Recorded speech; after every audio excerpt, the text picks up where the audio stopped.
West Point Lincoln and West Point Liggett of Sugarland Studios. KILT FM HD2 Houston. On Odyssey Sports Station. The Texans play here. Check out the BetQL Network, wagertainment for every fan. Get sports betting tips from the best in the game. Available on the Odyssey app and our sister station, 650 The Bet. Sports Radio 610 presents Seth Payne and Sean Pendergast. We coming to H-Town. Let's get their work in, man. Let's go. Great day, great day. Oh, give me some juice, baby. Oh, yeah. Let's do it. And grounds this one to the right side. Naylor, the hero of the game, will flip it to Cole Wilcox. Josh Naylor with 2 home runs and 5 RBIs, leading the offense as the Mariners sweep the Astros for the first time since August of 2018 in a 4-game series. As they win today by the final score of 6-2, and the Astros have lost 8 in a row for the first time in 13 seasons. Everything goes through injuries, you know what I mean? I don't want to attach our failures to just injuries. Our failures are because we're playing baseball. Simple as that. There's no way around it. There's no excuse. It's just we're a good club playing bad baseball, and that's what's happening right now. So we just got to go home, regroup, make adjustments, and play better. Carlos, I respect you. I respect you trying to take accountability for this. And to be clear, 2 things can be true. The injuries are piling up big time, and you are playing crappy baseball. Both those things can be true, and they've been definitely true the last 2 days, because there's been no offense, and they give up 6 runs in each of those games. That's not good. You can't do that. Can't give up 6 runs every time. Now, 6 runs is actually an improvement over what their ERA has been all year. They gave up 6 runs yesterday, and I believe their ERA went down. So there's that. Welcome in, everybody. They didn't walk as many people yesterday. As many people, right, yeah. So they didn't. They hardly walked anybody. They just kept giving up hit after hit after hit. I actually like that a little bit better. At least it means they're throwing the ball over the plate. Well, we also get to – this is one thing that's happening on this long road trip. I'm not a statistician, Sean. How many games did they have in Seattle? Was it 27? It was 4. It felt like they were there forever. It was 4 games they had in Seattle. Okay. Yeah. You sure it wasn't 27? It felt like they were in Seattle forever. 1, 2, 3. It was 4. 4 games. So I like as it happens on a bad road trip, like that you might take with your friends. Sometimes people start to test your nerves a little bit. Yeah. I felt guilty yesterday because I was getting really annoyed with the broadcast. I didn't want to hear about Julia's travel. We love those I know. Yeah. Just like when you love somebody, but you take a road trip with them. Yeah. And your travel plans are all screwed up. Really, you've been gone. Really, you've been gone for 10 days, not just 4. You know, you've been on a road trip for over a week with them now. It's been bad. But the Seattle part was really rough. The part that got me yesterday was, them talking about their travel plans and their packing and unpacking strategies and all of that. But especially, Callis was trying to frame things, and I think pretty accurately, and pointing out that Burrows, yet again, had a little bit of bad luck.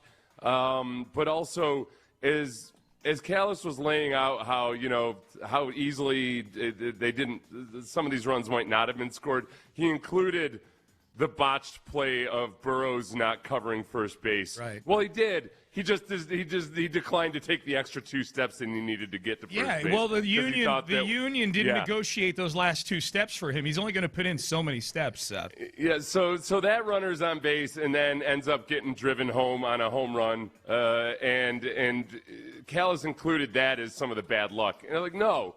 That was the pitcher himself that made that mistake. Right. No, you don't get that mulligan or that pass on that run score. Mike Burrows was unlucky that Michael Burrows didn't cover first base on that play right there. Yeah. That's what Callis. You look very frustrated this morning right now. It's brutal, man. I feel like you're on a road trip with me right now. Anytime that people are saying, hey, the first losing streak such and such since 2013, I remember 2013. I blocked I remember. Yeah, a young Cub. I was a young Cub sports radio host, trying to get my feet wet in Major League Baseball, and learning all of the things about how do you play this magnificent game of baseball the right way. Here's your Houston Astros. Yeah, this is your first look at the game right here. Yeah. The last time they've had a losing streak this bad was a season in which the losing streak they're talking about was, how many games was it? 15? 15 at the end of the season. 15 straight losses at the end of the season. Yep. I thought, well, 2013, maybe Jose Altuve can give them a motivational speech about, hey, guys, last time we had a losing streak this long, we went on to, basically all he can say is, pulled up the nose. We went on to draft Alex Bregman by way of Brady Aiken. Right. Eventually that losing streak led to Alex Bregman. That losing and a couple streak World Series got us the first pick in the draft, and we drafted a guy who had an elbow dysregularity. And then we didn't sign him, so we got to pick the next year, and it turned into Alex Bregman. Yeah, that's 3 years from now, guys, we might have a draft pick that ends up being part of a World Series run. Maybe, maybe. Yeah, that was not fun. It's not been fun. The day started yesterday with all the news, like the flood of news of all the injury assessments and all the guys going up and down. This, by the way, this whole this guy's going down today. These guys are coming up. This guy, there's going to be a lot of this going on with this pitching staff. Jaden Murray pitched 2 days ago, got optioned to AAA. They recalled J.P. France and Colton Gordon and Shea Whitcomb to replace Jeremy Pena. And J.P. France was right in the game yesterday, and Colton Gordon is starting tonight against the Colorado Rockies. So they're 6-11. They awake this morning with the worst record in baseball. They're 6-11. I can't believe it was 10 days ago where we were like, I can't believe this person is disrespecting them by ranking them outside the top 10 teams in baseball. How dare they? We'll do a power. They swept the mighty Red Sox, and that will be the highlight reel of this season so far. I have the power rankings for this week for later in the show, just to tease ahead. There is one set of power rankings that has them as the second worst team in baseball right now. That had them in the top 10 last week. I don't know. I mean, it is where do you go from being the best offense in baseball and yet with the worst record to get out of this with really no prospects of hope or help along the way from the pitching staff other than, all right, these guys, Burrows can't finish the season with a 6.7 ERA, can he? I don't know. No. J.P. France, whatever. Anything's possible. You know what I was thinking back to yesterday, Seth? It wasn't 2013, because I don't think this team is as bad as 2013, obviously. Right. I was thinking back to the 12-24 start in Joe Espada's first season. A lot of those guys who are on that team are on this team. And I was going back and looking. I'm like, okay, what? Because they're on their way to something like that right now. 6-11 is basically – they lose tonight, and they're on pace to be 12-24 to start the season. They'll be 6-12. So I went back and looked, and I remember the big thing was, man, as far as turning that season around, guys started to hit. They're hitting now. I'm more worried about them regressing and hitting right now than I am them hitting, although the last 2 days have been bad. But the big thing I remember was Hunter Brown. Hunter Brown was awful the first 2 months, not 2 months, but the first month and a half of 2024. Alex Bregman's last year here, because remember Alex Bregman gave him that talking to on the plane about use this pitch, use that pitch, whatever. And Hunter Brown immediately turns it around. It clicks, and for the rest of the season, and then the following season, he's one of the best pitchers in baseball. So as I'm trying to look at things that can change, the hitting, if anything, the hitting's probably going to get worse just because it can't be any better. And so where is this is the futile part of the whole thing, is that where is the pitching that's going to flip? That was Josh Hader's first year. He was really bad at the beginning of the year and got better as the year went on. So they're going to get Hader back, and presumably he'll be if he's healthy, I'm assuming he's going to be what Josh Hader is supposed to be. There's just nobody on this – even Hunter Brown, when you watch him get a 9 ERA, you're like, all right, well, he's got elite stuff. He's got – it pops. Hunter Brown's done it before.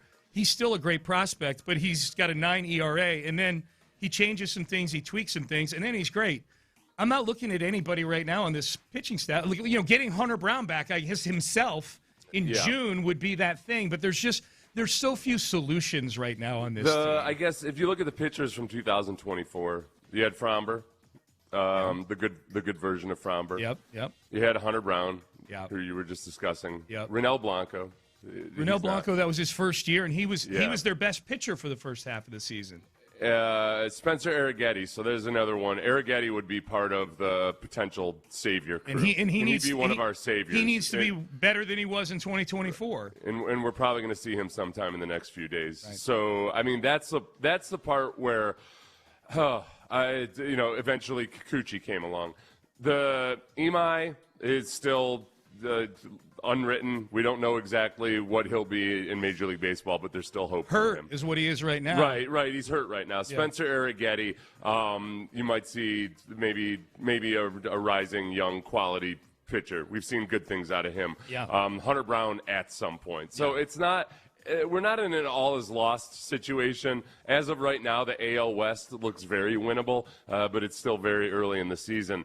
It really is – it's a combination of the 6 guys you brought in who haven't done anything. There's no excuse on health on that side. They're just, all right, I don't care who's currently injured and who isn't.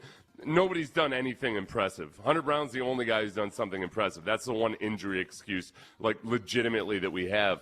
But beyond that, there's just question marks abound. Jeremy Pena to the 10-day IL with a grade 1 hammy.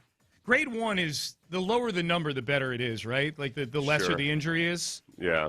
Actually, you might know since you've had a grade 1 or a grade 2 something in your. Yeah, history. But I have a no. Yeah, that's. I'm not asking you. I never trust myself completely. It's kind of like the DEF CON deal. Right. Because I've been so trained in my head, we're like, no, everybody thinks DEF CON 5 is the bad one. Yep. It's actually DEF CON 1. I mess it up with the grades. Okay. Well, Pena's out with a grade 1 hamstring.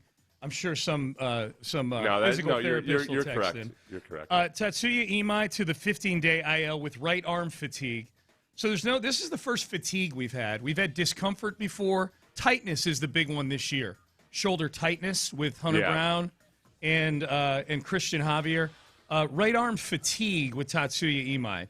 Yeah, Feels this peculiar. is the part. Look, and you asked yesterday who's most at danger of losing their job right now. Is it Dana Brown? Is it Joe Espada? I think the entire pitching organization, from Josh Miller to the analytics people and everybody else, is going to be under the most scrutiny because, hey, you already revamped the medical side of things, but the actual initial injury – and how much does pitch selection, how much does regimen, how much does all of that factor into it? Not to mention the coaching and analytics people as they're helping them work back from injury. You can't sit here and blame an orthopedist or a personal trainer who's not actually working on the baseball stuff with them for the initial injuries themselves that they've had year after year after year.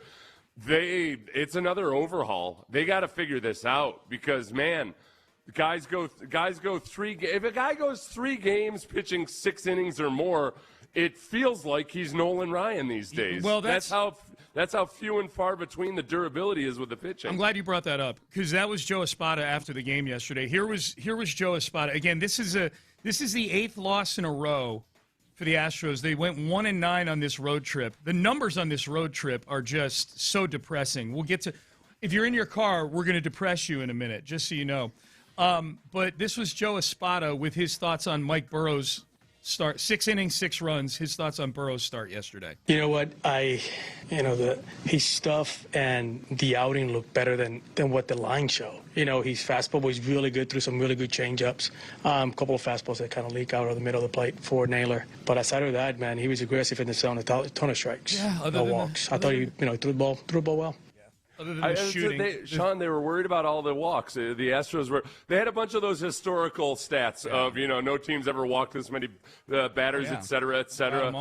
All of those annoying stats. So they only walked two batters yesterday. Yeah. There you go. This is the part that's frustrating to me is here's Joe Espada on Burrow's getting through 6 and then J.P. France coming in. Yeah, and JP pick up those two innings. Yeah, kind of give us a good time to reset and go back home and kind of fresh bullpen. This is the sign that you are rooting for a bad baseball team, at least on the pitching side of things. And I'm catching myself doing this too because this whole staff is so taxed right now because all they do is walk guys. That's why I said, Seth, I'd rather have a pitcher who's giving up contact than a pitcher walking guys because at least when pitchers are giving up contact, there's a chance that the at-bat was only 1 or 2 pitches. When you're walking guys, these are 6 and 7, and especially if they're fouling pitches off and then walking, you get some 10-pitch at-bat walks in there, and that's what runs the odometer up. This is the part that I hate where we are right now is we're not even judging the pitchers on how many runs they're giving up. We're judging them on how many innings they're pitching, right? Oh, man, he gave us 6 today. Yeah, he gave up 6 runs, and he couldn't cover first base on a play. That's the part that's frustrating to me, and I catch myself doing it because this pitching staff is so overworked. I'm watching the pitch count on guys more than I'm watching the actual number of runs they're giving up right now. That's where we are right now with this pitching staff. It's a terrible place to be. That's the thought I had yesterday was that this game, at least, it feels like it's mercifully short. I don't know what the total game time ended up being, but I remember I turned to Brandy and I was like, 5th inning already. Yeah. This is putting us out of our misery. Our misery isn't extended. Yeah. Yep. I feel like I'm being euthanized. Thank you. Well, and thank you, Mike Burrows, for euthanizing me. Thank you for lethal injection. The other thing, too, about this game yesterday, Josh Naylor accounted for 5 of the 6 runs with 2 home runs. He was batting 102, I think with 1 extra base hit, maybe no extra base hits coming into the game. He was awful. And his first 2 at-bats, he goes deep. His second one was a no-doubter.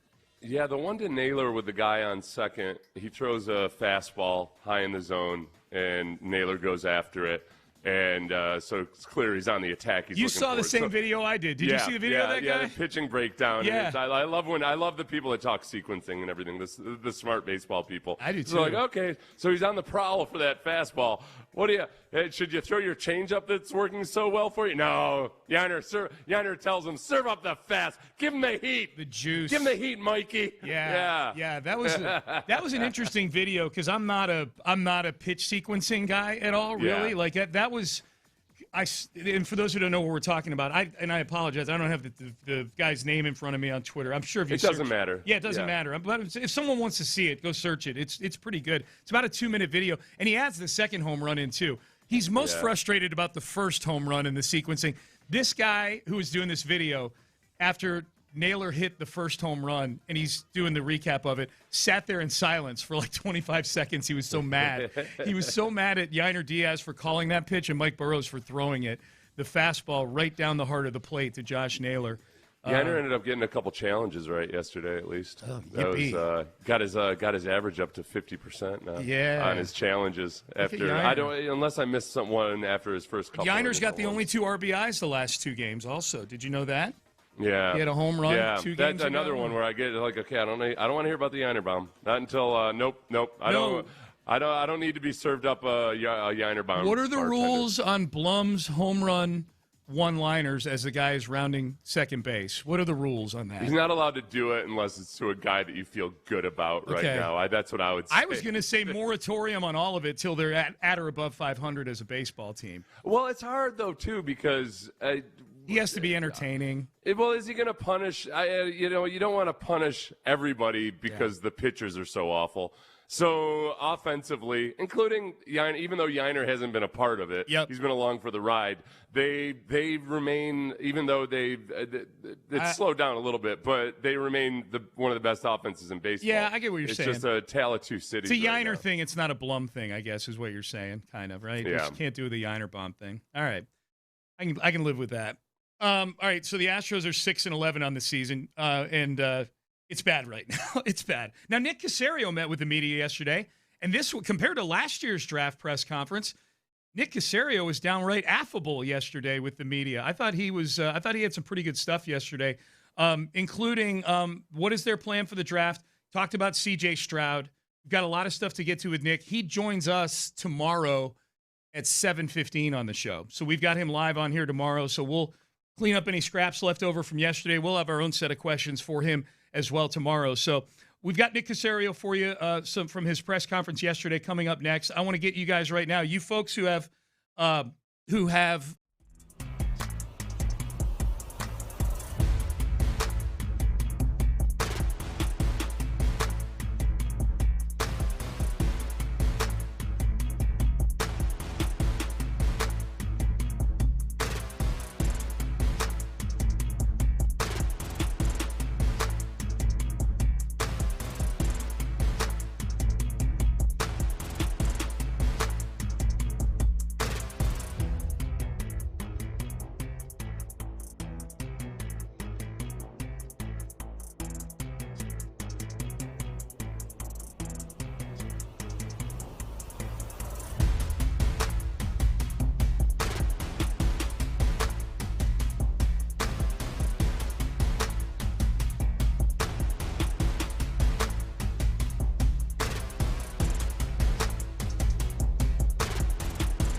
610 presents live from the West Point Lincoln and West Point Lincoln of Sugar Land Studios. Here's Payne and Pendergast. All right, we'll get to Nick Caserio here in a second. Boy, people are pissed at the Astros, man.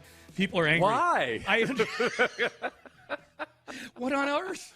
I understand this is a text, base power text line. I understand this team has a worse record because of injuries, but that excuse feels like a scapegoat. This might be Carlos Correa texting the show. Let's say Hunter Brown and Josh Hader come back and they're their normal selves. Okay, is this a playoff team or even a 500 team? The answer would be no. They're not. Right. If those two, the problems are much deeper than just those two. Because if they come back, Hunter will pitch every 5 or 6 days, and Josh Hader will only have one game a week to save, and that'll be Hunter Brown's start. He won't have any games to save because they're never winning anymore. The injuries are the injuries, and yet some of the guys who've gotten injured were going out and giving you 3 innings before they got injured. Or a third of an inning. Tatsuya Imai got 1 out. That was when he was healthy. Right. It's just like, hey, injuries. Oh, no. Right. We lost a guy who sucked to injury? Christian What Javier. on earth shall we do? Dude, that's why guys, you got to understand these injuries. How have they hurt us? Show me, other than Hunter Brown, the pitcher or the player who's been so awesome that, oh, my gosh, how are they functioning without this guy in his 7.9 ERA? It's a good point. The Hunter Brown, that's what we should have. We should have injuries that we're allowed to complain about or count towards the injury list, because Christian Javier should not count towards the injury complaints. Right. He stunk. Whoever they bring up from Sugar Land is going to be better than what Christian Javier was giving you, and better than what Tatsuya Imai was giving you on the aggregate, if we're being honest. So, yeah, the injuries are a thing, and it's picking into your organizational depth, and you expected better out of Imai for sure.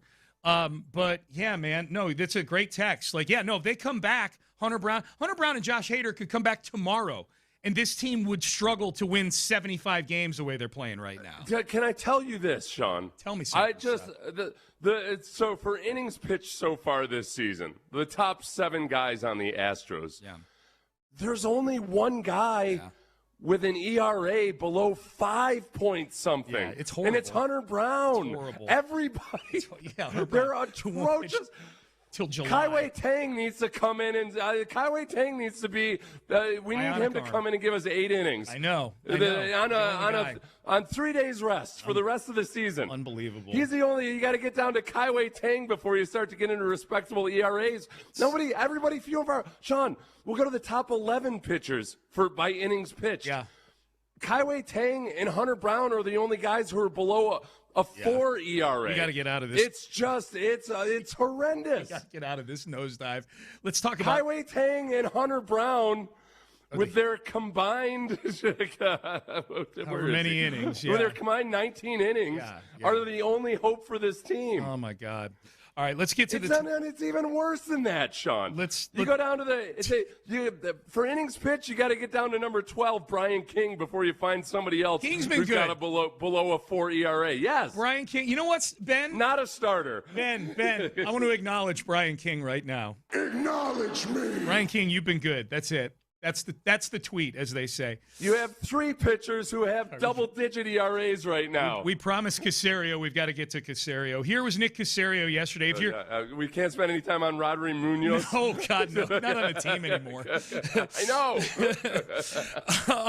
Here was Nick Caserio yesterday. If you're looking for a direction the Texans may be going, this is actually a question about the offensive line free agency moves they made, and does that affect how you attack the draft? Because you signed all these guys. Does that deprioritize offensive line in the draft? Here's what he had to say. Yeah, we feel Demeco and I have talked about this, before the draft, try to put the team in a position where, if you had to go out there and play a game tomorrow, we'd be able to go out there and play and field what we feel is a competitive team. So what happened for agency, honestly, has no bearing on what goes on in the draft. So the draft's the draft. We'll grade the players. And ultimately, we'll take the best football players, regardless of the position. That's what we've always done. That's not going to change, this year relative to previous years. So, we're a BPA team. That's what we do, take the best player available. There's a reason that we grade the players and put them on the board and stack the board accordingly. So you start hopscotching around, it kind of goes against the integrity of what you're doing with the process from start to finish. So I mean, our goal is to build, the best football team we can for the 2026 season. I mean, there's some players that we added in the spring that, hopefully they'll be able to help us. Hopefully there's some players that we add here next week. They'll be able to help us. There's probably some players that we're not even talking about that they're going to come in the building here at some point and give us some quality snaps, like Tommy Togiai has done at different points, like Naquan Jones did last year. I mean, going back a few years ago, Derek Barnett. So it's a very fluid process. So, I mean, you just deal with it. The calendar says, okay, it's this time of year. All right, let's try to take advantage of our opportunities. All right, and then move on to the next phase. So it's a pretty fluid situation. So we'll take the best football players. It's not going to affect our draft strategy. So, whatever we feel makes the most sense at that time, and that's how we do it. Yesterday, Seth, I felt like was the first time that Nick Caserio, in saying they go for the best player available, because he said that every year. He said that when the team was terrible 3 years ago. This feels like it was the first year that he got the least amount of blowback for saying that. Because most of the time people are like, no, you draft for need. Why would you go best player available? You have all these needs. I feel like he got on social media and maybe in our circles less blowback about that yesterday because they don't have a ton of super acute needs, right? Not like previous years. Well, and the only spot right now that would be really open for debate, or that there's a real competitive, a potentially really competitive situation is at center. And generally, centers go in this draft. A lot of the centers are probably going to be going rounds 3 through 5. Yeah. So it just becomes less of a debate. People don't worry about it as much, and whether it's best player available or for need in rounds 3 and later. I think the one thing he did do yesterday though was, which he's done before, it's best player available with an asterisk, which is what's the role on the team. Mm-hmm. So he went through. He's explaining that they organize the board vertically and horizontally. The impression I got was the horizontal part is the actual what position do these guys play. Yeah. And then the question becomes, all right, what's the guy's role on the team going to be? So they kind of rank their board, and it's best player available, but there's a little bit of nuance based on if you've got a tiebreaker between a guy who's playing a position where he might not play a lot, like cornerback or something, compared to another position where the guy might play a lot, the tiebreaker probably goes to the guy that is going to play more. He's going to have a role. And there's a little bit of nuance there. So, Yep. I mean, it's largely every GM in the league, when you ask them that, they say, oh, yeah, we take the best player available.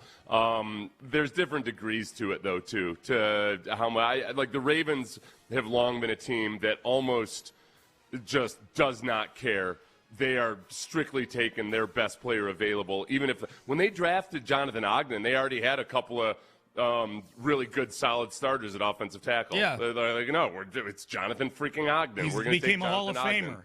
Yeah, he became a Hall of Famer. So that's a good example. Here's Nick Caserio, and he was asked yesterday about picking up C.J. Stroud's fifth-year option. I don't really think it affects his future. I mean, he's our quarterback. We've said that from the beginning. Demeco and I both said it. So, I mean, I think that was really more of a procedural thing. I mean, I don't want to say it was a no-brainer, but it was kind of a no-brainer. So glad he's here. Again, it's more part of the process. I mean, so we're excited about his offseason. I think he's had a good approach, had a good attitude here. I think he's put a lot of work in, from, I'd say, March and April. So excited to have him around here in the spring, and excited to keep moving forward. See, now this one I feel did generate a lot of people who interpreted that answer however they wanted to interpret it. Because I saw some people take that answer and say, see, he's kind of doesn't seem all that enthusiastic. A little sheepish about old CJ. Yep. And I saw other people like staking a victory flag in the ground and saying, "See, he said he's our quarterback." Yeah.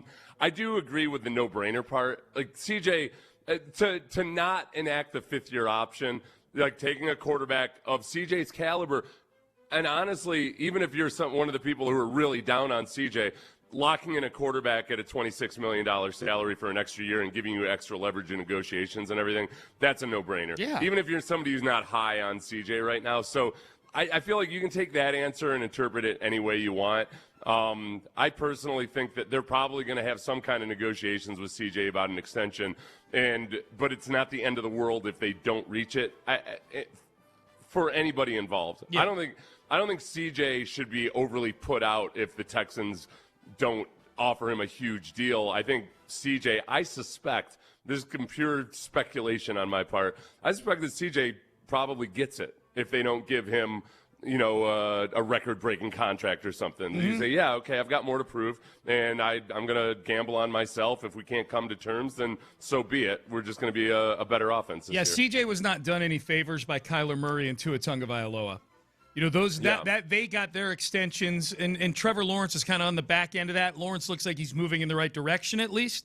But Kyler and Tua capitalized at the height of the got to give our quarterback an extension. If he's got a pulse, he's got to get an extension, and it's got to be in the $50 to $60 million range. And they just forked it over to him. And those two wind up getting cut, and their teams take huge cap hits for it. The funny thing with Tua was that probably one of the bigger concern was whether he was going to have concussion issues and his injury issues moving forward. And he largely figured out how to stay healthy. He just wasn't a good quarterback. He sucks. Yeah. It turns out that's the bigger issue. Kyler Murray made it really messy, too. I mean, Kyler was doing all the unfollowing the team on Instagram type of stuff. I don't remember if he specifically did that, but there was drama involved with it. His agent didn't make things any easier. I'd be really surprised if CJ went that route and made it messy or made it any kind of a contentious affair. I'd be shocked if Mulligetta went the same route that Kyler Murray's agent did by creating a graphic in all caps. Yeah. That would be out of character for Mulligetta, I think, too. All right, Payne and Pendergast, headlines. We've got headlines. We've got an update, a health update pertaining to the Rockets playoff series that we will get to. We'll circle back to the Astros. We'll have a little more Caserio with he was asked about Tank Dell yesterday. We'll have that in headlines coming up next. But the headline right here is BetterHelp is accepting insurance in the state of Texas right now, making therapy far more.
Payne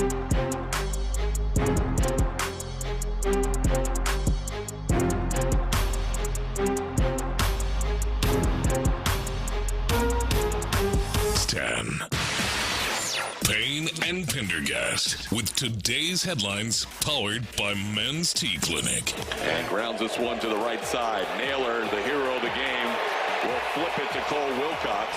Josh Naylor with 2 home runs and 5 RBIs, leading the offense as the Mariners sweep the Astros for the first time since August of 2018 in a 4-game series, as they win today by the final score of 6-2, and the Astros have lost 8 in a row for the first time in 13 seasons. Everything goes through injuries, you know what I mean? I don't want to attach our failures to just injuries. Our failures are because we're playing baseball. Simple as that. There's no way around it. There's no excuse. It's just we're a good club playing bad baseball, and that's what's happening right now. So we just got to go home, regroup, make adjustments, and play better. All right, I'll say this. That was Carlos Correa after the game. I like that cut from Carlos Correa, not just because he cursed, but I thought it was I thought he's right. They were playing bad baseball. And I would say of the injuries they have, there's only a few they can use as excuses right now, even if they were to lean on them. Like some of these guys are injured, and they sucked when they got injured. So I'm not here for a Christian Javier, like, oh, you don't have Javier kind of thing. Like, he's been bad for a while now. I was wallowing on my own misery during the break because we were just pointing out that, all right, some of these guys who have been injured also weren't playing great baseball. But it is alarming. Usually when you're bad statistically, it's because of a few extreme situations, that maybe you could say, okay, if this guy weren't there or whatever. So the Astros have the worst ERA in baseball. I haven't checked that this morning, but I'm pretty sure they're still the worst ERA in baseball. Safe bet, yeah. Of the 17 pitchers who have pitched for you this year, Sean, only 4 of them have an ERA below 4.91. That's alarmingly bad. It's not just a few outliers. It's not like Brian Abreu is sinking down the whole bunch or anything. So they have 13 pitchers that have pitched for them this year with ERAs of basically 5 or more. Yes. Essentially. Yes. Right. Oh, my God. It's alarming. Only 3 of those guys that are below 4.91 are the 4 guys who are below 4.91 have been impressive. Hunter Brown, Brian King, De Los Santos is a 1.69 ERA, and then Kaiwei Tang. Okay. Yeah. Kaiwei Tang's got a 2.16. He's the highest ERA of those 4. God. This is terrible. But the other 13 have been absolute garbage. Hunter's not going to pitch till like July. It's. But Amaya was fighting through a tired shoulder, Sean. Yeah. Oh yeah. He already had his extra day of rest they were giving him. But oh no, that's a little too much. He's like a marathon runner that needs a water break at the 13th mile. Right. Hey, can we change the rules a little bit? I tend to get tired.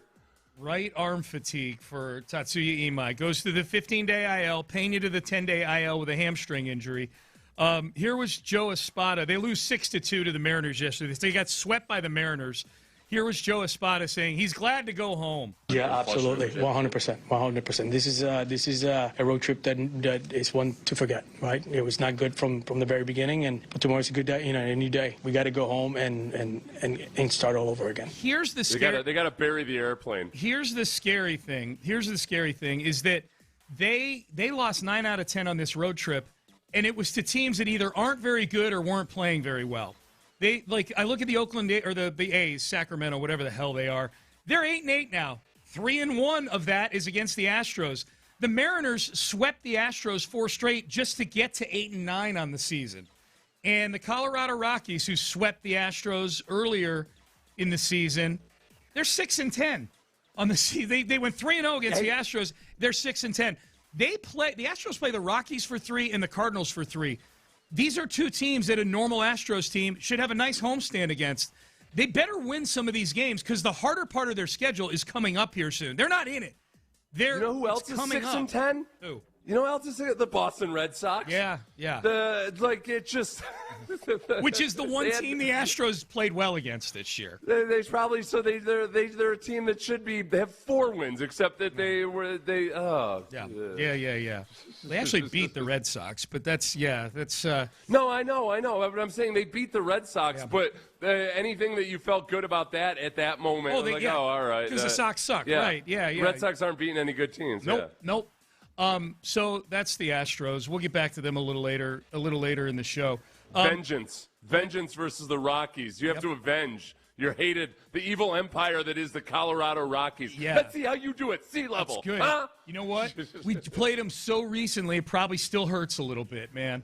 So here is Nick Caserio yesterday. He had a press conference, pre-draft press conference, asked about drafting wide receivers and asked about the status of Tank Dell. With Tank, I mean, honestly, it's probably a day-to-day. We'll kind of see where he is. Probably have a better idea as we get through the spring of what his availability is going to be in training camp. So, I mean, he's been here pretty religiously, since he's been able to do more once he's kind of gotten out of the rehab stage. So, I mean, as far as the receiver position, I mean, look, there's a receiver that we like, that we feel, we want to add to the team, then we're going to take him independent of kind of what's going on. And in the end, the competition will sort itself out. Demeco and I talk about this all the time.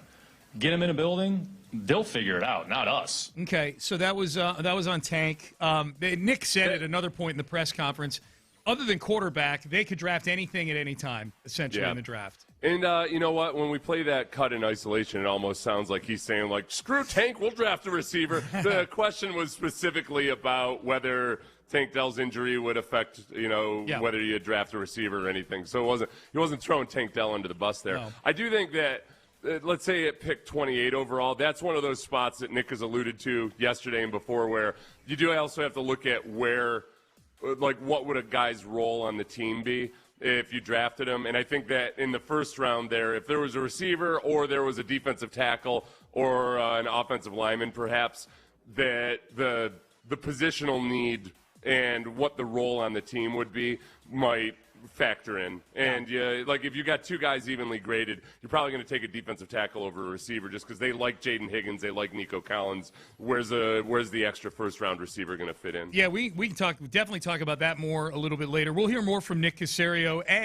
At the top of the hour, we'll dig into more of his press conference, more about the whole best player available thing. And I thought he had an interesting answer on evaluating offensive line prospects, especially considering that's been one weakness of Nick is drafting offensive linemen. The guys that he's drafted in the first and second round, other than Ariante Ursary, either are teetering on the brink or they haven't lasted with this football team. So we'll hear about evaluating that. We'll do that at 7 o'clock. Caserio joins us at 7:15 tomorrow. Let's get to this real quick because we teased it. Here was Shams Charania with the update on the Lakers' health situation. I'm told that Luka Doncic is traveling back to the United States from Spain later this week and rejoining the Lakers on Friday. But over the last week in Spain, the majority of that time, he's been getting treatment on that hamstring. He's had multiple injections as well to see, can he promote healing? Can he quicken the timeline of his return? It is a grade 2 hamstring strain. And on the other side, Austin Reeves, grade 2 oblique strain. Initially, in early April, his timeline was 4 to 6 weeks. That would put him out at minimum the first week of May. And so both of these guys going into the playoffs, there's an expectation that they will be sidelined for an indefinite period of time. Just how soon? They're both obviously trying to get back ASAP. All right, the Lakers are a huge underdog in this series. The people who know things seem to think that Luka and Austin Reeves are not going to play in this series, just based on what the odds are, or at least they're going to miss a ton of it. By the time they're healthy, the series might be over. We'll see. All right, those are your headlines. Let's get back to more of Nick Caserio yesterday. What exactly does best player available mean?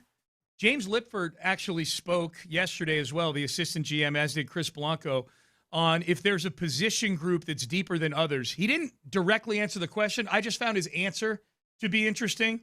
And evaluating the O-line. We'll get to all that with Nick Caserio. We'll do that coming up next. The Drive with Stoerner and Hughley. One of the best defensive tackles in football, Dexter Lawrence, New York Giants, has requested a trade. Is this something you would entertain? Absolutely, man. With a Dexter Lawrence on this defensive line, you bring in a game-changing force. If they could somehow pull that off, Ron, yeah, I could get real good and turned on about that. Ride home with Clint and Show, 2 to 6 every afternoon on Sports Radio 610. From the Tri-State Lee Traffic Center, 713 call. This traffic report is brought to you by Blue Cross and Blue Shield of Texas. Heavy truck stall this morning sitting over on the Katy Manish Lane eastbound before Wilcrest, still affecting that center lane. Another one slowing you down on the Gulf Freeway northbound at Broad, affecting a left lane. And over on the E6 Freeway northbound before Lee, there's a stall vehicle over to the right shoulder. In the low 70s this morning. This afternoon, partly sunny and a high of 83. I'm Elia Escobar, Sports Radio 610. Blue Cross and Blue Shield of Texas believe in a world of wellness, knowing Blue Cross is lighting the way for your health and wellness journey, always helping your story shine through with a constellation of healthcare support and services where you're always the stars. This is an Odyssey Sports Minute. Dick Vitale is battling once again. The legendary ESPN voice officially has been diagnosed with melanoma in his lung and liver cavity. At 86 years old, Vitale says he's 4 for 4 against previous cancer battles and is fully confident he'll make it 5 for 5, saying he feels fantastic, baby. Dickie V, we're all thinking of you and praying for you. I'm Drake Toll.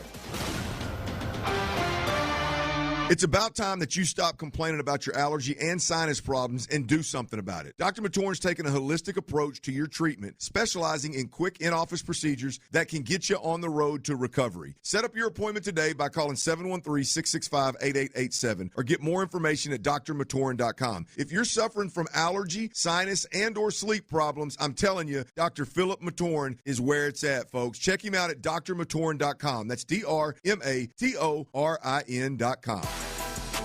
The time has come. Names you know, champions you've cheered. Join the game's legends returning to the Woodlands. Watch Stuart Sink defend his title against Ernie Els, Retief Goosen, and Bernhard Langer. The Insperity Invitational, presented by United Healthcare, May 4th through the 10th at the Woodlands Country Club. Get tickets now at InsperityInvitational.com. Be there. This is Joe Cordell of Cordell & Cordell. Cordell & Cordell is the largest family law firm in the country, with over 35 years of helping clients navigate divorce. If you or someone you care about is facing a family law issue, let us set up a 1-hour Cordell consult.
Creighton at West Point Liggett of Sugarland Studios. KILT FM HD2 Houston. On Odyssey Sports Station. The Texans play here. Sports Radio 610 presents Payne and Pendergast. All right, good to be with you on a Tuesday. Payne and Pendergast with you tomorrow at about this time, 7:15. Texans GM Nick Caserio is going to join us on the show. He'll be with us for about 40 minutes or so. And we'll talk, I'm sure, in maybe greater detail or in different detail about some of the things he addressed yesterday. He and James Litford and Chris Blanco met with the media yesterday. We'll hear some of that in a few seconds here. But that should be fun. Draft is 9 days away, and it should be a fun draft for the Texans. Nick did he did not promise anything for you draft party goers. If anything, he alluded to the fact that he might trade out of the first round again, and you'll all hate him. Yeah, so which everybody I see that around the rounds on NFL Network and everything and ESPN, people are basically acting like they're somehow doing some deep dive research and realizing that the Texans might trade out of the first round. We've got that coming up in a little bit. Don't worry. We know. Thanks, Ian Rappaport. Yeah. We get it. Yep. The Nugget Hussies are trying hard with the Texans, man, but they don't give it up. They just don't give it up. No. So the Texans, that is. So here's Nick Caserio yesterday. Best player available was a big topic yesterday, and eventually during the press conference, someone asked the existential question of what exactly does best player available mean? Yeah, it's trust the grades, and there's a reason that we put grades on a player. So, again, we grade the players, we stack the board, we do it vertically and horizontally, and then you work across. Okay, if you have two players that are similarly graded, okay, great. If you have another player that's graded a little bit lower at a quote-unquote position of need, okay, so you're going to take the lesser player when our grades tell us let's do something else. So, again, it goes back to the integrity of the process. So trust the grades. There's a reason that we grade the players. We're not a round-based team. We assign a commensurate value to the player of what's the value relative to what we think the role is going to be. That doesn't mean we're going to be right about it. It just means this is how we see that player if we were to add him to the team. So work across, work vertically, and then pick the players off as they come. So I guess that's what that means. So I would say, like, other than quarterback, like, there's no position that we wouldn't consider drafting if that's what the board told us. So that's why we set the board. That's why we spend as much time on it as possible and say, okay, here's a group we're picking from. And again, we're not picking every player. Like, we're going to reduce it down to however many players that at some point we would consider drafting if we had the opportunity. And that's probably taking 10 or 15 out that they're probably not going to be there, assuming you can't get in the top 15. All right? Well, okay, well, if one of those players, let's just say you had graded at a certain level, gets down to a certain point, okay, then you have a discussion. There's obviously a reason why, or something, some mitigating circumstance that caused that player to end up down where he is. So it's just more about trusting our grades and trusting our process more than anything else. Yeah, and he talked about that too yesterday. They could go up, they could go down. We know last year they traded back. We know they tried to trade up when some of those guys he's talking about, Seth, that maybe they had in the top 10 or 15, started to get into the teens there. And unfortunately, they started to get picked off the board as well by other teams. So they end up moving back in that whole thing. Is there a position, with having heard Nick Caserio say that, he said other than quarterback, we could draft anything, basically. At 28, let's pretend they stay at 28, which is, I would be surprised, but let's pretend for a second that they draft where they're slated to draft right now at 28. And I'll say other than running back, maybe, is there a position that would surprise, that would shock you? That they took, especially having heard what Nick said right there about best player available. I guess it would surprise me if they took a wide receiver still, just because, again, there's always a little bit of nuance when people talk about best player available, and he talked about stacking the board horizontally. So if they get to a point where if they're at pick 28, maybe there's a few guys that they like, and in that cluster there's a wide receiver, a defensive tackle, maybe a tight end, if Kenyon Sadiq is down there or something. I don't want to get too far in the weeds with this. I think he'd be higher. But anyway, look, if hypothetically there's a cluster of guys there that are similarly graded, that's where what's the guy's role on the team going to be. And if, Concepcion and one of the defensive tackles was there, all right, the defensive tackle has a more clear path to playing and being a valuable part and a contributor more quickly. So you'd probably take the defensive tackle there. Probably. That wide receiver is an interesting one, though. I want to go a little deeper on that. I agree with you that you have a better chance of getting on the field as a defensive tackle with this team. I don't know that it's a total no-brainer, though. Like, if they really like, Concepcion's a good name. Omar Cooper from Indiana, those are the wide receivers that are kind of falling in that range of the draft. I don't know. Like, I guess in some ways it's like, how do they feel about Jaden Higgins? Like, do they feel like that guy who's dropping to 28, is he better than Jaden Higgins? Can he give us more than Jaden Higgins? Well, if he dropped, like if on their board he's higher than 28 and he's dropped, but meanwhile, Peter Woods might be somewhere right around 28 for them, then by that logic they would take Concepcion. Right. Because that guy has dropped for whatever reason, but they like him that much. Yeah. So I think it matters more, if they're equally graded. So it's not a dropping. It's like that guy's sitting there right where Peter Woods, the defensive tackle, is, and it's if they're not worried as much about if you're taking genuinely best player available and how do we get that guy? Yeah, I guess so. Yeah, sure. Sure. There's an avenue for it. If they don't like, I think they like Jaden Higgins though. No, I do. I think they do too. But we don't know. We don't know. Well, I think they like Jaden Higgins. Yeah, and Jaden Higgins had a nice year last year. I'm just saying we don't know what they think about some of these receivers you're talking about. I'm not saying they're going to take a receiver.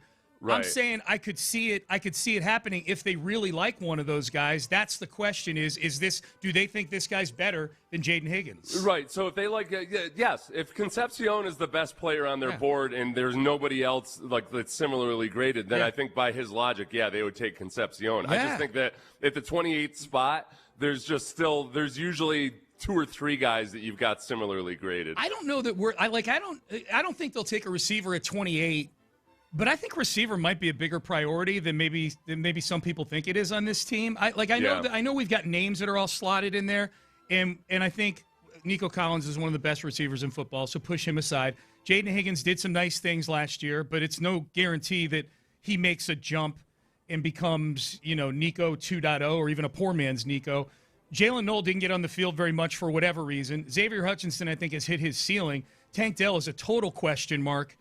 I feel like after Collins and sort of Jaden Higgins, that room is a big mystery right now. I think that could be maybe not at 28, but I think it wouldn't shock me if they took a receiver in the second round of this draft. And from everything that I've read, that's kind of the sweet spot for receiver. There aren't a ton of great receivers in round 1, but there's a lot of good ones in rounds 2 and 3. I guess the one you always have to go back to is Blake Fisher. Blake Fisher was kind of a surprise pick because it didn't seem like a position of need. You've got 2 offensive tackles.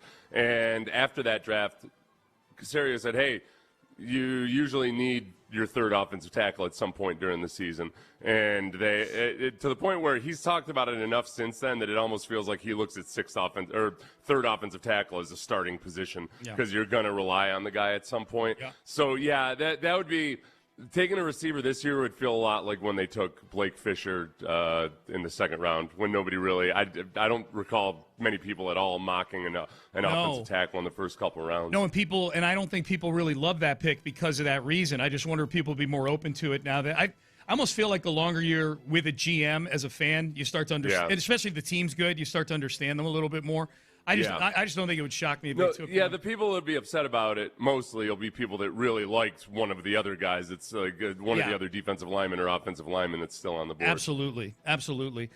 This was James Lipford on he's the assistant GM, and the question was about, is there a position group that's deeper than maybe most of the others this year? On the position-specific question, not to get anything too specific because I don't want to say too much, but there's definitely, I can think of a couple that come to mind that are okay. It's light here. Nick and Demeco in our group, we've had that discussion honestly dating back to the fall. Hey, this particular group, it's going to be a little light. So I think the way that affects things is maybe get to day 3 and hey, Nick, the way it's sort of played out, there's really only 1 or 2 left at position X that may make our team or be a factor. If we really want one, it's probably going to be early or it's going to be one of these 2 guys. We don't want to get into those positions, and there's going to be the inverse. That argument is, hey, there's still a dozen guys out there at this position. Like, we don't have to, go crazy and go get one immediately. We can be a little patient at this position, but I think that's part of our job is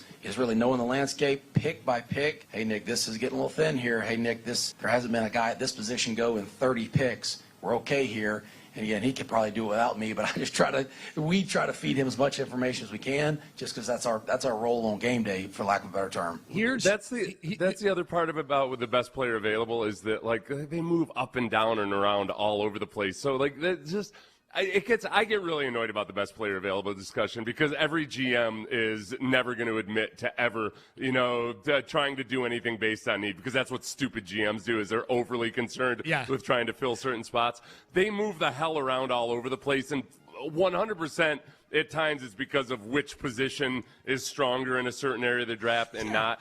They just what Nick really wants to say is I'm not going to reach for a guy because we really need a defensive tackle. I'm not going to go up and way overdraft a guy just because we're desperate for it. But they do move around to try to get to those sweet spots with certain positions. That cut tickled me for that exact reason, is that Lipford was going super deep on how they're viewing positions in the war room, and they're running over to Nick saying, hey, we're getting a little thin at this position. Oh, don't worry, we still got 10 guys at this one and whatnot.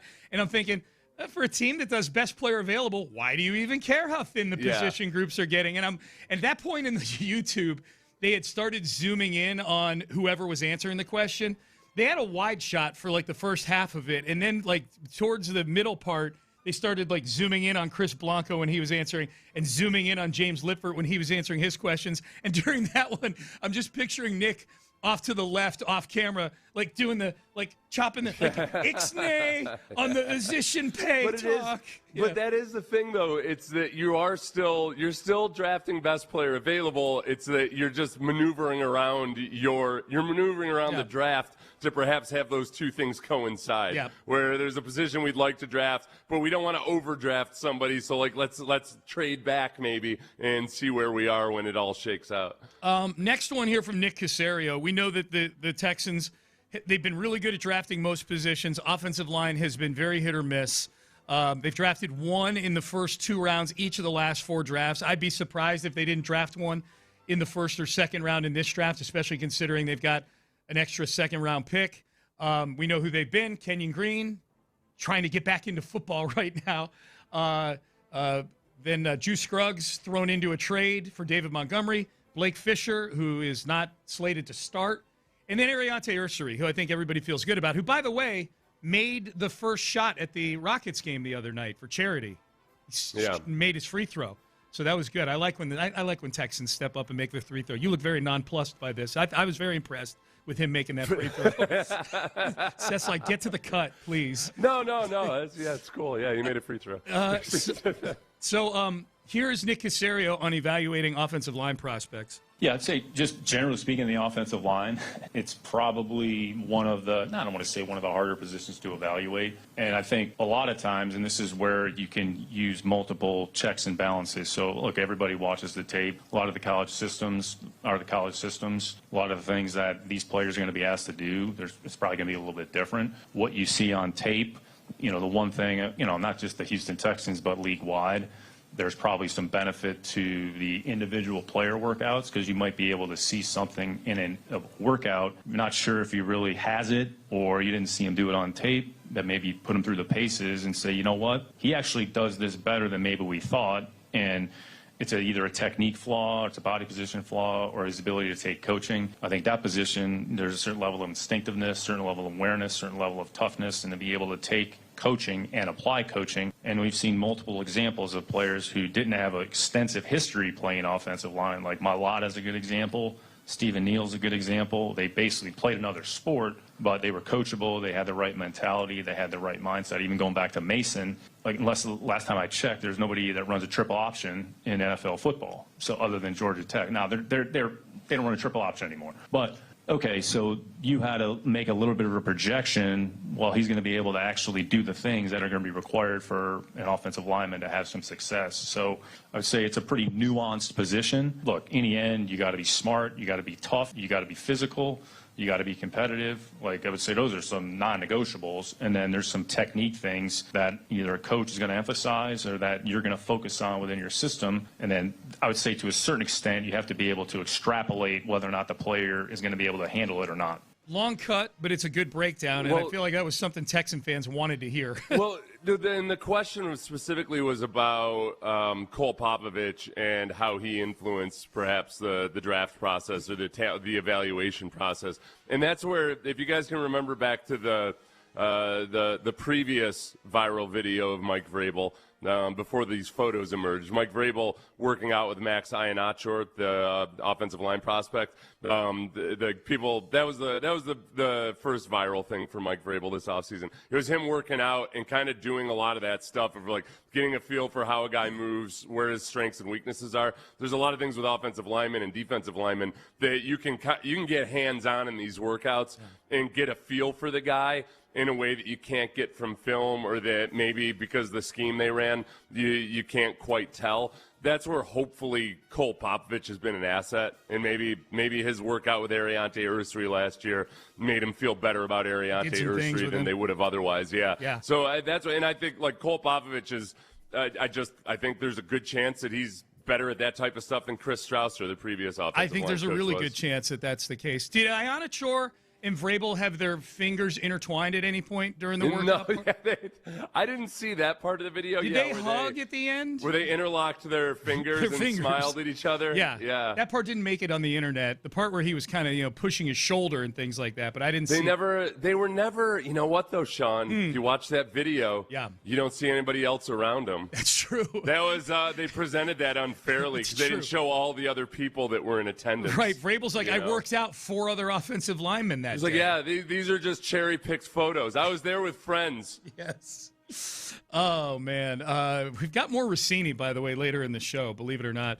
All right, so that was Nick Caserio on evaluating the offensive line prospects. I like that cut a lot. I thought that was good insight. The Shaq Mason part I thought was really interesting. Well, I like it just because hopefully Cole Popovich is a much better resource there. Because when he was the assistant offensive line coach, and I'm guessing he didn't have as much of a say or be able to, his word didn't carry as much weight. This is different now where he's the guy. They've identified certain types of players in free agency that are different types of players than they had on the offensive line before. There's a much grittier, more physical run blocking feel to this offensive line now. And, I guess I would add Ed Ingram into that too for last year. Mm-hmm. Maybe Popovich saw something in Ed Ingram's run blocking that he really liked, and that ended up being what Ed Ingram was really good at last year. And, they just anything they got to do to do better at drafting offensive linemen, I'm for it. I thought Nick Caserio was pretty transparent about where they're at with the tight end room right now. This was Nick Caserio, and I think tight end is a position that they could definitely be targeting with their premium picks in the draft, especially after listening to this cut right here. Here's Nick on the tight end room. With our group, I mean, we got a lot of guys in some different categories. Brevin's had a couple years here, unfortunately, where he's had some injuries set him back. So, I mean, he's a player that we've liked having in the building. So, honestly, it's probably TBD with him a little bit. So, but he's a great kid. He's got a good attitude. Look, he's been here working his tail off. So, I mean, he's got a great spirit. He's, everybody's rooting for Brevin. There's a little bit of an unknown there, what we actually have. All right, Cade has played decent football at different points. He's going into kind of year 3, so there's certainly some areas that he can improve. Foster has played pretty good football at different points in his career, whether it's in Vegas or with the Saints. Dalton's probably been our most consistent, probably the most steady player that we've had at that position here over the last 2 to 3 years. He had a career year. I mean, I think he break the career or a single season reception record. Broke Owen's record, unfortunately, who OD is a really good player. But, there's some question marks if we're just being real, but, I mean, we think there's some players there that potentially can help us. So what other opportunities that leads to in the draft, we'll kind of see what that looks like. Yeah, it feels like it's Dalton Schultz, and then it's kind of an open audition after that for those spots. I think that that's the spot, too, in the draft where a guy is going to have a real good chance to compete for playing time. And maybe I think there's a really good chance Brevin Jordan or Cade Stover isn't on this roster by week 1. that it's and I would or include both if they draft somebody, you know. What's that? Or both if they or draft both. somebody. Right? Yeah, if they draft somebody, then there's a good chance that both of them are gone. Right. And I think they still see a lot of upside in Cade Stover. Brevin Jordan's a tough one because they already know what he can do, and he does fit a role on that team that's different from the current guys what they can offer. But I just, do you trust that he's going to stay healthy? Do you trust that he's going to be there? He's had a real rough stretch. Yeah, that was, dude. That was. I mean, we were in the bubble when that injury happened with him last year in the preseason. That was one of the more just gut wrenching scenes that I've been part of since covering a team because he was. You could hear him. The injury took place all the way across the field in the back corner of the end zone on a contested catch. And he went down, everybody's gathered around him, and you can just hear him wailing like it was like an animal got shot or something. I think if you look at the tight ends room right now, not to move so quickly beyond his wailing, but the Foster Moreau, I think is probably all but guaranteed a spot on the team just because he's a competent blocker. Yes. And if you draft a rookie, there's a very, very low chance he's going to be a competent blocker immediately, just tight ends being what they are these days. So I think they want to have at least one competent blocker in the tight end room that they can trust. That's where, if they draft a rookie in the top 3 rounds especially, there's a real good chance that both Brevin Jordan and Cade Stover aren't on the active roster. Yeah, and who maybe they try to bring one back on the practice squad. There may be teams out there, especially with Stover, who might still 2 years in feel like there's something with him or whatever, and maybe they carry 4 tight ends. Who knows? But if I had to say, Dalton Schultz, barring injury to any of these guys, I think Dalton Schultz is 100% to make the team. I agree with you about Foster Moreau. I think he's like 85 to 90% to make the team. And then I think if they draft a rookie, especially if they use a first or even like a second or third round pick on a rookie, I feel like that rookie's like 90%. If it's a first round, if it's Kenyon Sadiq, he's on the team. That's 100%. So now you really are starting to talk about Cade Stover and or Brevin Jordan only making the team if they go heavy at the tight end position, which they could, And do you contribute on special teams and things like that? That factors in too. You still got Luke Lachey in the mix. Hey, you do. He's a legacy. His old man was a hell of a football player back in the day. All right, so that was Nick Caserio. We'll hear more from Nick a little later on in the show. We alluded to this earlier. How good are the Texans at keeping things tight-lipped with the draft? We've learned through the years that they're pretty good at that. So yesterday, the two of the Nugget Hussies. I meant to put Schefter here, Ben, instead of Amenahu. So we'll get to Schefter. I was surprised to see that you're calling Amenahu one of the Nugget Hussies. Yeah. Although he had a good cut. I thought maybe he's moved on or something. He had a good cut. I'll put Schefter in there in a second. Ben, peek behind the curtain, everybody. Here's Ian Rappaport. Do we need the Nugget Hussies to tell us this nugget right here about the Texans? Where Ty Simpson goes will go a long way in determining whether or not teams like the Texans or those teams kind of in that area, whether they actually make the pick or not, because you have a couple teams still in need of a franchise quarterback. The Jets, who have the first pick of the second round, that is one. You have the Arizona Cardinals, also early, I believe, right after the Jets, in the second round as well. Could one of those teams take a quick leap up, maybe trade with the Texans, and take Ty Simpson? That is one of the scenarios to watch going forward in the draft. And that, if you're the Texans and you have the opportunity to trade out of the spot for someone who's going to take a quarterback, that's what you want, because that team would then have to pay a quarterback premium. In other words, more than they otherwise would have. So, yeah, I think it's a very real possibility that those people attending the Texans pre-draft party go, all right, well, I guess we'll see what happens tomorrow. Okay, and just for some context, the trade that the Texans did last year with the Giants, they got 2 third-round picks to move back from 25 to 34. They took Higgins with 34. I believe the third-round pick they got in last year's draft was turned into Jalen Smith. They still have the Giants' third-round pick. That's the 69th pick overall in this coming draft. So they got 2/3 for moving back from 25 to 34. I don't think Rappaport was telling us anything we didn't already know with that cut right there. Yeah, and he wasn't pretending to or anything either. Like, that's just it's even without the Texans' previous history, that's just logic right there. Yeah. My bold Daniel Jeremiah style mock draft, I would just throw this out there because I'd look like a genius if I did it, is if the Raiders traded up out of the second round to draft Ty Simpson, and after they'd already drafted Fernando Mendoza. Draft them both? They took the Washington strategy that they did with Kirk Cousins and RG3, just amp it up even that much further. We want to have two young quarterbacks because you never know. You would look if you did that video for your YouTube channel. You would look like an idiot, but you would get more clicks than you've ever gotten on any other video ever. Yeah. Former NFL player says Raiders going to draft both quarterbacks. I'm just going to go full. I'm going to go for it. I'm going to say I'm going to cite sources. Yeah, why I'm going to do one of those things where NFL sources tell me that this could happen. You could. And my NFL sources could be basically anybody from the. I would have you text me saying, Seth, this could happen. I'm an NFL source. You're an NFL source. I do pre. And then I would have one of the old equipment managers I know that are sprinkled around the league. Say, hey, text me something like this. Right. You just got to use could. That's all, man. Could is the get out of jail free card in the whole thing. Just could. This could happen. Right. Here was Adam Schefter. This is yesterday on ESPN. Talking about Will Anderson and C.J. Stroud getting their fifth-year options. No surprise in picking up the fifth-year options. The first priority will be to re-sign Will Anderson to a hefty new extension that makes him one of the top-paid pass rushers in all of football. Last offseason was the deal of the pass rusher, and Will Anderson's expected to get a big new deal at some point this offseason before the season begins to make him one of the highest-paid players in the game. He is a priority. Once you get him done, you can move on to C.J. Stroud, who they also want to retain, who they also view as a big building block of their future. They get those two players in the same draft, and the plan is to keep them around in Houston. Okay.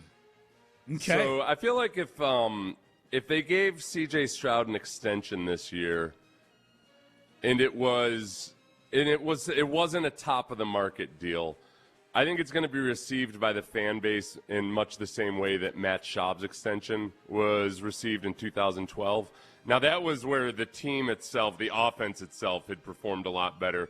But it was a lot more about, Matt Schaub being adequate and getting the ball to all those incredible playmakers. Yep. And people were I can remember there were still people that were a little bit just skeptical of like, all right, really, you're really gonna plunk down, how much was it? I think it was $67 million. It was four. I looked this up last week because we were talking about Peyton Manning maybe being a Texan at that same time. If I'm not mistaken, it was 4 years, $62 million. $62 million with $24 million guaranteed. There you go. Okay, God, math has changed a lot since then. Dude. I think that if it's not $15 million is a backup now.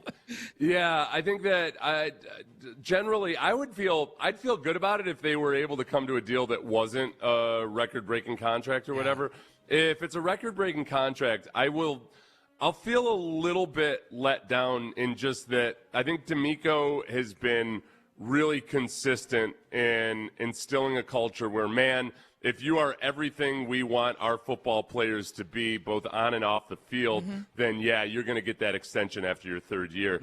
And I think CJ has done a lot of things the right way, but the performance hasn't been on the same level as it has been for Derek Stingley or Nico Collins or Jalen Petrie and guys like that. Will Anderson for sure. Will Anderson, 100%. Yeah. So that's where I'd feel a little bit let down because I'd feel like, okay, you're bending your principles for a quarterback. I get it. It's the lay of the land and the way business is conducted these days, but it's a little bit of a departure from the straight and narrow path. I'd bet on myself if I were CJ. If CJ, let's say they offered him 3 years, $120 million. So that's $40 million a year. That's somewhere in between the Sam Darnold, Baker Mayfield. And this is me acknowledging that Sam Darnold and Baker Mayfield have been underpaid on the deals that they signed. Darnold just won a Super Bowl, by God. But $40 million would be probably the new sort of tier 2/3 quarterback range. Yeah. So if they gave him 3 years, $120 million, guarantee whatever, guarantee a lot of it, like Nick does all the time.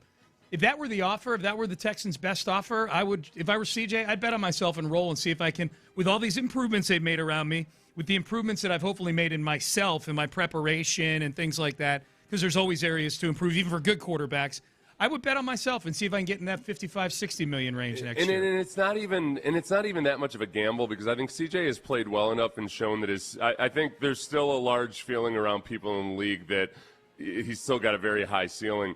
There's going to be multiple teams out there. If for some reason it went awry with the Texans, even if it was just a horrendous year next year offensively, there's going to be at least a few teams that will go after CJ. That'll make a play for him because they'll survey the landscape. Now, next year's a good year for the quarterbacks in the draft. Very good. But I think it's not like CJ it's not a huge gamble on himself. Like he's not going to have a contract out there somewhere if it doesn't work out with the Texans. So I think it's just for all parties involved, I think the best thing is to just punt this for another year and see where you are next February. Well, and the standard for him to become, to get into that $55 to $60 million club, which will probably be more expensive next year because there's a lot of quarterbacks that are coming up for renewals or whatever, or extensions, things like that. So, but whatever the top tier is, he doesn't have to be the MVP of the league to get into that tier salary wise. He doesn't have to be Josh Allen to get into that. He doesn't have to be Matthew Stafford to get into that tier. I think if CJ is a top 10 to 12 quarterback, I think if CJ is a top 10 to 12 quarterback in the league, the Texans have a really good chance of getting to an AFC title game. That means the offense was probably pretty good, assuming there's a run game that goes with it, because he's been a top 10 quarterback before with no run game. But I do think that with the way the team is currently constructed, that there will be a correlation with CJ being that tier of quarterback and how maybe deep a run they can make. If he does that, he'll get his money. He doesn't have to go win the MVP of the league or be a guy who sets all kinds of records. He doesn't have to break Deshaun Watson's passing records for the team. Yeah. If he wins a bunch of games, it's better for him to win a bunch of games and not put up numbers and just don't make mistakes than it is for him to put up massive numbers and the team to go 7-10 this year, I think. I was just kind of entertaining the hypothetical of what if Will Anderson signs his deal and then shows up at training camp 310 pounds. We don't have to worry about that. You already know that Will's going to be just fine no matter what because A, he's already gotten paid a boatload of money. Yeah. B, those some of my favorite answers yesterday were when Blanco and Lippman talked about NIL and the transfer portal and how it's actually been an asset for them when they're scouting because they have more guys that have transferred a couple times or once or twice. You got more people to talk to about them. Yeah. So that's good. You got more information. There's more of a chance that maybe a guy at one of those programs who's going to give you the straight scoop. But then also with the NIL part, and Blanco talked about this, you've already got a view into, okay, does a guy maintain his priorities and still stay focused on football even as he's getting paid, 6 or 7 figures, and you've got a better feel for those guys now. It used to be, for the entire duration of the NFL, most of these guys, other than getting some $100 handshakes or maybe a big bribe when they first committed to a school, you had no clue how they were going to respond to having 2 commas in their bank account balance, and that was a huge trying to figure out, all right, are we going to give this guy millions of dollars? And is he going to handle it right? You've already got a little bit of a window into these guys now. I think evaluating guys, I think in any job really, if you're interviewing people for jobs, but especially in football and in professional sports, there are very few adult things that they do prior to becoming a professional athlete. The more adult things you can see them doing, what they look like as an adult. Managing your money is one of the ultimate adult things. Well, and this is what? Every time I talk about this, somebody will say, like, Seth, there's lots of great players who blew all their money. Yeah, I don't care about which index fund they're invested in. I care about whether they're still also remaining focused on football. They have a bunch of money. Yep. Right. I don't actually care if they manage it all that well. I'm talking about, are they still focused on football? They can blow it on a bunch of stupid investments or something, but I'd almost prefer that. You know what? He invested a bunch of money with his childhood friends, chicken finger place or something, and he still played incredible football. Yeah, good. Oh, he could compartmentalize. He was able to compartmentalize his poor financial mismanagement. Yeah, yeah. I don't care about the specific money management. Yep. I care about did they keep playing football while they had a bunch of money either being squandered or being invested properly. Hey, I want to play this because we mentioned I accidentally put this cut in here under the Nugget Hussy section. But Charles Omenihu was on the Speakeasy with Emmanuel Acho. I don't know if they played together at UT or not, but they're both Texas Longhorns. I thought this was interesting because he's talking about playing defensive line. He was with Demeco in San Francisco. If he were an aging player, he would go play for Demeco Ryans. The defense, I think, is amazing. I think their defense is anybody that wants to elevate D-line play, get in the Demeco Ryans system. you're automatically going to do this. Automatically. As you got them D linemen going, how they supposed to go? It really don't matter who's back there. That's why I say, like, if you're a D lineman, bro, that hasn't found their way in the league, try and get in a system like that. You're going to find your way pretty quickly. Yeah, the Texans have a track, and when he says you're going to do that, he's kind of doing that thing where he takes his hand and makes, like you're shooting getting to the moon. Across the line of scrimmage, getting vertical. Yeah. So that was a man who, and we've seen proof of that. Proof of concept with Tim Settle and some of the other guys. Sheldon kind of a shot at linebackers there too, saying it doesn't matter who's behind you. I think that it's 100%. I've long advocated this. If I were a defensive tackle or a defensive end and I wasn't happy with the offers I was getting, I would go sign a one-year deal with Houston if they would have me. And it puts you in a position to really just wreak havoc when you're playing in a system like this. And we've seen it with other guys. Like Mario Edwards, I think, had never really played in a system like this. And you see a better version of him when he's allowed to just be aggressive and get upfield. That's 100% the case. And it's going to remain the case as long as Demeco is the head coach. They're going to be able to find value in either guys like Tommy Togiai or with veteran free agents that want to sign a one-year deal because like Sheldon Rankins or Tim Settle or some of these other guys. That's going to continue. I don't worry about that drying up. Yeah, Logan Hall would be the one to keep an eye on this year. Kind of fits that category for the Texans. All right, mock draft injection time. We'll do the Pettycast at the top of the hour, so we've got a lot to get to. We're giving away some Gamblers tickets in the next segment as well, so take a listen to the mock draft injection. Mike Renner, CBSSports.com, 3-round mock draft. The first round one, kind of bland, but the other ones are really interesting to me. So we will get to the mock draft injection. We do it every day at 7:45. Coming up next, but first, West Point Link.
610 presents live from the West Point Lincoln and West Point Lincoln of Sugarland Studios. Here's Payne and Pendergast. All right, good to be with you on a Tuesday pettycast at the top of the hour.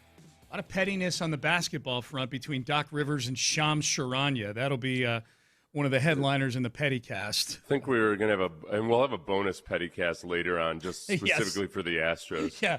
Bunch of little stupid minor stuff that's annoying me to an extreme degree right now. Yeah. Peek behind the curtain. There was a break earlier in the show where Seth and I were just going organically back and forth with each other on everything we hated about the Astros right now. We're both like, at one point, we're like, whoa. Let's save this for on the air. So we're going to do that a little later on in the show. Start texting them in. Yeah, text in your petties about the Astros. We'll do it in the 9 o'clock hour. Let's get to the mock draft injection. We do this each and every day at 7:45. We'll do it until next Thursday, which is night one of the draft, and draft coverage throughout the weekend here on Sports Radio 610 on Texans Radio. So we're looking forward to that. Mike Renner, CBSSports.com. I like the multi-round one, Seth, because if the particular mocker does something in the first round that's either been over-talked or something that's boring or something we don't like, then we've got 2 more rounds to dig into if we want to.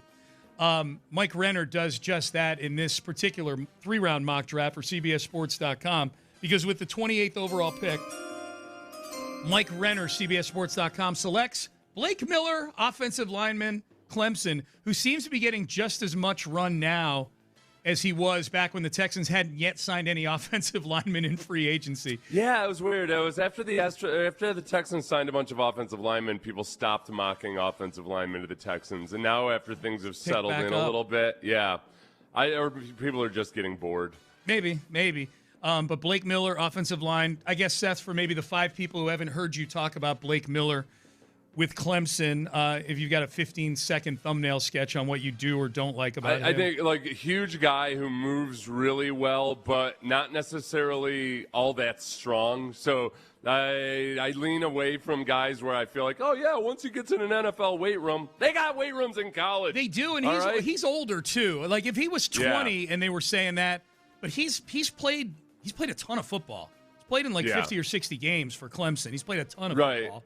But totally a whole bunch of potential there, too. I just don't know if he quite fits the mold of what the Texans have been focusing on, which is guys that just get down and just they're tough, gritty, drive guys up and out of there. He doesn't necessarily look like that kind of guy, and that's kind of a big projection to make. Yep. So 28th overall, he goes Blake Miller, offensive lineman, Clemson. Mike Renner of CBS does that. All right, we got a few more picks, so it's a 3-round mocker. So let's do with the 38th overall pick. Now, this plays into something you and I were talking about a little bit earlier in the show. We don't see a lot of this in the mock drafts. The Houston Texans, with the 38th pick, select Denzel Boston, wide receiver, Washington. So there you go. I like Denzel Boston because in at least a couple places I've seen people say, hey, now don't get ahead of ourselves here, but Puka Nacua springs to mind. Oh, really? That's the elite ball skills. Yeah, maybe the measurables aren't all that great, but the kid's just got something to him. Okay. As far as I could tell, not related to David Boston, the Houston native. Yeah, but a pretty badass name. Very badass especially if you grew up dancing to Boston songs at junior high dances. Very bad. That would be something. that would mean puns we're going to have to hear. That would mean he's 50. More than a feeling. The Texans were putting it. Oh, you're already on it. Look at you. Be great.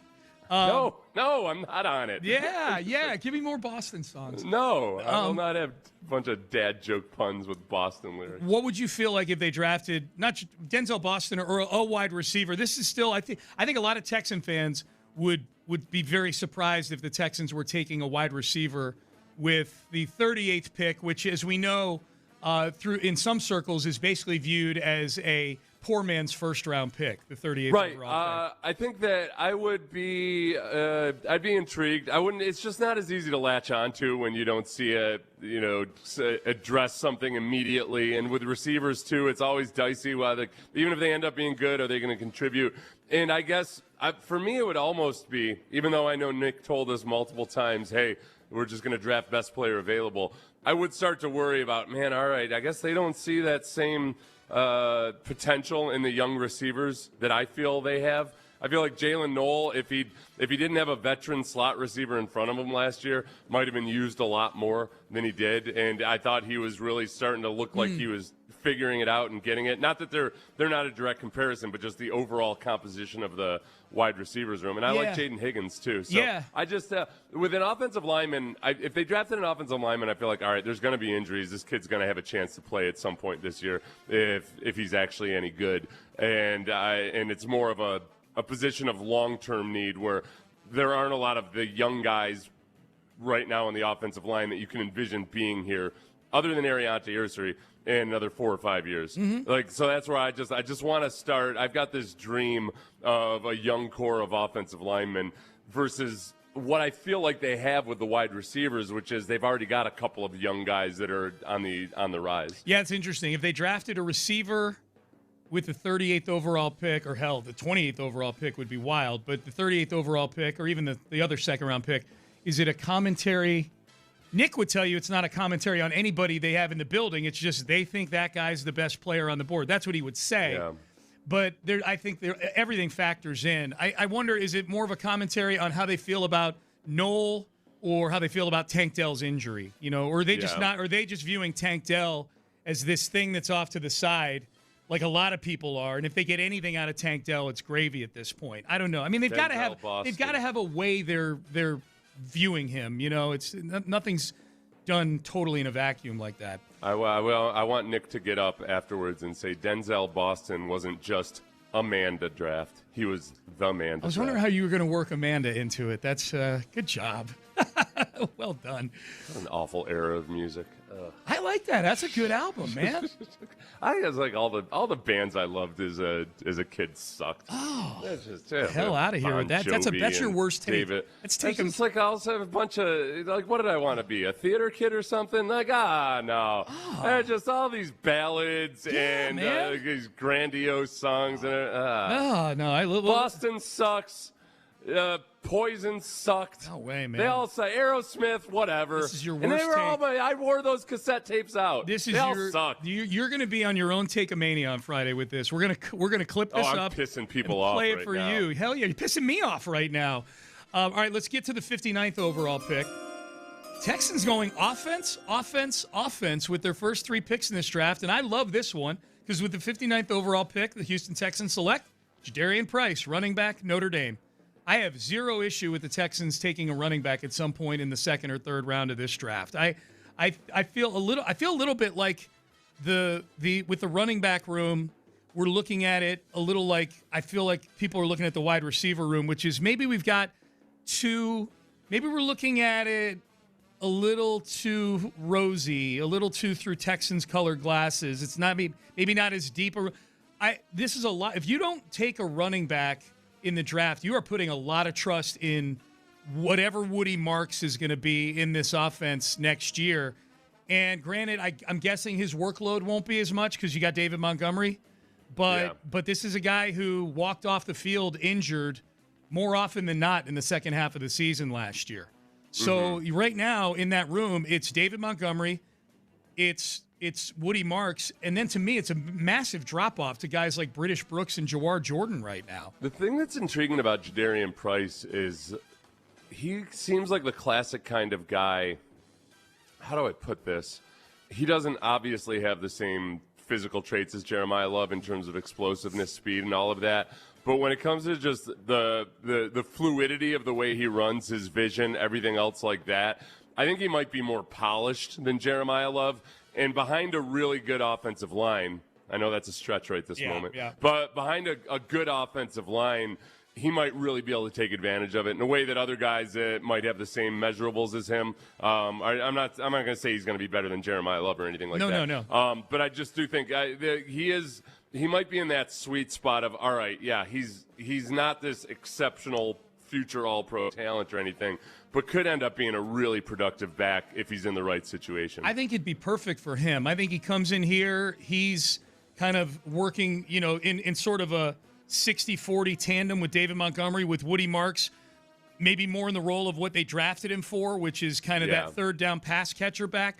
I think, and then David Montgomery's probably, he's going to be 30 in a couple of years, and Jadarian Price in the last 2 years of his rookie deal becomes your David Montgomery. I think it would be great. I think it would be awesome. By the way, the last pick here, 69th overall, don't have a ton of time to dig into it.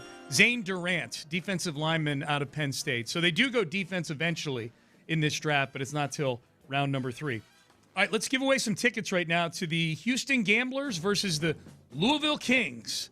Thursday night.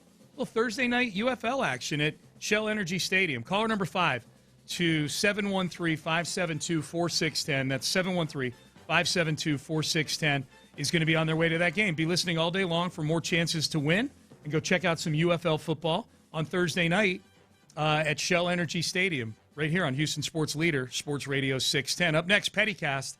We're going to get petty. Text in your petties. Seth and I are going to do a special Astros Pettycast later in the show. Very petty Tuesday here. Pettycast, 8 a.m. Tuesdays. That's coming up next. Bridgehead IT. You know, Nick Caserio was asked about AI yesterday, and he started in on using AI. The Texans personnel department has started in on using AI. You might have heard that press conference yesterday and think, you know what?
Payne and Pendergast. Okay, petties are already flowing here.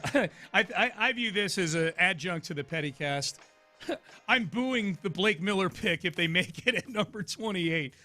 Good. Yeah, someone's getting in their draft party mood already. Won't you be happy, Texter, if they pick somebody while you're at the draft party as opposed to last year? I like now Blake Miller. I am very intrigued by him. I'm kind of trying to gauge what the Texans are looking for and going after, and he doesn't quite seem to fit the profile. But he is a gigantic human being who moves like the proverbial dancing bear or dancing elephant or whatever. Yep.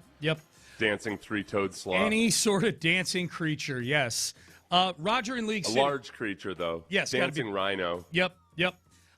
Roger in League City, congrats. You're on your way to the Gamblers game on Thursday night. We appreciate you tuning in to Sports Radio 610. Be listening throughout the day. We're giving away more tickets throughout the day here on the station. All right, Pettycast time. This was Ian Rappaport last week with an update on Travis Hunter that kind of got Travis Hunter's attention about how he's going to be used next season as a Jacksonville Jaguar. Yeah, we'll start, Tom, with the health part of it. It does seem like Travis Hunter is doing exceptionally well from that LCL tear. He has been running. He is doing well. He's not going to be, as they mentioned, a full participant in OTAs, but they really do believe he will be full by training camp. But when he comes back, and this is something that our Cam Wolf has told us over the last several weeks, they expect him to be a full-time corner, part-time receiver, which when you talk to teams last year, that probably was where they thought the value was and really where they thought the production would lie. So maybe this coming year, we're going to get to see the player that they drafted, that they traded up for last year. Okay. That last part's a little bit confusing. Super confusing, dude. Because they traded up for a guy that they said was going to play both ways. Yeah, I don't know what Rappaport's saying. I don't know what he's talking about at the end there. I think the thing that he's said, and he's maybe clarified later on, or at least he said, was that most teams he talked to looked at Travis Hunter as a guy that's probably going to be a cornerback that can also play on the offensive side of the ball at times. Yeah. I don't know. It felt like reports were pretty mixed. There were some teams last year reportedly that thought he was going to, they would put him at receiver. Mm-hmm. But very few teams really thought it was likely that he was going to be a genuine two-way player. Yep. Other than the Jaguars, who traded away last in this year's draft for him. Right. You and I definitely were of mind that this experiment's not going to last. Why is that in the Pettycast, you may be asking? Well, because Travis Hunter saw this video and tweeted, now who told you this?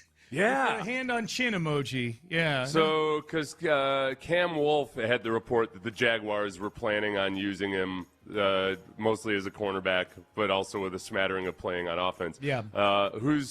Do you think Cam Wolf's report was wrong?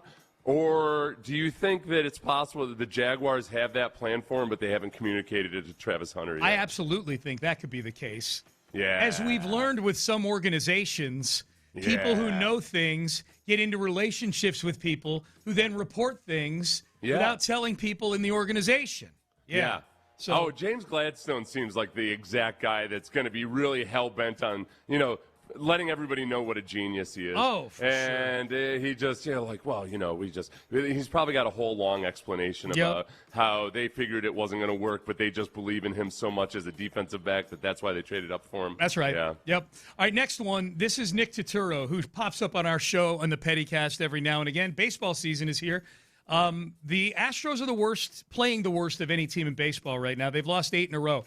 But take solace in the fact that the Yankees, and the Mets for that matter, are playing nearly as poorly as the Astros are right now. Their two managers, Carlos Mendoza and Aaron Boone, are 2 of 3 managers that are ahead of Joe Espada in the odds on the first manager to be fired. Espada is 4th on the odds board right now for first manager to be fired. The 2 New York teams have a manager that's even a greater chance of getting fired, according to the odds makers. Nick Turturro, not happy about the way he's an actor, noted Yankees fan, not happy with his Yankees right now. Yeah, you wanted to run it back, right? You wanted to run it back. I just said this before. I'm going to say it again. Here's the results. Here's the same channel, same poor play, even worse attitude, no accountability, losing close games. It's already only April, man, only April, and you're already seeing that this team hasn't done enough. They haven't done enough to change the narrative. Don't be shocked. Don't be shocked. We're not stupid. I don't talk to just talk shit. I talk real. I know what I'm saying.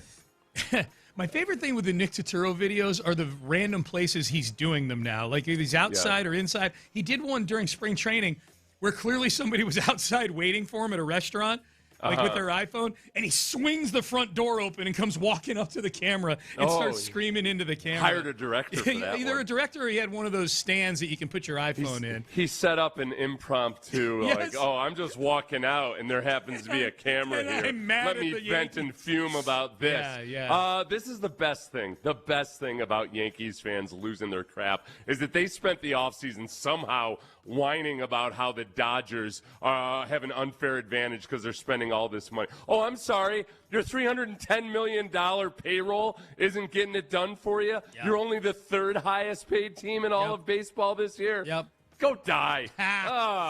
All right, so that was Nick Turturro. This is Scotty Scheffler doing the Pettycast. If you're just getting in your car, you're just tuning in. Scotty Scheffler, who didn't win the Masters, but he was among the leaders at the end. He shot a 65 on Saturday. That's a really good score at Augusta, 65. It's a good score on any course.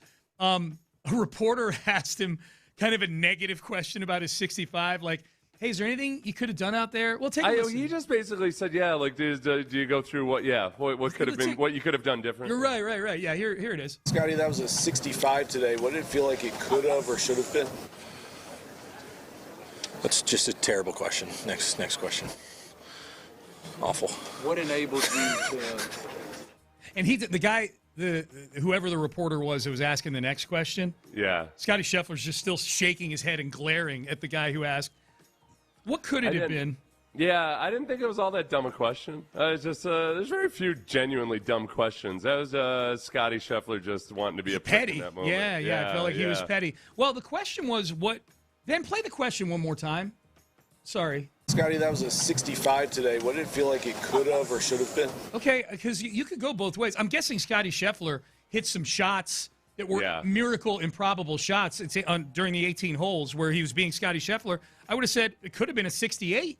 Yeah, if I didn't do this on Amen Corner, You could ask that about any round of golf ever. Yeah. I don't know. I thought it was kind of a benign question that Scotty Scheffler was just feeling petty about just life in general at that moment. Definitely fits this. But segment. it was top tier pettiness with his facial expressions and his just kind of it was a little bit like which basketball coach was it that answered the question and then went back after the Mick Cronin. That's right, Cronin. Cronin just was asked another question, started to answer it, and then decided to tear into the kid again. Right. Yeah. Hey, by the way, Seth, even if I didn't know which coach you were talking about, if I just said Mick Cronin, there's like an 80% chance that I'm right. Yeah. It's the pettiest coach of all time. All right, speaking of basketball and petty, we went through that Shams Charania long-form piece about just the complete collapse of the Milwaukee Bucks over this season, where Giannis Antetokounmpo is sideways with the organization, wants to be traded, wants to play, but they're not playing him down the stretch. They didn't play him down the stretch. All kinds of stuff. And it was a deep dive, and Doc Rivers came off looking terrible in this story. Doc Rivers went on Michelle Beadle's podcast that she does with Chandler Parsons, and it's very clear he hates Shams, and he misses Adrian Wojnarowski. You and Giannis, you guys are in good standing. There's no strain whatsoever. We have a great relationship. Shams wrote an article that was so inaccurate that I don't have enough time to go into. He talked about a locker room thing, and I was laughing like, yeah, we had a tough locker room day. We lost to the Chicago Bulls with a 20-point lead. I showed clips the next day of guys who were screwing up. That's what happens in a locker room. The first thing I thought, where's Woj? I miss Woj so much. Okay, so we'll shade at Shams. He's in Allegheny, New York. He's the general manager for St. Bonaventure. Yeah. How is that working out? I'm being serious. Do we know, is that I know you've got people up that way. There was something he kind of cleaned house I think he made a bold move of some sort. Okay. My mother-in-law texted me about it, and I never followed up. I'll tell you at the end of the show. Yeah, I'm looking at it right now. I think people are pretty happy with him up there. Yeah, I think he's raised a bunch of money for their facilities and everything. 17-17 this season, but 4-14 in the Atlantic 10. So yeah. So it's, but as far as he's the GM where it's more of the overall program and everything like that. Because I think it's the entire university he's the GM for, not just the basketball team. Oh, I thought it was just basketball, but no, I'm not maybe sure. it is. Yeah, I have no clue. I thought it was just basketball. Okay. But it's not a very big university. Yeah, no, it's not. It's neither here nor there. Here's one more from Doc Rivers. Tells the story of Shams Charania getting upset at Doc for making a joke about him. I made a joke before All-Star. If you remember that, Michelle, where I said Giannis should trade Shams. Shams took that so personal that he actually called the Bucks and yelled at them to take it down. Then the NBA calls. No, the NBA calls the Bucks. No, it was a mess. The NBA calls the Bucks and are like, Shams wants us to tell you this, but we really don't care. And the NBA, and then the NBA posted it. So I've heard from 10 different people that have said, "Oh, Shams is going to do a revenge article on you guys and on you." And I was like, okay, I don't care. So that's the only thing I didn't like about it. It's the purpose of. I read that article. I'm like, what is this article for? Yeah, Doc needs a better connection on his Zoom. I'll say that. So Doc made a joke about Shams, and the Bucks posted it, and the NBA stepped in and said Shams wanted the NBA to step in and do something about it. Apparently, Shams was very sensitive about whatever it is Doc said to him. The thing I find funny about this, and we'll hear from Shams in just a second because he was on McAfee yesterday and threw some shade at Doc, because since that interview Doc did with Michelle Beadle, he has stepped down as a Milwaukee Bucks head coach. 2 days later, he steps down as the Milwaukee Bucks head coach. The funny thing about this is Doc Rivers, of all people, making fun of how sensitive Shams Charania is. Yeah. Like, Doc, you're doing these interviews to respond to this article that you say is, totally inaccurate. Like, you're being kind of sensitive yourself here. Yeah, yeah. These are two sensitive guys wearing the Spider-Man costume, pointing at each other. Yes, that's you're what it sensitive. is. Oh, am I? Oh, Seems you like are. the guy who's accusing people of being sensitive is pretty sensitive. That's exactly right. Buster. You got to throw a Buster in there. Yes, Bucko. Here's and it is. He's the GM of the basketball team. the basket. That's what I thought. Yep. For people who are wondering why is he at St. Bonaventure, that's his alma mater. That's where he went. Yep. Here's Shams, who's a protege of Woj, by the way. Like, Woj kind of nurtured Shams along as the future NBA insider when they were both at Yahoo together. Shams was on McAfee yesterday and throws some serious shade at Doc Rivers and the Milwaukee Bucks, clearly in response to Doc's interview with Beadle. They already went through negotiations for Giannis in February as far as trade talks. They're probably going to revisit a lot of those same conversations with teams like Minnesota and Golden State and Miami and the Knicks. We'll see how the playoffs shake out. That's going to have a big part in all this. But listen, the reality of everything in Milwaukee is this. If they spent as much time dealing with their own internal dynamics and problems as they do responding to accurate reports, they wouldn't be in the mess that they're in right now. I'm just on doing the job at the highest of levels that I possibly can. Oh, no, you didn't, It's Shams. hard to separate the clip from the fraternity house behind him. On the McAfee show? Yeah. I did my best. No. I'm just trying to think of sometimes it's like when somebody tells a joke, the laughter helps you. Oh, and yeah. So when you hear McAfee and one of his slappies there, you're like, whoa! Yeah, oh, yeah. Feels yeah. like, oh, yeah, sick burn, Shams. I'm like, oh, no, wait a second. Was it a sick burn or not? I thought it was pretty good, actually. He's taking up for himself. Who is the winner in the Doc v. Shams petty off? Oh, yeah, Shams still has a job, you know, so I guess there you go. It's funny you say that. You saying that Shams still has a job is funny. It makes me think of a McTaggart anecdote that he told about Phil Garner. You probably saw this on social media. McTaggart tweeted the day that Phil Garner died a couple days ago, R.I.P., McTaggart told a story about when Phil Garner got fired here in 2007. McTaggart called him up to talk to him about it, get some quotes for a story. And McTaggart says, he calls him up and he says, "How you doing, Phil?" And Phil says, "I'm doing better than you." McTaggart's like, "What?" He said, "Hey, you have to work today." Yeah. That was pretty good. All right. The petty cast. By the way, the only other petty that I have kind of enjoying seeing Coach Prime and the Colorado Buffaloes begin to circle the drain here. Their spring game attendance has dwindled from 47,000 3 years ago when Coach Prime-a-mania was at its peak to an estimated 17,000 this past weekend. Oh, man. And it's not, you're not even directing that at Coach Prime as much as you are the legions of demented and delusional Buffalo fans. The Prime-a-maniacs. Who swore that this was going to be a generational football program and just personally attacked. They attacked you. They attacked over me. and over and over again. They attacked me because I picked TCU to beat them in Prime's opener, his debut as the head coach, and they did not. And they came after me, guns a-blazing. Of course, they finished 4-8 that year, and they were 13-12 with Shedeur and Travis Hunter over a 2-year period. They have the lowest win total the Buffaloes do in Vegas, Seth, 4.5 on the upcoming season. So they had was 17,500 in attendance for the spring game this year, as opposed to 47,000 back in 2023. It's a big drop, man.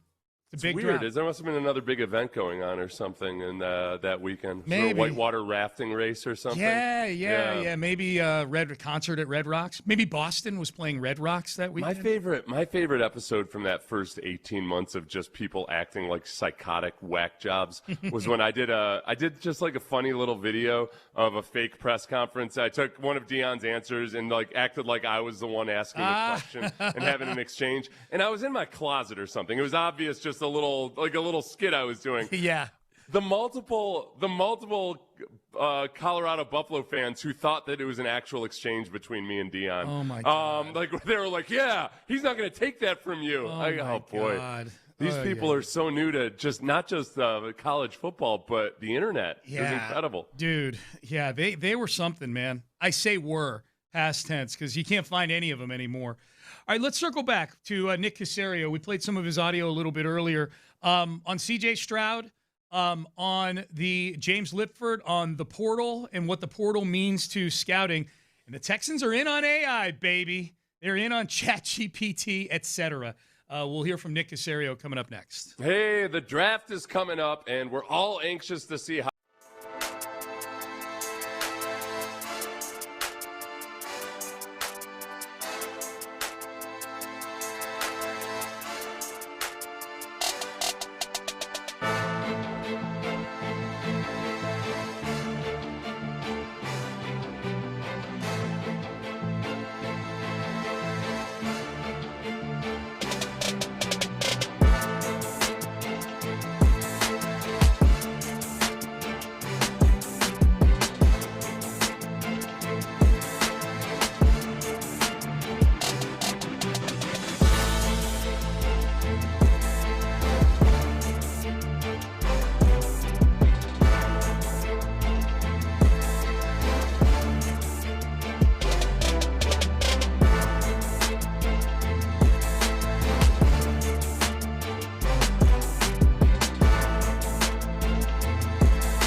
Sports Radio 610 presents live from the West Point Lincoln and West Point Lincoln of Sugarland Studios. Here's Payne and Pendergast. All right, Payne and Pendergast with you. Nick Caserio met with the media yesterday. He will be chatting with us tomorrow at 7:15 here on the show. So we'll have the Texans Executive Vice President and GM on the show to talk a little draft. We'll follow up on some things from the press conference. We'll have some questions of our own on here for him. We're looking forward to catching up with Nick a week and change out from the 2026 draft. Nick's sixth draft as the GM of the Houston Texans, man. Time flies. Sixth draft as the GM of the Houston Texans, and this is already the fourth with Demeco, huh? Wow. Yeah. And, they seem to work together well, man. These guys are, Demeco and Nick are growing up. They're fast friends. Full-blown adults. You called it. You were like a matchmaker when they were searching for a new head coach after they fired Lovie Smith. You were like, I think these two would get along really, really well. I mean, you're like a dating show host, basically. You know what I called yesterday? It was funny. Just that morning, we were talking about what the non-negotiables were for Texans players. Yeah. Or that's a question we might ask Nick. And I thought that their practice habits is a big one. And then Lipfert, when assistant GM James Lipfert was talking about scouting Jaden Higgins, he talked for about a full 90 seconds about how good he was in practice, how hard he practiced, all of those things. I was very excited for you. I texted you. I'm like, he's talking about practice. He'd probably been listening to the show. Oh, yeah. I feel that they most of the staff probably listens for 2 to 3 hours in the morning before they do listen. Before they get on with the rest of their day. 2 to 3 hours. They do listen.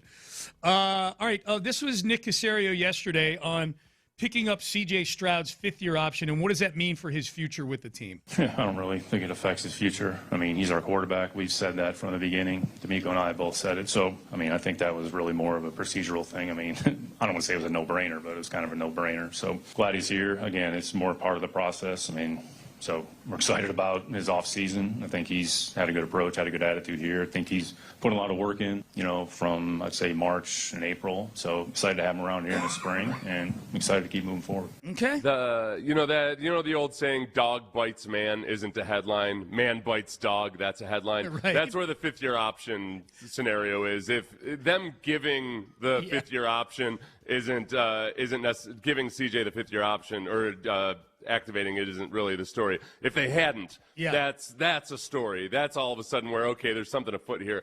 It's a no-brainer just because CJ is definitively a good enough quarterback that you want to be able to lock him in for a year of control for $26 million, which is a relative bargain for starting quarterbacks these days. I think that how people read into that reply is interesting.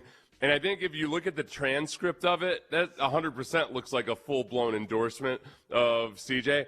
I think some people listened to it or watched it.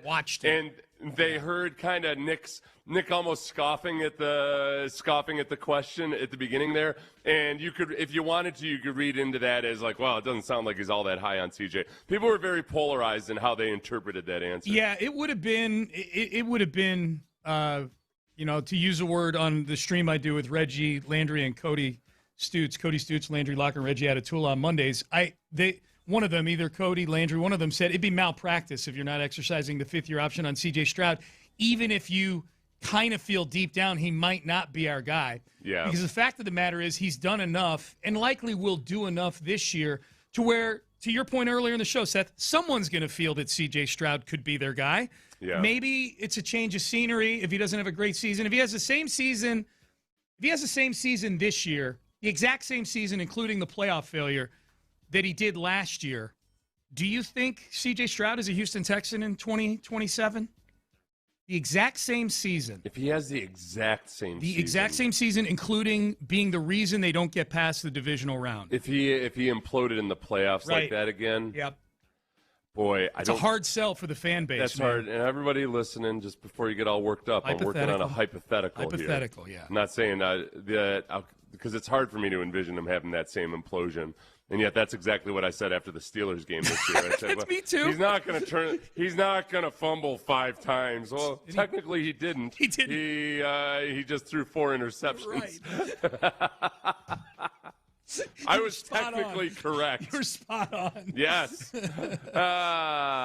Life. Yeah. No, I don't think he would be. I think it would be one of those things where, because, and I'm just being as realistic about it as possible, I think it would turn into one of those situations where all parties involved might feel like it's a time for a change of scenery. Yep. CJ himself included. Yep. And it just and it also might include some turnover in either the coaching staff or the front office too. Yes. That would be awesome for ratings, but horrible for my mental health. Yeah. I can't go out like that next year, man. No. And but to that point, that's where, and even in this scenario, put the hypothetical, erase the hypothetical for a second.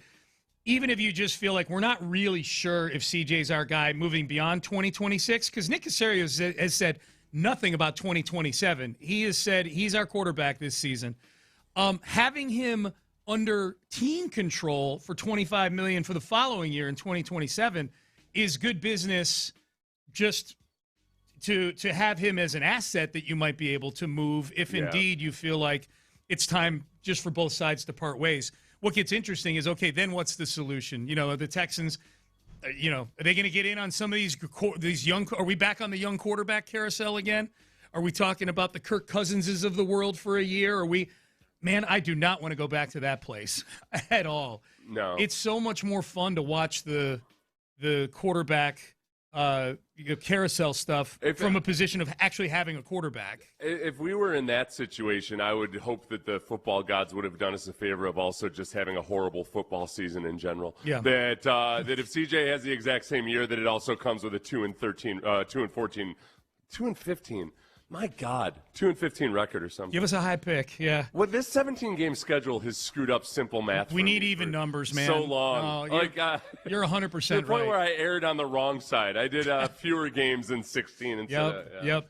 Here is James Lipford, the assistant GM. This was an interesting answer. Talked about players that go into the transfer portal. How do you view those players? How does it affect your scouting of these players? I think it's, for us, evaluating it, it's been a positive thing. Now, I don't come from we don't come from a place of the college coaches and that world that has to deal with the everyday transactional nature of it. But from an evaluation standpoint, when players have been at multiple schools, and it's a whole nother group of people you can ask them about how are they on a daily basis, because that's honestly, not to speak for our group, but that's what we're curious about. How are they every single day? Are they consistent? How do they work? How do they show passion for ball? So at the end of the day, we're trying to find that out, players A through Z. And so when you have, hey, he left school A, went to school B, we can talk to both schools, see if the information matches up. If it doesn't, okay, where's the gap? And then, just on player-by-player basis, it's a little window into, how they make decisions, what's important to them. Really not worried about the NIL side of it. We don't get into that a whole lot. But the actual transferring, what was the reason for it? It's not a bad thing. 10 years ago, it might have been a different conversation, but these guys transfer, and we don't hold it against anyone. We just want to know what their DNA is, what they're made of, and ultimately, what will they be as a Houston Texan if we draft them? That's what we're just in the search of. Dude, yeah, and it's really interesting because everything's changed so quickly. I think there's genuinely zero concern about whether a guy is loyal enough or any of those kinds of things now, whereas it was a big deal 10 years ago. It's the lay of the land, it's the environment that the kids are operating in, and they don't think about it unless the guy's transferring because he's either a head case or because the coaches hate him or whatever else it might be. Yeah. I don't think let's not pretend like if the transfer portal was there in the 1950s, the kids wouldn't be transferring. They'd all be transferring. Yeah. Please direct me to the era in which humans didn't get upset about not being a starter on the football team or going off to act in their own self-interests for some other reason. Yeah. It's got nothing to do with the DNA of the kids. It's just that they have that ability to do something they weren't able to do. People love to talk about baseball players like back in the day, Joe DiMaggio didn't hold out every single year or something. Yeah. Like, oh, back when it was about love of the game, he held out every year. There's no way I can have that opinion. My daughter transferred twice as an athlete. I cannot have that opinion. So, they don't even think about it. And if anything, like Lipford said, it's an advantage for the pro scouts because you have that many more people you can talk to about a guy. And there's more of a chance that, hey, all right, let's say Woody Marks transfers from Mississippi State to USC. That, all right, maybe I've got a close friend at Mississippi State that I really, really trust, and he's going to give me the straight scoop on things. Compared to USC, you might not have that close relation there. So I think that and Nick has kind of alluded to this before. By the way, side note, Lipford got an interview this year with the Falcons, right? Correct. Yeah, for the GM job. For the GM job. I think Lipford.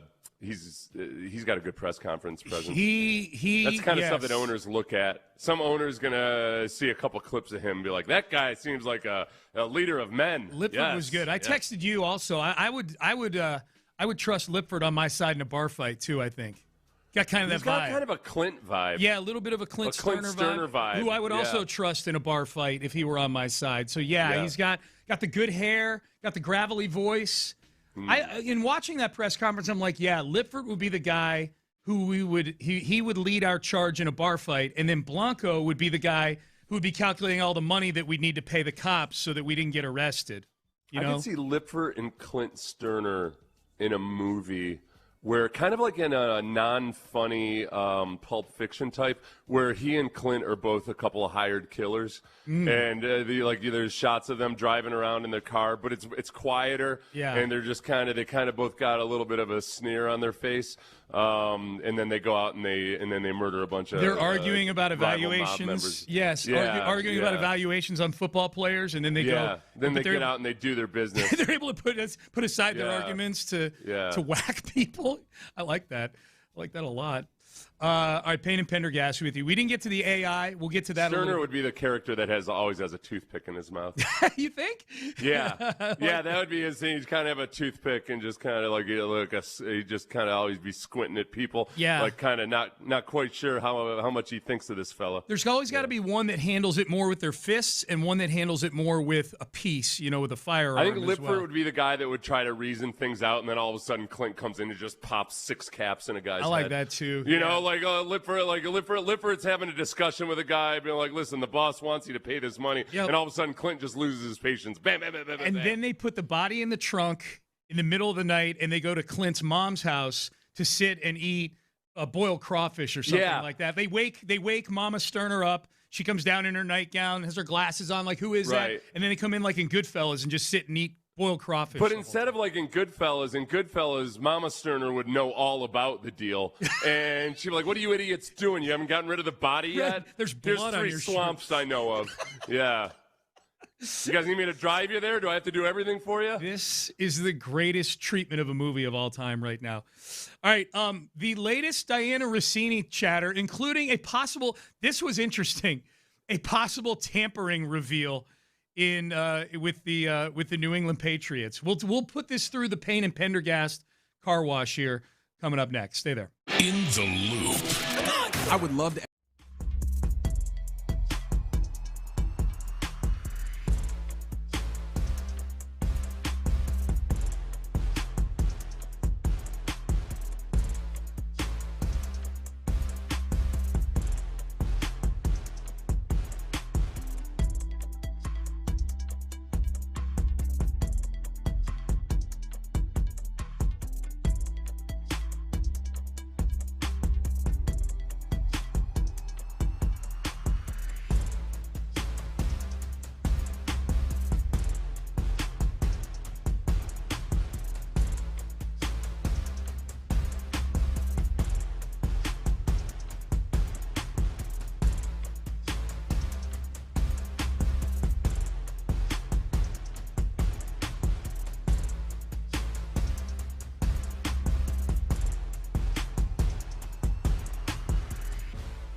610.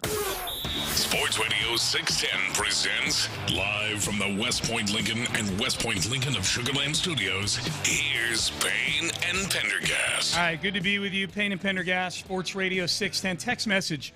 Can you guys go at least 1 week without exposing your bias against the Sanders family? Damn.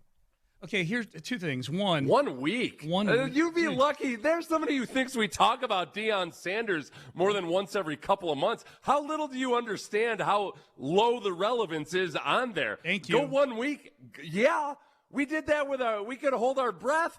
The last time we mentioned Deion Sanders, it had to have been several weeks ago. I told the guy, I said, dude, It's been months since we talked about him. And by the way, there was plenty of chance last week to talk about him because there were a bunch of Colorado transfers. Yeah. Actually, maybe we did talk about that one. Yeah, maybe.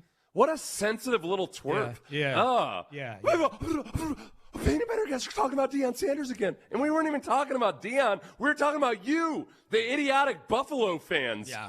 The Buffalonians. Yes. You morons. Yeah. You acted like, it's just a matter of time until Colorado wins 17 national championships in a row. Look at that. Yep. How could you be so stupid? Okay. Don't be so stupid. Settle down. All right. So I'm going to talk about that guy every week. Seth, you be the judge on this one. This will probably be the last of the Rossini audio is slowed to a trickle here. Since the Mike Vrabel, Diana Rossini Was she seen photos with Deion Sanders? surfaced. No, she's not seen with Deion Sanders. Just checking. So this is some old audio. It appears from the Super Bowl, her talking to what appear to be Boston guys. You can't tell from the video, but she refers to the interviewers as you guys when talking about Patriot fans and whatnot. So it's either Barstool or it's one of the stations up in Boston. But she's talking about Max Crosby here. Mm-hmm. Take a listen to this. You tell me if you were trying to sleuth a tampering case here. Yeah. Between the Patriots and Max Crosby. Is Diana Rossini a little too loose-lipped here? As for this upcoming offseason, outside just free agency, the thing that I'm going to be watching are these players that perhaps want trades. That's what I want to see. Max Crosby doesn't seem too happy in Las Vegas. Is he going to ask for one officially and ask out? Is that a guy? I can tell you, I know he wants to play for Mike Vrabel. He's told me before. Oh, really? Yeah. A.J. Brown in Philly, that's something to watch. Good. Okay, so. Ooh, trying to tamp that ass. What? I think that. Well, okay, but what's the end goal here though? Is her reporting that publicly is kind of that's the opposite of tampering. Like if she wanted to, I guess, if she wanted to communicate that Max Crosby wanted to play for Mike Vrabel, then she could just tell Mike Vrabel that. What if she got that from Mike Vrabel? What if he was just trying to plant a seed or something? Or if Max Crosby's people had made back channels to the Patriots? Well, then that wouldn't matter. The tampering would be if Mike Vrabel made it known to Max Crosby that he was interested in trading for him. But I would say even if somebody reached out through back channels to Vrabel and then Vrabel engages at all talking with or about Crosby with people that matter, is that not tampering in some way? That would be, but that's not what we just heard right there. Yeah, so people are speculating that maybe Diana Rossini was working as a middle person. I don't know, the two. Working as a middle person, or the fact that I think we know now what side she probably heard that from, right? Based on her interaction with Vrabel. Oh, so evidence that there was, okay. See, she's hearing it. If she's hearing that from Vrabel, that means Vrabel would at least know that Max Crosby wants to play for him. And I don't think diabolically enough. How did he find that out? Right. Yeah. Right. I know that I've heard. Yeah. Did she say? She just said she's heard from people? You want to hear it again? Let's play it again. So we're not. This is Diana Rossini at the Super Bowl talking about. I know that Max Crosby wants to play for Mike Vrabel. As for this upcoming offseason, outside just free agency, the thing that I'm going to be watching are these players that perhaps want trades. That's what I want to see. Max Crosby doesn't seem too happy in Las Vegas. Is he going to ask for one officially and ask out? Is that a guy?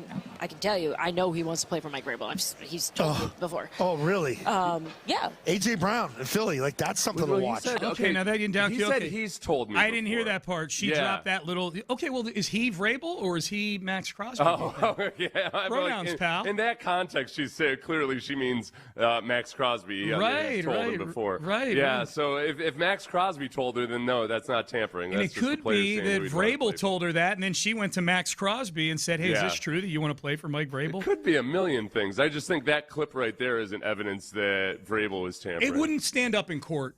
But I'm just saying all of these cuts that involve her talking about Vrabel take on this completely different tone now. You know? I guess, and I think a lot of people, I think both Florio and Colin Cowherd have kind of pointed out the dynamic that's interesting. No, it was Florio that pointed out this dynamic.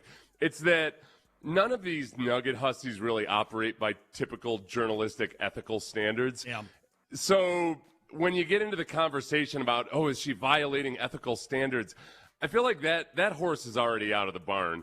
Now, this is obviously more sordid because there's a morality side to it on the personal side of things. And it steps it up a notch when your unethical behavior involves a allegedly sexual relationship. Yeah. But I don't know how much in the Nugget Hussy world that Schefter and Rappaport and all these other people live in. It's not about, getting the true story all the time. It's about accumulating little nuggets that you selectively decide to disseminate to the public. If you look at what's going on in the draft right now with Reuben Bain, apparently a bunch of people knew about this story about Reuben Bain getting charged with reckless driving and putting a woman in a coma. She died eventually. And she died, yeah. And but it was reported by somebody a few days ago, and all of a sudden, a bunch of these non-journalist Nugget Hussies had this information, but they just hadn't reported the story for whatever reason. It's like they're not out there like investigative journalists trying to get to the bottom of every story. No. They are specifically just they're divulging little tidbits of gossip here and there. The other thing I've seen, which is our whole industry. It's a gossip industry.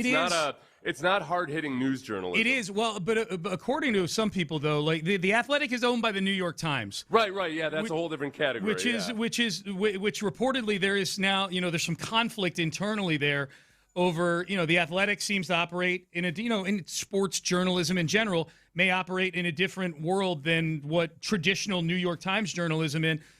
Rossini is going to be held to the New York Times standard through this investigation. That's the owner of the company. And that brings me to the second thing, which when you mentioned Cowherd, the video I saw of Colin Cowherd yesterday that I thought was interesting, which I agree with, is there's all these people out there that it feels like Diana Rossini is taking the brunt of this from a career standpoint, like this jeopardizing her career potentially. And Mike Vrabel is getting none of that. And there's people that are angry with that. Like, why isn't Vrabel being held to the same standard as Rossini when it comes to his, career dissipation light blinking right now? And it's because they don't have the same job. They don't work for the same company. Like that was Colin Cowherd that had said that. Like Rossini, it's both. It's an ethical, it's a journalistic ethics question and a morality question. With Vrabel, it's a morality question. Correct. That's him in his personal life. What kind of example is he setting for his team? All of those questions. But it's not the professional ethics side of things. Obviously there's some, having relations with the people in your whatever. But it's just not the same level or the same scrutiny. No. But the whole notion of holding Nugget Hussies to a certain journalistic ethical standard is kind of it's a gray area, because if you look at the actual, Jonathan Alexander's an actual journalist. Yes. He holds himself to a different standard than the Nugget Hussies do. Right. He needs he has a higher standard for what he's going to report based on the credibility of his sources and all of that stuff. The Nugget Hussies are just kind of throwing stuff out there. They're gossip columnists. Like you and I, we're basically gossip columnists. Yeah. Damn good So I ones. never break news. That's if I have news at all that I feel like needs to be broken, I give it to an actual professional journalist. Too stressful. And even then, it's too stressful. All right, Payne and Pendergast with you. We did the Pettycast at 8 o'clock. And I would totally sleep with a coach to get a story. That was not – when we come back, Seth's power ranking of coaches he would sleep with. to get a story. Actually, we're going to do a bonus Pettycast in the next segment. We did the normal Pettycast at 8 o'clock. The Astros gave us way too much petty to be contained in that segment. So this is an Astros-only Pettycast coming up next. Stay there. Trajan Wealth. Moving on into more serious topics. A matter of your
From the West Point Lincoln and West Point Lincoln of Sugar Land Studios, KILT FM HD2 Houston. On Odyssey Sports Station, the Texans play here. Sports Radio 610 presents Payne and Pendergast. All right, we do the Pettycast at 8 o'clock every Tuesday. If you missed it earlier, we did one at 8 a.m., and it had no Astros in it because Seth and I made an executive decision at some point during the show that the Astros deserve their own Pettycast today. They're coming off the worst road trip that I can ever remember for the Astros. Here's some of the numbers. This will whet the palate for the pettiness here, Seth, and maybe some of the pettiness gets woven into this. Just some numbers here from this road trip. 1-9, 8-game losing streak. This is their longest losing streak in 13 seasons when they lost 15 games to close out the horrific 2013 season that I think to this day is still the worst record they've ever had in the history of the franchise, 51-111. So that's what has been accomplished or not accomplished over the last 10 games. They allowed 7.5 runs per game during that road trip. The starters have recorded 3 or fewer outs in 3 of the last 5 games. Prior to yesterday, prior to Mike Burrows, so now 3 of the last 6 starters have lasted an inning or less in the box score. That's crazy. I think there's something about this scourge of injuries, but also I want to make excuses because of injuries as much as the next guy, and by that I mean Dana Brown. But the next guy is Dana Brown in this instance. Yeah. But I can't look past Sean. We did this in the 6 o'clock segment. I'm looking at all the Astros who have pitched any innings at all for the Astros this year. All the pitchers who have pitched, and of 17 guys, only 4 of them have an ERA below 4.7. I mean, they've been. I don't care about when they got injured or anything. It's just everybody's been awful except for 4 guys. Yep. We can't just blanket use injuries as an excuse when Hunter Brown's the only starter worth a damn with that ERA below 4.71. It's pathetic. It's just ridiculous. It's not just the injuries. They've been horrendous. The road trip, because we know the homestand was fine. They went 5-2. In the homestand, it's this road trip where they went 1-9. The ERA on the road trip, Seth, was 7.98. An ERA of nearly 8 on a 10-game road trip. This is a very frustrating thing. The Mariners came into the series, the 4-game sweep that they just had with the Astros, averaging a little over 3 runs per game, 3.08 runs per game, and they had the worst OPS in baseball. In the 4 games against the Astros, they averaged 7.25 runs per game. They double and a halved their output that they'd had for the entire season up to that point. The Astros now have sole possession of last place in baseball. They have the worst record in baseball, not just the AL West. They have the worst record in baseball, and they lead the major leagues in runs scored. That feels like something that has never ever happened before at any point in any season. And here's why I say that. The obvious part I say that is because, well, normally a team that's terrible doesn't score a lot of runs. That's true. Sole possession is the big thing because there's probably been a team or two that's led the MLB in runs, and they're 1-4, and they're tied with 3 other teams that are 1-4. We are to a part of the season now where, teams have played different numbers of games and things like that. I feel like they are accomplishing something that's never happened in baseball before, having sole possession of last place and leading the league in runs scored. And this is exactly the kind of statistic that you hate, is whenever there are remarkable stats that have never been accomplished before because of atrocious play. Yes, or they go back to the Texans before. Yes. No team's ever not scored a touchdown in the first drive for however many consecutive games since whatever year. Yeah. I hate. I kind of stand back in admiration when it's never been done before. The ones I really hate are where this is the first time any team has done this since the year 1903. Yeah, the Industrial Revolution. Yeah. Since the invention of the cotton gin. Yes. Yeah. Okay. Well, here's one. The Astros, you hate these so much. So here's one for you. The Astros are now the 142nd team dating back to 1898 to allow at least 106 runs in their first 17 games. So you may go, well, that's a lot. That's 142. Granted, it's over a century. This is the key. 24 of those teams had a winning record, so 17% went on to have a winning record. Only 6 made the postseason. That's the big thing for me, is that there's a lot of lip service that's going to be paid over the next several weeks to how we can turn this around. And maybe they do, maybe they don't. Yeah. The fact of the matter is they are pitching at such an historically bad level. And to me, I don't see an end in sight. I don't see a Hunter Brown 2024 turnaround in any of these guys right now. If anything, they're just going to keep getting more banged up and calling more and more AAA and AA guys up. So I don't see a light at the end of the tunnel. That's the big thing to know, is that none of these teams who are doing what they've done sniff the postseason. In fact, a lot of them don't even sniff 70 wins. You know what else I've got? You know what? You know what's nice about this Astros team is that there's a brand new thing to be petty about, and it's the ABS. Where do you hazard the Astros rank right now in Major League Baseball on percentage of successful challenges? I'm going to guess not good because of the way you're framing the question. So. Yeah, it wouldn't be in the petty cast. If it were for no. This. 28th. I was going to say 27th. Okay. 28th. 28th, yeah. And this is after Yiner actually managed to have a couple successful challenges yesterday. Yeah. They went 0 for 4 on the road trip until yesterday, and then Yiner had a couple successful This is a good one by you as far as an Astros pettycast, because I love the ABS. I love the drama with it. They're taking something we love and turning it into a tawdry whore. That's right. Yes, it's exactly what they're doing. Okay, so those are just the numbers. What are we actually petty about? You want to get the Am I being on the IL with shoulder fatigue?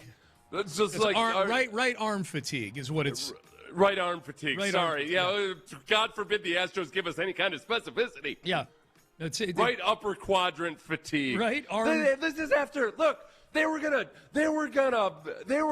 alter their whole pitching schedule around a guy who needed an extra day of rest. Yep. And before we could even get to that portion of the schedule, his arm's tired already. He's tie. Yeah. So you know what else I got petty about yesterday? What? Was the Callis kept saying, well, they've lost 60% of their pitching rotation on this road trip because 3 guys have gone home. I'm like, well, listen, man, one of those guys that you sent home was the guy who also was going to force you to go to a 6-man rotation. So no, you've lost 50% of your rotation on this trip. Yep. I was petty about simple math in increments of 10%. Arithmetic. Yeah, I'm with you on that. There's 2 EMI things that I'm petty about. One is what you just said. This right arm fatigue, I don't know. It feels a little like Rodney Dangerfield in Caddyshack. I think he was tired of getting shelled in America. My arm, it's broken. You're like, okay, I think he's homesick. It's the same guy he's got homesickness fatigue. Complaining about 64 degrees being too cool and the mound is too hard. Oh, this ball. I'm going to give him a French accent. Is he probably from smart. Japan or is he from France? This ball. Oh. It is not as sticky as I would prefer. These mounds, they are too steep. Sacre bleu, qu'est-ce que c'est fatigue? It is too cold in Seattle, and not to mention, have you noticed it's overcast all the time? It is not this cloudy in France. My other EMI thing that I'm petty about is that when, I don't know, it was McTaggart or Chandler Rome, or maybe both of them probably, because it was probably an interview that it was probably a media scrum that Taylor Trammell was doing. This is not me getting mad at either of them, McTaggart or Chandler Rome. I'm mad at the concept of this being newsworthy, that they were quoting Taylor Trammell after either a bullpen session or a BP session that he was having, he was watching, or maybe in the first time it was the first time MI saw live hitters. Okay, so that's what it was. So Taylor Trammell was talking about, in his 24 years of playing baseball, he's never seen, I'm paraphrasing, but he's never seen, whatever the breaking pitch was. A pitch like that. Yeah, that he might threw. The shape of a pitch like that. And I said this. It was his wrong way slider. Yeah, and I said this at the time, and I'll stress it again because Taylor Trammell's been terrible at the plate, and Imai's been terrible too. Is that at that time, why did I care about Taylor Trammell's opinion on a pitch? Why would I care about someone's opinion on a pitch whose OPS is like in the 600s and OPS plus is probably in the 70s somewhere, the He's 60s like, somewhere. listen, I know whiffing on pitches, and I whiffed hard on this one. Of Yes. all the pitches I've whiffed on, this one is the most whifferific. Yes, yeah. Wake me up when we have AI Tony Gwynn in there, and I get his opinion on the pitch. Yeah, while we're on Trammell, Trammell's the one that squandered their second challenge on Saturday, wasn't it? Yeah. And they're left without any challenges. You're 'Cause Taylor Trammell. Trammell, who just, we remember, he's a pitch shape expert now. Yeah. I mean, because we've already established that by this quote from Amai. Brutal. That he didn't like the looks of that. Yep. So, and that's why they're 28th. They're 28th in successful challenges. Yep. I've got another one on Petty about people citing Christian Javier's injury as if it matters and should be treated like an injury that's actually damaging this team right now. Yeah. Because Christian Javier stunk in all of his starts before he got hurt. Both of his starts, he gave up 6 earned runs, and then both of his starts that he actually didn't get injured in, and then his third start, he leaves after 1 inning because he's tight in his shoulder. If we're listing the injuries, you are forbidden by this show of listing Christian Javier's injury in the same paragraph as Hunter Brown's injury. You can't do that. They're not the same. Hunter Brown is an ace. Hunter Brown actually pitched decently in his 2 starts that he had before his shoulder tightness. Christian Javier was terrible in his 2 starts before his shoulder injury. So you can mention it as a point of information because it is a fact. He is injured, and it is forcing you to call up some guys from the minors who are probably better than Javier. But you cannot list his name next to Hunter Brown in the paragraph that you are citing injuries with the Astros. I was getting petty yesterday about Callis kept pointing out that Burrows had been a victim of bad luck a little bit in that game, but he included the botched play at first where Burrows decided to stop a couple of feet short of first base. Yes. And take the throw from Christian Walker. Callis brought up that one of those that added an extra run to the 2-run homer that drove that base runner home. Right. Like, well, no, that's not bad luck. That's Burrows not understanding the simple exchange of the look, Christian, you were in a better position to make that play. Just get your freaking foot on the bag. Yep. That's it. What are our listeners? Do we have any petties from our listeners? Yeah, let's see here. Let's see. Can any of the batters pitch? That's the first one that I'm just looking at. Yeah. No, I mean, if we go through it, if you want to blame it on bad luck, so be it. But it's just the amount. There's 4 guys that have pitched anything close to just competent. And 13. Really, I mean, like when it comes to starting pitchers, just forget about it. After, let's see, for starting pitchers, Hunter Brown has his .84 ERA. Yeah. We'll get to experience that again in like July. That'll be cool. Then if you want to, and then you got to jump up to the starting pitcher with the second best ERA on the team is Cody Bolton with his 5.4. Okay. Lance McCullers with a 5.87. So you don't have a current healthy starting pitcher who's got lower than a 5.4 ERA. You do not. It's bad. Okay, you want me to read some of these on the base power text line? I heard the Astros GM 2 days ago. That would be Dana Brown. This team is in a world of hurt. He gave no indication he was even concerned about an injury recovery timeline that he himself put forth. Every situation he described is 2 months from resolution optimistically. Yeah, because they've got depth. He said they've got depth. Yeah. And we get to experience it. Colton Gordon tonight. Where? Colton Gordon tonight. This? Yeah. More on the text page. That's what disgusted me the most about that series was that Seattle had been horrible all year, and we let them break out of their slump. SMFH. Shaking my effing head. So, you let them up off the mat. You were a get-well series for the Seattle Mariners, and I guarantee you that most of the American League was probably rooting for the Astros in that series just to keep Seattle down. Seattle is widely viewed coming into the season as one of the best 2 teams in the American League, and they've got really good pitching. Obviously, they picked up Brendan Donovan to supplement that lineup. That's what I do when teams are playing, say the Yankees. I'm rooting for those other teams. A, I hate the Yankees, but B, I want the good teams to get beat up a little bit. So the Astros are in that rare occasion where people might have been actually rooting for them outside of Houston. Someone's asking, I'm curious, what's the team's record since Dana Brown took over? Not terrible, actually. They won the division his first year, and they went down to the final day of the season in his second year. His record, and they're 6-11 this year, and they have the worst record in baseball. but his record is not that bad. I'm not letting Dana Brown off the hook, but I don't have as much vitriol towards Dana Brown as a lot of people do. I think Dana Brown is operating in a different world than the other GMs in this town are operating. With Dana Brown, a lot of it's going to start being, okay, this still bereft farm system was supposed to be restocked by Dana Brown. Mm-hmm. And now that he's been through 3 drafts, what exactly are we going to start seeing from it? That's another thing I've been petty about. Was I saw somewhere people say, well, and Bryce Matthews which was his first pick, is elevated this year. Like, all right, great. Cool. Like, you can't get credit for being the GM who decides to bring your own draft pick up into the majors isn't evidence that things are on track until Bryce Matthews actually starts producing in Major League Baseball. Right. No, it's like you're the dean of an Ivy League school, and you let your kid in, and he got all D's, but he gets his diploma. Hey, look at that. Yeah. Look at that. We're producing He got his diploma. Oh, okay. It's like when we give ourselves awards. Those various radio awards we've won. That's where true. we created the award. Yeah, that's okay, but we deserve those. This is okay. You want to know what people are petty about, Seth? Yeah. Dubon. Mauricio Dubon. Oh, yeah. Should have kept Dubon. Yeah. He can pitch, too, somebody said. He did get in and pitch a couple times in those blowout-type games.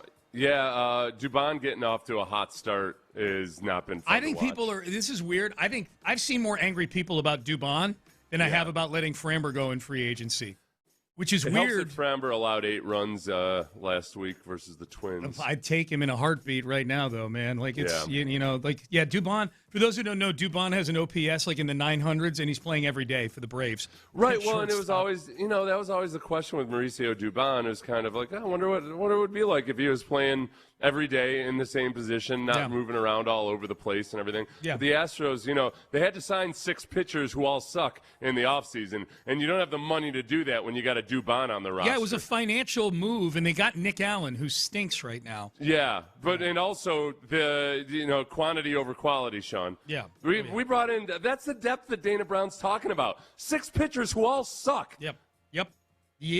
And guys in the minors. All right, so there we go. How do we feel after that petty cast? How are we feeling? Did that help to get it off our chest, or are we just as mad as we were I didn't at even 6 really a.m.? get into the paltry little stupid things that I'm petty about. Yeah. Listen, the broadcast crew's got to hope for wins, because when I got to sit through 3 hours of a baseball game, I start getting really frustrated with anything and everything. Yeah. And I'm biting my tongue sometimes. Yeah. Yeah. It's a long season. I don't know if you knew that. It's a long season. That's what I'm told. All right. Let's revisit Nick Caserio yesterday. James Lipford, the assistant GM, had an evaluation on a player that nailed something Seth said yesterday on this show. We will have that. The Texans using AI. They are using AI. We'll get to that as well coming up next. But Seth, no AI needed here. All you need is a connection to the interwebs, and you go to ownwell.com. You don't need all that fancy AI. You just go to ownwell.com.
Sports Radio 610 presents live from the West Point Lincoln and West Point Lincoln of Sugarland Studios. Here's Payne and Pendergast. All right, Seth, just to reiterate something you said yesterday, I think I asked you the question, like, what are the non-negotiables about draft prospects with the Houston Texans? Like, what are the things they must have even to make it into the club, inside the velvet rope of possible draft pick for the Texans? Yeah, and I thought that one of those things was probably just simply, what were their practice habits? Were they good at practice? Were they a hard worker in practice?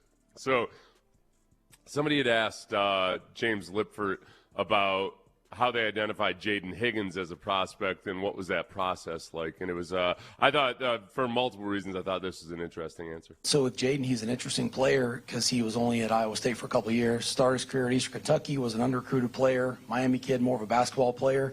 And I'd say the thing that, talking to him specifically from our group was how he practiced, not only how he was spoken about. Him and Jay Knoll were spoken about in very similar ways, different personalities, but the way they practiced, I would say, was one of the first things that stood out to us. He was very consistent. Honestly, had a lot of similarities to how Hutch practiced. So there's kind of a trend among those three guys. But he was unique, and we as a group felt that only really 2 years of Big 12 football. This wasn't a guy that had been at a Power 5 for 4 or 5 years. Was there some more upside with this guy? And then you combine that with his intelligence, his work ethic, the type of person that his parents raised. We felt like he'd be a good person to add to our program. And, it's year one was good, and, hopefully more from him moving forward. Caserio told that story too, Seth, and now that I listen to that, I just thought of this now, he told the story on our show at some point last season. It might have been like leading up to training camp before Jalen Knoll and Jaden Higgins had even taken a snap in the NFL. But he said he was in the building one day and he heard some commotion in one of the workout rooms or something at a time of day where guys aren't normally in the building. And it was Jaden Higgins and Jalen Knoll either, taking balls off the jugs machine or working out with each other, just doing things that the player James Lipford just described you would expect to see them doing.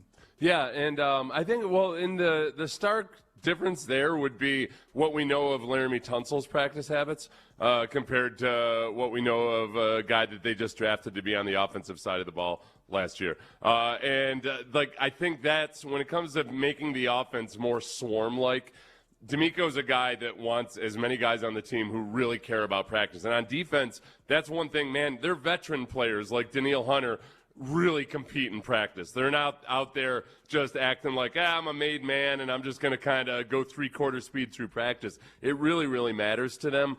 And I think that's probably that, Nick has said before, the Texans draft board is smaller than most teams, most likely. And I think it's because they don't want guys that have upside but haven't really shown that they have a work ethic or that they really that they're going to be good teammates and all that stuff. So that's where whenever I see the anonymous scout quotes of various players, as long as if there's a couple in there where people question their work ethic or their dedication, I basically just take them off the Texans board. Yeah. And maybe those are erroneous reports or whatever, but those tend to pretty much jibe with what you know about players when they get to the NFL. It's such a weird thing, though, to me. Like, that seems so basic. And the Texans are very good, obviously, at being able to identify guys that are genuine about that or able to talk to the right people to know what those are. Yeah. It just seems to me like that's something that all 32 teams should be saying. Well, yeah, but it's because there's a lot of exceptions to the rule. There are a lot of guys who are really good NFL players that don't practice all that hard. And teams have a tolerance for that sort of thing. Yeah. And some teams actually operate pretty well where they do have a bunch of guys that practice real hard. They got a few divas, but they find the right balance where it still works. With the way Demeco operates, where he's a true believer in his motivational phases and everything, I think part of the thing that works for him is also just being very strict about that culture and creating a culture where, no, you have to be this type of guy. And that's what the culture of this team is. So I think there's some teams and some coaches, based on their personality, that they don't keep as tight standards, and it works, and they get away with it. And sometimes there's more drama, but then there's other coaches where it's the exact opposite. For Demeco, I think that's the only way it works is if he's got a bunch of true believers on his team. Would DeAndre Hopkins in his prime have worked as a Demeco Ryans player? I think that's interesting because for those who don't know, I'm bringing it up because DeAndre didn't practice a lot. Yeah, exactly right. Yep. I think Demeco and Bill O'Brien probably have a lot more in common than people would realize in terms of just kind of what their vision of what a football team should look like and how it should operate. And I thought that Bill O'Brien, by and large, did a good job of running a tight ship. They've got very different personalities, obviously. But I think Demeco and DeAndre might not have been cut out for each other. Yeah. I think that Demeco, though, would have done a better job of, this is the thing, and this is why having a GM is so helpful. When O'Brien, when he was operating as a co-GM, it was the exact illustration of why most coaches need an actual GM working alongside of them. It's got to be, all right, you know what, maybe long-term we move on from this guy, but it's got to be the right situation. It's got to be the right trade price, all of that. I think if O'Brien had gotten tired of, if O'Brien had Caserio alongside him and maybe they wanted to move on from DeAndre Hopkins, I think Caserio would have figured out a way to get the right kind of compensation for him. Just like Caserio got the right compensation for Laramie Tunsil. That's exactly right. So that's the dynamic that's a little different. I think that Demeco and Caserio have a really good working relationship, and they trust each other to do their jobs. Yep. Here was one from Chris Blanco, the other assistant GM, who was at the press conference yesterday. Nick Caserio has stated throughout this offseason that one of the things he individually is trying to do is get more in tune with artificial intelligence, with AI, and it seems like the Texans as a front office are getting more in tune with using AI. It seems to fall under the umbrella of Chris Blanco, who was part of the press conference yesterday. Here's what he had to say on the Texans using AI. I think we've all I speak for myself, experimented with some of the tools, and there's different things that you can do, tools, models. Again, it's a data point, and maybe what it does.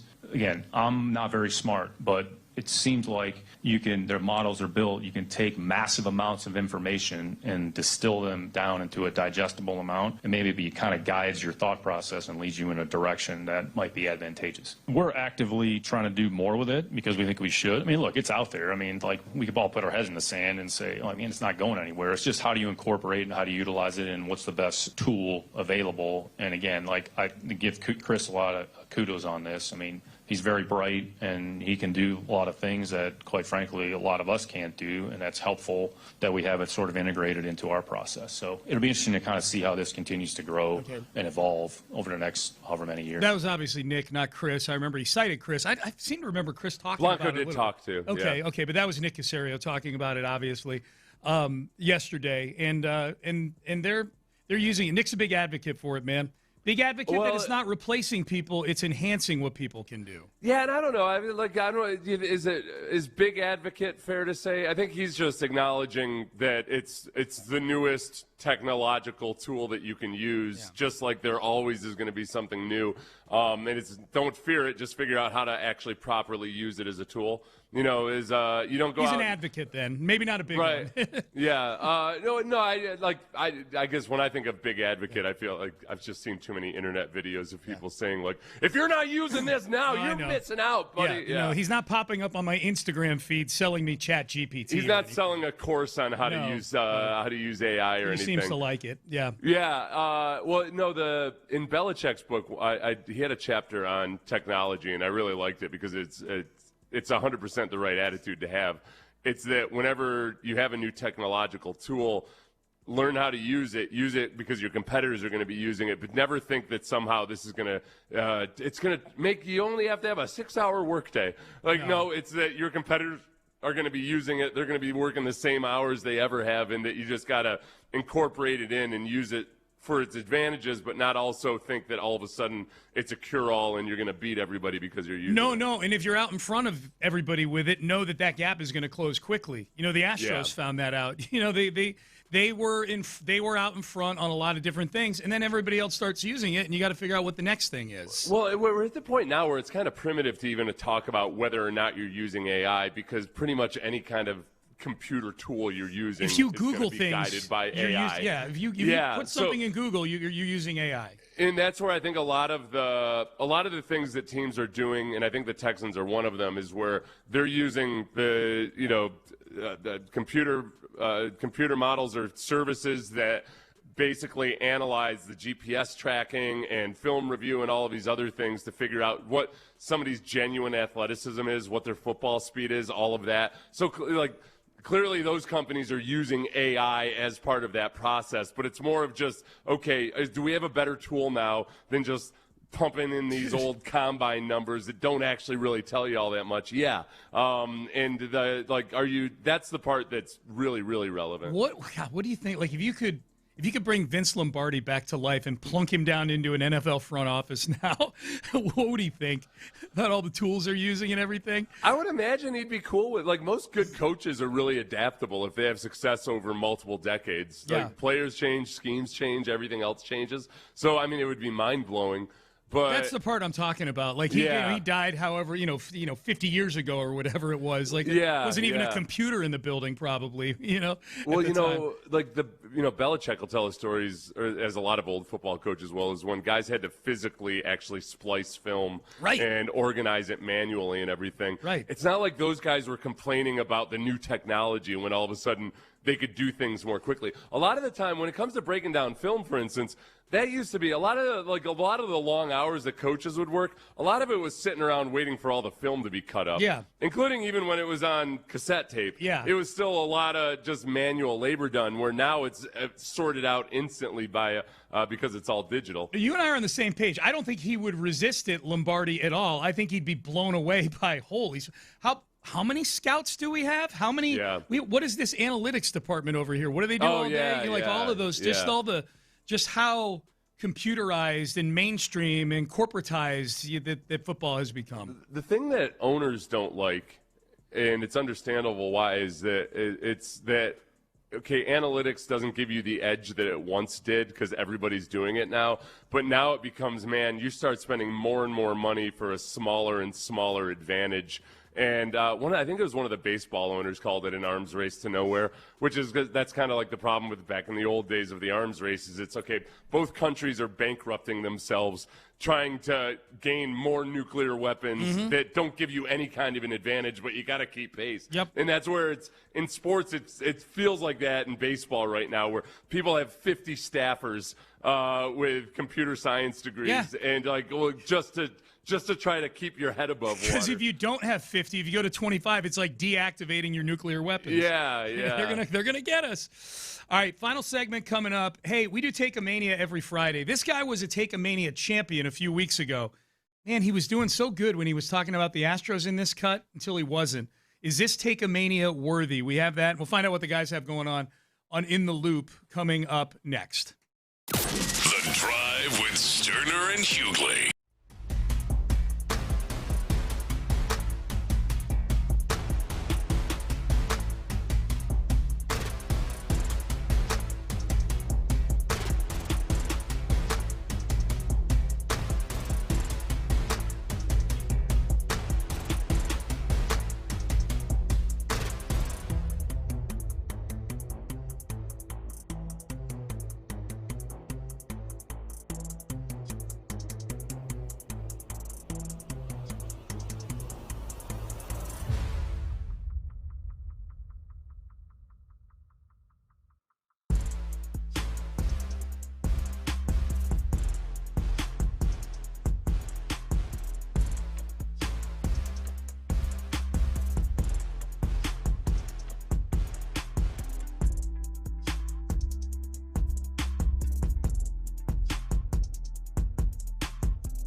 610. Sports Radio 610 presents live from the West Point Lincoln and West Point Lincoln of Sugar Land Studios. Here's Payne and Pendergast. We had somebody ask earlier. Oh, did you find out the answer on that factoid, Seth, you were just talking about? Yeah, the Braves that I knew that they're publicly owned, like people have stock, but unlike the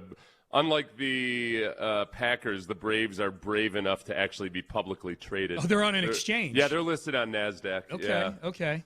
That was my idea for a startup league, is just have a league where everybody's publicly traded. Held, man. Yeah, that's just raise money the old way. I looked into it. I'd have to go get some investors. Oh, I'm not going to pay for it. Sean, do you know how much it takes to register something with the SEC? I don't actually know. Yeah, I can't remember what it was, but it's like, oh yeah, this is going to involve a lot of work. I'm not going to do this. Going to need some money. I just wanted to get on the internet and sell stock to people. Hey, I just wanted to sprinkle it in to our radio program. Hey, if you guys want to buy stock in my startup, all of these are vast violations of the law. Pop up on their Instagram feed. Yes. So we had somebody ask earlier. Boy, it's going to be amazing when you guys do that. Do your first circle of trust. It's going to be very, very small. We've done one already this year. We did one the day after, we did one the Friday morning after that homestand. So they were 5-2. They just swept the Red Sox in very convincing fashion. Everything was great. They were leading the American League West. It was not a big circle of trust, though. Seth and I are not a couple of hooahs that are just going to put people in because the Astros are on pace to win 130 games or whatever it was. It was a very tight circle of trust. There were 5 people in it, Seth. Jose Altuve, Yordan Alvarez, Carlos Correa, Hunter Brown, yeah, Isaac Paredes. Mm-hmm. Those are the only 5 that were in there. We're not going to do a whole circle of trust right now. I would tell you right now, just with the blindly, Cam Smith would be in our next one if we were to do it. If we were to do one tomorrow, Cam Smith would be in it. That's the only major change I can think of. The one to keep an eye on is Vasquez, because Christian Vasquez has just been so far above and beyond his career stats at the plate, and he's obviously not he's not the starting catcher or the number 1 catcher. No, but I don't know. If he keeps this up past a month into the season, it's going to be really interesting. Well, what'll be interesting is do they, because Yiner's not been good this year, so does it turn into more of a split? Does Vasquez overtake him? I mean, Yiner is a guy, when you're looking at the foundation of this team moving forward, trying to keep that window open. He's coming into the season, he's a big name on that list. He's a young catcher who can hit. He's not great defensively, but he can hit, and he stinks this year now so far. So we'll see what happens. Other thing to keep an eye on is Adam Schefter is reporting that A.J. Brown to the Patriots remains a possibility. So now we have to wait and see. What's the relationship between Schefter and Vrabel? What's the deal with these two? Intertwined hands with each other at a bungalow somewhere? Mm-hmm. Oh, man. So there is a void right now of A.J. Brown / Vrabel news. There is a Nugget Hussey void with Diana Rossini on the sideline right now. Has there been less reporting about the possible trade and everything since she's been silent? That's the first report I've heard of anything since she's been silent. Well, and it's a classic. It's Schefter saying it's a possibility. That's just You need to do this. You need to be Schefter's things that say reports that things could happen. You just got to start reporting things on your YouTube channel with the word "could" in it and things that could happen. Yeah, you should. You people only treat it as news when it's somebody like Schefter who he's on a 80 to 20 ratio probably of he puts out these nuggets of actual news or inside information, but then he gets away with bolstering his stats by just framing hypotheticals in the same verbiage, and people treat it like it's a report. Yep. Here was CC Sabathia, who was a Take-A-Mania champion for a few weeks. Saying that nobody cared about the Yankees paying so much to bring in free agents in the late 90s. Yeah. I don't think that was true, and that's why it was Take-A-Mania champ for a few weeks. This was CC Sabathia and his take on the sign-stealing Houston Astros back in he was on the Yankees in 2017.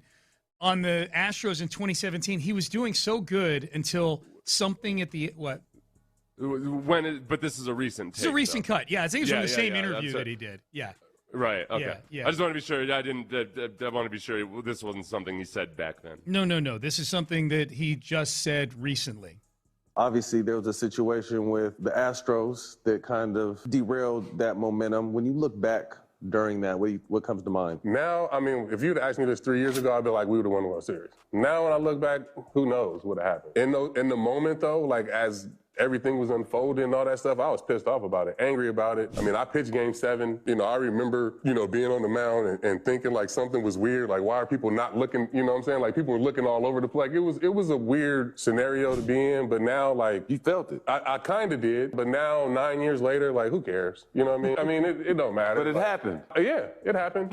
It happened. It happened. But who knows what would have happened, right? Like, yeah. You know what I'm saying? Like, I mean, we still had chances to win those games. Nah, no you know question. What I'm saying? No So, question. it kind of is what it is. I hate that Carlos Beltran got the blame for that. And it took him so long to get into the Hall of Fame. Like, one of my favorite teammates, one of my favorite people on this planet, and he took the whole blame for that. Like, he had his Mets job taken away from him and all these different things that I just feel like, so many people got past it and were able to move on with their career. He kind of got stuck with that. But, I mean, I would have had a different answer if you'd asked me this 3 or 4 years ago. But now, today...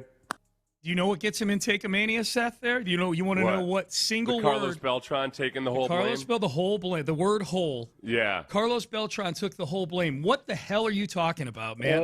When was that again? Yeah, exactly. Yeah. Thank you, Jose. Yeah, Jose. Altuve would contest that, I would say. Can I remind him that Jeff Luhnow and A.J. Hinch got fired? They got fired. Right. Yeah. Yeah. Took the whole blame. What are you talking about? Those got fired. Yeah, because Carlos Beltran didn't end up getting retaining a managerial job that he never actually held. Beltran definitely shouldered some of the blame for this. There's no doubt, but he took the whole blame. What the hell? Well, plus, and if anything, I'm glad CC Sabathia brought this up because part of the things that Yankees fans never want to acknowledge was the report that, when Carlos Beltran got to Houston after being in New York the year before, he complained that the Astros sign-stealing procedures were primitive. Yeah. That they needed to get up to speed with perhaps other teams in the league. Maybe like the Yankees where he'd been the year before. Right. Yeah. Right. That's what I'm saying. CC Sabathia was doing so good on that cut. I'm like, okay, this sounds like somebody he sounds like the rare person with the Yankees or Dodgers who've actually gotten over it. And he even said, if he'd asked me 3 years ago, I'd have said this, but now I feel this way. But the whole Carlos Beltran taking the whole blame thing, like you just wiped it all out, man. We had to live with and still are living with the aftermath of firing Jeff Luhnow and A.J. Hinch. I think this organization is still recovering from firing Jeff Luhnow and may never recover from firing Jeff Luhnow in the near future, All we got was a measly couple of World Series out of it. Yeah. Yeah, we're both won by teams that had guys who were all Luhnow guys. Yeah. The thing we'll never know is how Luhnow would have done in the maintenance phase of all of this. Because it's a lot harder. It's a lot harder to maintain. I shouldn't say it's harder. Building a franchise, but then maintaining that franchise, they're kind of two different categories. It's kind of like being a leader in wartime versus a leader in peacetime. Yeah. They're just completely different jobs. Yep. And the people that are good at one often aren't good at the other. Yeah. Specifically because the things that make you good as a builder or whatever aren't the same things that make you good as a maintainer. Yes, staying great is harder than getting to great a lot of times for people. You're right. We were deprived or just of different. That. Yeah, it's just different. Yep. It's a different skill set. Yeah, that's why I said for certain people. Like it's for some people are good at this, some people are good at that. You're absolutely right. All right, Payne and Pendergast with you. Hey, can I read? I don't know if tweets are eligible for Take-A-Mania. We've never done this before, but did you happen to see Jay Williams sticking up for Tiger Woods yesterday on the interwebs, Seth? No, I didn't. There's I don't know if you've seen any of the AI videos of Tiger pulling up to the Masters this week. I saw those, yeah. Yeah, so there was one that Tiger flipped a navigator or something over in the middle of the fairway for the ceremony with Rory McIlroy. And they had Tiger. It was a really funny video. Like, Tiger got out of the flipped over navigator with a bottle of Jack Daniels in his hand and put his arm around Rory and screamed into the microphone why Rory is awesome or whatever, and then got cuffed and got taken away by the cops. It was very realistic looking. Very realistic looking. This is the world we live in. Yeah. Well, okay, so maybe you're on Jay Williams' side here. Jay Williams goes on Twitter and says, mocking Tiger Woods with AI isn't entertainment. it's exploitation. Add stolen PGA and CBS footage, and it becomes theft. That's a real man with real kids and a real family. Platforms need to take it down, period. Now, period. Okay, now you got it. This is what you're going, intellectual property law? Yeah. Creative use, Jay Williams. Read a book. Yeah. Yeah, there's just... Plus, who knows that if anybody's profiting from? Yeah. Jay Williams. It's not like reposting something without any commenting or editing or whatever. Yeah, that's theft of intellectual property. When you create a video that's clearly false and isn't satire. Yeah, it's satire. It's satire, basically. Yeah. So I just love the last part, like as if Jay Williams is the head of the FCC or something. Platforms need to take it down. Period. Now is just its own word. It gets accentuated That's almost like more. the slow clap. The slow clap or annoying things dumbed for emphasis. That, or what's on my list of things that annoy me is when, period, people, period, do, period, this, period, with sentences. That's for emphasis. Yes. But the part with the actual celebrity faces though. I'll see Jay Williams' point there, though. The number of things you see on social media, like some of the flat-out fraudulent endorsements by celebrities. Yeah, those are terrible. They've always been around. Yeah. And then they usually get squashed out a little bit and everything. You can just produce them so fast and so realistically. Right. No, this was Tiger Woods stepping out unharmed from a navigator. Yeah, this wasn't Tiger Woods. This wasn't Tiger Woods trying to sell a beer or something. No. It was something that was clearly fake. And even if you feel that way, and you can feel any way you want to about it, I just find it funny that Jay Williams, although seeking engagement, he may get paid for his X feed. I don't know. He may get that little trickle of cash that Elon gives people. I'm just like, you walked into the wrong room if you're looking for sympathy for Tiger Woods. He was driving around drunk in the middle of the day or on medication or whatever it was. Yeah, if anybody's going to profit from Tiger Woods being a menace to society by just, narrowly avoiding vehicular homicide once every few months, it's got to be Tiger Woods. Yeah, okay? Right. If you're going to profit off of Tiger Woods being wildly irresponsible and reckless, then you better be Tiger Woods himself. That's right. All right, Payne and Pendergast with you on a Tuesday. John Lopez, Reggie Atatula in studio. Reggie's got the two... the fruit of the day is two, what is that? Mandarins, couple mandarins. Couple mandarins. Little fruit. Tough to peel, though. Actually, a lot easier to peel. Are they? Yep. Yeah. Okay. See, I like the big, thick. Anyways, I like the the big, thick ones are harder to peel than the mandarins. When you get the right mandarins, they just peel. Peels right off. Yeah. You can do it in almost one swipe. Okay, a real man peels those big oranges. I don't know, maybe. All right. You said easier specifically. Yeah. So, no, it's easy for me. I didn't know it was a test of manliness or not. Yep. If anything, now you're making an argument that real men do the harder job. Okay. Yep. You're arguing against yourself. Against myself. Yeah. So, how you guys doing? Great, man. Yeah. Are you doing great? Okay. Yeah. Did you watch the Astros yesterday? Well, that wasn't so great. Yeah. That wasn't so great. Not fun. I come to expect it, unfortunately. So, what is the question of the day? Actually, you should know the question of the day. You are the did you take my suggestion? Yes, we did. Okay. Yes, we listened to you and we value your opinion. Yeah, thanks. Go ahead and tell the audience. With obviously the media, the sports media landscape's fascination with the Diana Rossini and Mike Vrabel tryst. Very fascinating. For lack of a better word. What's the time that you cheated on your favorite team? 713-572-46. Cheated on your favorite team, like rooted for another team. Yes. I'll tell you that. You know what the cheating is. If you feel it in your gut. You feel. I feel like every time I watch the 30 for 30 of the U, not the Catholics versus convicts, but the U, I hated that team when they were in the 80s. I watch that now. I love that team. That Jimmy Johnson, 80s team with Michael Irvin and with Alonzo Highsmith was on the early ones there. How could you not? I hated him back then. I know, but like when you get playing Notre Dame. When you get a story though that accentuates how those dudes operated and just like the sheer capability for those players in that era to be like, no, we run the program. Yeah. This is our program. Y'all can think y'all run the program. We run it. There's probably times too. I'll tell you one. The World Series. A couple of years ago when it was the Dodgers and the Yankees, and I'm like, oh God, I want to root for somebody. Yeah. I ended up rooting for the Yankees because I've grown to dislike the Dodgers and their fan base more than I dislike the Yankees and their fan base. Oh, really? Well, the Dodgers they're the evil empire now more than the Yankees spend their fair share of money, but the Dodgers are the team that is going to cause the work stoppage. That's going to happen. It's so funny you say that because they give me a hard time. I've kind of pulled. I've kind of pulled for the Dodgers because of Shohei.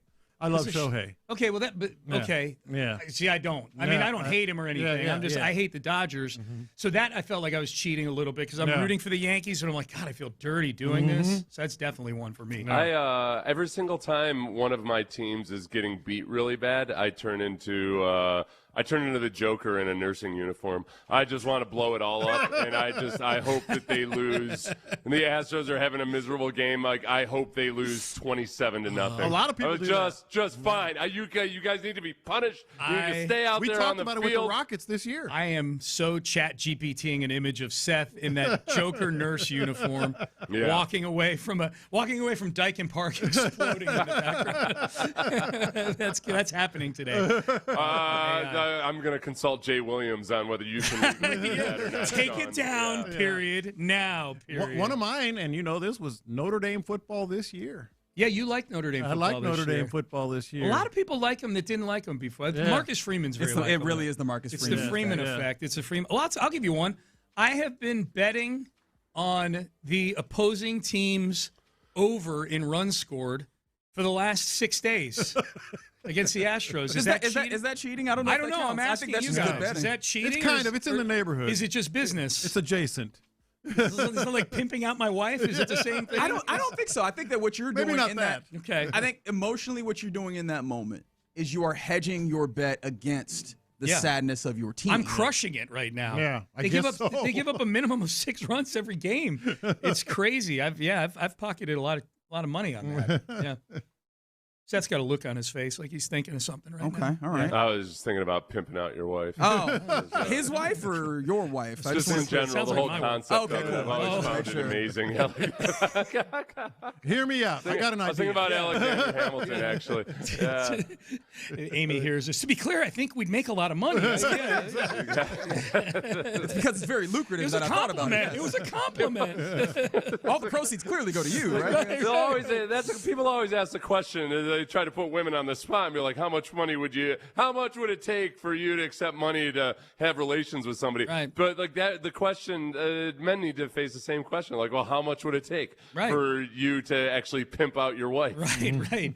Did a whole movie on it with Robert Redford. That's notes with your wife. Yes. And then you guys could start a business together. Absolutely. As long as you figure, this is the app I'm going to work on. Yeah. You and your wife just anonymously go and you set the price. And then if there's a match, you guys are in the same price range, then the app tells you, hey, you know what? Your spouse already did this. You guys should go into business together. There you go. Honey, you say you want to do more things together. Here's a pro forma. Yeah.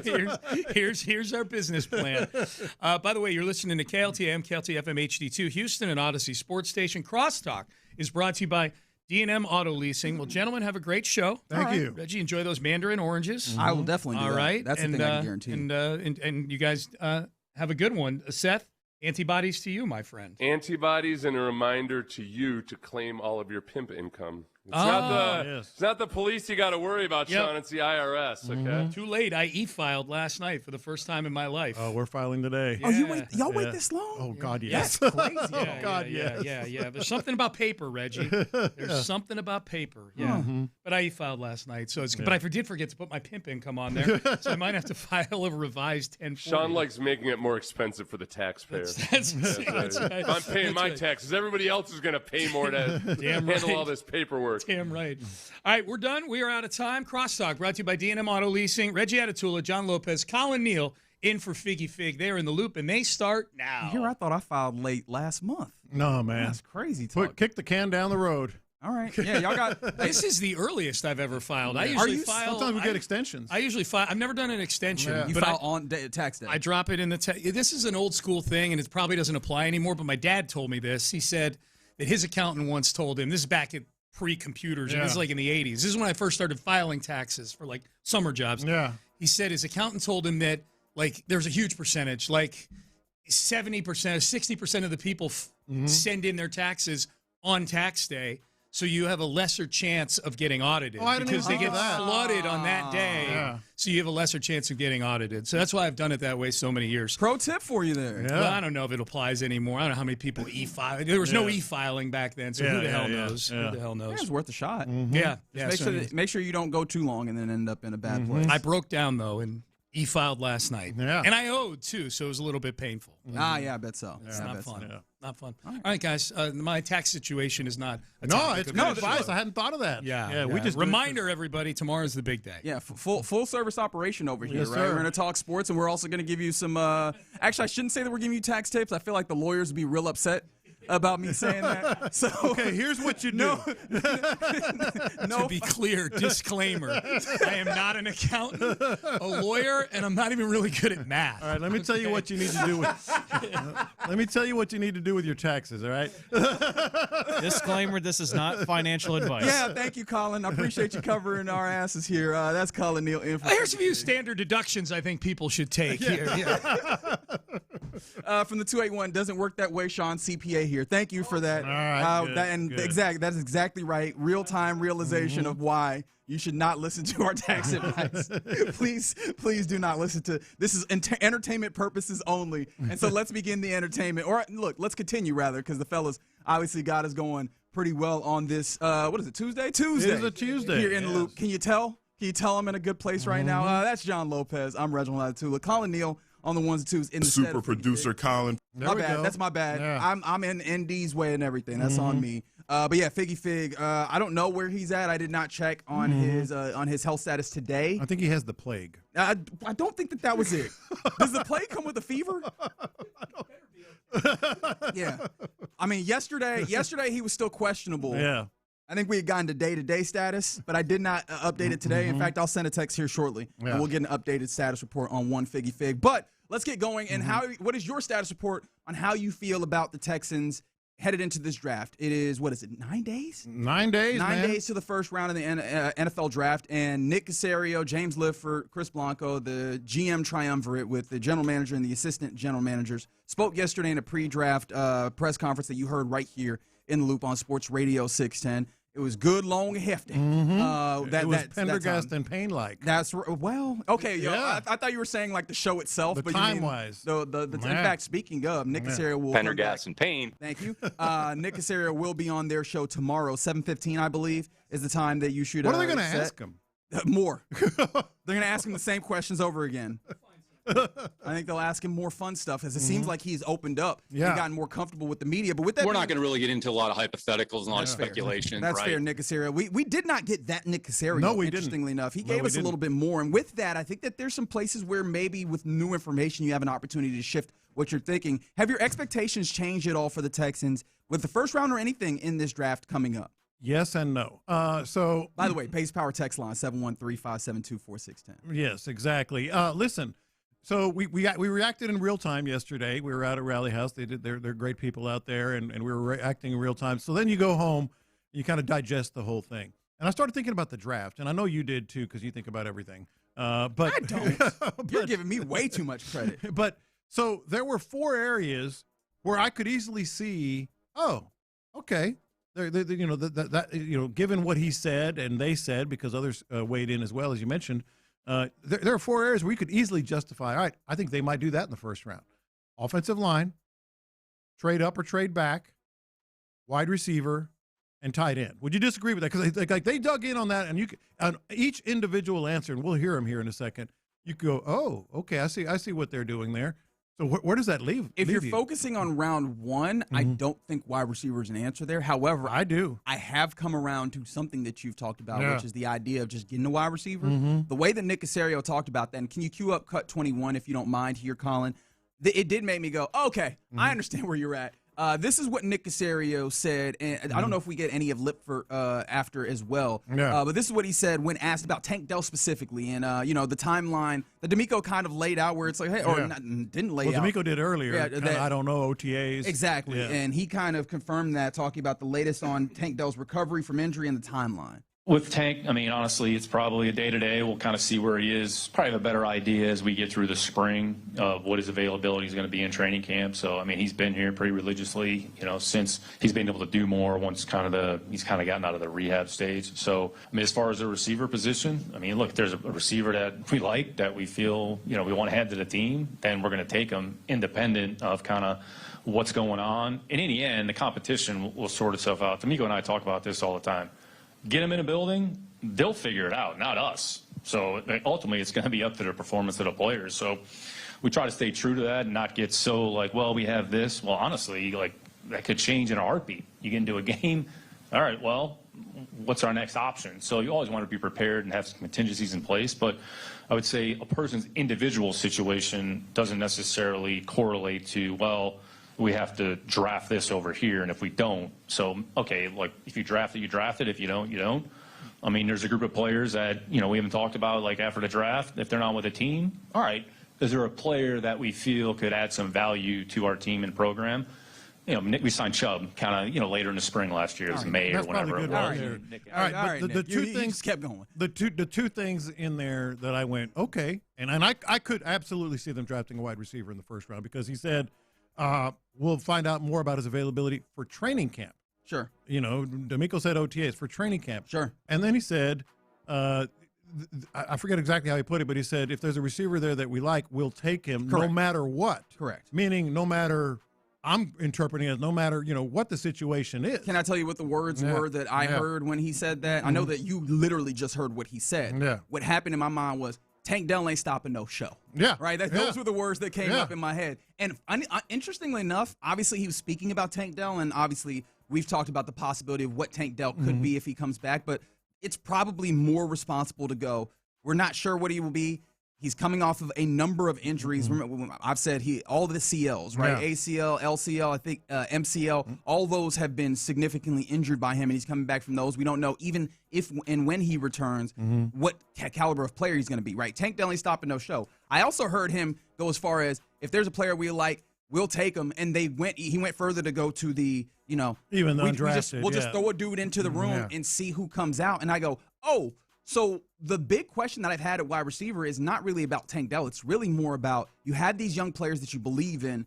Do you want to put something in their way that could possibly stop their development? And what I heard there was, it don't matter. Put somebody in there, and whoever's better comes out of it, and that's fine. Like, we're just going Thunderdome on this thing. Yeah. And so if that's the case, all right, cool. I don't know, though, if the first round is where I expect that. I hear what you're saying, that it could possibly be the case, because I look at this wide receiver draft, and I go, if you want a number one or if you want a number one wide receiver, you're SOL. Yeah. If you want anything else, it's there, right? There is a large selection, like you going to HEB, right? Like there is a whole bunch of various different things that you could want. So the idea of, if we like somebody, we'll take somebody, it's going to be hard for you to not find someone that you don't like, right? Yeah. So I think that this is going to end up in a circumstance where there's quite a possibility they draft a wide receiver. I just don't know if I go first round. I could see it. Now let's go to tight end, because tight end is one where the only real game-changing tight end out there, as you well know, because you like Sadiq a lot, is in the first round. This is what Caserio said in Cut 14 here. With our group, I mean,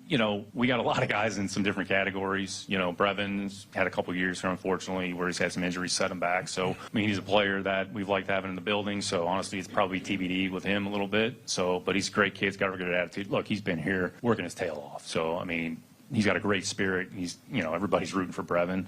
There's a little bit of an unknown there, what we actually have. All right, you can probably stop it there, because the thing that I keyed on there is he's TBD and he's an unknown. Well, you stopped early, because then he went in, because I thought it was quite a forthcoming. Yeah, he talked about all the other guys. Quite a realistic evaluation of what tight end room is. You said TBD on Brevin Jordan. He went to, Cade Stover's been decent at times. Foster Moreau's been decent. And then he talked about Dalton Schultz being probably the most consistent, right, that they've had. That reads to me as one in a couple of possibles when you talk about dudes in that tight end room. Yeah. And I have a strong feeling that they want more than one in a couple possibles. On top of that, I can't remember if it was Lifford or Blanco. I believe it was Lifford afterwards, then comes in talking about how this is a Baskin-Robbins type draft for tight ends. There's all different types of flavors. all the way up and down. And he's not wrong in his assessment of that. And just like I talked about with wide receivers, you tell me you're not going to find one that you like to throw in there. Yeah. I definitely could see them getting tight end. It's just first round I also don't know about unless it's Kenyon Sadiq. Exactly. Outside of that, I think that this is where you get interesting, especially with if you're thinking about a wide tight end like Demeco Ryans talked about at league meetings. Wide tight ends like the inline blocking tight end, those dudes pretty reasonably you can get round 4, round 5, round 3 maybe even, like in that middle portion of the draft where I think you either have capital or you can even create capital if you trade back. So what about the offensive line? Because that is still there. And this is cut 4, Cullen, talking about the offensive line. Is that still a possibility? Yeah, we feel Demeco and I have talked about this, like, before the draft, try to put the team in a position where, like, if you had to go out there and play a game tomorrow, like, we'd be able to go out there and play and field what we feel is a competitive team. So what happened for agency, honestly, has no bearing on what goes on in the draft. So the draft's the draft. We'll grade the players. And ultimately, like, we'll take the best football players regardless of the position. I mean, that's what we've always done. I mean, that's not going to change, like, this year relative to previous years. So, I mean, we're a BPA team. I mean, that's what we do, take the best player available. There's a reason that we grade the players and put them on the board and stack the board accordingly. So you start hopscotching around, it kind of goes against the integrity of what you're doing with the process from start to finish. So, I mean, our goal is to build, the best football team we can for the 2026 season. I mean, there's some players that we added in the spring that, hopefully they'll be able to help us. Hopefully there's some players that we add here next week. They'll be able to help us. There's probably some players that we're not even talking about that they're going to come in the building here at some point and give us some quality snaps like Tommy Togiai has done at different points, like Naquan Jones did last year. I mean, going back a few years ago, Derek Barnett. So it's a very fluid process. So, I mean, you just deal with it. The calendar says, okay, it's this time of year. All right, let's try to take advantage of our opportunities. All right, and then move on to the next phase. So it's a pretty fluid situation. So we'll take the best football players. It's not going to affect our draft strategy. So, whatever we feel makes the most sense at that time, and that's how we do it. Yeah, it's funny that you played this one because, again, ain't nobody stopping no show. No. Is the way that I heard this, right? And I would quibble in Nick Caserio's face with the BPA assessment, but ultimately, right, the idea is what's the role that you're going to play on this team? That's going to impact the way that they stack it, and ultimately they're going to just try and get good players and let the players figure this out on the training camp fields. And with that being the case, I thought you pair that with something that he said, and I don't remember exactly where he said it, so don't worry about the audio over this, but where he goes, hey, man, we have no idea who's going to be available at 28. And I believe him wholeheartedly when he says that because of the way that this draft lays out. I think that they are just going in with fresh, open eyes on, we like a whole bunch of things. We don't need anything in specific. So whatever appears in that moment and whatever feels like it's the best in, the evaluation of the process, whether that is indeed trading up or trading back, it's all going to be available. So interestingly enough, I think that the way that my expectation has changed is I think I have even fewer expectations on a specific outcome being the case, other than we're just going to allow this to come to us, which I think in general, if you're talking about any sport or anything in life, the idea of allowing it to come to you is probably the best case scenario of what happens here, especially when you talk about the way that the talent lines up in this draft. But I do think it'll be, me personally, I do think it'll be one of these three positions, offensive line, wide receiver, or tight end in the first round, if they don't trade up or trade back, and we'll get to that so later. You think you think that the likelihood of like a defensive tackle is going down in your mind? I do. And the reason is the only time all day yesterday when he was talking, I wouldn't say he got upset, but maybe he got a little defensive, was when he was asked about, hey, man, you got continuity on the defense. You got, a lot of the same faces on the defense. You're building – a regular type rotation on the defense. What are you doing on the offense? He kind of got a little defensive with that because he knows their job is to surround C.J. Stroud with, the best, possible outcome, in terms of talent that's around him. And I think he got a little defensive there if you go back and listen to it. And so I think he definitely knows he needs to bolster the offense in that first round. Okay, interesting perspective on it. Very much a lot there, and definitely different ways that you can interpret it. But there was plenty said by Nick Caserio and his assistant general manager yesterday. We might dig back into that a little bit later on in the program. But we're just getting going here on a Tuesday in the Loop on Sports Radio 610. Also, stick around. The 12 o'clock hour, we'll be giving away some Houston Gamblers tickets in the UFL. They'll be playing on Thursday, and you can win a 4-pack of tickets to see the Gamblers later on in the program just by rocking with us. But coming up next, the Astros lose again. That's 8 straight losses for your hometown Stros. Are we in denial? with the Astros in this very particular way. I'll tell you what that is.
H-Town Postgame is live on Sports Radio 610. Join us following every weeknight baseball and basketball game with Area 45. Instant reaction, analysis, and your thoughts on the action immediately after the final buzzer or final out. It's H-Town Postgame, energized by base power on Houston Sports Leader, Sports Radio 610. In the Loop is powered by Mokaram Injury Lawyers. Heard in an accident? Call Mokaram Injury Lawyers at 281-222-2222. That's gangster. Amen. Houston, let's get in the loop. You better get ready because we're going to show up and show out. With John Lopez and Reggie Atatula. Always live, always local. Coming up next, what happened? Nothing, man. Continue. Hey, man. AB conversation. To see your way out of it. Okay, all right. You know what? I'm ready to be done with the show, and that means that coming up next. You're in the loop on Houston Sports Leader, Sports Radio 610. I've realized I've gotten more aggressive on the show since that point. I like it. I've turned up the you hate OG everyone. Old man jokes. Yeah, I hate everyone. I hate everyone is apparently what has happened. No, I love you guys so much for rocking with us here in the loop on Sports Radio 610 here on a Tuesday. I just got a text from Figgy Fig, who is out again today, third straight day that he's out. However, I got this report. Tell me if it's a good or a bad thing in your mind. Right. And I'm reading this verbatim. I'm feeling much better, 74% healed per Dana Brown. Okay, so we'll see Figgy in July. Nah, he's done, man. Someone did get on the base power text line earlier and say that just send Figgy to send him to the Astros training staff. I'm sure he'll be back in the rotation next week. And I responded back with, "Is that a threat?" That's right. I still don't know if that's where the training staff is now. The return to baseball protocol and staff is now. Mm-hmm. It just doesn't matter at this point because they have lost now 8 games in a row after a pretty ugly one, a 6-2 final last night in which they finish out the process of being swept by the Seattle Mariners in Seattle in a getaway game. And boy, did they need to get away, right? It's just been so damn nasty. And obviously nobody's having fun 17 games into a season, which is not really the way that you want a baseball season to go, especially when you look forward into the great abyss that is the summer and you go, I need this baseball team to get me through, right? Especially for those of us sports fans that are sick and allow our emotions to be dictated by our favorite team. And you look at your team and they look like they are doing pure unseriousness through 17 games. You go, how am I going to make it through the summer? Yeah, and 10-game road trip. They go 1-9. I honestly can't remember. I'm so sure somebody did the work and figured that out. There's a lot. I think it was 2013. 2013. Yes, I think what I saw. It's the first time they've lost this many games in a row since 2013. Yeah, that was mid 100-loss seasons. Yeah, it was the losing streak at the end of that season where they lost 18 straight. Yeah. Hey, John, real quick, because I know we have a topic we want to get to, but this did make me think. You remember that time, like late last year, where I kind of just threw up a question of, do you ever think that the Astros could get back to being mid that mid 100-loss season type team, or like the Rockies? I know that we talked about it briefly. I don't know, like maybe a month ago, and you were like, "No, I don't think so." How are you feeling right now? Well, they're in it. Not only no, you don't think so? No. I'm saying on pace. Okay. Yeah. No, but you don't think that they're actually? I really don't. But it ties in directly with what I want to talk about here. Okay. Because. No, if you're saying, do you think they'll ever be that team again? If you base this first 17 games, they are that team. If you're basing just what we've seen, yes, they are the team. I don't think that's going to be the case for the long term, especially it better not be. Especially how good the offense has been playing. But yeah, that's the answer to that. But here's where I want to go with you. 713-572-4610. Kind of just hit me like a ton of bricks as I'm watching it in that game yesterday afternoon into the evening. So. We're talking about that. I might take the ton of bricks here. And so forget how they're playing right now. I know it's difficult. Buddy, yeah. I would love to. That would feel great. It'd be a load off of my mind. Forget how they're playing. Let's talk about how they're built. Okay. Because I think how they're built is a more important topic right now. It does feel like this is somewhat foundational to what's happening. Yes, it is foundational. And you mentioned it before we went to break in the last segment, are they in denial? I don't know if they're in denial, but maybe we are in denial because they have all the markings of a team that is retooling, if not rebuilding, without telling us so, because there are tickets to sell. This is a proud franchise that has won World Series, plural, and has been to the ALCS multiple times, and has a legion of loyal fans. They're not ever going to tell us, Reggie, because they did this back, I was around. They did this back then, like we're building to something. Remember the Sports Illustrated was cover? that in the 80s? And all that. Well, that too, by the way. But anyway. Colin, keep the counter. I'm running them up to. Honestly, I think I'm going to run out of fingers and toes by the end of this one. Oh, yeah, the number of times he makes age jokes? Yep. Yeah, that's all right. I can take it. I'm still here. But the thing is, forget what their record is and how they're built. They're not going to tell us that they're rebuilding. But are they doing it without telling us? Let me throw some stuff out at you. They have moved on from Fromber. For what it's worth, we felt like, they needed to.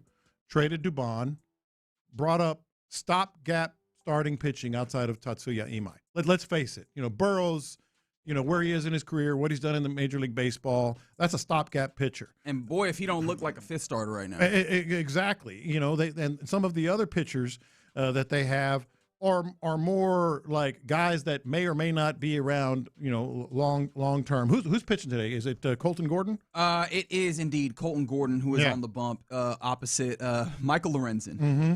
28-year-old. Who, by the way, Michael Lorenzen felt like he needed to get right, and he was like, when y'all were in Colorado last week, and he was like, hey, this feels like a get right. That's a guy I think I've always thought the Astros should have explored going. If you're the reason you'd have to do that is car wash. Like he's been to a lot. He's played on so many baseball teams, Michael Lorenzen. Yeah, but Gordon is a 28-year-old pitcher, kind of a stopgap. See what we can find in him. So they have all the markings of a team that's kind of retooling and rebuilding without making it public. They're protecting the farm system. They haven't made any big moves outside of a trade here or there and the Dubon thing was to gain assets. Their core is aging. Well, to just get rid of him and do the best they could. The core is aging. And then here's the most important part. Dana Brown and Joe Espada are on one-year contracts. Mm-hmm. This is a team that is kind of telling us without telling us that they're retooling. I think that you are close, but I would not give you the cigar here because, and I'll take you through your, the things that you just laid out, right? That possibly this is retooling. They moved on from Fromber. What did they get back from Fromber? He walked for nothing. Yeah, nothing. Mauricio Dubon traded. What did they get back? What did they get back from Mauricio Dubon? Yeah. So a little bit of monetary flexibility and Nick Allen. Yeah. Right? And shout out to Nick Allen. Like, he is a Major League Baseball player. That's bolstering my theory. That boo-boos on anything that I've done in my life to this point, right? I want to be clear that I'm not trying to be a jerk about this. However, that ain't moving no needles in Major League Baseball, right? Stopgap starters, it does not really, none of that speaks to what they have in the future. And this is where I kind of tweak what you're saying here. I don't know if this is a retooling because where is the tool on the other side, right? Like there is nothing that portends, if you're going to say that they're giving up a little bit of capability of winning in the now for the future, that the future is there. No, but you have to do this when you're retooling. You have to take the step back and get some money. That's a rebuild as opposed to a real retool. Well, again, call it what you want, rebuild, retool, whatever. What I'm saying is they're doing it without even really saying it, because what you're talking about, that's a first step. I think that you might be giving them a little more credit here. I hope they are doing this, if this is the case. Well, if they are doing this, then you need to then do the thing where you actually strip some of this for parts, right? If that's the way that you're going, deadline? If that's the way that you're doing this, it is illogical to have 5 infielders in the way that you do. And maybe that's why they kept 5 infielders, because at the trade deadline the value goes up. Maybe so. Maybe that's the way that you do this. I'm looking at this team. I'm like, that kind of looks like a whatever you want to call it, retool, rebuild kind of formula, right? And here's the thing. I think that there's more than one way to cook chicken, right? And I say that to mean there's a lot of different ways to get to passable, viable, good answers in sports and in a lot of different places in life. If you do decide as a team that, hey, man, the golden era was gorgeous, but it is time to then turn forward, you got to stand on it, right? Like, you've got to be able to do this. It ain't no half-stepping, as Big Daddy Kane once said. This is half-stepping if indeed that's the way they go about it. I would be upset if that was the case. I'm more capable of digesting, we were trying to go for it, and we just dealt with just a massive level of lack of luck here. And honestly, as Carlos Correa, it ain't just luck. they're just playing bad baseball to this point. But you're dealing with the massive level of lack of luck in this early instance. If this is some clandestine attempt at rebuilding, I don't think it's a good one at this point. And I think that brings up some questions on Dana Brown and his viability as your general manager. If that's what we're dealing with right now, is some level of clandestine rebuild, because it's not a very. But they have customers to speak to, and so they're not going to say, "Hey, we're rebuilding." If this Astros team, with what they've been over the last decade, is not capable of coming out and being like, "Hey, we did a whole bunch." Yeah.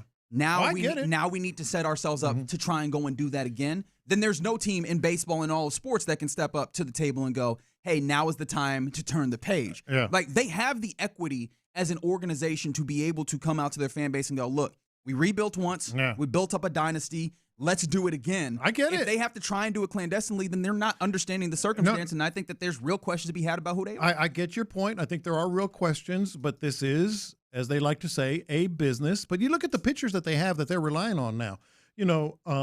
J.P. France is 31. Ryan Weiss is about to be 30. Angel de los Santos is 30. Okert is 35 almost. This is all the markings of a team that is like, all right, let's write this out and try to rebuild this thing. But again, if you're trying to rebuild this thing, you need the assets on the back end that portend to growth. And right now, I don't see very many of those, right? Cam Smith, fantastic. I love what he's already become. You realize how good of an outfielder he already is 1 year removed from starting to learn the position, right? I love what you have there. There's some young pieces. Obviously, Hunter Brown is fantastic. We've talked about how you're nearing that time where you need to make sure that you sign him up long term. Jeremy Payne is great, but you don't have him under contract for a very long period of time. Like, you're looking at, if we're talking about rebuild, retool, however you want to say, and I think those are different things, but you get what I'm talking about. I need to be able to look and say, okay, these are the things that clearly are the other side. Otherwise, you end up in the wilderness without actually a plan of getting out of the wilderness. And that is the thing in sports that you can't abide. Talk less of having a down season where the customer isn't as happy and you maybe don't extract as much money. What's worse is walking into the wilderness without a clear plan of what the outside of it is. Then you end up like the Philadelphia 76ers lighting 7 years on fire. Hey, trust the process. I don't think that's the way I want to go.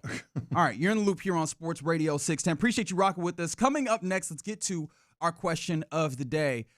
Inspired in some way because Diana Rossini and Mike Vrabel got caught up that one time at that resort, and everybody has been talking about it and cheating and morality and so on and so forth. We brought it back to sports. What is the time that you cheated on your favorite team? 713-572-4610. Let us know. We'll talk about it next. Payne and Pendergast.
Switch today at basepowercompany.com/610.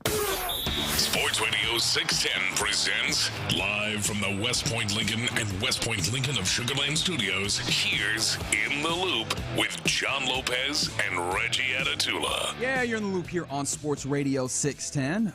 As the big voice man said, that's John Lopez. I'm Reginald Atatula. Figgy Fig out again. Somebody said that they need Figgy Fig to start doing multivitamins. I'm gonna do that. I'm gonna get him a gift.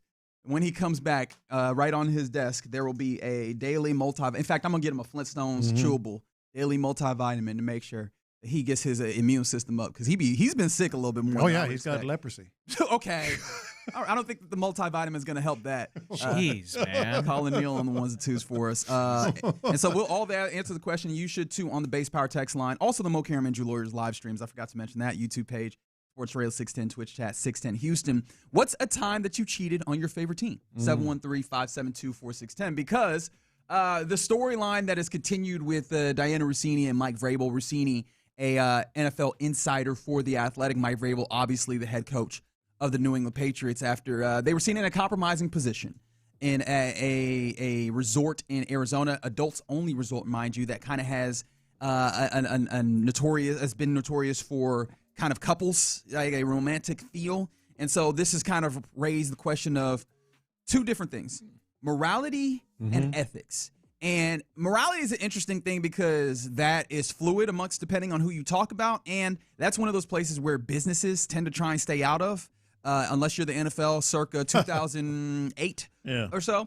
And ethics, especially when you get to journalism, is big money. And I think that that's an interesting conversation because that's something that The Athletic is dealing with right now, a subsidiary of the New York Times, where, interestingly enough, we're finding now workplace drama with this because there's people that, due to the Diana Rossini circumstances, are now questioning The Athletic inside the New York New York Times tent.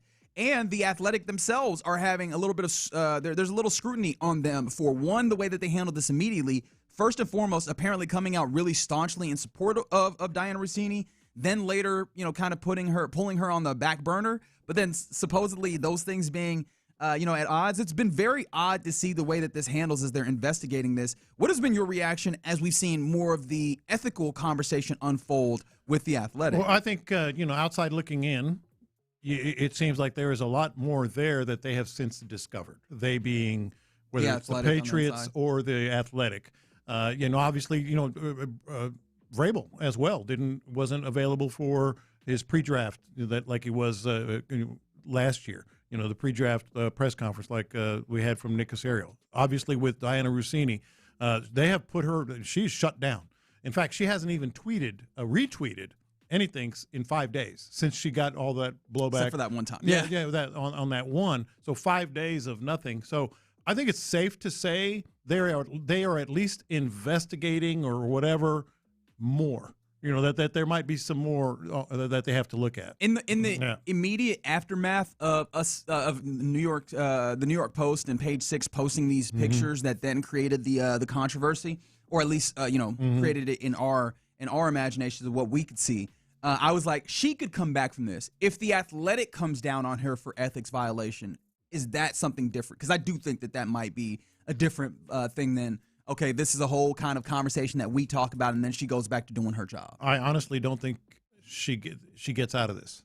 And the reason why I'm focusing on her, it's not just because she's a woman. It's because of the ethics of it. Exactly. Technically, the ethics of this is not – it's a different morality proposition for Vrabel, but it's not an ethical one in a weird way. I think for her, this is an ethics conversation. And I think for them, it is. And The Athletic, puts itself out there as a true journalism type journalistic forum outlet. And I think that's what she's not going to survive. Even if they say, well, we don't know, nobody knows – she put herself in a position that she shouldn't have been in. Okay. And I think that's where it's going to play out. All right, so enough of the serious stuff. Let's get to the fun. What's the time that you cheated on your favorite team? Now we're just talking about sports morality. Yeah. The most embarrassing one, and I say embarrassing because it was at the time, and I got a real, I got a lot of grief for it. I can't wait to continue to give this grief as well. Well, way back in the day, which you can say now, I think it was like 2002, 2003. Way back. That is 24 years. So. Back in my day. Way quarter century. back in 2002. Does anybody remember 2003?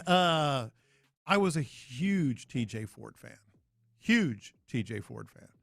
And was it the Big Shorts? Is that what did it? No, I just knew him since he was in high school. Right. You know, being Houston cat, a Houston guy, and I was coaching a lot back then. Not his squad, but a team behind it. So we traveled a lot together to the same tournaments and such with the Houston Hoops. And so I was cheering like crazy for the Longhorns in the Final Four. Oh, boy. I was cheering like crazy. How did that feel for you? Not good. Not great. That's one that I'm still a little bit embarrassed about, but I was just such a fan of his, and I got a lot of grief for that. You guys know I am a Shohei Ohtani fan.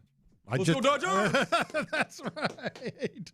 And so I've been, I wanted him to get it, and then I wanted him to get another one, and I just. At what point does that break for you, right? Maybe this year, right? Because I think he's got two. Yeah, he's exactly, got two. right? Like the idea of I really like that guy and I want him to win. Yeah. At what point do you go, all right, screw him now? Yeah, exactly. Let's get some new blood in there. This is where I'm very intrigued in if we can suss out if Lopez is indeed just a secret Dodgers fan, or because after a while, if you keep rooting for him, I'm like, all right, what more do you want from him? Yeah, I think this year might be like, all right, let's go somebody else. Let's go somebody else. How about you? One of the answers for me, Kansas State alum. I did not graduate there, but I went, and so that counts. But Kansas State has a very clear rival in state, the University of Kansas.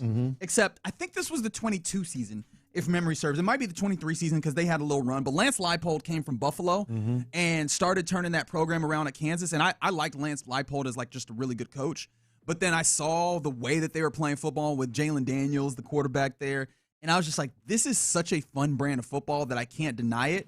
And so I was watching those games, giddy to watch Kansas, and that hurt something deep down in my spirit. Yeah, that's like the T.J. Ford thing. Yeah, something deep down in my spirit. And but this is the thing. Just feels dirty. This is the thing is I feel like I got you on this one here because you were rooting for a player where like T.J. Ford is so cool, and I have connections to him. I was just like, I like the way that they ball, which you should. I feel like there's not enough of a hater in me. I needed to up my hater quotient because it don't matter. That's your rival. You're supposed to hate them, but I was like, but they're so fun to watch. Yeah. And so I was definitely. Well, I wasn't heartbroken when Texas didn't win. I was just cheering for them as long as I could. I thought, sucks for you, I guess. Colin, do you have any that you a rival, a hated team that you cheered for? You were really excited to see Texas State do stuff. Yeah. All right. No? Okay. Settle down. SFA. That was too far? My bad. SFA when they went to the tournament. So, man, y'all are wrong for that. I'm just a typical, like, there's just certain players that you like on rival teams that, you just kind of respect, like, damn, this guy's good. Like, I don't know, like, I've always been a bit of a J.P. Crawford kind of fan. I mean, I liked his longevity. I like his game. He's pretty cool. All of the Mariners. I mean, there's a couple of other players on rival teams. I'm more of like, I don't hate the players. But you hate the game. Okay. I don't hate the players, but the fan bases, those are the ones I just can't. That's a fair point because sometimes it really is. It's the fan bases that drive the hate. The team that you hate, it's really more about their fans. The question I'll ask here, though, because you did mention J.P. Crawford, you had mentioned Shohei Ohtani. I think that players get you into this place, but how good of a player does it have to be? You know what I mean? Because I think sometimes you end up with the situation where you're like, oh, man, I really like your utility player. You're like, all right, that's not good enough for you to be out here rooting for your rivals. Yeah, well, I think right here, a lot of people, I haven't seen any texts on this yet, but I'll bet you a lot of Texans fans, like true Texans fans, when Stop the Vinsanity happened, when Vince Young in overtime ran for 47 yards or whatever it was, for a I bet you they were happy the Titans won, which that feels awful, but I'll bet you there were a lot. Yeah. Fair enough. This one came in on the text line. During the Lovey Cully years, the Cowboys were fun to watch. I was still a Texas fan, but I felt bad enjoying and watching the Cowboys. Man. Another one said David Cully was hired, and that was it. Wait, so did Cully ruin your fan base, or did you just cheat? Right, those are different things. Did you stop being a fan? Yeah. Were you just like, I'm out, or was it just this is on? I put this on forbearance for a little bit, and I'll come back around to it. I think that this one does this count? Is the question I have for you from the 713. They're a manager at Lids during the 2013 season, and purposely wore opposing teams' hats daily to work during the baseball season. I feel like is that C.J. Stroud? No. Good shout. You know what I feel like that is? I feel like that's you having a hall pass from your wife. Maybe. Because, like, your job is Lids. And I feel like if you only wearing Astros caps at the Lids, it looks a little – I feel like you got all the different – That's good. That's true. I feel like you have the opportunity. Now, if you was just out here bringing up other hats. Mm-hmm. You know what I mean? Like if you were wearing them outside of work, I feel like that would feel a little more. But I guess I can't tell you what feels like cheating to you. Have y'all met those kind of sports fans that just have these random randoms for like it's always the combination. The classic one being Yankees, Cowboys, Lakers fan. Nothing like a bandwagon, just weird connections. Yeah. Like, my cousin's dad, my uncle, he would take us to, I don't know. Well, that makes sense, Bruins though, because games. How much of sports fandom is just geography, and how much of it is nostalgia for different experiences that you had either with your family or personal friends? connections? For sure. Yeah, that's what creates fandom. So I feel that. How about this one that came up, and of course I lost it as soon as I went to it. So apologies there. But somebody said LeBron hater, Lakers fan. Okay, all right. So I'm that's guessing, a tough call. So if you're just yeah. Is there a player that, well, let me not do that because then you're calling out a specific one. And from the 8-2, they said they wore a Matt Jones Jaguars jersey to a Texans game in 05. Oh. Said their dad has never let them forget. I was a big fan of Maurice Jones-Drew. Yeah. Oh, I could see that one too. Yeah. All right, so does it how much of the cheating, how bad is the cheating when your team is bad? Because the early iteration of the Texans was in a place where, I'm going to be honest, I was kind of a Chargers fan. Well, and I don't think the fandom was as entrenched. Yeah. It's like, hey, cool, we got a team. Like but you're not really, you go to like 07. Yeah. Where you got Phillip Rivers, you got LaDainian Thomas, you got Quentin Jammer, you got Antonio Cromartie, you've got Antonio Gates. Can you tell I was a fan of this team? Yeah. I was like, hey, I really like watching this Chargers team. Which imagine what I'm saying here, right? Mm-hmm. Obviously the Texans had not, really grabbed at least me in that instance. But I was going over there with the Chargers when I knew come the first round of the playoffs, them boys was going to lose. Yes. Knew it. Does that count as cheating? Is that no? that I don't think so. Not at that point. Right. It took a good 5-6 years for the fandom to really entrench itself. Okay. Yeah. I would never do that now. Never. I just promise. Of course. And I appreciate this person from the 713 and someone on the YouTube page. I never cheated because I'm better than everyone else. And you know what? Okay. Congratulations. Okay, sure, cowboy. You are. From the 8-2 when Nolan Ryan became a Ranger, I became a Ranger fan. Okay. Well, I feel like if you're following Nolan, I'm not going to be too mad at you, I guess. All right, he was in the Astros. It's fine. Yes, there you go. All right, The Express. You're in the loop right here on Sports Radio 610. Coming up next, let's go around the NFL where a NFL panel ruled against the NFLPA in a particular way, and I don't buy it. We'll talk about that more next. Yep, and this Figgy Fig holding it down. The World Cup is a huge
Studios. KILT FM HD2 Houston.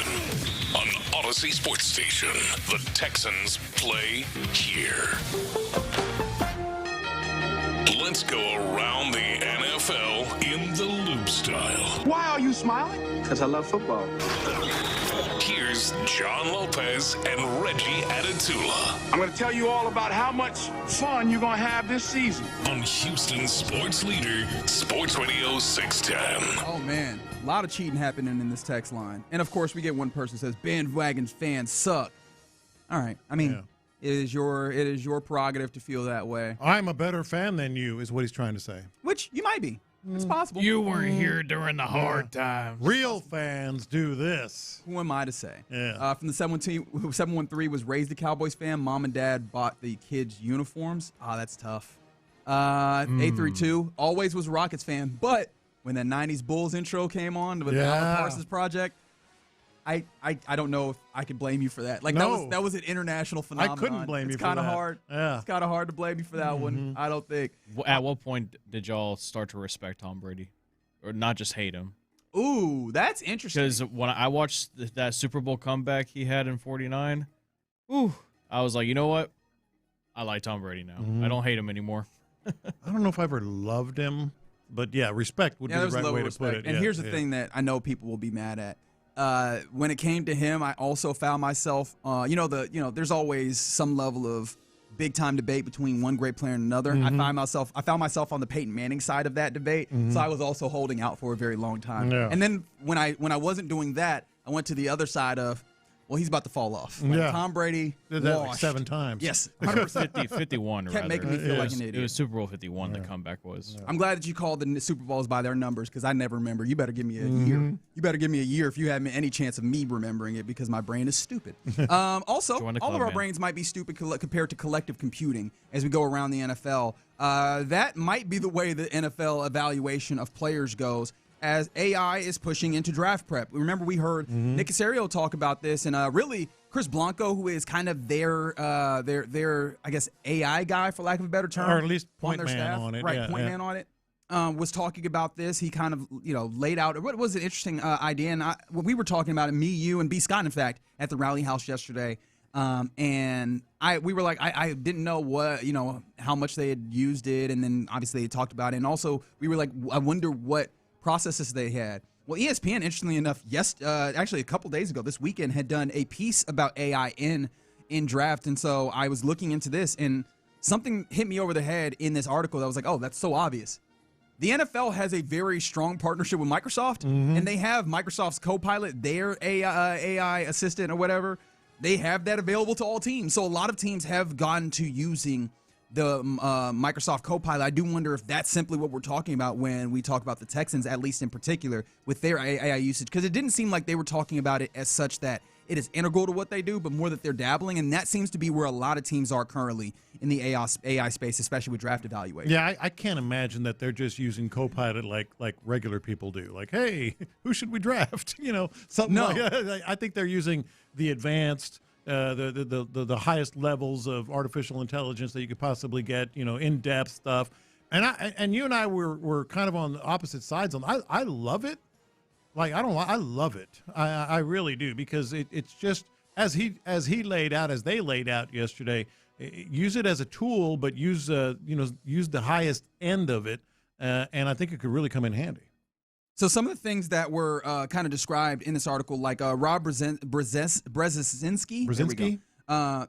It's Brzezinski. Okay. Yeah, There's 2 Z's in there, and once you get multiple consonants touching each other and stuff, my brain goes, Wally Serbiak? Yeah. But Rob Brzezinski, who is the Vikings interim general manager, was talking about how, quote, analytics allowed us to gather so much information. So instead of just gathering it, we could analyze it. The interesting thing about AI is that it analyzes it too, so it's different. Things like within the piece talking about feeding it video of prospects to where you get GPS type data, where obviously college players don't all wear GPSs like NFL players constantly do. But if you look at some of these, you could see you can get some evaluations like through AI processes and I guess computational power. You could see something like I think it mentioned Jalen Waddle, who at times you look at and you go, hey, he is not running as fast as other people just off of pure GPS data. But if you evaluate through AI, it gave them the insight of, well, he's actually not running the routes that allow him to get up to full speed. He's still accelerating through the end of the play, whereas some other players have reached their top speed. Football speed is what we used to call it. Right. But they have the actual data and analytics to do it. But what I'm saying, not even just football speed, but I'm saying in that mode, like coming out of the cut or the whatever. way that it's applied is, hey, you might not be using Jalen Waddle in his correct circumstance because you're not allowing him to get up to his full speed with the things that you're allowing him to do. Right. These AI processes, or I guess things that you can use AI for, are they're nascent in the NFL, but they're trying to find these different ones. And so, I am the anti-AI guy, at least in what it seems. But I do think that these are the things where AI does excel, right? Yes. Taking an opportunity in pattern recognition and these types of things, finding insights. And it's interesting to see the way that the NFL is doing some of that early on. The only thing is, I don't love the idea of we're using like it as a word processor of sorts, right? Using it to kind of as a filter, generate things like that. But if you're using it to try and find insights and then basing that off of it, I think that's where the NFL is going, and it's good to see that the Texans are at least amongst the pack of what the NFL is doing. Now the question is, especially for a Texan staff that is relatively small, do they go, or does anyone in the NFL? I don't want to specialize this, I guess. Do they fall victim to the trap of, cutting into your scouting capabilities in favor of AI? Because I think that's the thing that, if we're talking about AI in a larger scale around businesses and stuff, is the thing that scares people is that, businesses will then go, well, AI can do that instead of a person as opposed to in tandem, and then you kind of hurt yourself on the back end. Oh, I don't know if you even hurt yourself on the back end. I think what it does, it affects the lower level, I guess, assistants that used to pour over tape and used to pour over and you can by just touching one button be able to get all the players at this position doing this particular thing. I think AI does that, and so it might affect you down a few rungs, but not at the highest level, because we heard him say it yesterday. Like, we're going to get all this information, but then you still rely on yourself. Once you get that information. Yeah. So. That was an interesting piece. ESPN has it. Kevin Seifert wrote it, or at least he's the organizing force. There was a lot of reporting in there, so I thought it was very interesting to see what other teams around the NFL are doing with artificial intelligence. All right, we continue around the NFL, and I mentioned this ruling that came down from a independent arbiter, and it made me question just how independent the independent arbiter was. However, you remember in 2022, the offseason of 2022. When there was 3 quarterbacks that were kind of available to seemingly get contracts, including Lamar Jackson. Yeah. Right? And there was conversations about collusion. That was the offseason of collusion. Well, obviously the NFLPA brought this up, and the collective bargaining agreement says that you have to take these things to arbitration as opposed to taking legal means. Well, the arbitrator, the 3-person arbitration panel, upheld a decision that said that there wasn't sufficient evidence of collusion by teams when negotiating the contracts of Kyler Murray, Russell Wilson, and Lamar Jackson. The panel found that teams were, quote, being invited to participate in collusion by the NFL and called the effort, quote, improper. It ruled that there wasn't enough evidence to prove to teams that teams took part in the collusion. What does that even mean? I don't know. It means that the NFL paid them off. Yes. This is reckless speculation, but I'm willing to say it, because what the hell are we talking about? So they were invited to collude. It was improper, but there's no evidence they colluded. So someone told them to collude. It was wrong. They did things that didn't feel right, but we can't say that they did indeed collude and accept that invitation. Then what is the evidence that's necessary to get this done? I think you hit the nail on the head. They're like, hey, arbiters, here's a little something for the effort. The lawyers are barging through the door right now. My goodness. I mean, like, what else? I guess, like, hard evidence. Did they want emails? Did they want, I don't know, recordings? Remember, we had because what we're talking about here is the ruling that happened last year with an arbiter talking about, or arbitrator, I guess I should say, when it came down to some, and you remember Pablo Torre did a whole bunch on this, and we brought some of that to the show, talking about the ways in which the NFL had symposiums where they talked to teams and were like, hey, we had advised this and this when it came to dealing with player contracts. They have evidence of those things, and ultimately they go, but there's not enough evidence to say this. Doesn't make any sense. The thing that hits me is that was the time period where we were having conversations about fully guaranteed contracts. Remember, Lamar Jackson, it seemed like that was his sole aim, was to get a fully guaranteed contract. And I don't even need all that evidence. When I saw the Atlanta Falcons were like, no, we do not want Lamar Jackson, the dude who was from here and looks like he might be one of the most spectacular quarterbacks. We don't even want to put a bid in on him. I was like, that's collusion as hell. You're damn right. But that is probably the place where you were looking at possibly trying to entrench some level of, guaranteed contract situation. I do find that this might be like a turning point in the league where, that might have been the place where the long thought of guaranteed contract for at least certain parties, I think quarterbacks, went away, and I don't know that we'll get back to that. Well, it was a discussion here. It was a discussion across the country.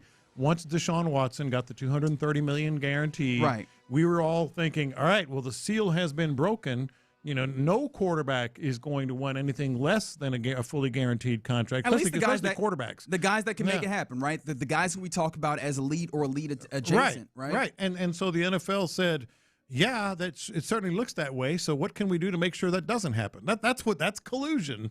That's collusion. Now, the thing about this is, I know that not very many of the average Joes that are listening, and us, I think I'd consider us average Joes as well.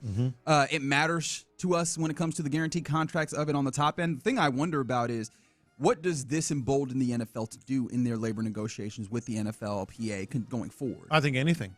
I think the NFL realizes that. We always say it. I do anyway. The NFL always wins these cases, these negotiations. But I think they are emboldened to do anything they want. They can get away with it. Period. It sure does feel like that. I know that it's probably not absolute in that way, but again, when you have walks like a duck, quacks like a duck, but I don't know if we have enough evidence to say that it's a duck in your pocket. I just gotta imagine that you go, all right, well, I am Teflon, baby. So especially when you consider that we're coming up on an off season, or is it this off season where we're probably going to be talking about 18-game season, where we're going to be talking about a number of things that pertain to the future of the league. It does feel like the NFL is emboldened when they walk into these negotiations. And they should be. They always win. They always get away with it. And it feels like they're getting even more power to do that. All right, we continue around the NFL here. Do you think this will work, John Lopez and dear listener? As earlier this week, actually probably tomorrow, outside of the Detroit Lions facility, a AFL, Arena Football League Defensive Player of the Year, decided to take his shot. In fact, he quite literally said that he needs one shot in a signboard because he was outside the facility with a signboard that reads, this guy's a free agent, and he has his stats, his interceptions, number of pass breakups, defensive player in the AFL, just need one shot. He is literally campaigning. It's Freddie McGee III. He is campaigning outside of the Lions practice facility for a job. It wouldn't work just based on the sign that he painted. It was really sloppy and crooked. And oh wait, is this what we're? Put a little effort. Put a little effort. Look, what Lopez is doing right now is Lopez is doing the. Well, you didn't decide if you wanted a vanilla. Did you or chocolate. see the sign? I don't have it up. I know you do. It's all crooked. It was like painted by hand, and you could hardly read it. Have you ever made a sign yourself? Better than that. It's like I feel like we've all done the thing where we start writing and we're like, oh no, I don't have enough space, and now you have to start scrunching stuff up on the back end. Now, we've all been there where we did not plan ahead. Yes, I was like, dude, put a little more effort into. He's got two different colors though. Oh, he's highlighted the big colors. thing. Yes, he's got 24, or was it 24 or 14 interceptions, 25 pass breakups. What's his name again? It is Freddie McGee. Yeah. Which honestly, Freddie McGee III. Sounds like a football player. It also sounds like a name that some old dude would make up if he was just talking about something. Look at this thing. This is grit. No agent, 14 interceptions, 25 pass broken up, DPOY. And you missing the important thing. He got a sign. That is it's sloppy. all on an angle. That's fine. It's all crooked. I just like how that's the main thing that Lopez takes away from yes, it is. Look, what he should have taken away. Dress for the job you want. Well, he is. He got his cleats around his neck right now. He's like, I'll run right now. I'll run right here. That sign is part of his presentation, and it's just like, dude, why don't you write your resume in crayon? That's basically what this is. How long would somebody have to keep coming back to the facility for you to feel like, all right, he earned it? To answer your question, I bet you he does get a shot. Someone. Didn't someone liking the ingenuity? Yeah, didn't that happen with the Texans? There was a guy, but he was awful. I remember that story very well, and never got a shot because he never deserved one. But damn. But I think I actually think someone will. Like, you know what? Come to OTAs or come to whatever, Yeah, a like, tryout. I feel like if you're talking about you want a cornerback on the very back end, just give him a shot. Yeah. He's a camp body. And I feel like you gotta like the responsibility, the idea of just jumping out there and going, I will do what I need to. I will hunger strike for this football. All I know will is say, if that was my kid, I'd be like, all right, let's work on that sign again. I love you wanted. Someone said you wanted him to go to Office Depot, huh? Yes, little effort. I will say, I appreciate him doing this. Maybe I'm bougie. Maybe I'm just hoity-toity in the way I saw this. At first, I thought this said CFL, and I was like, oh, yeah, give him a shot. I saw AFL, and I was like, yeah, I don't know about that. Arena Football League? Hey, what's wrong with that? Hey, man, it's an entirely different type of football. Yeah, it's a fun type of football, though. Sure to watch. I don't know if that develops what you need to get dudes Kurt into Warner? the building. Kurt Warner's the poster child. Yeah. All right, Freddie McGee the third, the next Kurt Warner. You heard it here in Loop on Sports Radio 610. And then, of course, one more thing here before we go. And you threw this in here talking about the NFL teams and the way that they're paying their regular employees. This really ground my gears. Who is consistently among the absolute, especially on schedule release day, but really year-round, the absolute best social media team in the NFL? I think this fluctuates more than you give it credit Who's for. consistently up there? The Chargers have been a very good one. The Chargers consistently are up there as the best. Well, this speaks to a lot of people think that if you work for an NFL team, you get paid boatloads, right? Some people do. At the very, very, top 5% at the most, maybe, get paid really good money. Some people do. A lot of teams, that qualifies as some.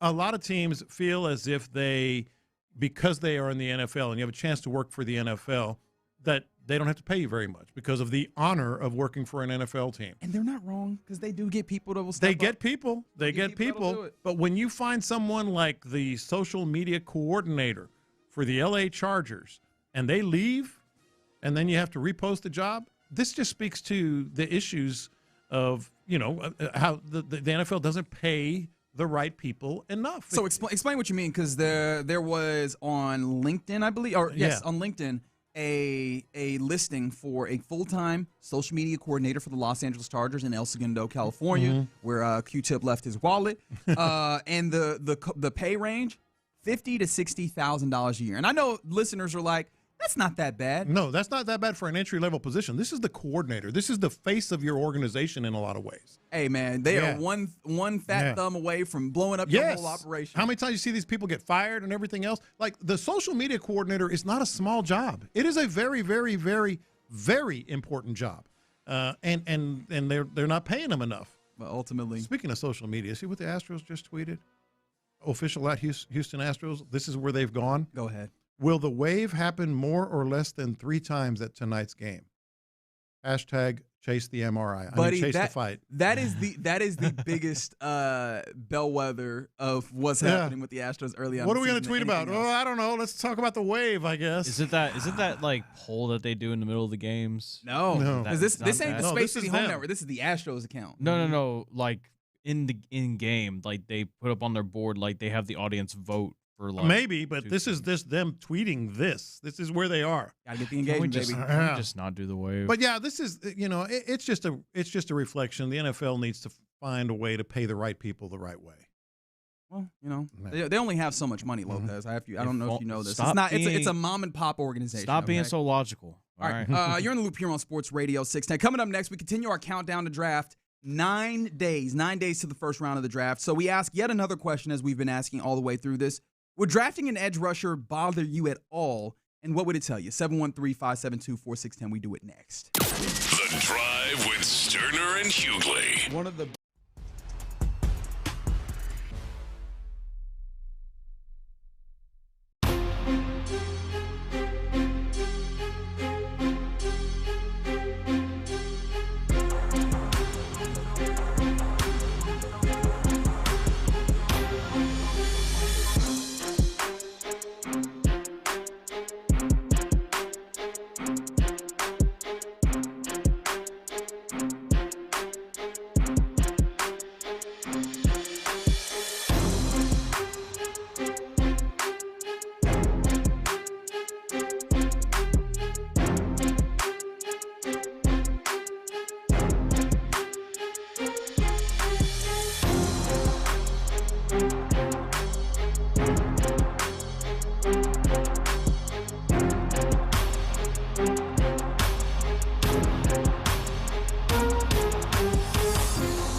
sports talk around anytime, anywhere. Hear your favorite Sports Radio 610 hosts wherever you go. Live, podcasts, video. It's all at your fingertips 24/7 on the Odyssey app, iHeartRadio app, tune in, and wherever you get your podcasts. Houston's sports leader. Sports Radio 610. In the Loop is powered by Mokaram Injury Lawyers. Heard in an accident? Call Mokaram Injury Lawyers at 281-222-2222. Sports Radio 610 presents, live from the West Point Lincoln and West Point Lincoln of Sugar Land Studios, here's In the Loop with John Lopez and Reggie Atatula. That's right, you're in the loop here on Sports Radio 610 as we continue our countdown to the draft, a little segment we've been doing every day for the last, 7-8 days, about a week? Well, we started at 17, and there's 9 days left, so Okay. yeah. All right, yeah. very good. Yeah. So with that being the case, we're 9 days away from the first round of the NFL draft. And so our question for today as it pertains to the draft, would drafting an edge rusher bother you at all?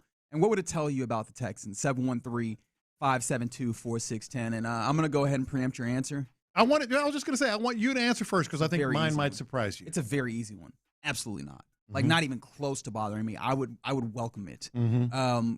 It's one of the things we've talked about. I mentioned the idea of Derek Barnett still being out there floating and not actually being on this roster.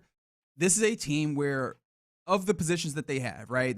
We've talked about the way they went about this offseason, filling a lot of the holes that they had to a place where if they want to go play football, they could play football right now. Mm-hmm. Of the places where you go, you could afford to add a player, the place where you would get the most snaps in a game would be edge rusher because they like rotating them so much. And as of right now, clearly on your depth chart, Will Anderson Jr. and Danielle Hunter. Those edges, you know who they are. Mm-hmm. They're great. Behind them, Dylan Horton. How do you feel about him? Mm-hmm. I'd like him, but I don't know that I have a definitive feeling towards him. Solomon Byrd has been deep depth. I don't even know how much he's gotten in-game burn.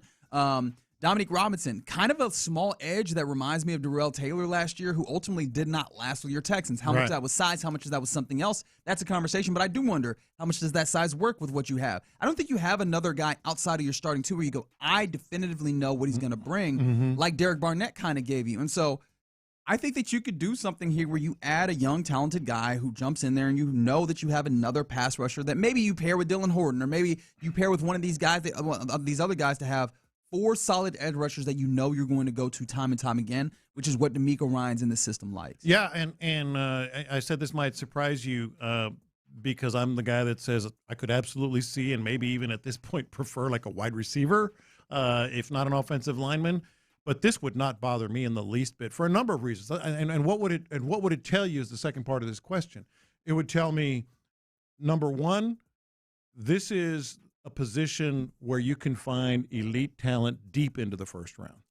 This is a deep position. Oh, deep into the first round. I thought you were going to say deep. Because when you say deep into the first round, if we're talking in the larger context of the draft, that's not that deep. And this is actually a shallow draft for this, right? If you're talking about edge rushers, you're not finding a lot of guys that you feel great about on day 3. No, but you're finding 4 or 5 maybe in the first round. Yes. Reuben Bain, short arms and all. David Bailey from Tech. And buddy, don't dream about either of those. Cassius Howell, the A&M. Okay, we jumped down a little bit. Guy. No, but he's been considered a borderline, edge in the first round. Yes, borderline in the first round. As has Keldrick Falk. Yes. So what it would tell me, number one, is they are truly BPAing this thing, as he talked about it. If they feel, let's use Falk from Auburn, and he's somehow there, or someone along those lines is there.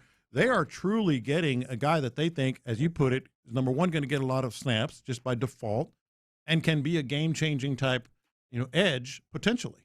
So that's the first thing it would tell me. Game-changing, I don't know if I go fully there, but with some of these guys, because depending on how high you decide to do this, you might get a guy where you go, okay, definitely a solid rotation guy that can maybe work his way to be a starter, which works perfectly with the timeline that maybe you'd be thinking about considering. Danielle Hunter ain't no spring chicken. He's still really good at football. Yeah. He built like a Greek Adonis, all of that. But still, there's going to come a time where he is not playing football for you. And we don't know how good they're going to be. It is reasonable to say that maybe this is in a couple of years. You might find a gem. And so do you find a guy who now succeeds a Danielle Hunter in, let's say, 2 years so that there's no drop-off at any given point? That is an interesting kind of dart that you could throw. However, that depends on how highly you draft. And I take you to the Base Power text line where someone said, in answering the question, no, it would not bother them at all if they draft their edge rusher. But they put this caveat: as long as the Texans draft an offensive lineman before that. Do you agree that there's any caveats to this, or is this just straight up however the draft board falls to them? If they take an edge, I'm happy. Or do you think it comes at a caveat in your mind with anything else? No, I don't. I think the qualifier, the caveat would be up to you. I'm looking at number 28 or high in the draft, first or second round. Wouldn't bother me. I think the other thing they would say, what would it tell you? It would also tell me they feel pretty darn good about the offensive lineman that they brought in, and maybe even some of the depth. Now they're going to get some depth. They're going to draft offensive linemen, but is it going to be the second round, third round? Something along those lines. I think it would tell me a lot about they feel pretty good about the 5 guys that they have. The thing I think it would actually tell me a little bit more about is the interior defensive line. I think that these are kind of competing in the moment.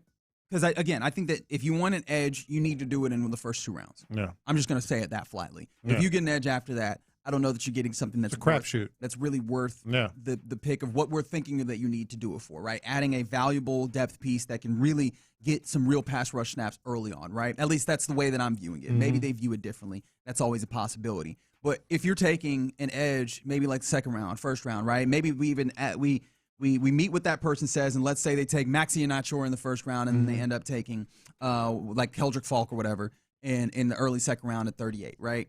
That tells me that, okay, we're just willing to do anything at defensive tackle a little bit later. We feel good about Togiai and Sheldon Rankins and Logan Hall and Naquan Jones as our 4 interior defensive linemen. We don't necessarily feel like we absolutely need to do a strong upgrade in this moment, and Demeco Ryans is not as concerned as maybe some of us thought about getting that big dude, that high caliber blue chip guy early on to help establish the middle. That's what that would tell me. Now, it is interesting to say that interior defensive line, there are guys that you could find a little bit deeper. Like, that is a deeper room than what we're talking about at edge. So maybe that's that, but it would be interesting if they prioritize that, at least in my mind, defensive edge as opposed to interior of the defense. Would it tell you anything about wide receiver and tight end and where they stand?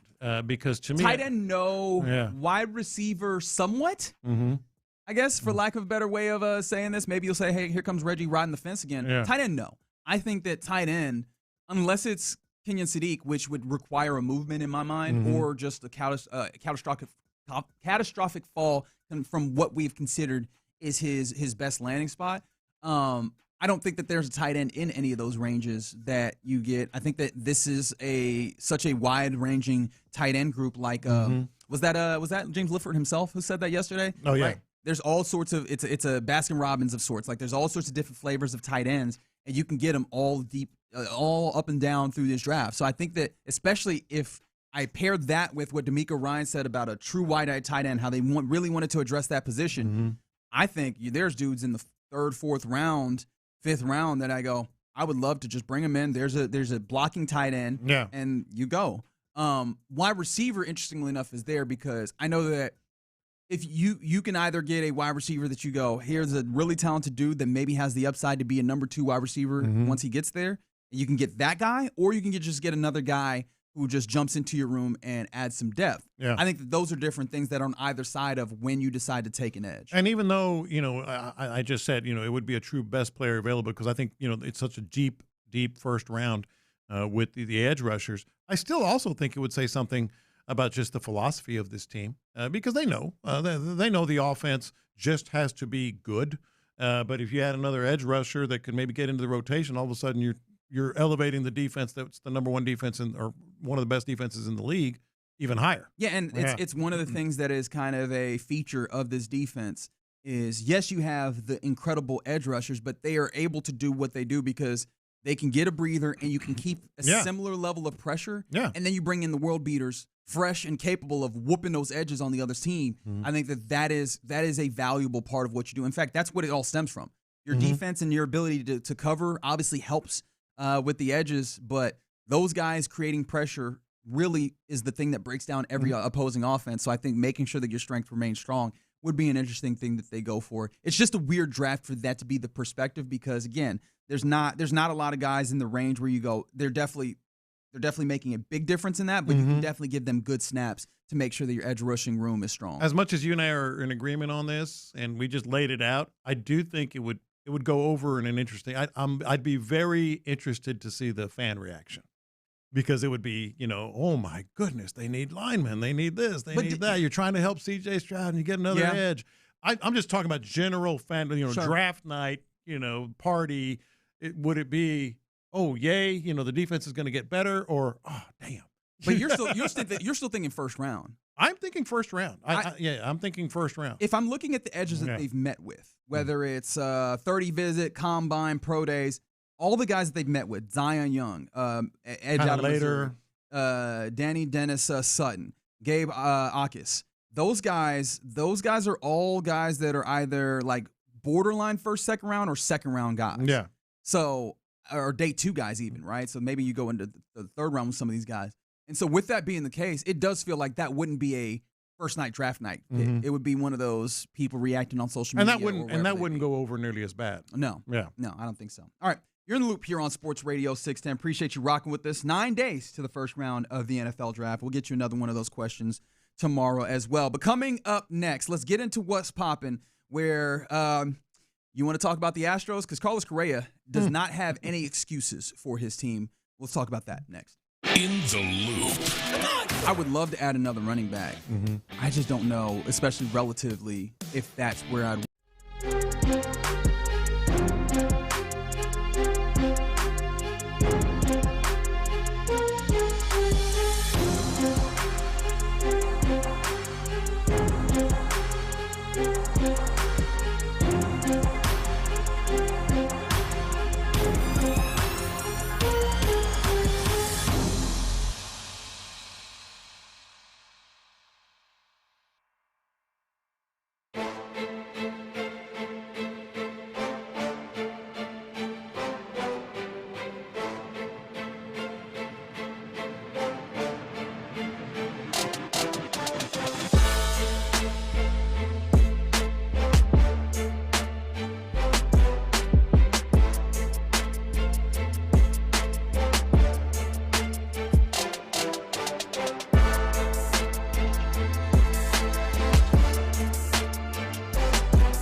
Save money and switch today at basepowercompany.com/610. The biggest stories in sports and entertainment. Sports Radio 610 style. In the Loop presents What's Poppin'. All right, let's get to what's poppin' here in the Loop on Sports Radio 610. And there's other stuff that we'll get to. However, we have to start with your Houston Astros. Actually, I guess we don't have to, but I decided that we'll start with the Houston Astros. Yeah. So that you can take any any animus that you'll have when it comes to the way that this goes on me. That's fine. I will wear it.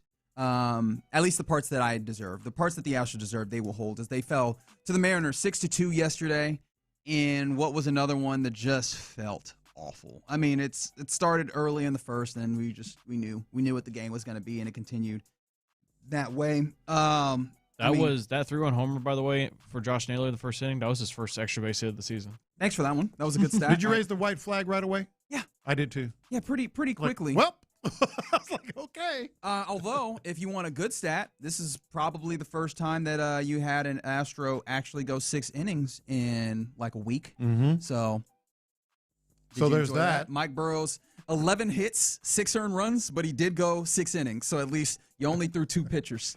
So that's a thing.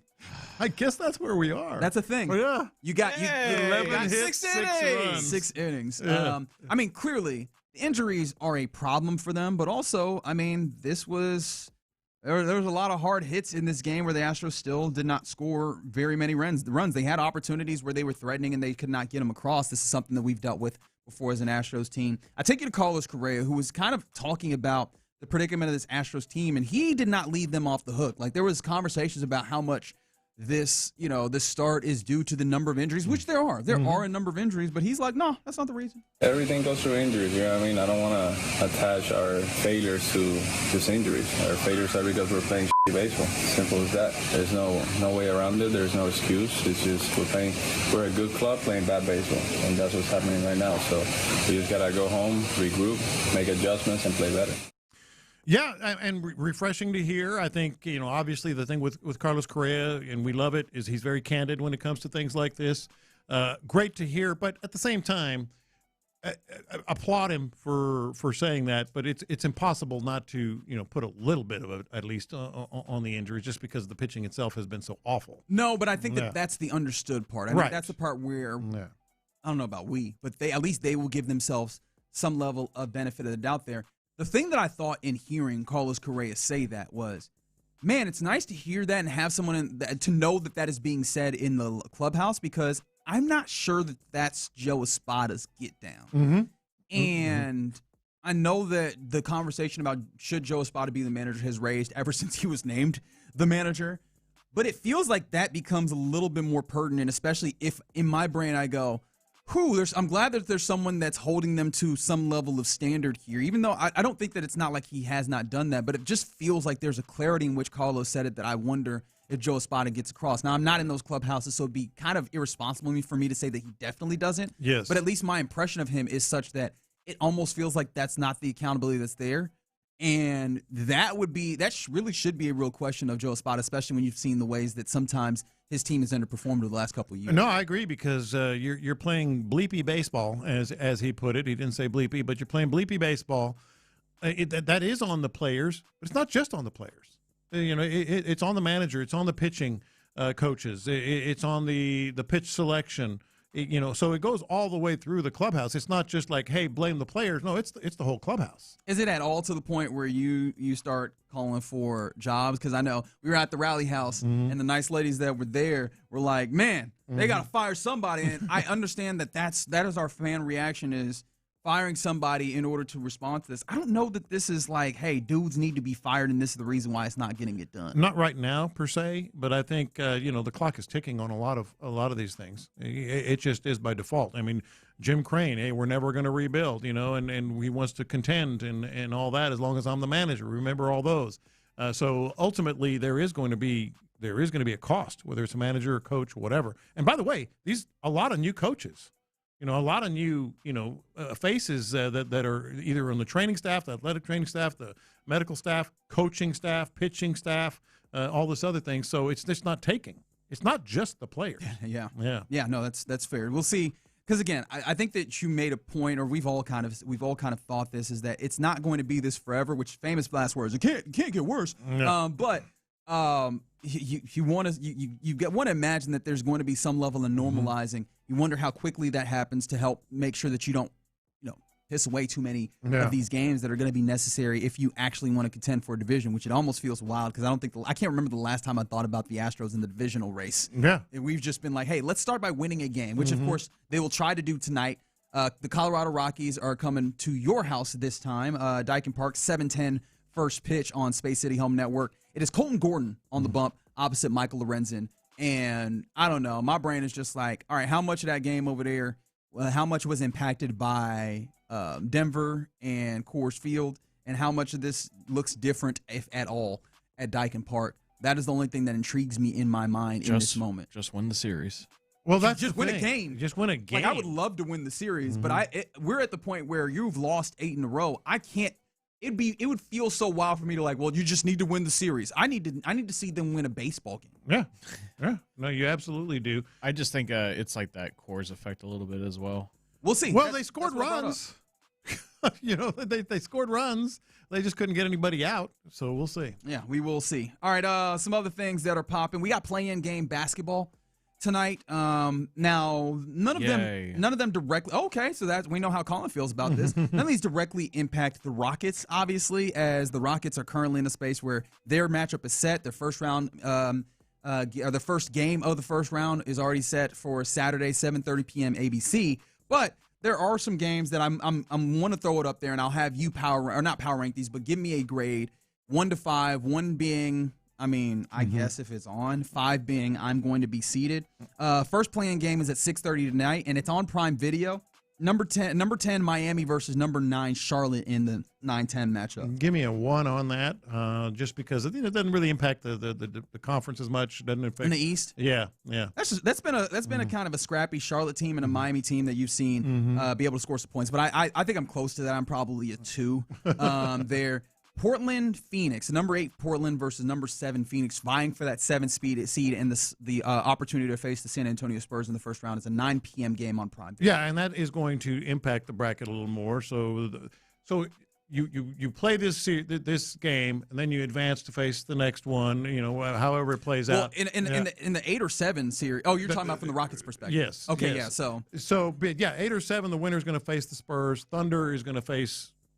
The loser is going to – the winner's going to face Spurs. The loser plays – will play the winner of the 9-10 match in the West. Sorry, it's convoluted, but that's what the play-in is. I had to think about it for a second. The 8-7 matchup is a double elimination circumstance. Where Correct. If you lose this first game, you'll still have an opportunity to play for the 8 seed and the opportunity to go and play the Oklahoma City Thunder, probably the best team in the league right now. And this is at best probably about a 3 for me because no matter what happens, you're going to face the Thunder. Yeah. You will face the Thunder. I do think this is set up to be a really good game, though. Oh, sure. Portland's got a lot of talented players that maybe you've not had an opportunity to watch if you've not watched a lot of Portland. Phoenix obviously has that grit and that scrappiness.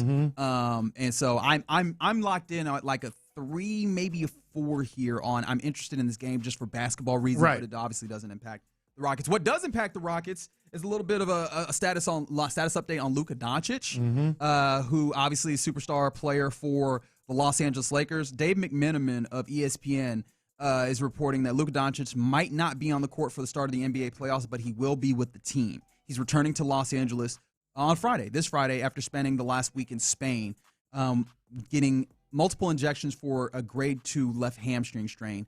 Now, the thing about it is that is not an insignificant strain.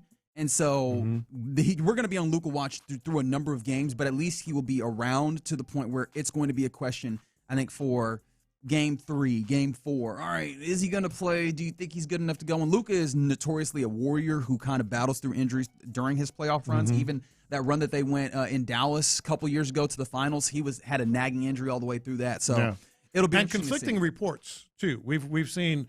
He's going to join them Tuesday. He's going to join them Friday. He's going to be able to. They're going to evaluate him and see if he can go. And then the report you just said, where no, it doesn't look like he's going to start. So just worth monitoring no matter what. Yeah, it is worth monitoring for the Rockets. And I was actually pleasantly surprised to see that the Comets, or the soon-to-be Comets, Houston's, not expansion, but the team that will be moving to Houston, which is currently the Connecticut Sun, the Houston, how do I say this? The Houston contingent of fans had a watch party at Kirby Ice House yesterday. Too. It was packed. Yeah. I usually only see that on a Saturday afternoon when all the young professionals and college types are out there getting a drink on. It was packed to the gills to see who the Connecticut Sun would draft. I was really impressed. Pray for Nell. You want more? You want to expand on what you mean there? She's a French basketball player.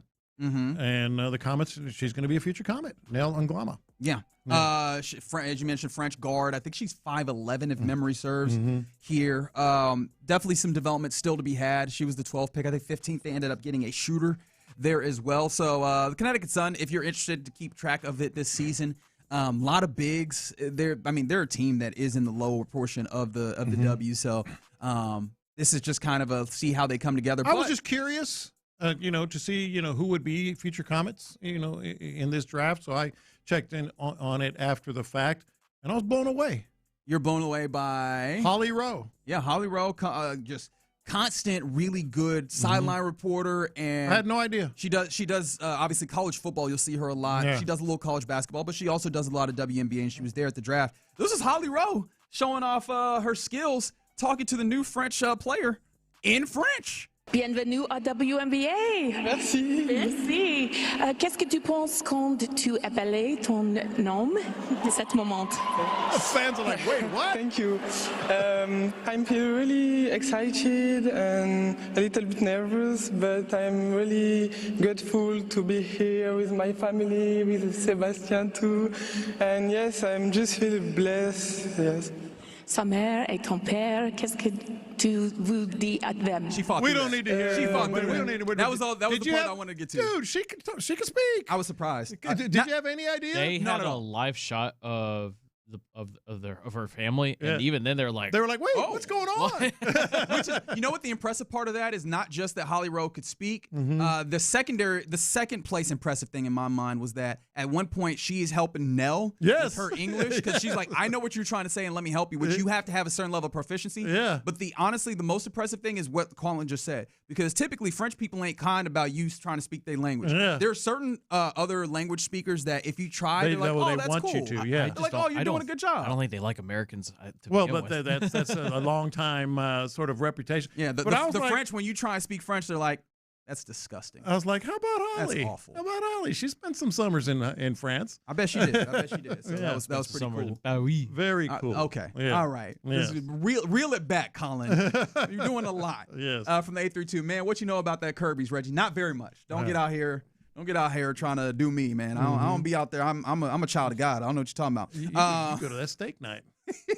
That is true. I do end up going to steak night with Tyler and the boys from time to time. But there you go. That's a little what's popping here in the Loop on Sports Radio 610. Mind you, another thing that's popping is that in this coming hour of the show, we'll be giving away a 4-pack of tickets to see the Houston Gamblers play this Thursday, in fact, at Shell Energy Stadium. So keep it locked. You'll have an opportunity to win that. But also keep it locked, because coming up next, we mentioned the Rockets.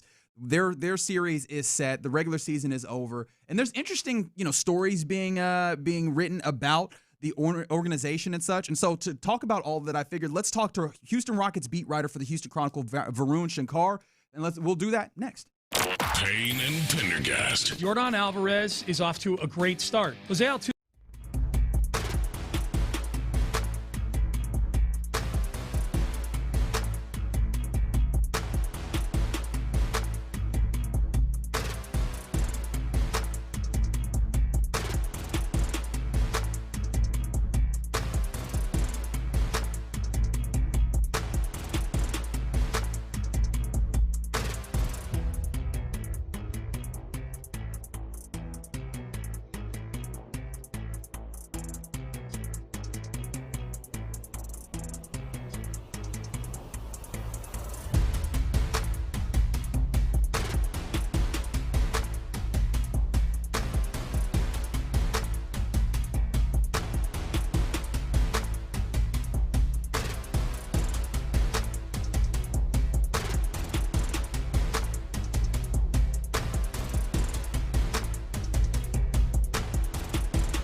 West Point Lincoln and West Point Lincoln of Sugar Land Studios. KILT FM HD2 Houston.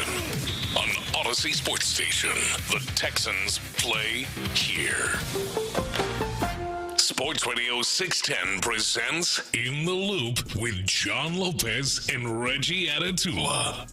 Is it problematic that I haven't had a moon pie? 713-572-4610. Hang in there for confession. Because John Lopez is trying to make it seem like it's problematic that I have never eaten a moon pie. I don't think that's an issue, personally, but apparently he does. Let us know what you think about that. I think that's what you get for the old jokes, man. Is that it? Yeah. Is that it? He gonna make fun of me for not eating Boston baked beans too? Where'd that come from? He's gonna talk about how I don't know nothing if I don't eat saltwater taffy. Is that what's going to happen here? Yeah. All right. Very good. I am bringing someone in on my side. A young man. Are you sure? A young man who does a damn good job of what he does. He is the Houston Rockets beat writer for the Houston Chronicle. His name is Varun Shankar. Varun, what's happening, man? I appreciate you guys having me on. Thank you. I appreciate you being here. Depending on what you answer to this very first question I ask you, have you had a moon pie in your life? I have not. See? I'm not sure that I know what a moon pie is. There you go. See? Honestly, I was afraid of that, and I was like, if I say this, is he going to think that I'm saying a slur? Because it does kind of sound like a setup. It does kind of sound like a slur. That's a setup. Varun's like 17 years old. All right. See, yeah, calm down now. He's still a professional. He does what he does. I'm closer than you'd think, but See? All right. That's a setup, Varun. All right, so Varun, I'm very intrigued as to talk about a few things. I know that there's been things popping on Twitter and stuff that I want to get to, but first and foremost, I mean, you jumped into this season midway through the season, and at least with the Rockets, that is, and then covered them through the stretch. Over the course of your time with the team, what has been the improvement that you've seen? Talk less of obviously what we've kind of watched over the entirety of the season. Like, how would you distill that down from your perspective? I think the Rockets. Everything for me comes back to the two young point guards who have had to step in for Fred VanVleet as a season for the entire season, Amen Thompson and Reed Shepherd. And I think you saw VanVleet, so much of what he provides is hard to understand unless you're on the court with him, I believe. He's such an organizer. He does so much with his voice, getting people into the right spots and enhancing their play because of the situations he puts them in. And understandably, Amen and Reed, who are in years 3 and 2 and, have not played point guard at the same, level in the NBA in any capacity, they're not going to be able to do that. And so it was a huge learning curve for them. And I think you saw some of the downsides of that learning curve early on in the season when those two players were really still trying to find their footing. The Rockets offense was trying to find their footing. I think when you saw a lot of the stagnant offense and some of the late game struggles, I think a lot of that does come back to that a lot of the time. Yeah, but you've seen in recent games, those two have looked so much better, and the offensive execution has in turn looked so much better. They are so much better at getting into their sets. They're so much better about knowing where they need to be. People know who's supposed to be screening for who. There's stuff happening on the backside, off-ball actions that helps that when Durant goes into an isolation, he has more options and better options to go to, and that this offense is really humming. Some of that is the opponents they have played of late, but at the same time, it is a function of them improving their play. Well, that's where I wanted to go next because it came very late. It came very late in the season, and there was a season worth of trying to figure it out. Are they set up right for the postseason? Do you feel like this is going to stick? It depends on what you mean by stick. If by stick you mean they can win a first-round playoff series against a hobbled Lakers team and probably could even beat a somewhat healthy Lakers team, yes. If it's past that, in the second round, they're likely going to take on the Oklahoma City Thunder. That's still going to be an uphill battle. That was always going to be the case once VanVleet got hurt, especially so after Steven Adams got hurt. And even with those two in the lineup, this Rockets team was probably going to be a tick below Oklahoma City. And so this is the peril of being in the Western Conference, as Houston fans know so well. You got some really great teams over the last few years. We're talking to Varun Shankar here in the Loop on Sports Radio 610. And you mentioned this offense. I agree with you. It's definitely looked a lot more clean. But one of the things that's been a question for me is just who's even responsible for it on the staff? Like, who have you been able to get an idea of who on the staff is responsible for it, the offense? Because that's been a question that's kind of eluded me over the course of the last couple seasons. I think everyone on Ime Udoka's staff is kind of a do-it-all or generalist. I don't think that they delineate the roles so cut and dry. like you might see in like an NFL offensive staff. And this is something that extends throughout the Rockets organization. If you look at the organizational depth chart, you don't have like a traditional, after general manager Rafael Stone and then his assistant general manager Eli Whitus. After that, it's everyone has a basketball operations tag. So they are intentionally a little vague, I think, with the titles. Okay, so that's interesting. That brings me to my thought process because when it comes to this Rockets team, I do agree they're playing a lot better brand of basketball, but I wonder if they can do it in various different ways. We know that the playoffs is more of a chess match where you're seeing, move, counter move. How prepared do you view this Rockets team for the chess match, the schematic chess match of a postseason run? Reasonably so, I'd say. I think that Udoka has shown the ability as the season has gone on to adjust. I think that you notice that one thing that he had on those stats in Boston that he doesn't have here is kind of the wonderkind offensive assistant. Will Hardy was that guy in Boston, and he's obviously the coach now with the Utah Jazz. I think that might be something that this Houston team lacks. It's hard to know, honestly, unless you're in the game planning meetings and seeing who's coming up with what ideas. I do think that there have been moments at times this year where you would like Houston to get to some of the adjustments it makes a little bit faster than they end up doing. I think about that, the first or the second, I think it was the second Lakers game where they started beating the double teams that Durant was facing with a horns action and kind of getting him moving off the ball. And that's the kind of thing that you maybe want to see happen a little sooner. But there have also been games where they've been able to get to those adjustments pretty quickly, and you see that the offense is humming. I think a lot of this does come back to some of Amen and Reed, where Ime can call something and it can be hard to execute at times when you've got two young point guards who are still trying to figure out the position. All right, to this series itself, obviously, there's a lot of information out there on Luka. Will he, won't he? When could he be a factor? Let's just first assume that he won't be part of the equation, at least to start the series. And if you've heard otherwise, let me know. But how is the wave of people? Because it won't be one thing. What is the wave of people? What are the wave of opportunities, options that they're going to have with LeBron James? Because that's going to be the entire series pretty much. As far as who Houston's going to use to defend James? Yes. You're going to see Taurean in there a lot of the time. I think you'll see Amen Thompson a decent amount of the time. I think you'll see Jabari Smith Jr. at moments. They're going to switch it up. They're going to switch up the defenders he sees. They're going to switch up the looks he sees. You can't show James one thing again and again and again because his brain is a basketball supercomputer and he'll dissect you. So you got to consistently change the picture on him and keep him guessing just enough. And I think you'll also see some pretty, you might see some aggressive game plan decisions on defense for the Rockets where they send two to the ball trying to get the ball out of James' hands because now, I think you'd much rather have Rui Hachimura or DeAndre Ayton trying to make a play rather than LeBron. All right, we're talking to Varun Shankar here, and I'm sorry to deviate from the series itself, but I found it very interesting, kind of the conversation that's been happening around general manager Rafael Stone, and especially there was a point in the season where he uttered something that definitely hit fans' ears the wrong way, where he questioned, is it possible that it's just not our year? You did a question and answer with him where you sat down and talked to him recently. What did you garner from him in his thoughts of it since he made that quote? And what has the conversation been, or what do you think that we've missed in the conversation that we've had about that particular mindset when it came to the Rockets and how they approached possibly the season?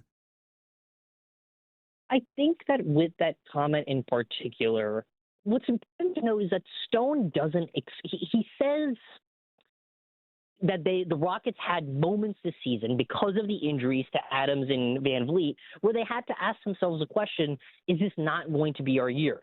And then immediately after that, he says that the team's performance and record, he talks about their overall record and their performance in offensive and defensive rating, does not lead you to does not reflect the injuries that they've had. I didn't read that as him saying that he doesn't believe this is their year. I read that as him saying we worried that might be the case, but the play to this point has helped us, overcome those worries. And that's a testament to the coaching staff, the players, everyone kind of stepping up to fill the void of those two really important pieces. Yeah, that was bizarre to me because I did see what he answered with you, and he said he did kind of regret it or however he put it. But at the same time, it kind of shifted to the concept you're talking about, that it's more a testament to how good that they performed. it still doesn't kind of excuse, like maybe this is not our year. It still hits funny to me. As a general manager of a team who's an extremely rational person, someone who obviously has, the Rockets are a very analytically based team. I don't think it's, I don't think it's out of line for a general manager to approach, when you have such serious injuries happen. Sure. I'm sure that there's a thought going on within the team, especially when the margins are so slim in such a loaded Western Conference, of being like, man, like, what if we're just not as good as we thought we were going to be this year? We built up to this. We made the trade for KD. Maybe we're not going to have the organization and the offensive rebounding talent with Van Vliet and Adams that we thought we were going to have. And now, suddenly these injuries make us a different team, and maybe that team isn't as good. Mm-hmm. Should he say that in a press conference? And I don't think that my thing is, I don't think he's explicitly saying that he doesn't think it's the Rockets' year at that trade deadline press conference. I think he's saying that they worried about it, but that the team's performance assuaged those worries. Now, what I found interesting about that, because I follow what you're saying here, is if Rafael Stone had that thought process and ultimately came away with maybe, we still have the capability of playing really good basketball, then how should we at the very least go about evaluating what is successful as we head into this postseason for them? Because I think that for a lot of us, we've kind of, as you even established, we've kind of changed what our expectation was. But if he came into this and he goes, is it possible that it's not our year? And then maybe he comes out with an answer that's like, no, we could still get this done. Mm-hmm. How does that then jive with the possible changing of expectation? Yeah, I asked him basically what is considered a successful postseason. He was like, I'm not going to give a specific answer. He just wants the team to play hard, play well. I do think that with the Lakers being as hobbled as they are, winning in the first round and winning in somewhat convincing fashion should be that would be a sign of success. This would be the first time that Houston got past the first round of the playoffs since the 2019-20 season. It would represent tangible progress for this core of Alperen Sengun, Amen Thompson, obviously Durant coming in, Jabari Smith Jr., Reed Shepard. And so I think that winning the first round series, again, especially with the Lakers being as hobbled as they are, is a measure of success. After that, it gets a little bit uncertain because, again, you're likely going to be taking on OKC, and OKC is just, they're unbelievably good.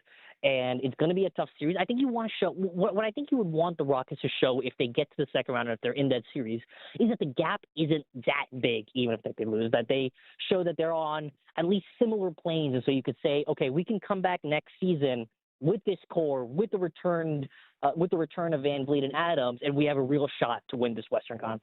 Yeah, I'm glad to hear you say that because I'm kind of arguing with Reggie and Brandon Scott about this. Like, I don't think it necessarily proves anything right now. I mean, you're happy to see the way they're playing and the improvement, but it really comes down to just how they play even against Oklahoma City is what you're saying, right? Yeah, I don't think you don't want to let – this is another thing Stone said, was that you don't want to let 4 to 7 games tell you that you're seeing something or not seeing something that you've seen over the last 82. With that being said, the playoffs are different. Ime Udoka said it's a whole different season, and so it is a different calculus, and you do want to see the Rockets perform well on the stage, and you want to – I don't think even if you're the Rockets and you have, faith in this core, I think that you don't want to overreact to a small sample, but at the same time, you don't want to underreact if things don't go well in these playoff series. It would also be funny coming off of a year in which the playoff series definitely was a large factor in why you saw Kevin Durant available and you made Absolutely. That move. And then say that, well, we don't want to overreact, which, I mean, you don't, but also that juxtaposition is interesting. We're talking to Varun Shankar here in Loop on Sports Radio 610, and I didn't want to ask you because another big thing that we think about with the Rockets that also is very pertinent heading into the playoffs is the Reed Shepard experience, right? It became a thing where they gave him a good long look, I guess is the way that Ime Udoka said it. How would you characterize the role that Reed Shepard holds in this team right now? Because we've had conversations about whether he should be a starter and what he is. How would you characterize the role that he holds? I think right now in the postseason, and we'll see, I think Ime said that they're going to go kind of matchup to matchup with the starting lineup, which I think is a little different than what his original plan was, but some of the way that the last few games of the season played out, I think informs that.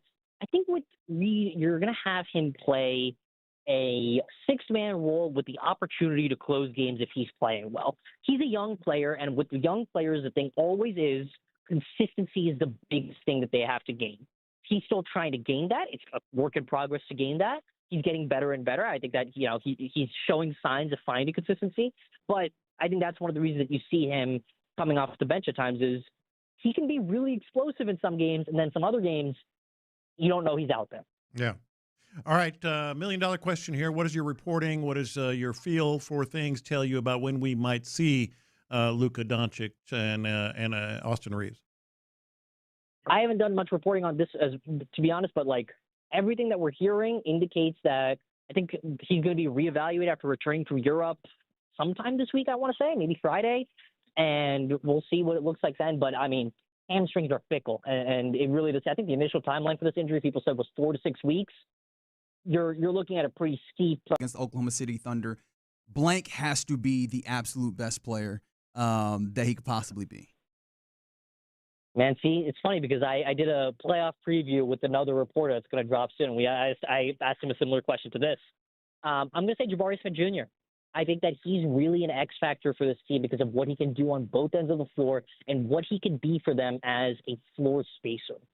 If he's knocking down his three-pointers from the corner, this is a much more effective offense than when he's a little bit cold. And then maybe you don't need to rely on Reed as much if he's not having as great a game. And it just allows you more options. You can play Tari Eason because you still have requisite spacing. And that doesn't even get into the stuff that Jabari does as an offensive rebounder, the stuff that he can do as a defender. I mean, with Dillon Brooks gone this season, he's really been the number 2 defender a lot of times, especially when Tari wasn't in the starting lineup.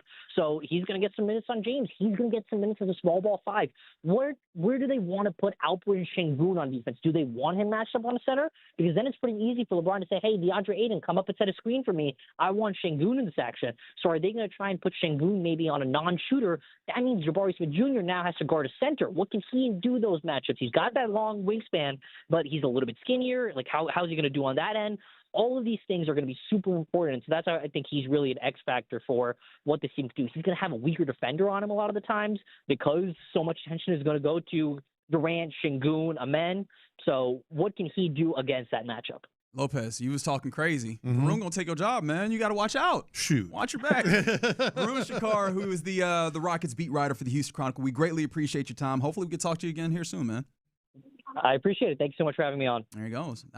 I thought that was fantastic. And honestly, I was kind of thinking of Men Thompson, but he lays out a great case of how Jabari is kind of a linchpin, especially if we're talking about schematic, the chess match. He's going to be a big piece. He might be, a rook or a bishop or maybe even a queen, depending on how you do this. Depends on how you're playing. Depending on how you're playing. All right, you're in the loop here on Sports Radio 610. Coming up next, let's get into our lunchtime confessions. We'll do that on Sports Radio 610. The NBA playoffs are set, and the Rockets have their first round matchup. Can KD outbeat a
To win. Win a trip to see Weezer at a tour stop of your choice. Travel, 2 nights of hotels, and a pair of concert tickets, all included. Thanks to Live Nation and Crush Music. And entering's easy. Just download the free Odyssey app, log in, and listen to us for 1 hour. Then do it again every day through April 18th for more entries. Visit our website for more details on this national contest.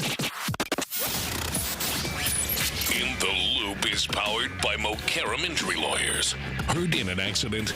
Call Mokaram Injury Lawyers at 281-222-2222. Sometimes it's sports, sometimes it's not. Whatever it is, Reggie and John are keeping it real. It's In the Loop's Lunchtime Confessions, presented by the Men's Clinic on Sports Radio 610. Watch this. These are my confessions. All right, my first confession actually ties in a little bit with the chat we just had with Varun Shankar, because sometimes it's completely unfair to talk about somebody's age, whether it's old or young. And I was kidding around with him when I said, he's 17. What does he know about moon pies? I'm going to get to that in a second. But a listener said, this guy sounds like he's 12. Can't take him serious. So of course you can. Of course you can. He's young.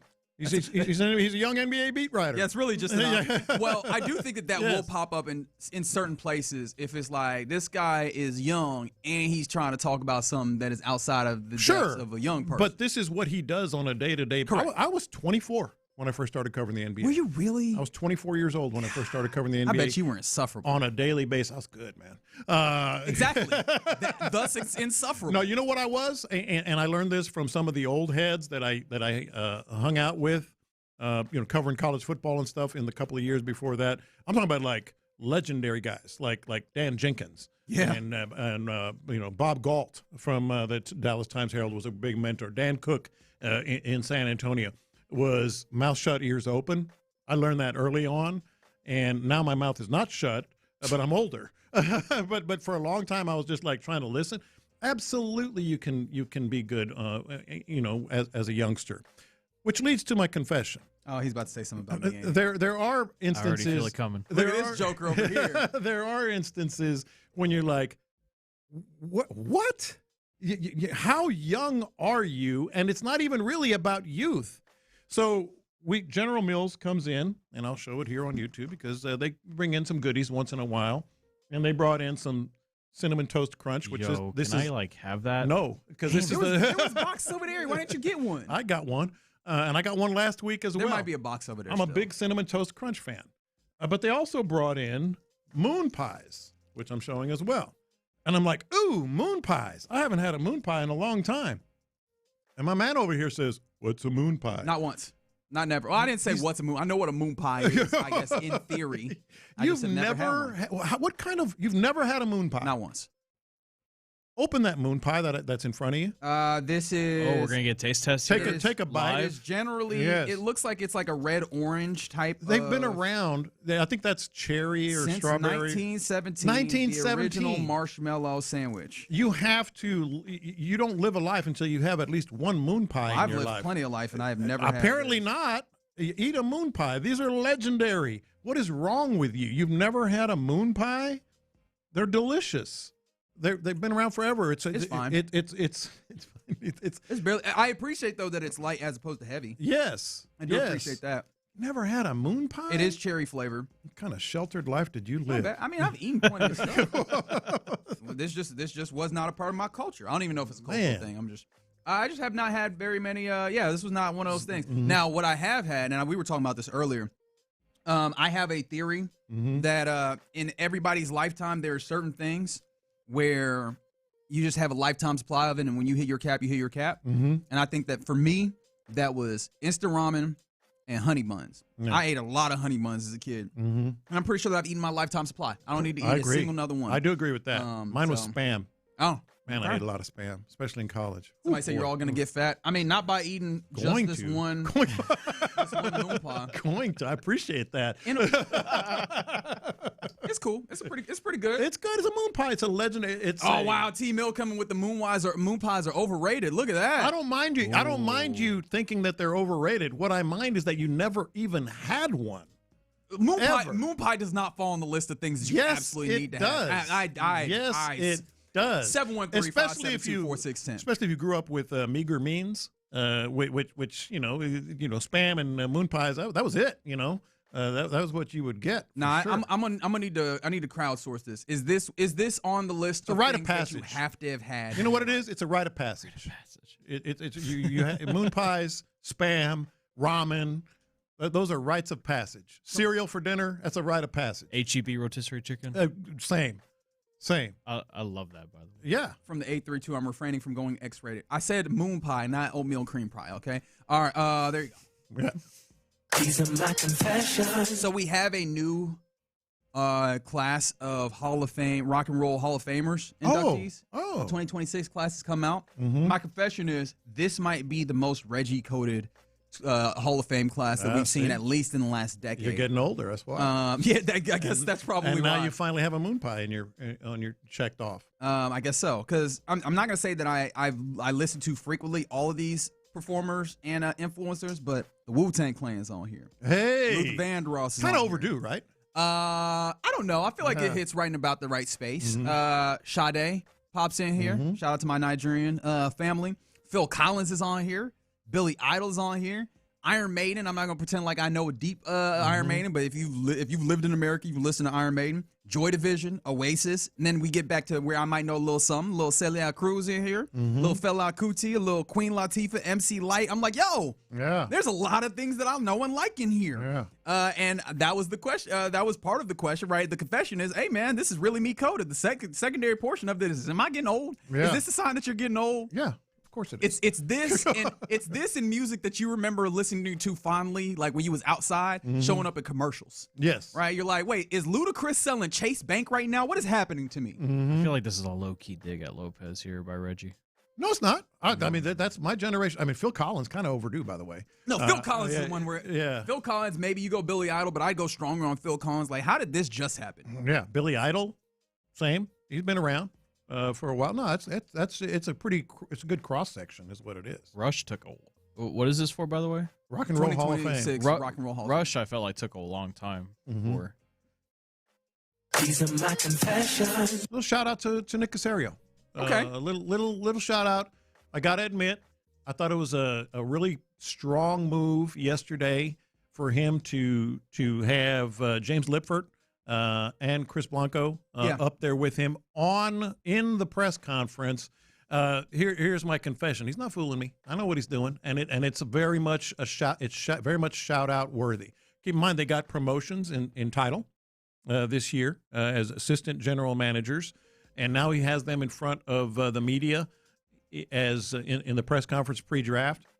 He's trying to get them a general manager job, and it will succeed. Remember, Lipford interviewed this year. I think that's really strong. That's a sign of a strong organization. You know, they're buddies of his. He works with them on a daily basis. I'm sure he respects them. You could tell that. And certainly Lipford, I think what he's doing is making sure they get out front, in front of the NFL media, and trying to get them a general manager job for next year. That's interesting because I hadn't thought about it that way. I guess I had stopped just at the place of, seems a lot more comfortable with them on the podium, and we get better information with them on the podium. I had not thought about this as he's putting them out there. Look at how good these guys are. Yes. You want to hire these guys? Yeah. Which selfishly, one, I enjoy them being on the podium, but two, also, especially understanding how this organization works, how much they lean on one another. That's being a real good guy almost to your own detriment. Of course it is. But I think it's what you have to do for someone you really respect and like. You know, you can't be, it's like like parenting. You know, you do all this and you love them and you don't want them to ever leave, but they have to leave. It's kind of like a version of that. You don't want James Lipford and Blanco to leave, but you have to help them leave so they can become that's how Caserio got here. Yeah, I guess that's Caserio true. was a wide receivers coach. Right. And now he's a general manager. So I really respected that, and I really think that he's going to get him a job, at least Lipford for this year. We're not going to really get into a lot of hypotheticals and a lot of speculation, right? Get out of here, Nick Caserio. Well, that's what John's doing. Nah, nobody got it. Get out of speculation. Here. Come on now. You can come back tomorrow at 7:15 when you talk to Sean and Seth. Get out of here. Yeah. Amen. Hey. Amen. Hey. Amen. There you go. Those are your lunchtime confessions. By the way, the text line, a lot of people with you. Moon Pie, although I do have someone who said Moon Pie never made it to my house. But there are a lot of people that said, yeah, absolutely. Must, lost treasure. Although some people are coming in with Star Crunchers are better. I didn't mean to start. Again, I don't care about what you think of it as a snack. I think it's good. What I'm saying is moon pies. Everybody's had a moon pie. Apparently not. It's a fair argument. Yes. No, it's not. Yes. Why are we pretending like this is something that is ubiquitous? This is not an American staple. Yes, it is. No, it's not. Yes, It's 1917. not. Okay, there's a lot of things that are old that are not like America's. It's not a hamburger. Got staying power. It's not a hamburger. Oh no, I'm not. Again, I'm not putting it in that class. I'm just saying it is a right. Inherently, if you were in America, you have to have eaten this. Yes, now that part I am. I'm not saying it's a hamburger you're eating it once a week or whatever. You're what wrong. I'm saying is it's a rite of passage as an American to eat a moon pie. It is your right as an American to be wrong, and that's what you are in this moment. And same with you. Back at you, big fella. This is fantastic radio. Fantastic. Back at you, big fella. All right, those are your lunchtime confessions with the smattering of moon pie in there as well. All right, coming up next, let's get into a little draft on a Tuesday. There's as many as 20 players or consensus possibilities. Does it influence at all the Texans' possibility to trade up? But right now, how about we give something away? Anybody want to go see some UFL football?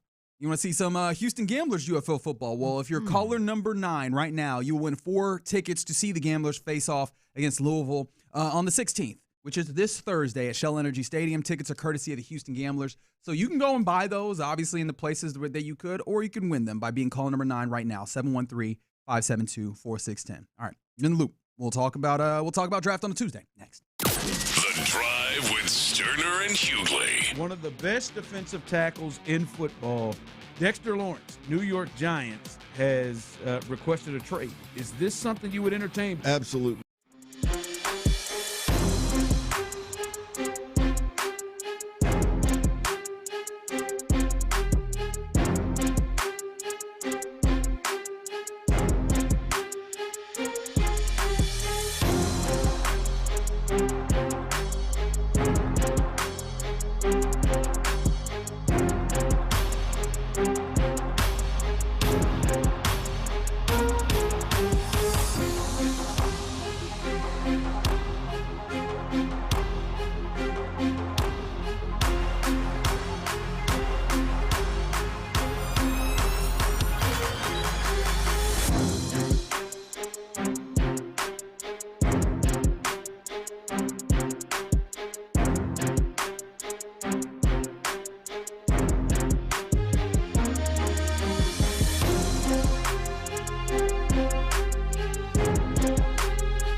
Sports Radio 610 presents live from the West Point Lincoln and West Point Lincoln of Sugar Land Studios. Here's In the Loop with John Lopez and Reggie Atatula.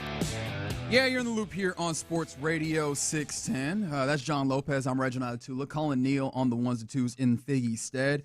I did give you an update on Figgy Fig's status. Is that gangrene? Is that what? No, it's not gangrene. Although he didn't tell us what it specifically was. All I know is that he had a fever at one point, and that he said that today, the update I got, and this is verbatim, I'm feeling much better, 74% healed per Dana Brown. So yeah. I don't know where or how good he's feeling, or even if he's still alive. Or when he'll be back. 74%. That's right. That speaks to after the All-Star break. Only God knows. Yeah. So maybe we'll see him tomorrow. Maybe never again. It's that's the way those things go, I think. All right, but let's get a little draft on a Tuesday going here. We've been talking a lot of draft, but I mean, there's only 9 days till the first round gets going, so why not? All right, we've got a mock draft from CBS Sports that you want to look at, but one of the things that I've been thinking about, and you kind of have this here, how many first round guarantees do you feel like there are in this draft, if you had to guess? Well, me personally, I'm not gonna sit here and pretend to be John Harris or Dane Brugler or anything like that. You know what? Maybe I will. Maybe I will pretend to be one of those guys. Actually, I'm cheating because I was looking at the story that we're going to talk about here in a second, because it said as many as 20 players are consensus top 10 possibilities.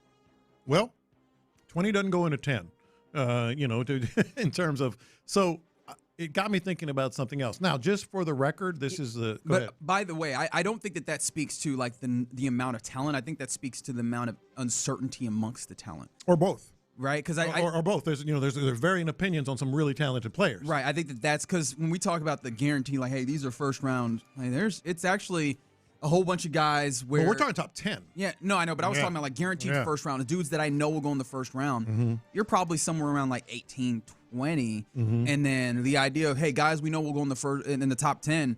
It also fluctuates to like 20. That means that, hey, there's a whole bunch of guys that maybe could be in this first round, maybe could go into the second round, but they can go anywhere from, let's say, 5 all the way to 19, right? And so that is why, especially when Nick Caserio gets out and says they have no idea who's going to be there at 28, I believe him, because I don't know who's going to be there at 15. Right.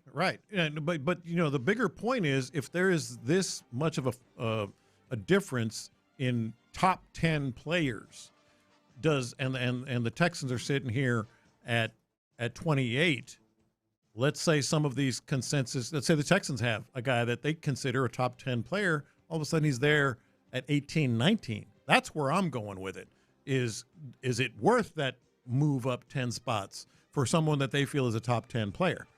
I think that's what, and we have Nick Caserio talking about this actually, in terms of, their mindset, moving up 10 spots or maybe even back 10 spots. Go ahead. No, look, I think we're prepared for anything. I don't think there's we're going to do this. I mean, look, we could go both ways. Again, it's always, who are you trading up for? Kind of going back to Landry's question, how far are you going, and what do you have to give up in return? So, and then, okay, if you get past a certain cohort of players, all right, what's the next tier? All right, well, we're comfortable with these 5 or 6, or you know what? Maybe we'd rather have this player as opposed to that player. So, again, look, I'm not trying to be cute here. We could go either way. But, again, a lot of it is driven. Trades are always a product of the player. They're very player-driven. And we're going to sit in there. I'm sure what we'll do is you get through 10 picks or so, and, we'll keep having conversations and discussions as the players come off. Okay, here are our options. Hey, what about these 2 or 3 players? What are our thoughts? Hey, what are our grades? What do you think? Hey, Meek, what are your thoughts on this one? Yeah, I like the player. Yeah, I'm not sure. Okay, where are we collectively as an organization? All right, is it worth doing? All right, and then we'll put the scenarios on the board. Hey, it would cost this. Okay, well, if we do that, then that means we're going to be out of this, this, and this. Okay, like we're either comfortable or not comfortable. So, again, it's very, I know Omar's going to ask for cameras in the draft room, but it's very free-flowing, and it's very active conversation. We don't just sit there looking at the screen, watching all the fans jump up and down, when somebody gets picked, and, Roger does his big hug with the player and all that, and handshake that he's got worked out. So we're working, we're thinking, hey, we're preparing, and then we're always ready to go whenever we got a pick. I didn't hear this the first time we were listening to it live yesterday. The handshake that he's got worked out with the player. He practices, man. Hey, man, why did Nick Caserio have so much shade yesterday? He shaded the NBA yesterday, talking about it not being competitive. And then in that instance, he's out here like, hey, Roger Goodell, whatever he's got worked out. Like, oh, man, he's insincere dap. He's like claiming that man has insincere dap. Like those guys that practice their celebrations, after practice. He's got Roger Goodell's out there. He's got Roger Goodell. Okay, so you're going to do this, and then we're going to do this. He's got Roger Goodell in the mirror doing all right, so it goes hand up, and then over, and then we bring him in. Yeah. And then we explode. No, explode too much? All right, no, we won't explode. And then we snap. Yeah, no, we got to make sure we snap. That's so, hilarious. Bigger point here is the Texans have, Nick Caserio has in front of him, or will have in front of him, a number 1 through 1,000, 2,000, whatever it is, but he's going to have a top 10. Oh, I was wondering where you're going with 1 through 1,000. What are we doing here? He's ranking. All the players are ranked. They got a board, yes, sir. They have a board. He talked about tiers. You just horizontal, heard him say that. Vertical. Yes. So there are going to be a top 10 on his list at some point. So my question is, if 8, 9, or 10, or all three of them are there at 19. And he just talked about trading up. Yeah. I think it might be something that they would have to consider. Yeah, I think that's how it would have to work. Yeah. I can't get fully into the mindset because there's so few parameters that it seems like there's a lot of the sandbox of opportunity here is very big. As he determined, I mean, you heard him talk about that. They are not even sure if they want to limit it at all on up, down, sit, pat. Yeah. And the thing that I found the most illuminating, we talked about this yesterday, where he was like, yeah, man, we'll get to like 10 picks in and we'll evaluate the landscape.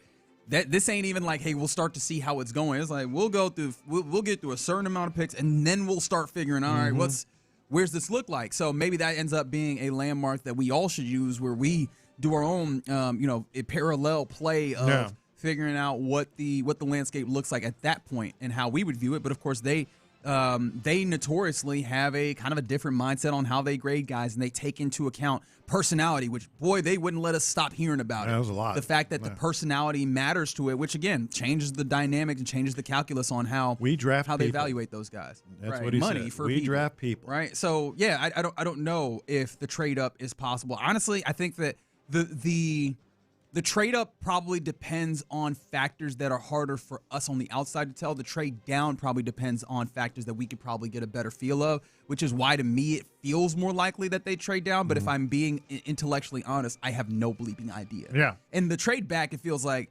what if a team, wants to move up? I think the easy option is Tyler Simpson, right? The second quarterback. A quarterback is always going to be one of those things with the value of the position where trading becomes more viable. So teams that are in that early second round that maybe want to jump up into the late first round and get a fifth year option on a quarterback if they want to get them, like the Jets or something, that gets interesting, right? Maybe a team does that, or maybe the Cardinals want to jump up. That is the clear and obvious trade back opportunity for the Texans because there's not anything that's crazy pressing. You could get some real big capital with the quarterback tax that gets put on it. Outside of that, right? Is there an opportunity to increase your yield either this year or maybe even next year, depending on what the 2027 class looks like, that's another thing that they have a better idea because I know that they have scouts that are already doing some of that as well. So they'll have a better idea than me and you who are really diving into this year's right now. Look, a long way of saying only God knows, or maybe they have some idea, but even they don't seem like they know for certain. Yeah, it just intrigued me to see that number. Out there. Now, with that being the case, Bill Barnwell at ESPN actually put up a piece of who should trade up or down in round one. Are you interested at all? You darn in right this? I am. All right, so I'll go in order of the draft. Where interestingly enough, he puts up the Tennessee Titans as a team that should trade down from 4. And the thought process is, hey, you need a lot, and you have high draft capital. If somebody wants to come up, you can get yourself still another first-round pick and more stuff to address more of the things in this new era of what your team is. Yeah. I think that makes logical sense. It's one of the reasons why, as much as they have talked about and people around the league have talked about how much they love Jeremiah Love, there's also some understanding that y'all don't even have it situated to maximize what Jeremiah Love is out the gate. No, that's the logic part of this. Maybe they can draft, a stud defensive end, defensive tackle, whatever, edge there. But even that, wouldn't you rather take the chance of getting a defensive edge, let's say, a little later in the first round and have another pick if you're the Titans? Absolutely. No, that one just makes sense. Yeah. All right, so I take you to pick number 8, where the New Orleans Saints are another option or a team that should trade down in his thought process. He said there are reasons to be optimistic about where the team is and so on and so forth, but they should be realistic. The Saints won 6 games around the league's third easiest schedule last year. I didn't realize that their schedule is that easy. Oh, so that, you know what I just heard in that moment? I have more possibility of hating Tyler Shugg. I never liked him as a prospect, and I acquiesced this season. Because he was a bunch of slugs? See, I just needed to hold off. Yeah. I just needed to hold off, man. His schedule was too easy. I don't know if he's actually good yet. But I think that that's fair. They have not maximized that, so maybe they trade back. All right, the first team that should trade up, in his mind, the Kansas City Chiefs at number 9. Don't they have 2 first-round picks? They do. And maybe that's you're not going to have this option very often is the perspective. At 9 with capital, go up and get a dude is the thought process. The Titans one made a lot of sense. This one doesn't. I've seen that trade, Titans and Chiefs. Yeah. So the Chiefs they get Love. Yeah. Possibly. Yeah. Right. I've seen that trade, or, whatever you end up doing there, right? Maybe you get in like a style circumstance or something, one of those type of players in that range. But I've seen that. I can understand the thought process. I'm not sure. I'm with you. I think that might be in a place where you're like, we're doing too much there. Yeah. Some other teams here. He has the Jets as a team that should trade up from 16. So, obviously they would love to get Fernando Mendoza, and Mendoza's not coming off of that. But the thought process is if you want to double up on defense, get a defensive back, there's a nice range in that 7 to 12 range where you have an opportunity to get Mansour Delane, who is the best cornerback in this draft by most people's accounts. So trade up and get another one of those high-level defensive players and really start establishing. Some of the other teams, the Detroit Lions, he says, should trade down from 17 there.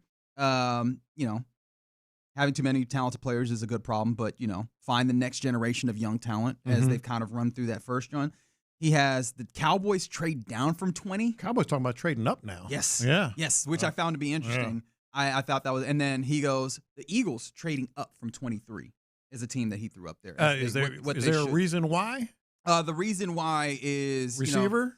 The money is coming due, right? Yeah. That they've constantly been a team that just keeps drafting a whole bunch of talent, and eventually the money comes due. So go up and get some players to refill some of those spaces of the guys that you've lost. Yeah, I could see that one too. So, a little bit of trade. No Texans. No Texans. No Texans as they should trade up or trade down. And I think that makes sense. There's not clear needs, especially if you're talking about a national perspective where you go, you're not looking on the inside of having. Yeah. And honestly, it's hard to get insight on the Texans in general. If you're looking at them and you go, what should they do? Just like Nick Caserio saying they could go up and down. I don't know that they should do one thing or the other anyways. Like there's a lot of different places. Like if you tell me Kenyon Sadiq is coming closer, could you go up? Sure. If you tell me that, hey, some of the pieces have fallen and they can get more, can get more capital by trading back, sure, they should do that. I think they're so malleable that it's hard to go right now, 9 days out. This is what they should do in the draft. Well, and the other thing that's just impossible to ever really, gauge is as scientific as every team is, especially, the Houston Texans. We heard them yesterday talking about all the things they go through and just, all the back and forth and the data and the analytics and the AI. As scientific as it all becomes, and they have their board and they try to stay true to their board, eventually these are all people, and there might be a player they just love, that they're just like, I really want to get that guy. But I think it just now you're true to it, and you maybe talk yourself out of maybe we shouldn't, but we have recent evidence of this. He talked about it. Yeah, they went up and said it's worth us getting both C.J. Stroud and Will Anderson. Sure, he flat out said it, and so they said, the hell with it, let's make that move. So as scientific as it is, there is going to be a point where, whether it's Nick Caserio or another general manager around the league, where that element comes into play. That's a great point. I actually want to piggyback off of that because that we're on the loop right here on Sports Radio 610, and that was drafted on a Tuesday. But I'm going to kind of all say it. Well, the hell with it. Let's go. I'm going to keep going with some of this draft circumstance because a lot of mock drafts have started putting a particular name that's popped up a lot, and I think that he might possibly fall in line with that kind of mentality. A lot of people in the know are maybe putting more and more of stock into Texas A&M guard Chase Basantis. If that is the name for the Texans, are you interested in it? 713-572-4610. Let's talk about it next. All right, let's talk about Low T Center. How about that? Synergen X and Low T Center.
West Point Lincoln at West Point Lincoln of Sugarland Studios. KILT FM HD2 Houston.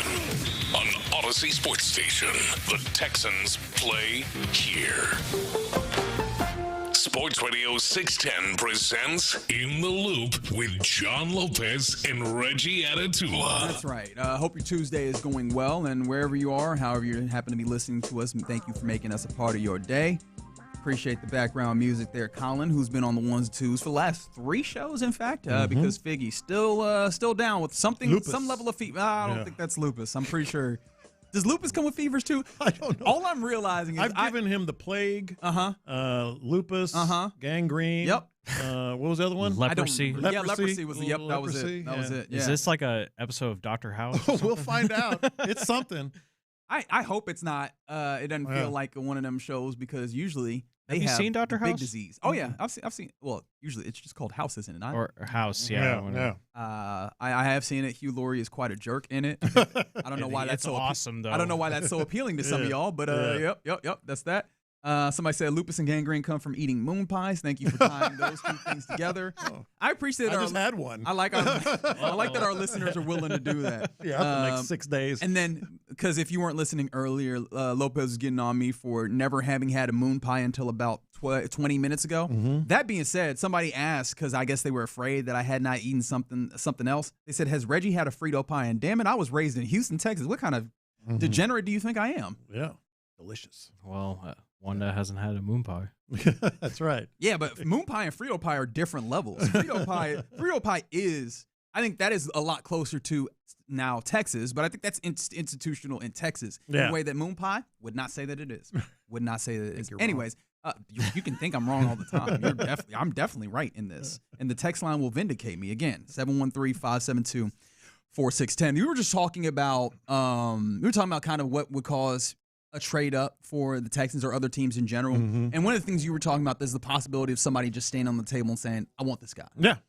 And I wonder if that isn't some of the onus or the impetus for what has been happening and what I've been seeing, especially on mock drafts. And you know me, this time of year, I'm looking for mock drafts from people that are likely to have inside information or, insight talking to scouts and so on and so forth. So someone like a Daniel Jeremiah, someone like a Dane Brugler, if they have mock drafts and things that come out. And lately, some of those mock drafts have been having one name pop up a whole bunch for the Texans. It's not the only one by any means, but it's a name that keeps popping up.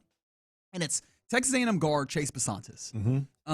And it made me scratch my head and go, right? Like anytime you see some level of repetition or you start seeing a trend happen, you go, what's happening there?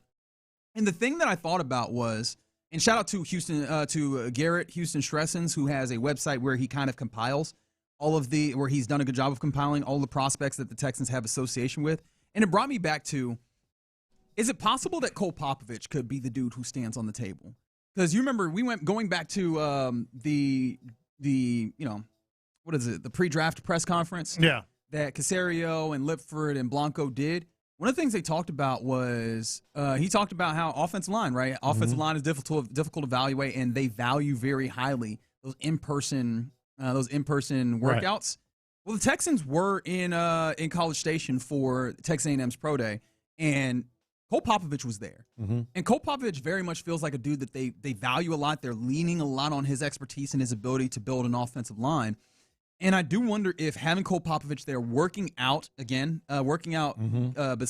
and then now seeing on the backside of this, the people in the know who talk to scouts, talk to personnel like that, are now putting his name up. If those things don't come together, with Cole Popovich leading the charge on the offensive line, maybe saying, give me a Chase Basantis. It could be Cole Popovich, and frankly, I'm of the opinion and always have been that it could be the general manager, it could be the head coach. It could be any number of people in there with power that ultimately decides, you know what, I want that guy. In this case, you're talking about Cole Popovich, and I think that's very much a factor because they are sort of leaning. They like the job that he did. We like the job that he did last year, and they're leaning into getting, quote, his guys, his type of guys. And that's something that, and you and I were continuing to talk about it a little bit during the break. That's right. We always do that. But we put these people on a pedestal, maybe is not the right word, but I'm going to say pedestal, as if they're machines, and they are just, absolute, data-driven, analytics-driven, numbers-driven. Nick Caserio oftentimes comes off as if he is a human server. But that's where I'm going, because he might look like a cyborg and he might talk like a cyborg sometimes, but he is still a human being that has his own personal preference. And let me illustrate it this way. I got you here, man. Okay, I got you taken care of. How often did he say we draft people yesterday? A number of times. 5? That was probably going to be my immediate guess, seeing as I'm an idiot and I didn't bring my notepad from home today. Yeah. But I wrote in my notepad a number of times. Oh, there it is. Well, it keeps popping up. We draft people is an opinion that they share, that fits their style, fits their personalities, fits what they want out of a player. That's not something you measure with numbers. So that alone tells you that there is a little bit of personal preference that's part of the equation. So what I'm getting at is, I think whether it's Cole Popovich or Demeco or Nick Caserio, there's going to come a point where they are just completely focused on their sheet, the numbers, the stats, what fits them, physically. But there's going to come a point where they might just go, you know what? I like that guy. He's the type of person that suits us. So I think, that's the one factor that you can never really quantify. Well, you can't quantify it, but that's the beauty of Dane Brugler's The Beast, is that he does a great job of giving you deep insights. At this point, I need to tell Dane to pay me, because it does sound like I'm trying to sell this to him for him. But he has in-depth personal profiles on dudes all the way up and down the board. And I say that because he gets insight from places that you wouldn't even imagine. And I bring up Chase Bisontis' draft profile, and let me read you a portion of this, because you're talking about the people, and that matters, right? We talk about Demeco Ryans. That might be part of his superpower, is being able to get, kind of suss out who those guys are that you want to have in the building. They have high value on the quality of guy that they have in that locker room to build a culture. Chase Bisontis, quote, and of course this is coming from Dane Brugler's Beast, about the Texas A&M guard. Bisontis brought his blue-collar New Jersey work ethic to Texas and developed into a well-rounded blocker. In the run game, he is strong as an ox to torque defenders on down blocks and shows the efficient movements to seal the backside or pick off defenders as a puller. On the other hand, he has a tough time keeping long-armed defenders off his edges, which leads to losses at times. He does a nice job staying balanced as a pass blocker to absorb or cover up rushers. And one more thing here, Bisontis is a burly, sawed-off blocker with the body quickness and core strength, and to get the upper hand in all phases. He projects as an eventual NFL starter and has traits that will speak to both zone and power schemes. Now, obviously, we get into some of the schematics of it, but when you talk about people, that seems like that falls in line to what they burly, sawed-off blocker, right? Blue-collar, New Sounds Jersey swarmy work to ethic, me. right? When you're talking about the people of it, that also shows up in this, where if you're giving them the benefit of the doubt on how they draft players in general, you go there. If you're not giving them the benefit of the doubt on their offensive line part of this in particular, I think you have to lean on the idea that Cole Popovich, who, when you've seen an improvement on the offensive line, he was heavily involved. How much does him being there for that pro day, getting that one-on-one workout, how much does that serve as the check and balance to your skepticism on the offensive line? Yeah, Lipford, Caserio, and Cole Popovich were at Bisontis' pro day. Yes. Those are the three main decisions. Is that the triumvirate? Outside of Demeco. And I don't think Demeco was there, but I don't remember exactly. But I know those three were there. And so just that alone, like they might have all the numbers on him. But clearly, at least from the reporting we're getting and from what you just read, he's the type of guy that they would just like.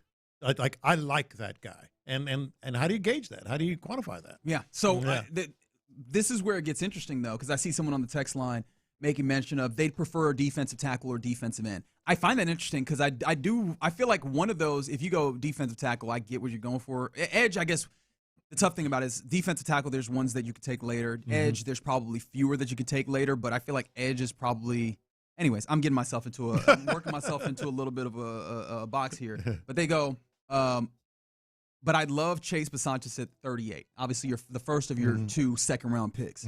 He is graded out as a first, second-round kind of tweener. So maybe. when I've seen him in mock drafts, it's been at 28. Would that at all impact how you feel about him if they get him at 28 versus if they get him at 38? Oh, I think maybe a little bit. You're always going to wonder how much of what was it, and that's what I'm talking about. You can't really gauge it. Did they just like him that much? They didn't want to risk, him dropping to 38, which every general manager has that inner battle. Like, oh, I want to get this guy, but is he going to be available in 15 picks, whatever it may be. So, yeah, I think maybe a little bit, but it wouldn't too much because he's an offensive lineman. All right, and then one more thing, because you asked me this as soon as I had mentioned that I was seeing this happening, and I had this thought.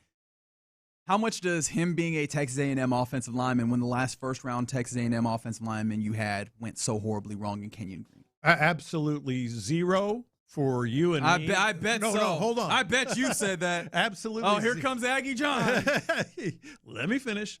Absolutely zero for you and me, and I think most people, because one player is not the other player. But I think it's going to matter to the public perception. A lot of fans are going to go, oh, here we go. Here's the other thing about Basantis.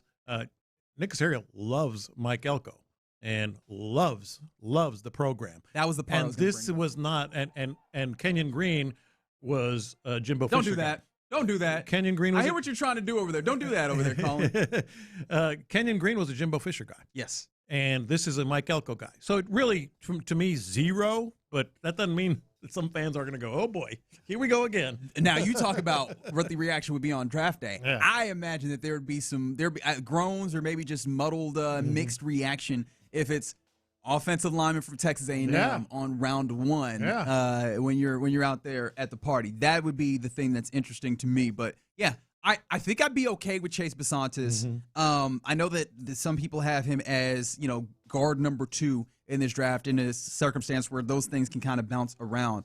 But, I think I'd be okay with them. I just found it interesting that I'm seeing his name pop up. So prepare yourself for the possibility that could happen. Another thing that I found interesting, though, and, of course, this is another A&M guy, so, prepare yourself for that. But did you see that the Texans are supposed – Stop doing that.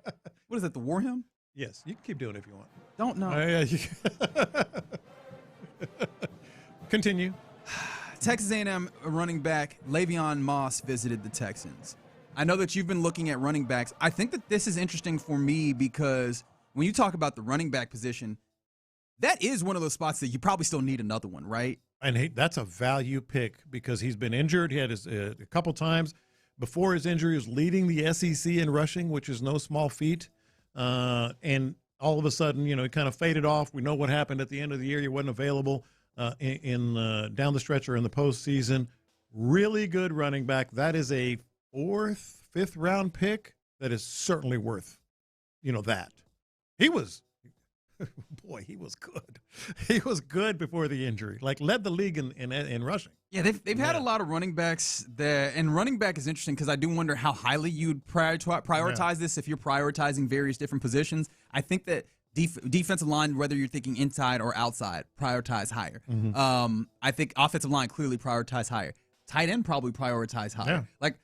So if I'm using that perspective, understanding that they're not going through their draft this way, I couldn't personally justify doing this in the first couple of rounds. Of course, and I don't think he actually fits the profile of, hey, maybe we can find one in the 4th or 5th round. And so they've talked to guys like E.J. Smith out of A&M, Janarian Price, obviously the Notre Dame guy who would be a little bit higher than I might be comfortable with, but we'll see. Katron Allen, Mike Washington Jr., who a lot of people are interested in, Jonah Coleman. They've talked to some of these running backs that are probably like day 2, maybe into day 3 running backs, and I do wonder if that's where they might have to strike and go, let's get a guy, throw him in there, and possibly have an opportunity to be running back 3 behind the guys that we have established. But this is yet another one of those, and I know that this is less to me about Le'Veon Moss himself and more to me about, hey, what is this group? What are the group of guys that they're seemingly looking at and possibly stacking? Totally agree. And it feels like day 2, day 3, you can expect a running back to be thrown into that. Someone who can maybe inherit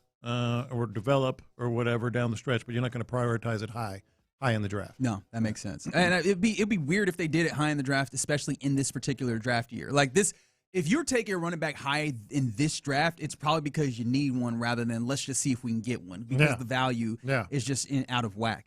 Now, that would make people lose their minds a little Yes, bit. agreed. Strong agree. All right, you're in the loop here on Sports Radio 610. Coming up next, it's about the time where we typically hand things over to Figgy Fig for the mixtape.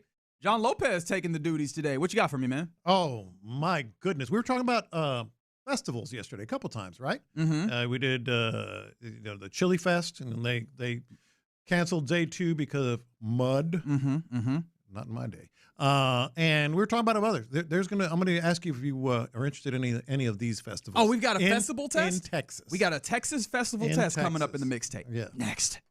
Payne and Pendergast. Jordan Alvarez is off to a great start. Jose Altuve.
basketball game with Area 45. Instant reaction, analysis, and your thoughts on the action immediately after the final buzzer or final out. It's H-Town Postgame, energized by Base Power on Houston Sports Leader, Sports Radio 610.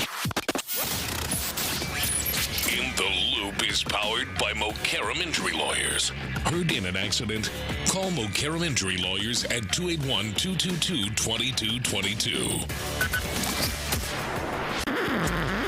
Pass the aux cord and crank up the volume.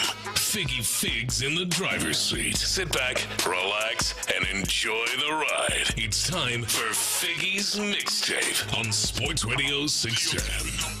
Yes, it is the mixtape here on Sports Radio 610 in the Loop. I am not Figgy Fig, but we have the same hairdresser. And what's wrong? What is wrong? Oh, God. What? Nothing. Nothing. I didn't say anything. Got to get into the mixtape. Uh-huh. Yeah, I was channeling him. We were talking. I don't think I've ever heard you have that much energy on the show once.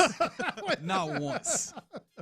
We were talking about this, at the hairdressers, and wanted to do the mixtape. Mm-hmm. You didn't know we had the same hairdresser. What do you want me to say? What would you like me to say right now? You put me in quite a predicament right now. Anywho, let's get into it. So we were talking yesterday about festivals. Yes. Chili Fest, those bunch of wussies canceled day 2 because of mud. Why are you bullying people for protecting? Because back in my day, we went in the mud. Here he goes. We went in the mud. Well, we did have a listener text in yesterday saying that they live in that area and that people legitimately couldn't get out because of mud. Like, we're talking about a inability to actually ingress and egress. See him shaking his head over there. Cool story. Ingress, egress. I think I got that right. And we also talked about the Houston Barbecue Festival. Yes. Show was bringing it up. So it got me thinking about festivals in Texas now. Yes. Things that we can go to. All right? All right, let me set up my calendar. And I want to get your thoughts and reactions on these festivals. The first one I have very intimate knowledge with. My very first job, actually my internship, when I was at A&M, so this was like 1982 or 83. It might have been the very first or second one of these. It is. He's telling the jokes for me. The Mosquito Festival. What? Back in the early 80s, folks were trying to figure out a way for a clute to make a name for itself, and the folks here are super resourceful, and they said, we have tons of mosquitoes. Let's celebrate that. And, I love it. It was a little bit tongue-in-cheek at first, but it's taken on a life of its own and become a symbol not just for a clute, but for the whole region. Right, and this guy right here. Willie Manchew. Yes, tell me a little bit about him. He's awesome. He was big before Facebook. We like to say that he was kind of one of the first influencers in Southeast Texas. There's so many different things going on at the festival. Oh, man, we've got so much going on. We do have a great carnival this year. Barbecue contest is epic, and if you haven't made it over there to taste test, you need to do so really quickly. I was, just for the sake of public safety, I went through and got some ribs and sampled just a little bit. Okay, it's all official. I'm trying to make sure folks are safe. And then we have the mosquito calling contest and the mosquito leg contest. Those are epic events, and then great music. All right, so if you don't know, the Great Texas Mosquito Festival in Clute, Texas, which is where I had my internship at the Brazos Port Fax back in 1983, I believe it was. And one of the first things I ever covered was the Great Texas Mosquito Festival. I think it was the second one ever, and now they've been doing it ever since. And was that like 70 years? Something like that. And so somebody said that might have been the first festival ever. I got an idea. I love you, AT&T. Thank you for that joke. Let's do something. I don't know. Let's call it festival. All right. But anyway, the Great Texas Mosquito Festival. Yep. Now they do have a mosquito legs contest for men and women. So I'm guessing if your legs are hairy, you get to. If they're hairy and skinny. Oh, they got to be skinny too. Yeah, Okay, hairy and skinny, and you get $500 if you win the mosquito My legs. legs. Are pretty skinny. Your I might legs be are able pretty to- skinny. I might thought be able of to you. make this Who happen. else might be? I'm gonna try not to take that as an insult. I Tyler? appreciate you. Would Tyler be a mosquito leg contestant? I can't remember. I don't think Tyler wears a lot of jeans. I actually don't think I've ever seen his or legs. not. I've never seen Tyler's legs, yeah. not once. Yeah. In a year and a half of knowing him. Yeah, and then they have the mosquito calling contest. What the hell is that? I'm glad you asked. Oh no. Because we have one of the winners in a recent year of the mosquito calling contest. Oh, that pissed me off. That made me mad. I'm hitting him in the face.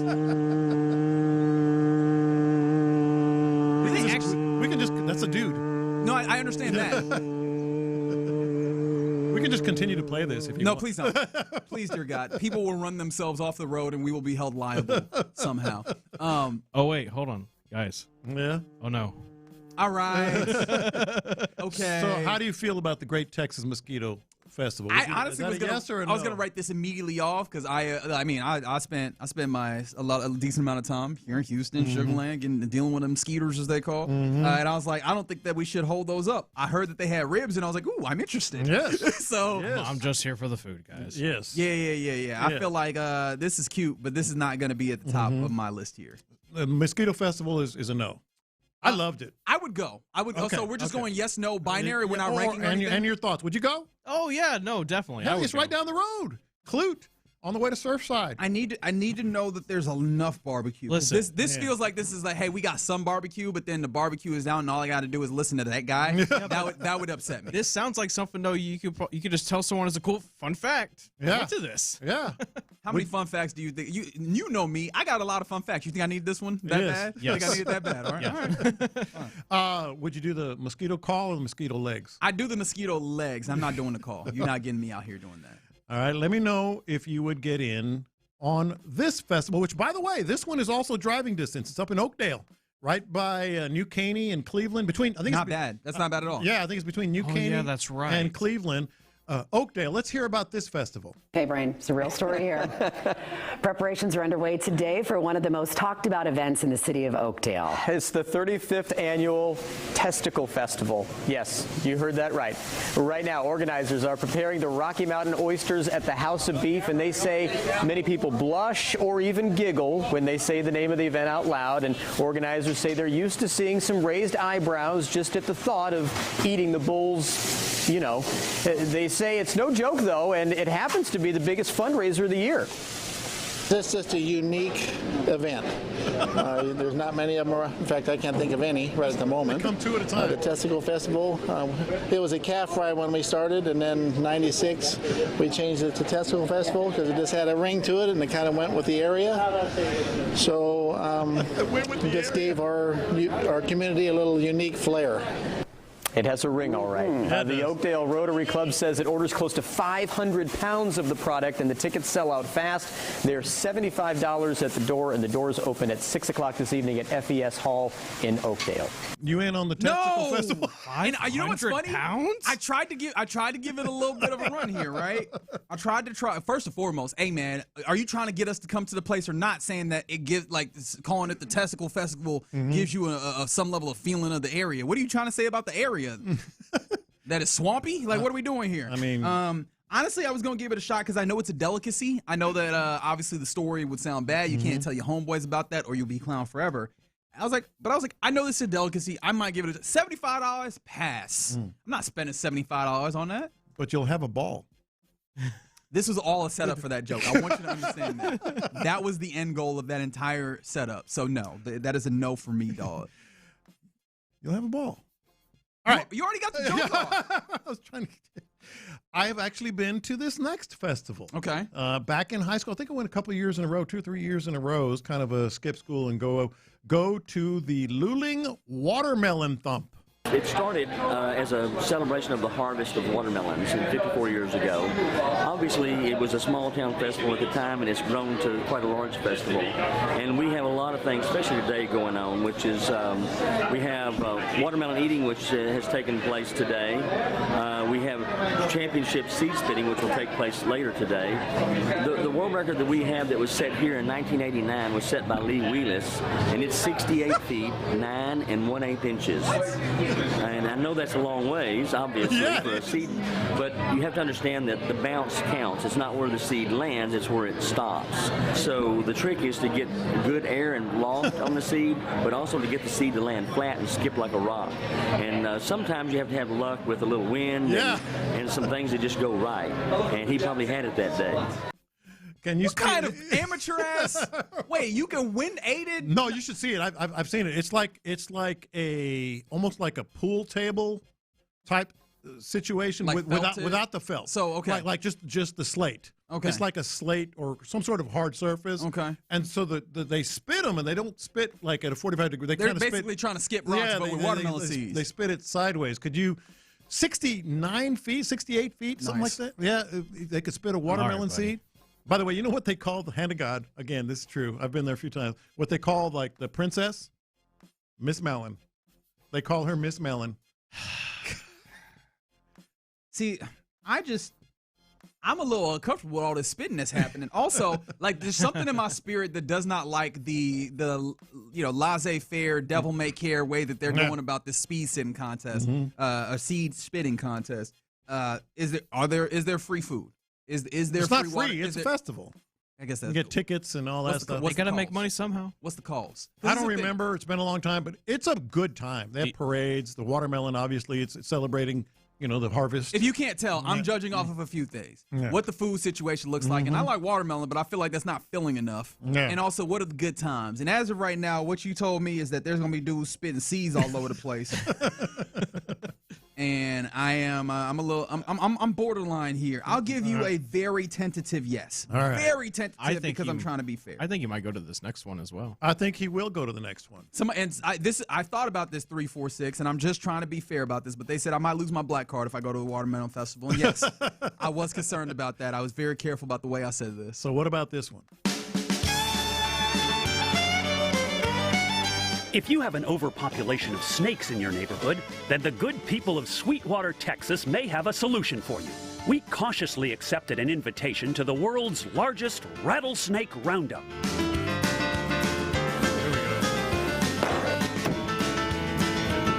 It's a population control like any other type of hunting. It looks like we got one laying out right over here. Unless that's a 20-foot snake, we're still at a safe distance. Oh, you better make sure. That's a $50, $60 snake right there. There we go. The venom's used for the anti-venom and also different medical researches. Go big or go home. This is our main money raiser for the year, and then we support a lot of different things. My name is Kendra Vaught. I got a $1,500 scholarship for being Miss Snake Charmer and a $500 scholarship for winning the talent part. I get to show them around. That's pretty awesome. Miss Snake Charmer, the Sweetwater Rattlesnake Roundup. This actually sounds really interesting when it comes to like the things that they are doing, but I will not be there. Thousands. What? You should see. Colin, did you see the pit? Oh. Did you see the pit of rattlesnakes? Hundreds in one pit. Just hundreds. And those dudes are in there, like scooping them up and showing them to people. I'm sure that it's cool. I like that there's. It's really not even cool to me. I like that. Well, I like that it's they're doing some stuff like medical research and stuff. They were very vague about it though. They're like, yeah, we raise money for stuff, and I was like, what are y'all raising money for? I need some information. Yeah. But I will not be there. I'm sorry. I know myself. I'm not messing with these snakes, especially seeing they got these poisonous ones out here, venomous. I guess is the way that I should say. Very much so. I'm good on that. Very, very. Real good on that. I'm going. I'm telling you. You're going? Oh yeah, I'm going. I would go to all these festivals, including the Testicle Festival, except for this one. Wow, that's crazy. You're a very, cordial man. You courteous. I attempt to be. You accommodate? I'm guessing, like you go over to someone's house and they have house rules, like take off your shoes. Sure, right. That's right. That's my mom. Ain't raised no fool, So how far would you go to accommodate house rules? Oh, wow. Take off your shoes? 100%. Absolutely. Use a coaster? Certainly. Of course. Don't touch certain things on shelves? Yes. I mean, it's easy enough. Would you take off all your clothes and put a new outfit on? If I'm given somewhere to change, maybe. No way. Maybe. It also depends on how long I'm staying. What's the context? So Cameron Diaz, who's back in the game, by the way. Remember, she was out of entertainment for a long time. I did raising family and all that stuff. Yeah. She's doing another movie finally after I want to say like 20 years. Isn't that supposed to be like Shrek 5 or something? I don't know what it is. And I'll be there. But she was I'll be there too. She was on the Drew Barrymore show, and she revealed that not only does she make her guests at her home take off their shoes, inside clothes, outside clothes, she asks them to change their clothes. Would you? I mean, no way in hell. You're saying no way? I think there's instances where change your clothes just to go visit you. Yeah. And keep in mind, this is probably a friend. These are all friends that she has over to her house. She makes them change their clothes. She said, quote, I don't want any New York street germs in my house. I can see that. You're coming over for dinner or just to hang out, watch TV, watch a ball game, and she makes you change your clothes. I mean, I can see a circumstance in which I'm not gonna do this in any specific circumstance, but there are certain like if I'm hanging out all day, I might just say, all right, switch it out. Colin, what's the question again? Would you change your clothes? No. Do I have to bring a separate set of clothes to the? Or I was like, yes, she's rich, right? Maybe she just got an extra wardrobe or something. Yeah. She just got an extra wardrobe in here. That's just a little extra. Hey, we got the PJs over there. Just go ahead and slide into the house clothes right quick. We appreciate that. Other celebrity house rules, came about because of this. Martha Stewart does not, just give me your thoughts, yes or no. Martha Stewart does not let guests touch fabrics like the curtains in her home or some surfaces like tabletops and counters. Can't touch them. We're starting to get a little, we're getting a little pretentious here, but at least if you make it very clear and you make it easy to not touch these, all right, cool. Because who are these people that are running their hands all over your curtains and stuff? Yeah, That's we're getting into crazy territory right here. All right, Kristen Bell makes guests wash their hands as soon as they enter her home. Okay. That's a big ask. Is that big of an ask? Does she have a sink right there? I mean, look, there's usually like a half bath, not too far, I don't think, from the entrance. I think we can make that if you're not washing your hands on the regular. And I see this from the 214. Let's be real. I'm doing whatever Cameron Diaz asked me to do. Well, okay, there is that. If it's Cameron Diaz herself that invites you, just take off your clothes and make sure you do it real slow, and then all right, and then change. Okay. Oprah Winfrey. I actually heard of this one before. She always asked guests to her home to meet her dogs first. Would you do that? You come in. We're gonna have a dinner party, whatever, but you got to go meet my dogs. Like a separate time? Yes, like you go visit the dogs first. Yeah. Well, I understand the thought process of it. It would be annoying. I would. Of course. Yeah, you're a big dog guy, though. Absolutely. So Russell Brand makes guests, because he doesn't want to disrupt the vibe in his home, he makes guests speak in a very quiet voice. All right, you're being a jerk. You're being a jerk. Go visit. You're watching a game. You can't yell. You're being a jerk now. All right, just keep it down a little bit. One more, and just for the sake of finishing this, Jennifer Lopez does not allow guests to sit on furniture. Get out of here. Unless they set down a disinfected towel. Get out of here. Okay. All right. No. You're doing a lot. Yeah. Because it's a seat. Couch, chair, anything. At that point, what you need to do is put the plastic over it like everybody's grandma. If that's what you want that bad. Yeah. Other than that, get out of my face. Yeah. All right. That's the mixtape here in the Loop on Sports Radio 610. Appreciate you, John, for putting that together. Yeah, man. Somebody said that they need to send me and Fig to all these festivals and rate them. I'm good. I'm good at Figgy's in on some of these. I'm not going to the Snake Festival. You're not going to get me there. Nope. 1:20 p.m. every weekday right here on Sports Radio 610 is when we do the mixtape at the Figgy Fig. If you believe that you see something mixtape worthy. All right, coming up next, let's. Sorry, the reactions to these festivals are hilarious. So it takes a lot. But coming up next, we get ready to hand things off to the fellas of the drive. We do that next. The NBA playoffs are set, and the Rockets have their first round matchup. Can KD, Alby, Amen and company take down?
Explore more than 130.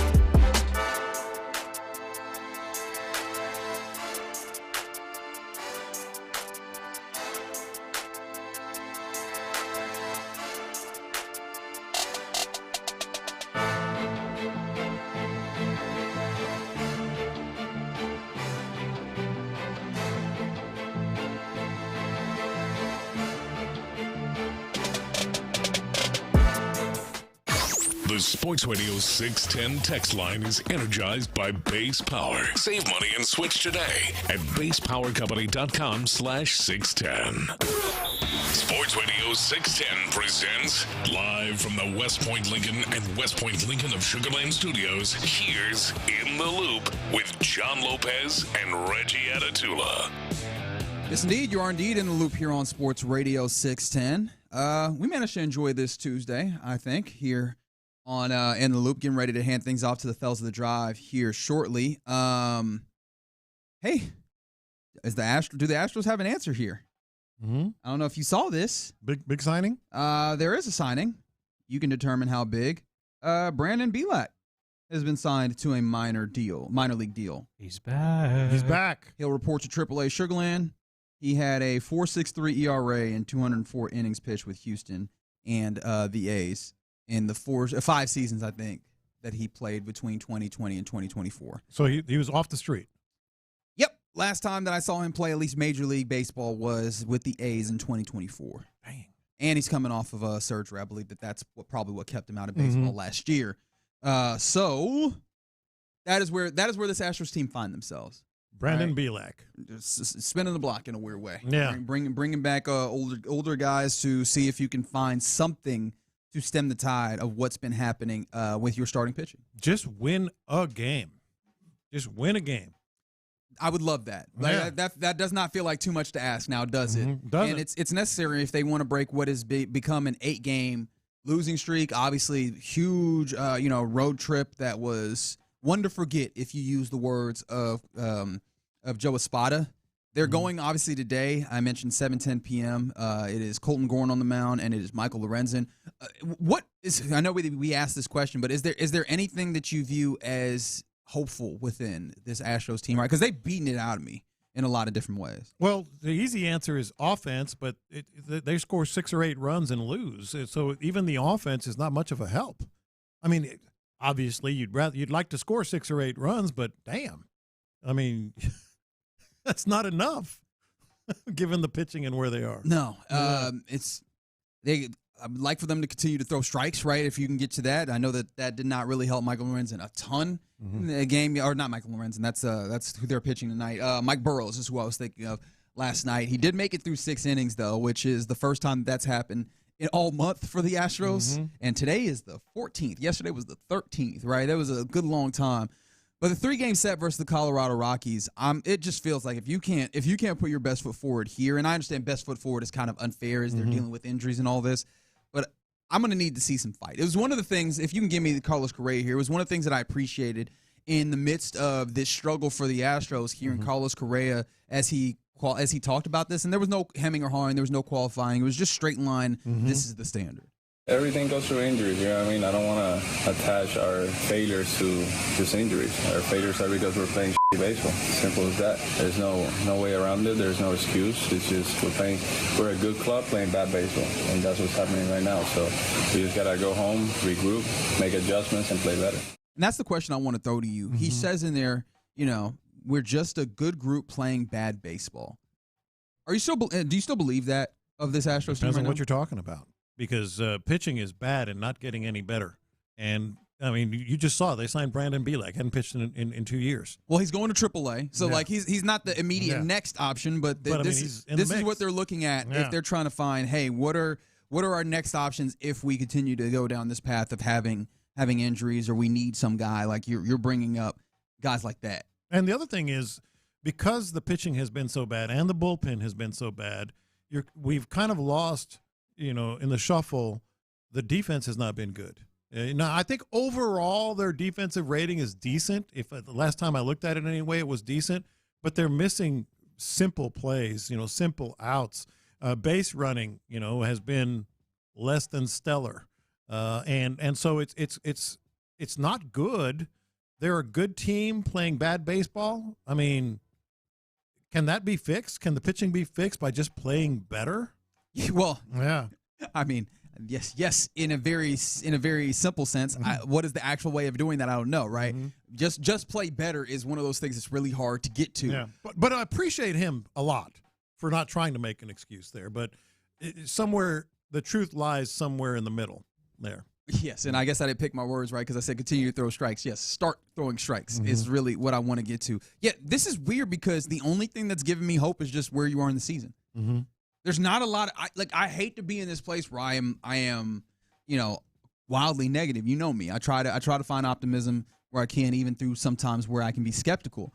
There's not a lot. I need to start seeing it, and maybe that's what it is, Mac. Just give us the embers of hope where we can start to see the path back to being the supposed good baseball team that you purport yourself to be. It's to the point where I'm already existential conversations are being had. I think you and Figgy were having the conversation of at what point do we start talking about trading being sellers at the trade deadline? It's a little early, but not too early necessarily. Like we got to wait just a little bit more before we get there. But it is a conversation that maybe is an offshoot of the bigger conversation that we had earlier today. Like this is not just a they have bad pitching thing. Yes, they have bad pitching. Why? I always ask that question. Why? Why are they here? Walking guys, unable to get your fastball over, and then pitch injuries. Selection, which leads to pitching coach and pitching coaches. The pitch selections have been bad. Some of the other things is just the personnel itself. That points directly to Dana Brown. I mentioned it earlier. This is not this is a pitching staff that has all the markings of they're just trying to make do as best they can. A lot of these pitchers are in their 30s already, if not mid-30s. It's almost like a light bulb moment I had, and then I started looking at the roster. It's like they're acting like a team that's rebuilding without telling you they're rebuilding, or at least retooling, and that speaks to Dana Brown. The players that they've brought in, especially the pitchers they brought in, and that they're relying on. I mean, Burrows is a stopgap pitcher. We had high hopes for him because he played well in the spring, but he's a stopgap pitcher. J.P. France is a stopgap pitcher. He's not something you're going to build on and have for 2-3 years down the road. And you can just go down the list of some of these relievers they have that have been around, for a while, and you really can't count on them long term. They go again tonight, 7:10 p.m. I don't know. Like, this is the thing. I don't know what to say no more, man. Like, they're beating it out of me at this moment, man. There's not really optimism there. And honestly, again, I can hear the idea of, especially in that clubhouse, you want to say that, hey, we have the bones of being a good team. And I can feel that, man. It's the reason why we come into the season going, okay, I could see where they could go and they could win this division. Like, there are thoughts that were not simply hope, where you can see how they get there. Good offense. If these things break their way with various different pitchers and stuff, it has not, and you end up in this bad place. So I can see you being there. But right now they have not put on paper, which ultimately is what we're talking about. The results of it have been so far away from good baseball team that it's hard to hear that. You need to give me show me a little something, Astros. At the very least against the damn Rockies, right? Show me a little something.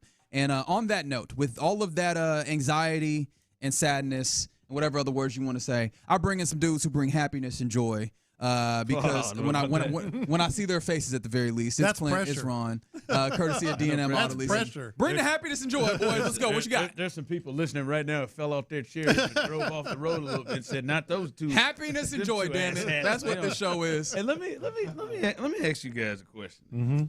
Mm-hmm. I wasn't gonna say anything. Go ahead. But I've been seeing this here the last couple of days. Mm-hmm.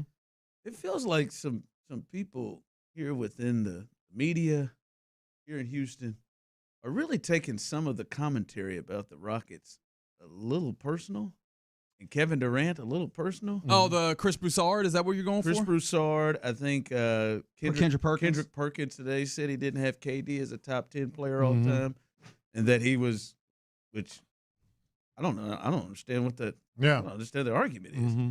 I mean, come on now. Yeah. Like but it does feel like there's a like I think that this does come down on Kevin Durant. This season? Oh, well, listen, I'm not saying it all does. And me and Brandon Scott, who's another one who's in this. We argue about this all the time. Like, we know the rules of this. Sometimes it's not fair, but sometimes it's also not fair the credit that some of these guys get. But them being a 5 seed, right, in this conference, and now we're having to, and you've talked about this a bit, Lopez, we are having to readjust the expectations because of the way the team has looked. That does fall on KD, and I think that does fall on the best player. I think it does fall on his leadership. You've got an all-star player in Şengün. You've got another emerging player, and you are title hopes walking into the season, and now you're just hopeful to beat a depleted Lakers team. And I think what has always happened, fair or not, that would come down on LeBron. Yeah. That would come down on Anthony Edwards. That would come down on, said great player. And that would come down on all these. I think it's fair. I'm not as far that way as you are, but because I think Kevin Durant's been fantastic. Oh, I think he's been. I think him individually, he is. But great. You probably heard it. I got into it with Reggie and B. Scott about this. I'm like, what are you talking about? Like, they've improved so much when the expectation was. I was just never going to go to that side. I do agree that they've fallen well short. We've readjusted everything. I don't necessarily put it all on Durant, though. I think he's been great. I'm not saying you put it all on Durant, but some of it you look at and you're like, hey, man.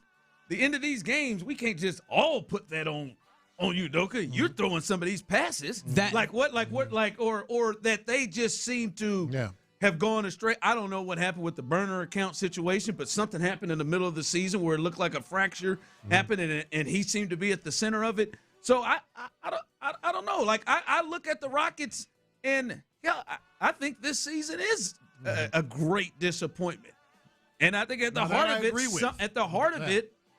Unless they go on a run here, at the heart of it, you're looked at, right? The best players are looked at in that situation. Yeah, but I think you look at it, and then I think you should be able to tell, though, that I think you're right in certain circumstances, right? The burner account thing, I'm with you there. It did seem like, hey, what is the aura? What is the air around? I don't know what happened there, but something fractured in the locker room. It did feel a little odd. And this is right. This is supposed to be his locker room. You would think. It did feel a little odd there. However, and then the other thing is, it's funny that you brought in, hey, we just need to be able to close games. You brought him in. He's been fantastic, but the question on closing games is still there. But if you look at the way that he played 78 games, more than anybody was expecting him to play, he ends up consistently being a scorer for you. Now he's adding the responsibility of being more of a ball handler, and I think that the turnovers pops up there, but that was not the expectation that should have been by any means, which is more of a question on the construction of the team than I think is Kevin Durant. And I think if you watch the game really closely, you can see the ways in which he is being a leader to some of these young guys, and maybe the accountability comes to how are they taking some of the leadership aspects of the accountability that shows up with, hey, why are you making that play? Here, let me tell you some of that. I think that there's a little bit of more nuance there to it, but I do want to come back to where you started with, which is, I guess, the personal nature that some folks would take it with Kevin Durant. And I thought that was one of the reasons why this is probably one of the best places for him to end his career. Because if ain't nobody going to embrace you, it's going to be this Rockets fan base that will. Yeah. In a place where Kevin Durant, he didn't have a home, right? Oklahoma City should have been his home with all the things he did there. But the way he left, they was never going to love him like that. He went to Golden State. That's Steph's team. All the places that he bounced around to, he ain't have no home. I felt like this was the place where you were going to find people that were going to embrace you, logical or not. And it feels like they're doing a little bit of that as well. This is a worse team than they were last year. Yeah. Ooh. No, it is. I think there's a fair argument. They got less leadership. They don't have anywhere near the identity. In fact, they're lost half the time. The young players have gotten worse, or at least at the very least more or less consistent. Mm-hmm. And I just look. I'm not a guy to really sit around here and debate blame but I don't know how you have that conversation without acknowledging that Kevin Durant is beyond being the great scorer. I think it's been a disappointment in the sense of galvanizing this team, taking this team to the next level, having a plan. Like it took them multiple games to figure out him getting blitzed at midcourt. Mm-hmm. I mean, sure, we did. We talked about M.A. not having a plan, M.A. not responding. I mean, damn, KD's got to be a part of that. Mm-hmm. I just think overall it's a lesser team this year on several fronts than they were last year. And I just, again, he's a great player. All that certainly you name, he's a great player. We know these guys are great players. The equivalent of Fred VanVleet going out would not allow people to say, hey, Steph, tough. Mm-hmm. Like, hey, man, we understand, Steph. Fred the equivalent had to of come Fred back and save this team last year. If the thought is, boy, with Fred, this team would be different. Well, yeah, last year's team was different with Fred. He had to come back and save them, be the leading scorer. But I'm just saying, great players would not get the excuse of, well, he didn't have Fred VanVleet. Yeah. That's why this team went from title contenders to the 5th seed. Yeah. Hey, by the way, boys, fair or not? Yeah. I agree. I agree. That's good combo, man. Put that in. Hey, the texter earlier was right about your guest, Chief. Oh, about Varun? Yeah. I mean, it was, and I'm not being negative about it. I think that's something you take and you. I mean, my man's voice was like, I stopped just because I was like, who are these guys interviewing? So I mean, it's one of them deals that, like, boy, it is an attention getter real quick. Yeah. And if he can create staying power, John, I mean, all of a sudden it becomes a unique positive that he gets paid for. Yeah. But I mean, and I don't remember exactly what you said, the texter said, but there was no doubt on the other end. If you're out there rolling around, you're listening to the loop, it's like, who in the hell are these guys? Who is it? They done brought a youngster on to talk this NBA, didn't they? Yeah. So yeah, the texter wasn't wrong to be like, hey man, what the hell? It's hard to take my man serious. What the hell? Who the hell y'all talking to? But he's got the credentials, and once you dial in, it's good. But it's a shtick that or a uniqueness that. Yeah. Boy, he's going to have to be good. Here's the question, though. And he can swing it if he's really good. How we fix that for him, right? Like, we got to get him on the voice changer on the phone? Nope, we got to get him on more often and let him prove that he can talk that game better, as good as better than anybody else. And then all of a sudden people start going, hey, you know that old cat that sounds 12? Damn, he's good. I'm going to tell him to try and change his voice. To talk deeper. Put some bass in your voice. Start drinking some whiskey. This is Varun on the phone. Nah, don't do that. Hey, it's Varun. He's ready to talk this Texas and Rockets. My man said, I don't know if with Rafael Stone, I just don't know if he was wrong. Y'all said something about you didn't like Rafael Stone talking about making excuses. It just ain't our year. He said, well, he explained it nice. Yeah. Because when he first started trying to explain it, I said, oh, young and good luck here. Your ass is up against it. When he got done, I was like, okay. Yeah. I mean, I'll buy it. Yeah, at least I'll hear you out. Yeah. Yeah, no, but that's it. I'm gonna tell him to come in here with the deep voice. No, let him do his thing. But we need to sell it. We need to lean into it. I need him to do his best shot. Hey, I told Reggie, I don't know if it was during a break or not, but I told Reggie I started covering the NBA on a daily basis when I was 24 years old. But I damn you sure said it on air. I heard you. I damn sure didn't sound like that. No, you did not. Yeah, you tried to put yourself in his shoes. You did. You did what was right. You smoked and drink whiskey is what you did. I drank a lot of whiskey. Oh, maybe we need to get him some packs. We need to get some heaters. Hey, man, you better tell him just lean into it. Get him some Marlboros. It didn't sound like he had much of a choice. Lean into Actually, I might get him some Newports. Lean into that and dominate. Get him some Newports. He'll be signing the way we need to very quickly. Get him some clothes. That'll really. Kevin Durant needs to stop taking I thought, damn, Reggie's little brother, he covering his NBA, boy. Reggie's little brother doing work. Man. Yeah. Oh man! All right, excited to hear what you guys have on this Tuesday. Been a fun one, Lopez. We'll see if Figgy Fig does indeed come off the IL tomorrow. Man, it's been rough. It's been rough out there. Fig got some gangrene. That's gangrene, lupus, leprosy. Touch of the plague. That's all the things that we've got. None of those are correct. Sounds like he's living in one of them old Western shows or something. He got dysentery too, apparently. Yeah, that's what I've heard. But them shingles. He's Halliburton. Hey, my man Shams, man, he is going for it every. Is that leather with that hair? Look at he got a whole pompadour on. That's crazy. Man. All right, fellas. Looking forward to hearing the show. Appreciation to D&M Auto Leasing for giving us the opportunity to crosstalk with the fellas. You're listening to KLT AM, KLT FM, HD2 Houston, and Odyssey Sports Station, and right now. The drive is live. That's right. The drive is live. I want Shams to get that braided. He don't feel good. Hey, he don't feel good about that hair. Yes, he does. That is. Trust me, I deal with it. That is, my hair grows forward, but I'm hell bent on pushing it back. It's just not forward; it's up, man. He's like Houston, Houston housing, bro. We build up. That is grow forward. I'm going to force it back. I'm telling you, it's got some height, man. Look at that, man. Look at that boy. That is tall. That's tall. He don't feel good about that. He got a basement. He got it upstairs. Everything. You think he feels good about that today? I think he does. I don't think. You think he's having a bad hair day? Yeah, I think he's really struggling with that front flip of what he wants to do with it. Do I want to cut it down and make it go over the top? Do I need to cut down the middle section? Like, what do I need to do with it? I think he is. Tyler, your thoughts? Looks like he's about to go work on Grease Lightning. It's not back, but it's not up. It's kind of lean. Is that maroon tilted. leather? Is that a T-bird? That is a clean leather. And sitting between them big jokers, he looks like he's narrow, doesn't he? That hair's got some height. That's a greaser right there. And Danny's over there trying to match him. All right. Welcome in. Danny ain't got nothing in that wig. Yeah, that damn Danny. You remember Danny cussed on us? We almost missed that dump button on here. Oh, yeah. Got us turned in. Just real comfortable with That's that. Who got us. Yeah. That's who got us. Yeah, that was several years ago, so I don't think it was okay. All right. Be listening. 3 o'clock hour. We are hooking you up. The Drive family has some tickets for you to win. The Houston Gamblers. Ticketos. That's right. Houston Gambler tickets in the 3 o'clock hour. Be listening during the 3 o'clock hour and be listening for that cue to call. And you got a chance to win 4 tickets. Oh, Tickety Tuesday? That's right, man. To see the Louisville Kings. April 16th at the Shell Energy Stadium. A little easier to say Gamblers tickets than it is Texans tickets, isn't it, right? Yeah. Gambler Ticket Tuesday. It's more fun to say the other one, man. Those TTTs, but that gets me. That Easy. gets me, here it is. All right, so be listening. Next hour, your chance to win some tickets, the Louisville Kings. Tyler, could you give us your assessment of the Louisville Kings? I know you've seen them. What kind of team you think? Strong secondary. You're going to Sorry. I haven't gotten to the tape. Let's do that. Base Power text line 713-572-416. YouTube and Twitch. Text in your description. Give us a description of the Louisville Kings. What are they? Tyler leads off with a strong secondary.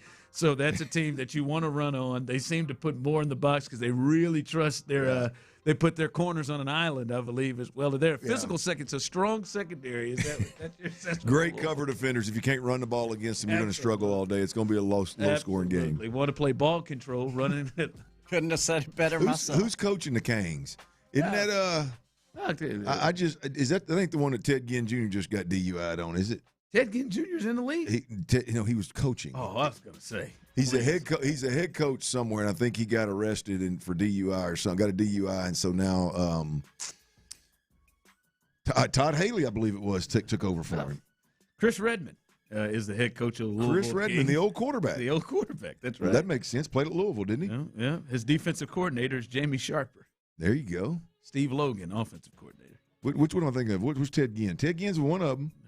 I didn't know he was head. I didn't know he was head job. He was head man with I think Todd Haley may be the one that took over. I wonder if it's his dad. What is dad?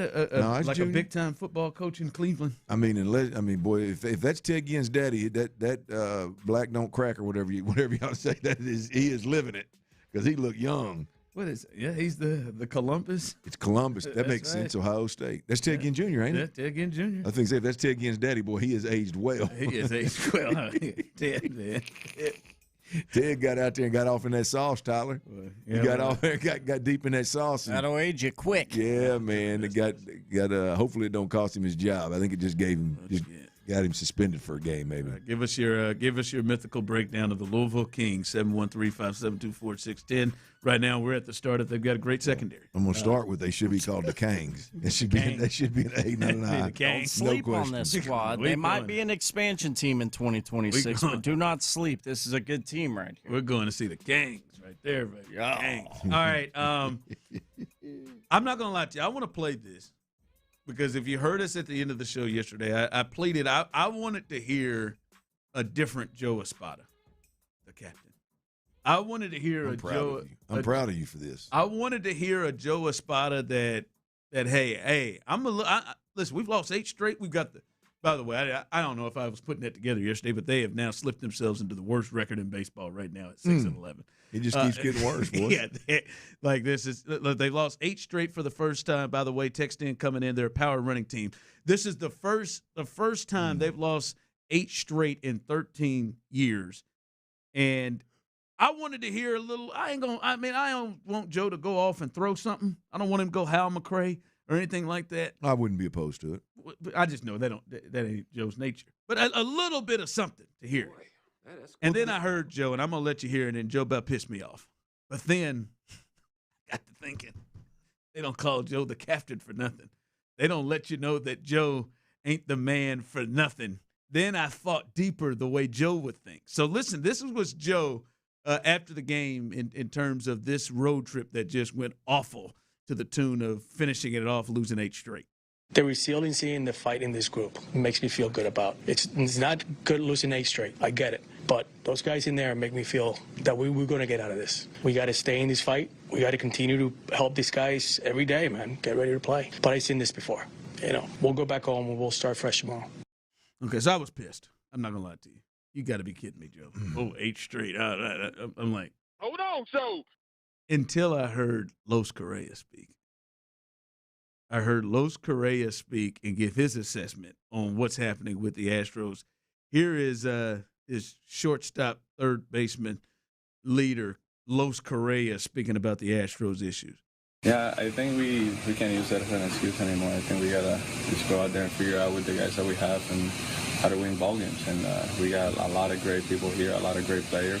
We're just not playing our best baseball right now, and that's why we're not winning games. So with the personnel that we have, I think we can get it done. So, we got to make better adjustments. I mean, everything goes through injuries, I don't want to attach our failures to just injuries. Our failures are because we're playing baseball. Simple as that.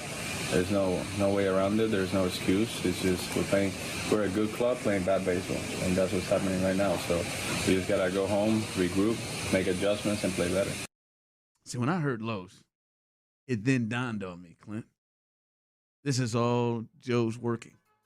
Yeah, okay. This is all Joe clearly. Get the hell out of here. Joe clearly was playing good cop, bad cop. That is clearly what they're doing. I believe Joe called Los into his office and said, hey, look, this is what we want to do. You're going to be the Belichick. I'm going to be the Charlie Weiss. I'll be the Romeo Crennel. We're going to play good cop, bad cop.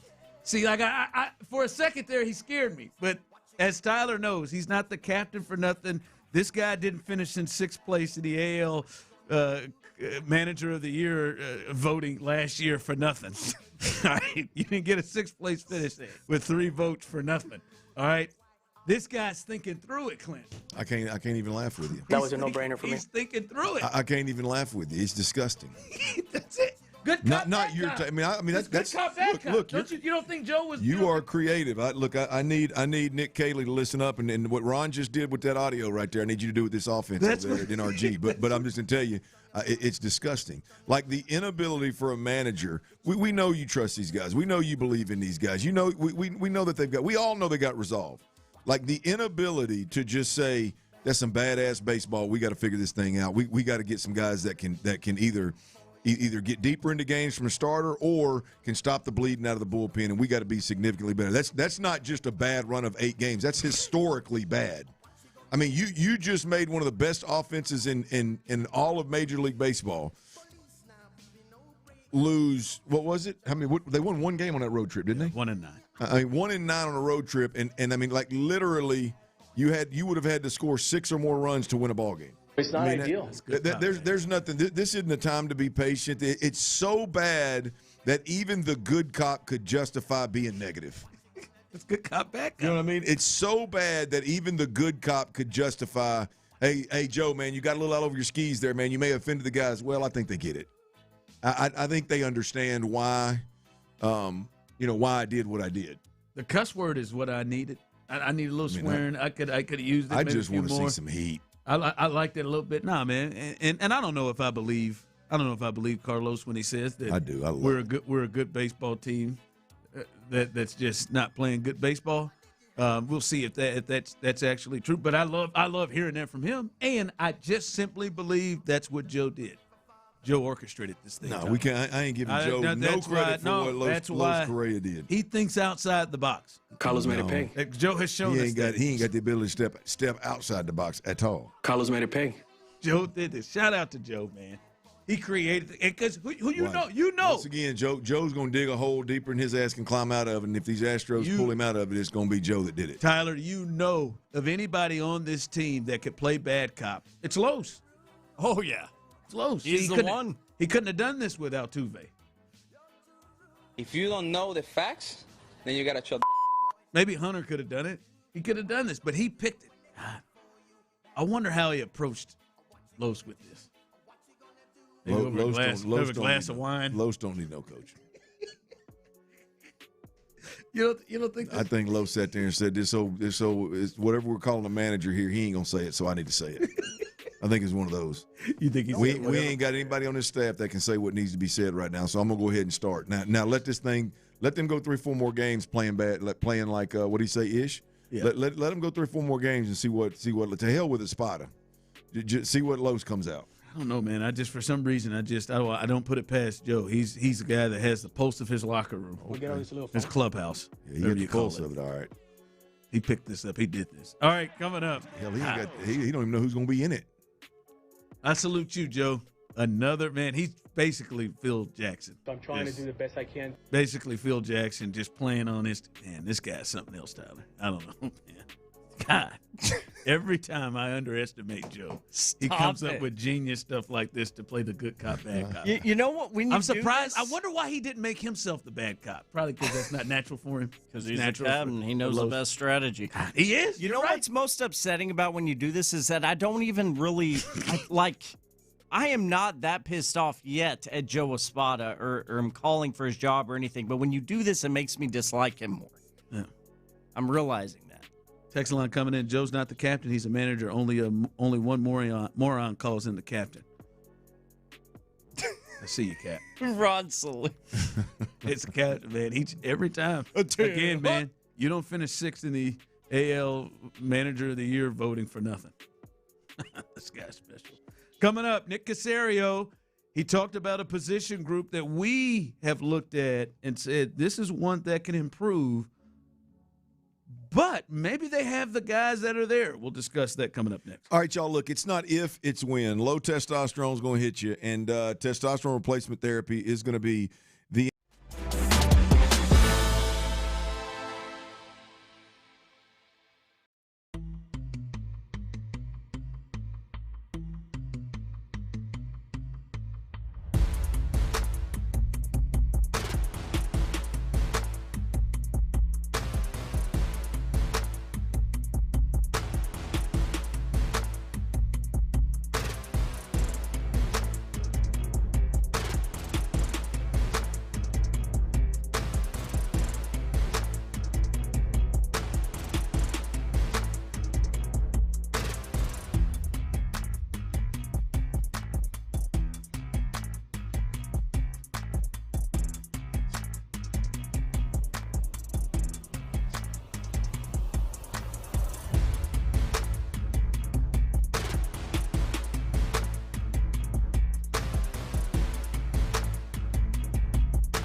Sports Radio 610 presents The Drive with Stoerner and Hughley.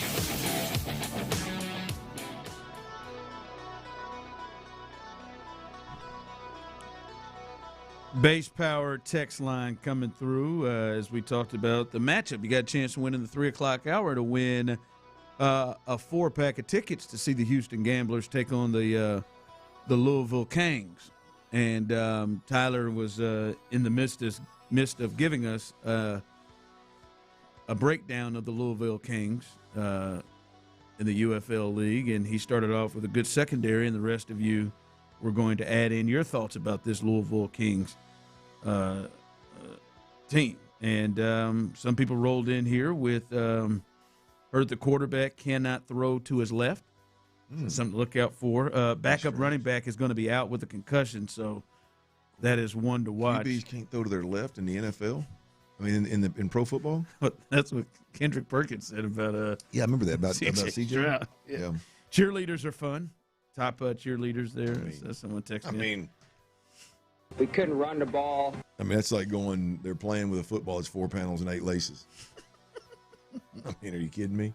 Of course they're going to be. Yeah, I mean, are you kidding me? What are you talking about here? I don't know if I've ever met a boring one. Yeah. So, Louisville Kings going to be a heck of a matchup for the Gamblers, and you got a chance in the 3 o'clock hour to go check them out. All right, remember, Nick Caserio, he'll be on with Payne and Pendergast tomorrow at 7:30. So make sure you, or 7:15, 7:15 he will be on with Payne and Pendergast. So make sure you go ahead and set your alarm, whatever you need to do to listen to that. But he spoke yesterday, and Clint, he had something to say about this position group, the tight end position. And Dalton Schultz, I thought, was a borderline Pro Bowler last year, had a great season, and one of the best tight end seasons in the history of the franchise. He is there, but then it's really just a lot of up in the air behind it. And you have been big for a few weeks now, talking about you would love for them to be aggressive to go up and get Sadiq, the tight end out of Oregon. Could be a real game changer for this offense. Here was Nick Caserio yesterday to the joint media talking about that tight end room. With our group, I mean, we got a lot of guys in some different categories. Brevin's had a couple years here, unfortunately, where he's had some injuries set him back. So, I mean, he's a player that we've liked having in the building. So, honestly, it's probably TBD with him a little bit. So, but he's a great kid. He's got a good attitude. Look, he's been here working his tail off. So, I mean, he's got a great spirit. He's, everybody's rooting for Brevin. There's a little bit of an unknown there, what we actually have. All right. There's some question marks if we're just being real, But, I mean, we think there's some players there that potentially can help us. So, what other opportunities that leads to in the draft, we'll kind of see what that looks like. All right, that's Nick Caserio talking about the tight end room. And Clint, listen, this is a position group that we look at, and I think you can look at this group and compare it to a lot of areas on this offense, and that is they're solid, but it could be more explosive. There could be more of an impact there for that position group. And it would seem, Clint, that they have a player that Nick spoke about that may fit that. Right? I looked at Brevin Jordan, his strengths, yards after catch, open field ability, versatile receiving threat. He possesses excellent natural athleticism and change of direction skills. Like, those were the strengths, and we've actually seen it a bit. Nobody forgets the playoff game against Cleveland where he took 170 on a short pass and showed all of that. So he actually has a lot of what they're looking for.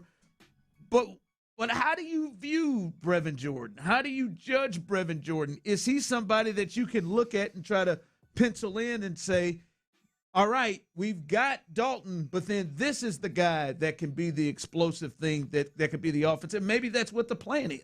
Look, Ron, the quickest way for the Texans offense to improve is at the tight end position right now.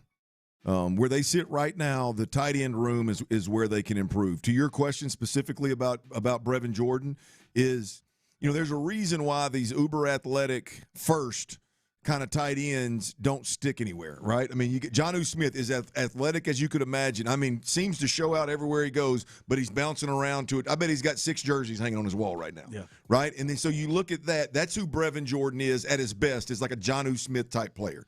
right? And so you look at that, and then you go, okay, well, what are the Texans trying to do? The Texans are trying to move mass up front, be a physical run team. Does that fit Brevin Jordan? Absolutely not, right? Okay, let's look at Nick Caley, the offensive coordinator. Is he a guy that takes a weapon and builds an offense around him? The answer is absolutely not. And so the question is, where does Brevin Jordan fit in? It's not, is he a good tight end or not? Can he help a team win or not? Can he help an offense produce or not?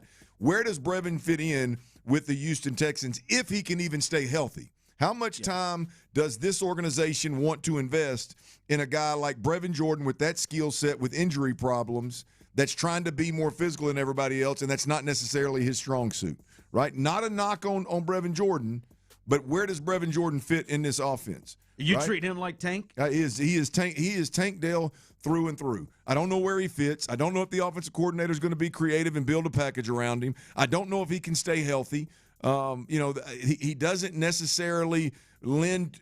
Like they want all their wide receivers to be able to come into the backfield and lead up in the A or B gap on a safety that comes down. Tank Dell ain't doing that, right? Brevin Jordan is Brevin Jordan. We've already seen it. You can't put him on a defensive end. You can't put him on an edge rusher in pass protection. He's not going to move mass. Again, not a knock on these players. I just wonder how they're going to fit in the Houston Texans offense with Nick Caley on the ones and twos. You talk about the tight end position overall. You all of a sudden move to Cade Stover.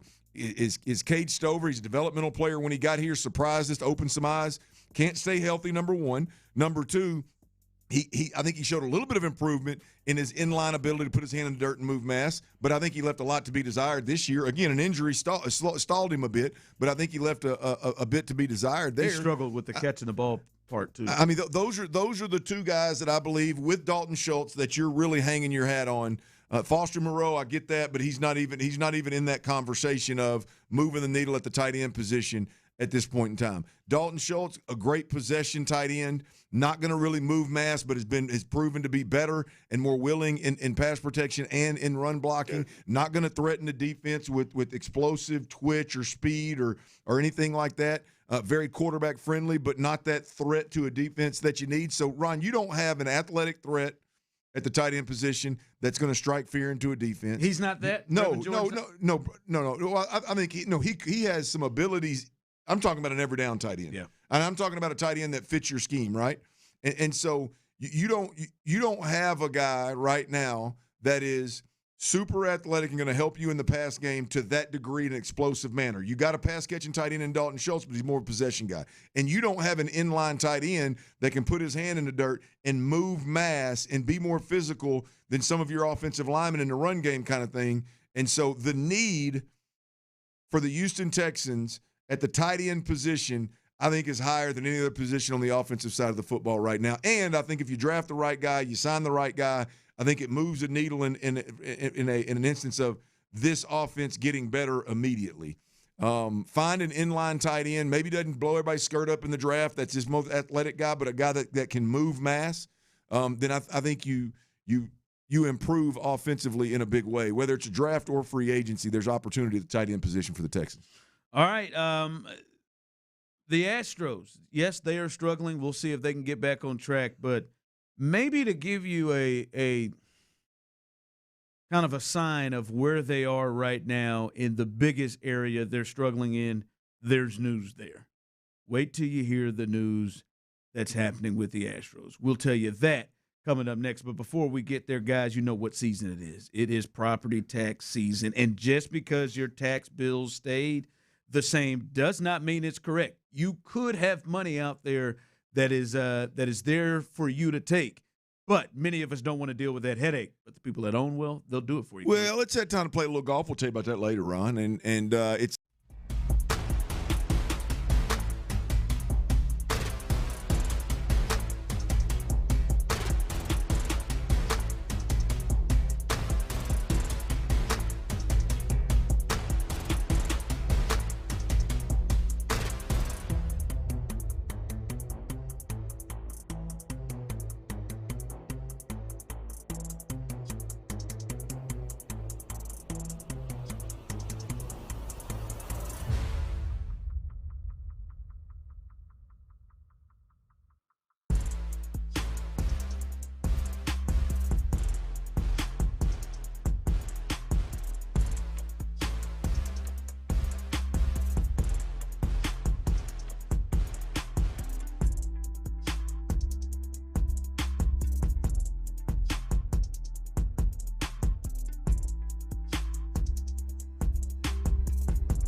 Text line is energized by Base Power. Save money and switch today at basepowercompany.com/610. Sports Radio 610 presents The Drive with Stoerner and Hughley.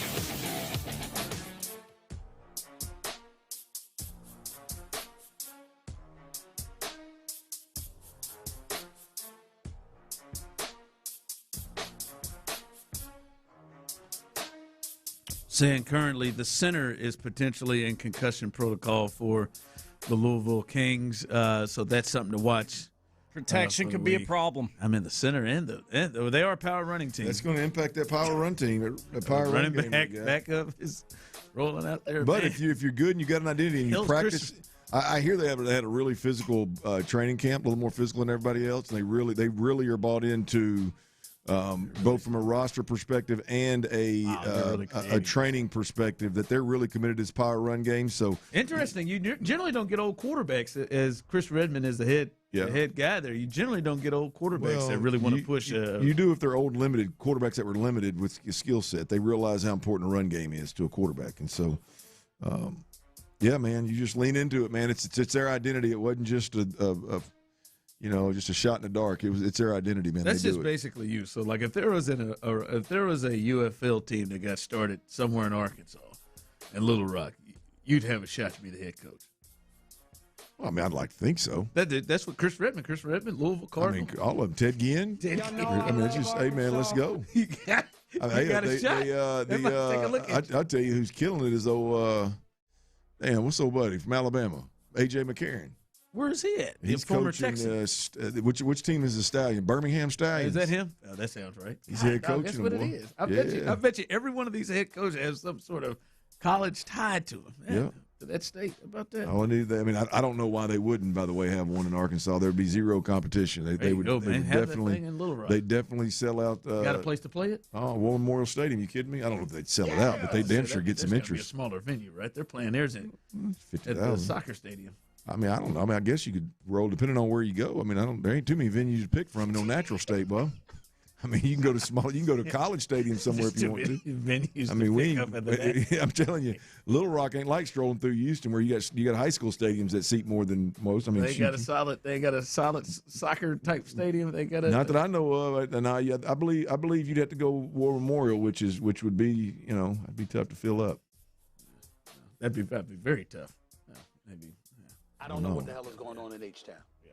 All right. Well, your chance to win those tickets coming up next hour. Your chance to win a 4-pack of tickets to see the Houston Gamblers over at Shell Energy Stadium to take on the Louisville Kings, whose parent center is in concussion protocol and backup running back.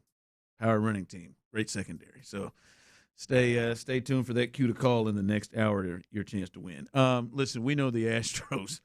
The pitching situation is at a all-time. Maybe you're not panicking on the season, but maybe there's a little panic on the pitching situation. It seems like They've lost multiple people on just the damn road trip. They lost 3 guys on the road trip. Hunter Brown, Christian Javier, Imai. They're all on the IL right now. Colton Gordon's getting the start tonight. Choose panic, concern, whatever you want. What are we talking about? I don't give a damn if it's the first series of the season. What the Astros have already gone through. If you're watching this and your response is what Joe Espada's response is, then I believe it. You ain't even got you don't have a pulse. It sucks to suck. You got to be kidding me. Yeah. If you're an Astros fan right now and your thought is it's a long season, golly, get the hell out of here. If they put the Cody Belton guy on yet, he had to come out with the back. Remember, he had to come out with the back issue, and he was somebody I didn't have in the card. So their pitching situation, and that's just the starters. Josh Hader is on the IL, and Brian Abreu might as well be on it.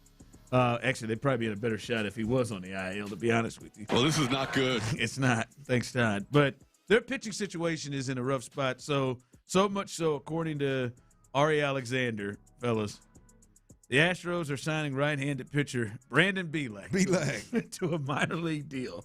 League sources are telling. Bielak will report to AAA Sugarland. Bielak had a 4.63 ERA in 200-plus innings with the Houston Astros and the A's from 2020 to 2024 over a 4-year period, 204 innings. I believe Framber threw that 2 years ago in one season, 204 innings. But Brandon Bielak, we obviously are familiar with Bielak, and he came in and did some nice things sometimes. Can't be any worse. Yep. Can't be any worse than what we've watched. Is that? I don't know, but that is exactly where you go every time. It ain't just where I go, Ron. It's exactly where all Astros fans should be right now. I got my old coach, James Hill, and he got some tickets that he peddles out there. He literally has to announce, hey, man, if you want these tickets, I'm not going to pay you to take them. And he's the most loyal Astros fan out there. He's a baseball head, most loyal Astros fan out there. Just former player, former coach, great dude, good heart, knows the game. And even Coach Hillen's like, hey, you're going to have to buy them now. I can't give them to you. I'm sure even Coach Hillen wants to be like, no, this is embarrassing. This is unacceptable. It's not just giving these away. Tricky Dick called me last night talking about you forget the training staff and the hitting coach. You have to fire them pitching coaches. You ain't lying, man. I don't know. I got a feeling Joe's the next one to go. Joe. Yeah. You know who I'm talking about. Espada? Yeah, we done fired 2/3 of the organization. You can't. The other third can't go without Joe going. I don't know. Shoot, WBC sitting right behind him. It's not ideal. Great interim manager. Stop calling him that. Don't just call that man WBC. Great interim manager. Hey man, no. But for real, this thing keeps rolling down here. They have the worst record in baseball. But it's not even about like you. I give guys benefits of the doubt if it's like, hey man, Hunter Brown's out there just messing the bed. Hey man, you just, like there's it's one after another. It's a starting rotation. It's the bullpen. It's the closing situation, and it's just like the message never changes. The approach never changes. I have a hard time feeling for them. Yeah. We get all this little fun. It's a tough thing. Bielak, let's get it done, baby. They've had to add Brandon Bielak. Who's going tonight? Yeah, Colton Gordon. Colton Gordon. That's Tyler's boy, ain't it? Tyler won a strikeout bet for him. We were in the stadium last year. Yeah. When he pulled that off. Winner. Yeah, Tyler, that's all you do is win, man. That's it, man. No matter what. Damn, I didn't have the next one. Money on my mind. Reports here, real quick. I'll never give it up. I'll never forget. Diana Rossini has resigned at the Athletic. Ooh, yeah, damn. They were just friends. She done quit her job. Or you think they asked her to resign or get fired, and she said, "I'll go ahead and resign"? I covered the NFL with professionalism and dedication throughout my. Boy, that's a bad start. Come on, Glenn. Who's her publicist? Throughout my career, her, and I stand behind every story I ever published. When the Page 6 item first appeared, the Athletic supported me unequivocally, expressed confidence in my work and pride in my journalism. For that, I am grateful. In the days that followed, unfortunately, commentators and various media have engaged in self-feeding speculation. Here's a poor little old me. Here you go. That is simply the I'm going to call him later. Naked. not the facts. Rossini said in a letter sent Tuesday to the Athletic executive editor Stephen Ginsburg, obtained by the Associated Press. Moreover, the media frenzy is hurling forward without regard to review process the Athletic is trying to complete. It continues to escalate, fueled by repeated leaks. So, what if I told you? Yep. Diana. Lost Diana. Do it, lady. It's hard. It's hard to just look in that camera and say, hey, man, I don't think I can cover the league anymore. I got to step away from my duties right now. I made some piss-poor decisions. I've hurt a lot of people in my life. That's what she said. It lacked professionalism, and I got to step away until the noise quiets down a bit. But instead, we want to talk about we want to say, oh well, the noise, it's unfair. In fact, Clint, she said, not because I accepted the narrative that has been constructed around this episode, but because I refuse to lend it further oxygen or to let it define me or my career. What if I? What about your marriage? Is it going to define your marriage? How about that? How about that, scumbag? Come on, man. You've been holding this one in. Come on, man. Just call it what it is, man. You got caught. Tyler hit her with 5. How about that? I mean, you just got caught, man. You're a married woman and a scumbag on the roof in Arizona with a coach locking fingers. Come on, man. You think Mike's gonna step down? Hell no, Mike ain't stepping down. Mike Variable. Yeah, he went to the Super Bowl, won 13 games. Come on, man. I mean, look, it is what it is, man. You put yourself at the very least, put yourself in a very compromising position that was ridiculously disrespectful to your husband. I mean, come on, man. Let's not blame it on that. That's the world. I mean, playing the victim is the world's worst, man. He said 5. How about that? I mean, world's worst. What about worst. your marriage? How about that? He did. You're right. He did throw in a "What about your marriage?" How about that? How about that combo with a dismount of scumbag? Come on, man. Hey, Rossini, catch him outside. How about that? I've always like what we know. Did you in right? What's all of it? What we know 100% is you did not do your job with professionalism 100% of the time. You literally are two hands, fingers locked with a head coach in the NFL that you're covering. She said she wasn't working at the time. It don't matter. Oh my God! I mean, what are we talking about? You got to be kidding me. Someone Headed to the slammer. Got to be kidding me, man. Get the hell out of here. How about that? 5 of them. I'm going to tell you right now. I'm going to my wife, if you find pictures of me on a rooftop next to somebody in the pool drinking Dos Equis, locked fingers, hugging, you better believe it. There's a lot more going on than that. It's not confirmed that it was Dos Equis. I don't remember what it was in that bucket. It was green. They were happy. They were smiling. They were beyond just coach and reporter happy. Boy, that escalated quickly. Come on, man. Don't play the victim. Just call it. I mean, just step up to the mic, man, and call it what it is. Well, Mike, your ass got caught. You shouldn't have been in that position. Even if y'all ain't having relations. You're in a you put yourself in a terrible spot. You disrespected your husband even if you don't like the dude, which you've made loud and clear. It seems like through the audio clips that they're played. just jokes. Yeah, they're just jokes. But I mean, look, just call it what it is. Really got out of There's hand nothing worse, man. Nothing. I guess there is something, Ron. You always catch me on that. But murder. I mean, there's a couple things. I mean, there's a couple of like death penalty crimes that's worse. But I'm just like, there's the playing the victim. I thought about 5. I just didn't say them. I know. I know what you usually go to, and you are correct. But good gosh, man. I was going to tell you all about my doctor's visit today, but Diana Rossini. I mean, what world 5, do we live how about in? that? What did he combo with that, Tyler? I forgot already. How about your marriage? How about that? Your marriage. How about that? Scumbag. Mike Vrabel, you're a scumbag too, jackass. Yeah, he's married too. You think if he won 6 games, he'd been fired? Probably not.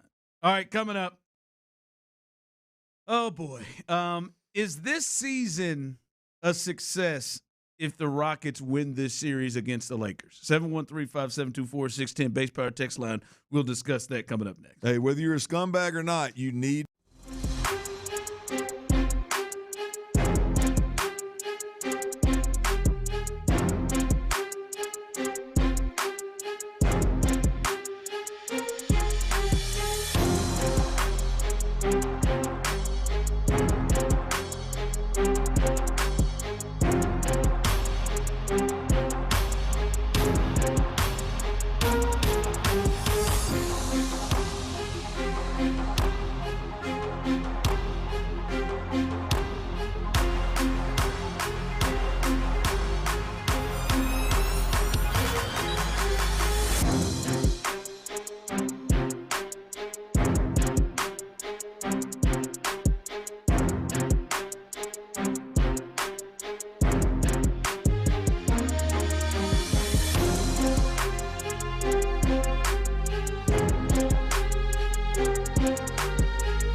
Studios. KILT FM HD2 Houston. On Odyssey Sports Station. The Texans play here. I'm going to call him later. Naked. Nice of you. Sports Radio 610 presents The Drive with Stoerner and Hughley.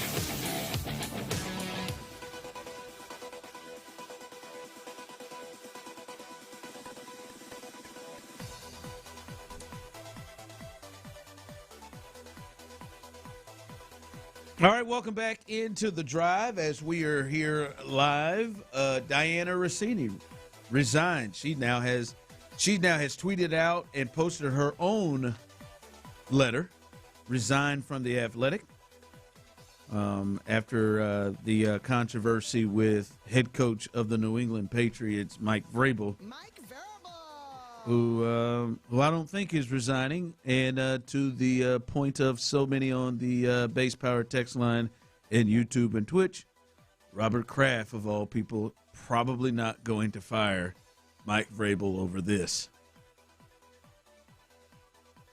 Not Thai massage getting owner of the Patriots. I don't think so. Yeah, I mean, look, if you're in the NFL business, you can't go around firing people, cutting people for extramarital affairs. You wouldn't have a team. Damn.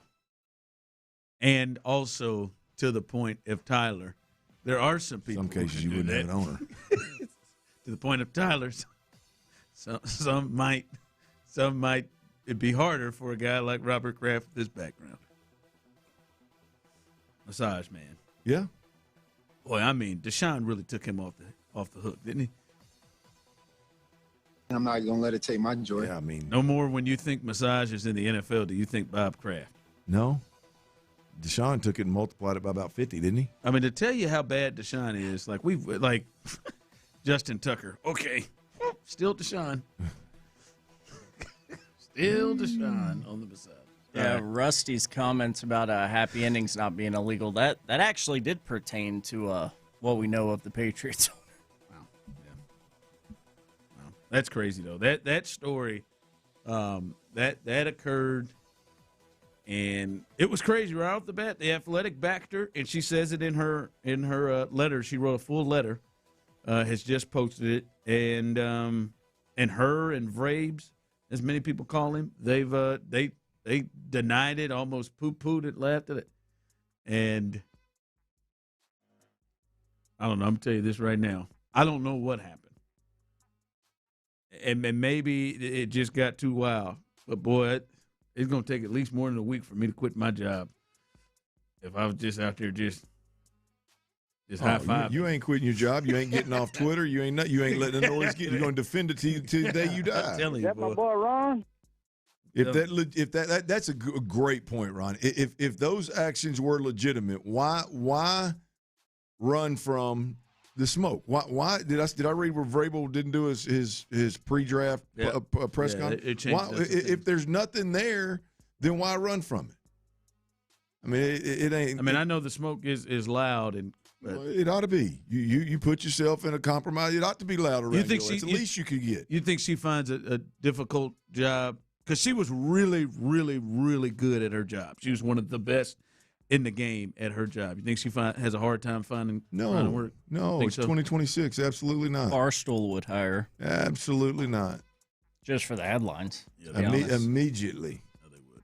Great point there, too. You'd probably pay her more than she was making. I think Parker and Sarah should look into it at Sports Radio 610. Yeah, bring her in here. We'll hash it out. God, we should give her a ring. Tyler will play the drop when I call her a scumbag. Coaches, stay away.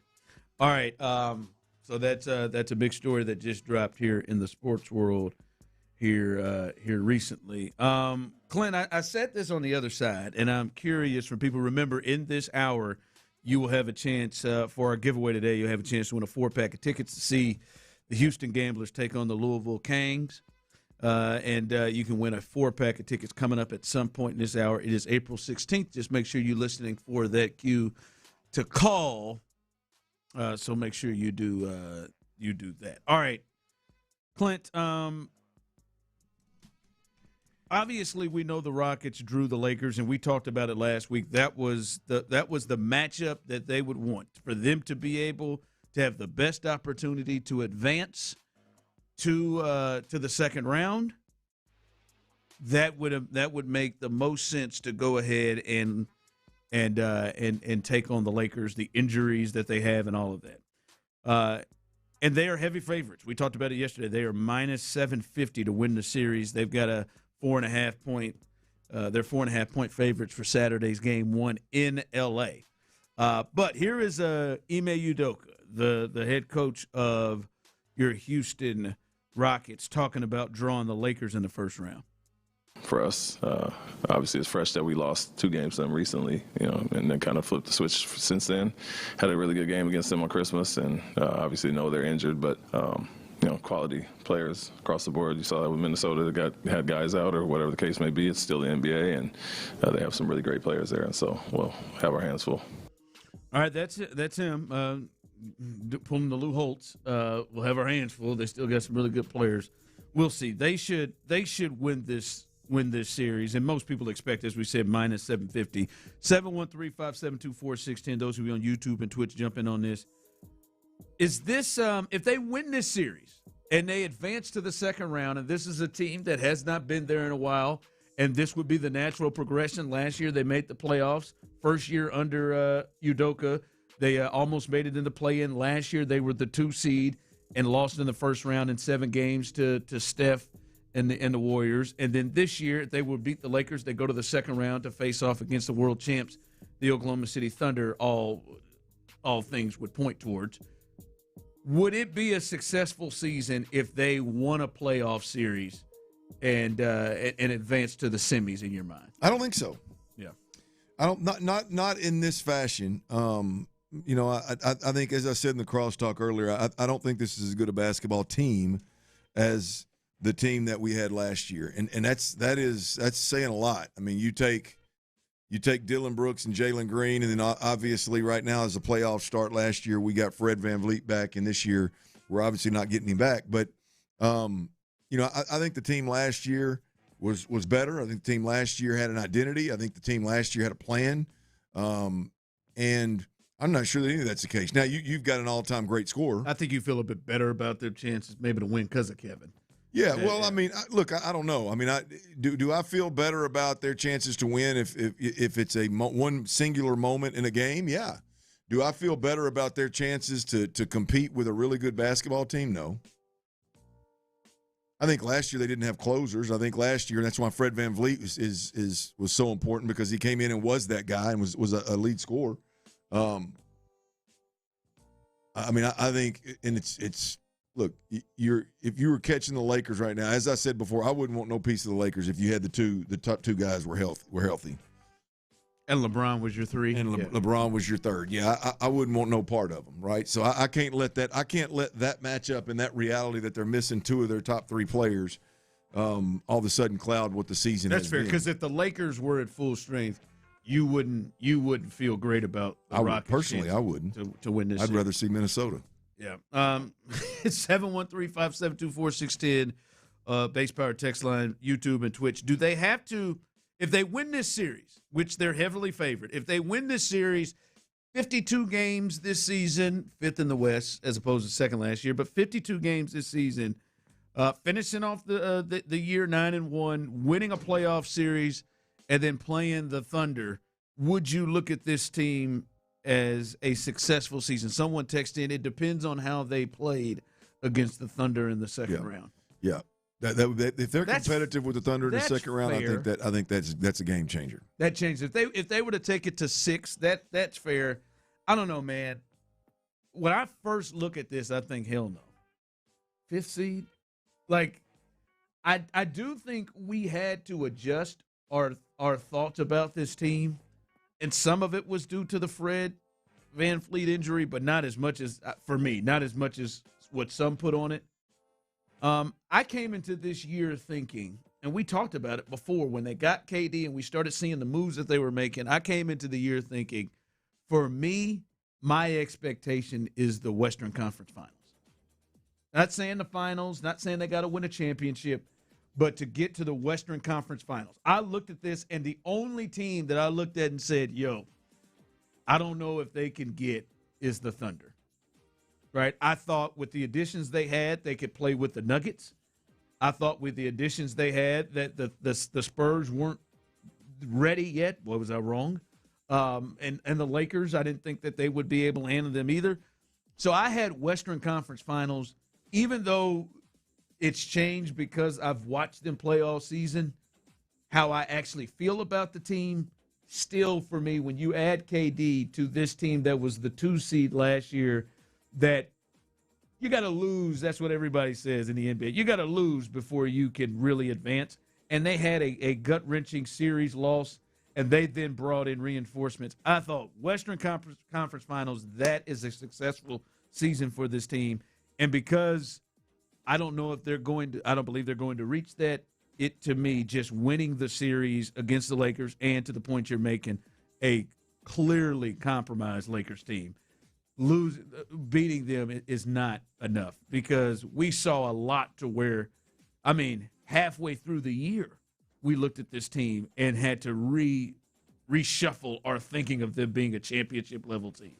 And that's a tough way to go. So they should win this. Now, if they lose this, people got to go. Like multiple people got to go. If they find a way to lose this series, people got to go. But I don't think it's just a success because they win a series. Now, you're right. I could feel different if they took OKC to 7 or something. Oh, that's a different game changer. But then my thought would be like, well, damn, where was that all year where you didn't have to face them? Yeah, no, in the second round. That changes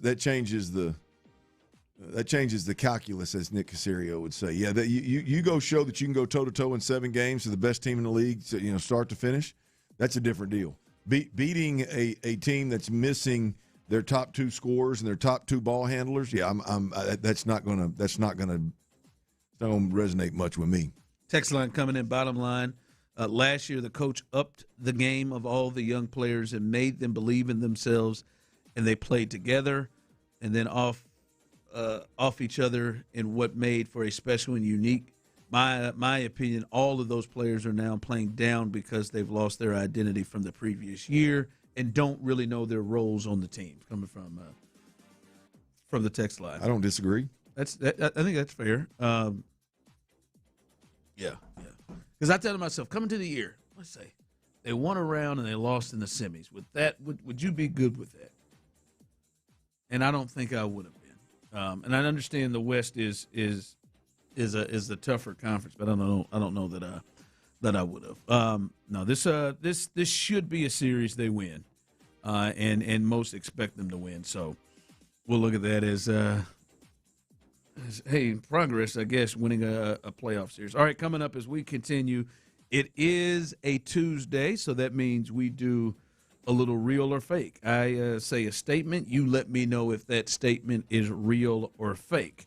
We will do that coming up next right here live on The Drive. But before we get there, look, the weather is cool right now, but you never know. You know how that weather changes. Many of you have lived in Texas your whole lives, and you know it better than I do. And that's why I would hope that you'd listen and think about making that switch to base power. Why? Why in the world would you say make that switch to base power? I know many of you have been in the house and you lose power, you lose Wi-Fi, you're struggling. People who work from home, I know that's a big thing, that you need to have reliable power to stay on for you. And the thing about base power that is different from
281-222-2222.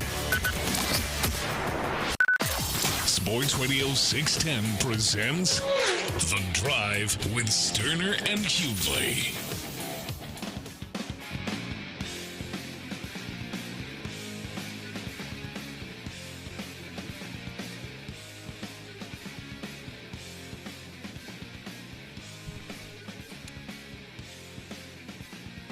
Welcome back in from YouTube and Twitch. If the Rockets were missing key players, wouldn't nobody give a damn? I don't feel sorry for the Lakers one bit. I don't think anybody here feels sorry for the Lakers. No, I hope we beat the hell out of them. Not once, not never. I said last week that's the draw you want. Hell, that's the draw you want. I would you'd love it for if maybe the Clippers or the Warriors, whoever wins that 9-10 battle, that they go ahead and they could take care of OKC after you beat the Lakers and you face one of them as opposed to OKC. To care, yeah. But feeling sorry for them. That's the facts. That is the better matchup for them, and they should win that series big time. All right, it is Tuesday. Remember, coming up, we'll do it next segment. How about that, Tyler? We'll do it next segment. We will hook somebody up with Houston Gambler tickets, 4-pack of tickets. You get to see the Louisville Kings, April 16th at Shell Energy Arena, Stadium, excuse me. You get to check those guys out. And, again, we're learning a lot about the Louisville Kings.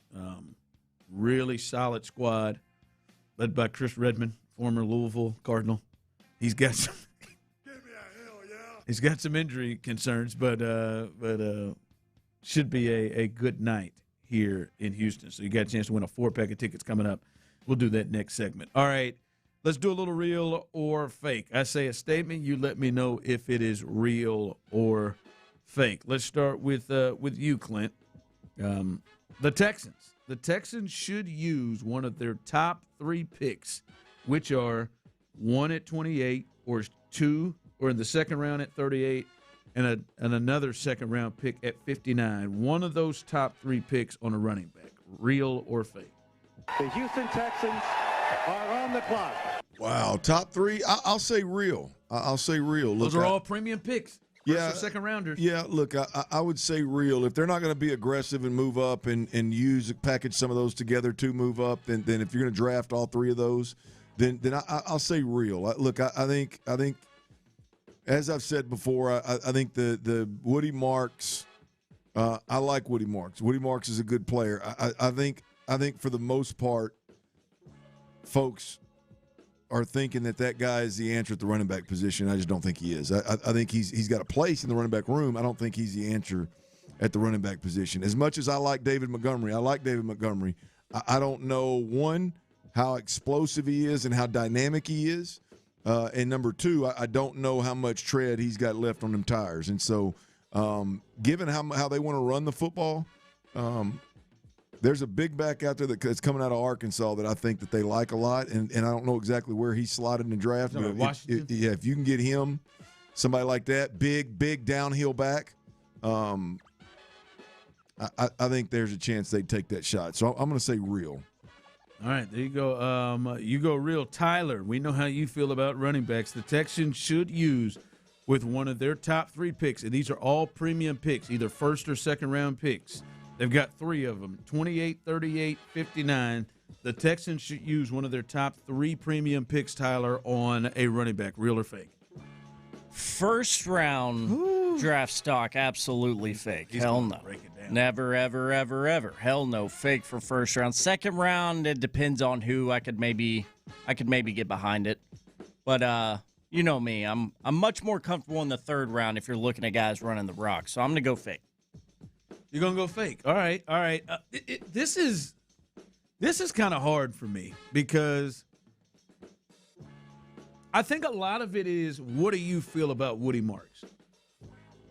And I feel like Woody Marks is not a lead back, but I love Woody Marks in the backup role.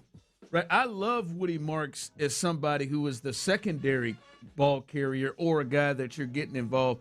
So I like the 1-2. Now, I think they could have gotten better than David Montgomery, but if they want to go with David Montgomery, I like the 1-2 punch of Montgomery and Woody Marks. I think they do different things. I like him in a 2 spot. But I do think they need another running back or Jordan behind him. I don't like if you could get better there. And we've talked about it throughout the offseason. I think they definitely just flat need playmakers. And if they see a running back that is a playmaker in the top 3 rounds that they can use, that they feel like they can use even more than Woody, then go ahead and get it done. It does feel like if you're using a first or a second round pick on a running back, that person jumps Woody Marks. Like to me, in my mind, that's what that means, and I wonder if that's something that they need. And to the other part, Clint, is Nick has done a pretty good job finding backs late. Like Woody Marks he was one of the top rookie rushers last year. Now some of us he had to, but they find him in the 4th round. They found. Thanks, guys. I mean, I know Damian Pierce really petered out late, but that first year. I mean, he was somebody that was really promising that they found in the 4th round. Yeah, look, I guess I'm going to be in the minority here. I just think Woody is a much better back if you can get 17 games, 18 weeks plus out of him as a third down back, catching the ball in the backfield. His pass protection is tremendous. He'd be great in 2-minute situations, be great in third and mid to third and long situations. Every time he touches the field, he's got fresh legs. The whole hammer-nail concept with him inside the box just, to me, is not the answer. And so if you got David Montgomery, an older back that kind of sets the tempo, and then you've got another bigger-bodied bruising back running downhill between the tackles. The kid from Arkansas I mentioned just happens to have 4.3 speed as well to go with it, but he is a big dude. I stood next to him. I've seen him. He's a big dude.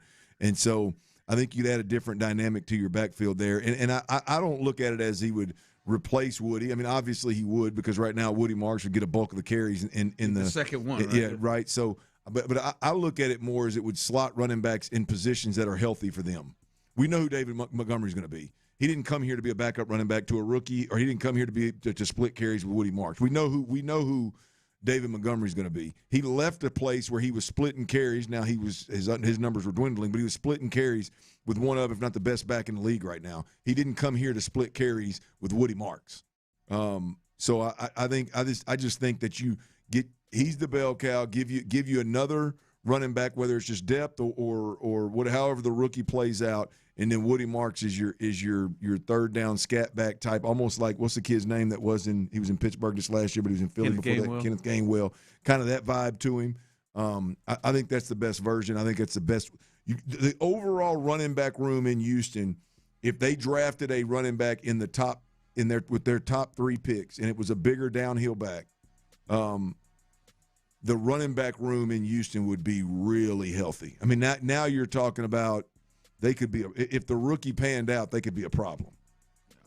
You know what I mean? They could be a real problem with good quality depth.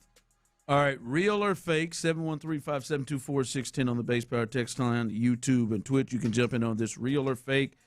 Tyler, real or fake? Behind Hunter Brown, Lance McCullers is the starter you have the most confidence in right now for the Astros. Real or fake? Oh, I would say real, actually. Lance is the most confident. That does not mean that I am ultra confident in said I just said, is that where we are right now? That is where we are. I mean, absolutely. I could have made an argument for Burrows or maybe even Tatsuya going into the last week or so, but I mean, given what we've seen now and what's going on with those two guys, yeah, it's Lance. It's real. It's unfortunate, but it's real. Real or fake, Clint? Yeah, it's real. It's real. I think Lance has been the most convincing. I know the wheels came off a little late last outing, but at least it was late. Yeah, I mean, look, it's me in the age. The reality of it is I mean, we're picking the best of the worst. It's not like we're in here splitting hairs over guys that have been great all year long. It's not.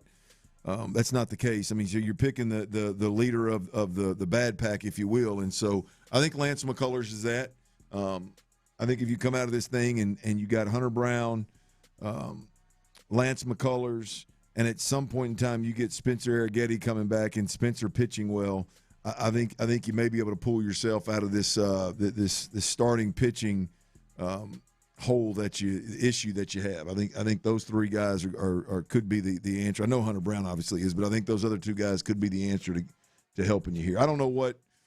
Obviously, Burrows, obviously, I don't know what any of those guys are going to bring to the table, but you feel like if you just get average Lance and average Spencer, I think you're going to be significantly better. Yeah, I can't believe it is. It is absolutely real, and that is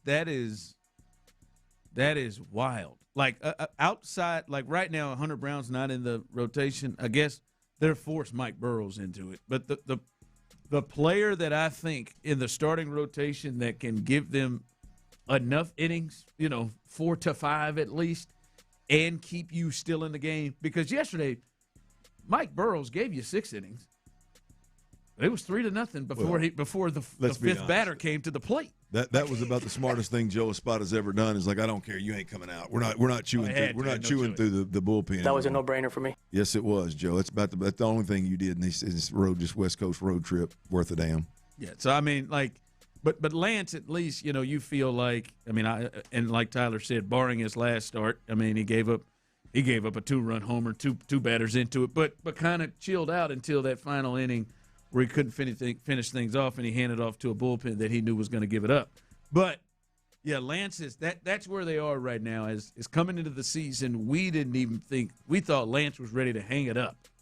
But right now, with Hunter Brown on the IL, Lance McCullers is probably the pitcher you have the most confidence in right now in terms of the starters for the Astros. Just wild where we are right now. All right, coming up, your chance to win a 4-pack of tickets to see the Houston Gamblers. Your chance, that's coming up right after we get back. Coming up right here live on The Drive. Yeah, before we do that, I got to tell you about Jiffy Lube, y'all. Look, if you've got vehicles in your family, your significant other, maybe them kiddos, you got to make sure you're taking care of those vehicles, man. And the best place to do that is Jiffy Lube. If you don't know where the nearest Jiffy Lube is to you, go to jiffylube.com. They'll get you pointed in the right direction. Truth is, there's 60 locations in and around our beautiful city of Houston. No doubt about it, there is one.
It's 281-222-2222.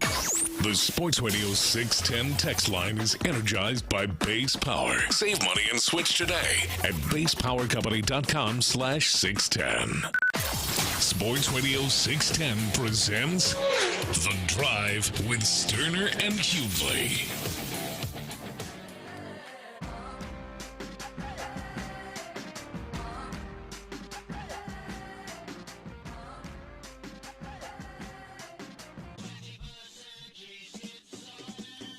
All right, let's do it right now. There is some Astros news to pass along. We'll do that here in just a bit, but we got a little business to handle, Tyler Milner, and that is open up the damn lines, baby. The phone lines are open because your chance is now to win a 4-pack of tickets to see the Houston Gamblers take on the Louisville Kings April 16th at Shell Energy Stadium. Your chance right now. Caller number 9. Caller number 9. 713-572-4610. 713-572-4610. Caller number 9. Your chance right now to win a 4-pack of tickets to see the Houston Gamblers take on the Louisville Kings April 16th. Your chance to win right now. Tyler will get you set up. Again, phone lines are open. That's caller number 9 will be your winner. And hopefully you go out there and have yourselves a good time. Some Astros news just coming across. By the way, the lineup is out, and Altuve is in it. Yordan Alvarez is back at the DH spot. Paredes is at third, Tyler and Clint. Correa back at shortstop. And back in the 4 spot, they flipped them back. Now Christian Walker, back in the 5 spot. And at first base, Cam Smith. Joey Loperfido is in center field today, while Bryce Matthews moves over to left field. And then Christian Vasquez is the catcher tonight, while Colton Gordon is going. So he comes up. He's the next starter, next pitcher to come up. And that is not the only move. I think some moves that a lot of people will be excited about. One, the Astros have added right-handed pitcher Spencer Arrighetti to the taxi squad. Now, we'll see if that means he stays long. I don't know how the hell he couldn't and wouldn't, but they have added him to the taxi squad, so he is in the building. He is at the Daikin today, as reported by Chandler Rome. As I seen, he was in the clubhouse, and he is added to the taxi squad. And I think this is big news right here, Clint. Josh Hader is throwing live batting practice at the Daikin, facing Bryce Matthews and Taylor Trammell today. So he is on, not just throwing flat ground, not just in a bullpen session touching 90 for the first time, but your closer, Josh Hader, is on the mound, and he is throwing live batting practice. So that is great news. You would think the next move after that is heading to a rehab assignment and then hopefully getting back to the big league club soon. I feel like Bryce Matthews and Taylor Trammell. How'd they draw that card? that big lefty coming downhill at you after not pitching for a while and rehabbing. Let us draw that. Yeah, let us draw that card up there and be that test dummy. And make sure he still has his. Yeah, right. Let me make sure he still got his location. Right, he's controlling that thing. That used to be a Jacob Melton job right there. Yeah. That's from Jake Melton. What is Nick doing? What the hell is Nick Allen doing? Look, but all joking aside, I like the lineup. Yeah. Get Isak Paredes over at third base. Carlos at shortstop. I mean, Christian Walker is swinging it well. Cam Smith swinging it well. I like to see young Bryce in there getting some run. I'm growing a little more fonder of Joey Loperfido right there. Vasquez, I like him.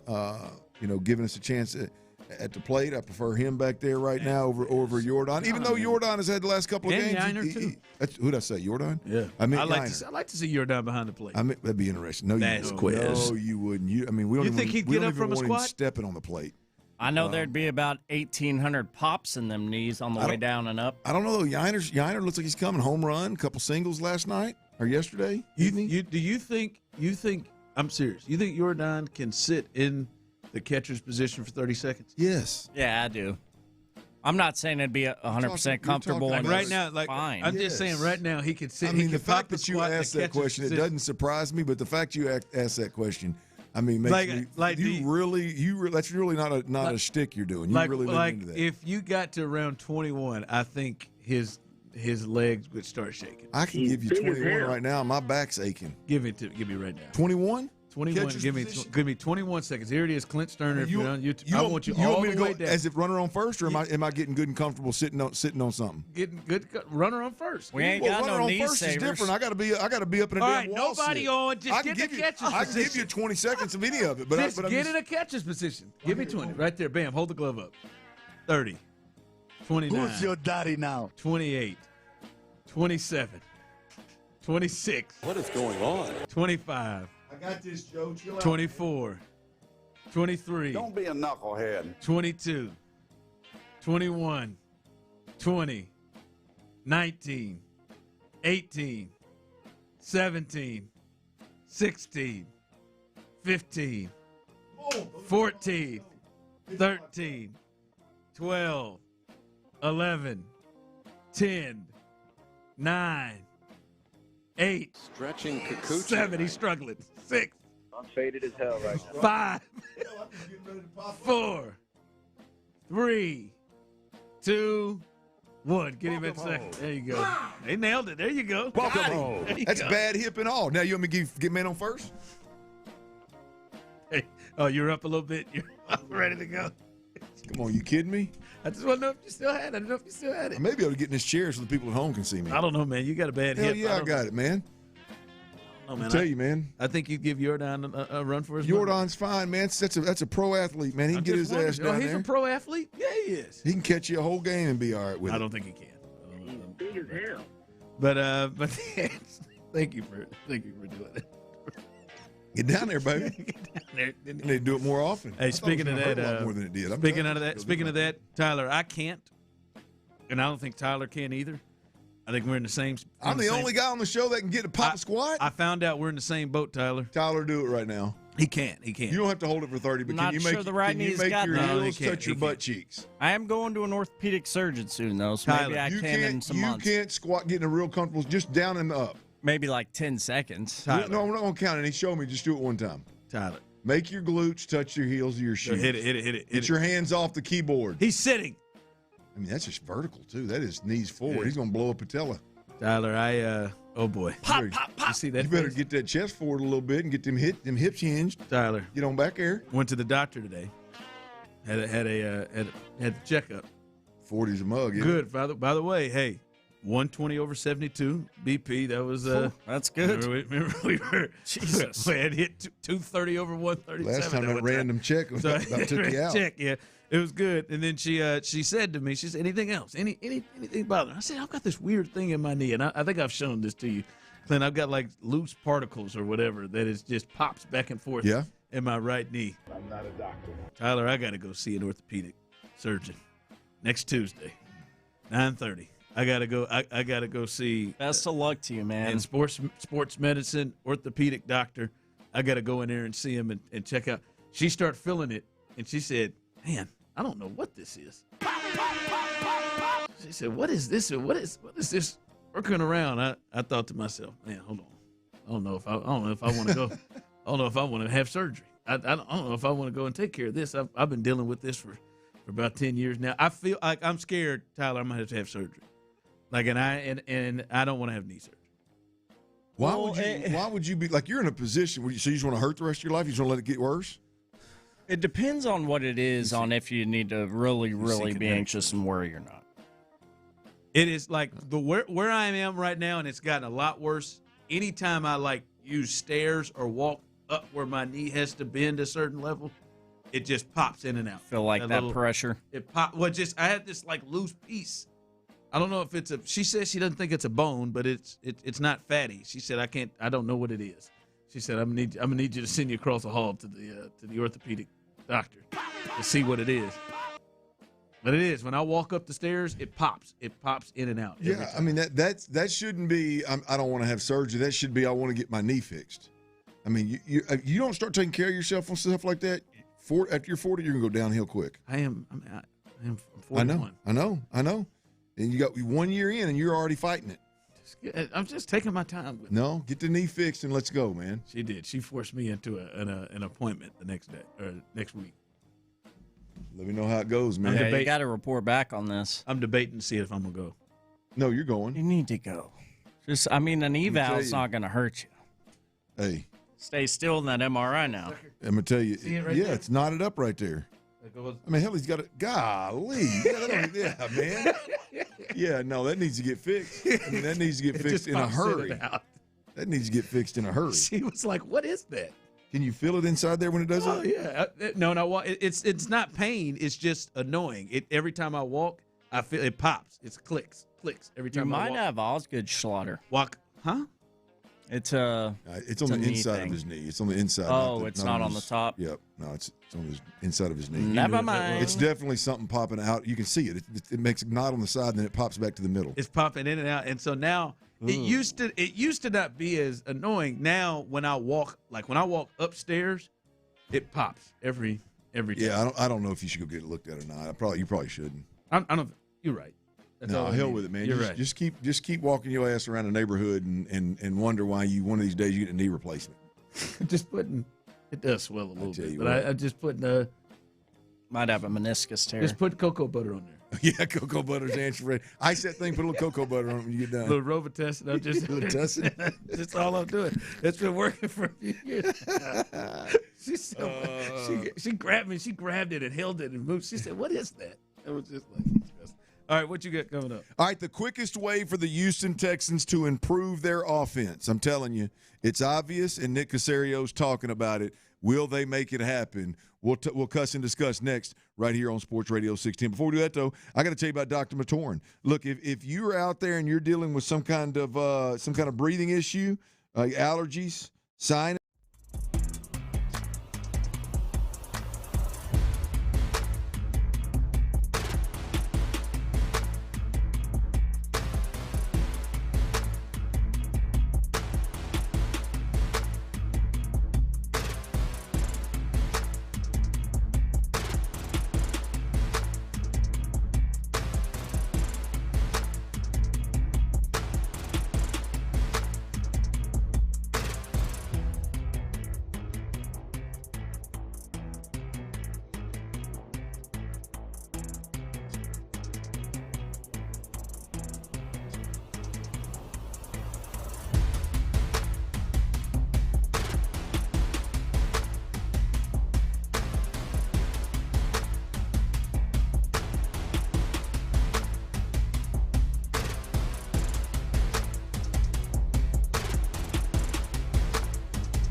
means everything. Ask your doctor about Skyrizi today and visit skyrizi.com or call 1-866-SKY-RIZZI to learn more. From the West Point Lincoln and West Point Lincoln of Sugar Land Studios, KILT FM HD2 Houston. On Odyssey Sports Station, the Texans play here. Fellas, good to be here. Dive into the mind of former NFL quarterback Clint Stoerner. I was thinking about coming out of the chute here and telling y'all about my new boots that I got on, but y'all want to talk about puppy chow? What is that, ostrich? Hell no, that's python. It's Dirty's Daily. Before we get to that boner. On The Drive with Stoerner and Hughley. Dirty's Daily is powered by the on button on this mic. It's powered by, I'm tell you what, boys, I got to give it up for Roy McIlroy one more time. Masters champ back to back. Did y'all see the video of the shot after the errant tee shot on 18 of how he got to that bunker, Tyler? Have you seen that? I have not. Well, there's a lot of people complaining about the coverage of the Masters and how bad the camera angles were, the camera shots were. I was screaming this. I know what you're talking about now because I was screaming it at my TV. I was like, "What are we doing?" Well, you couldn't really tell kind of how he came out. Like that shot. The tee shot was errant. His second shot on 18 with all of it on the line was unbelievable. There's finally a better angle out there of where he went.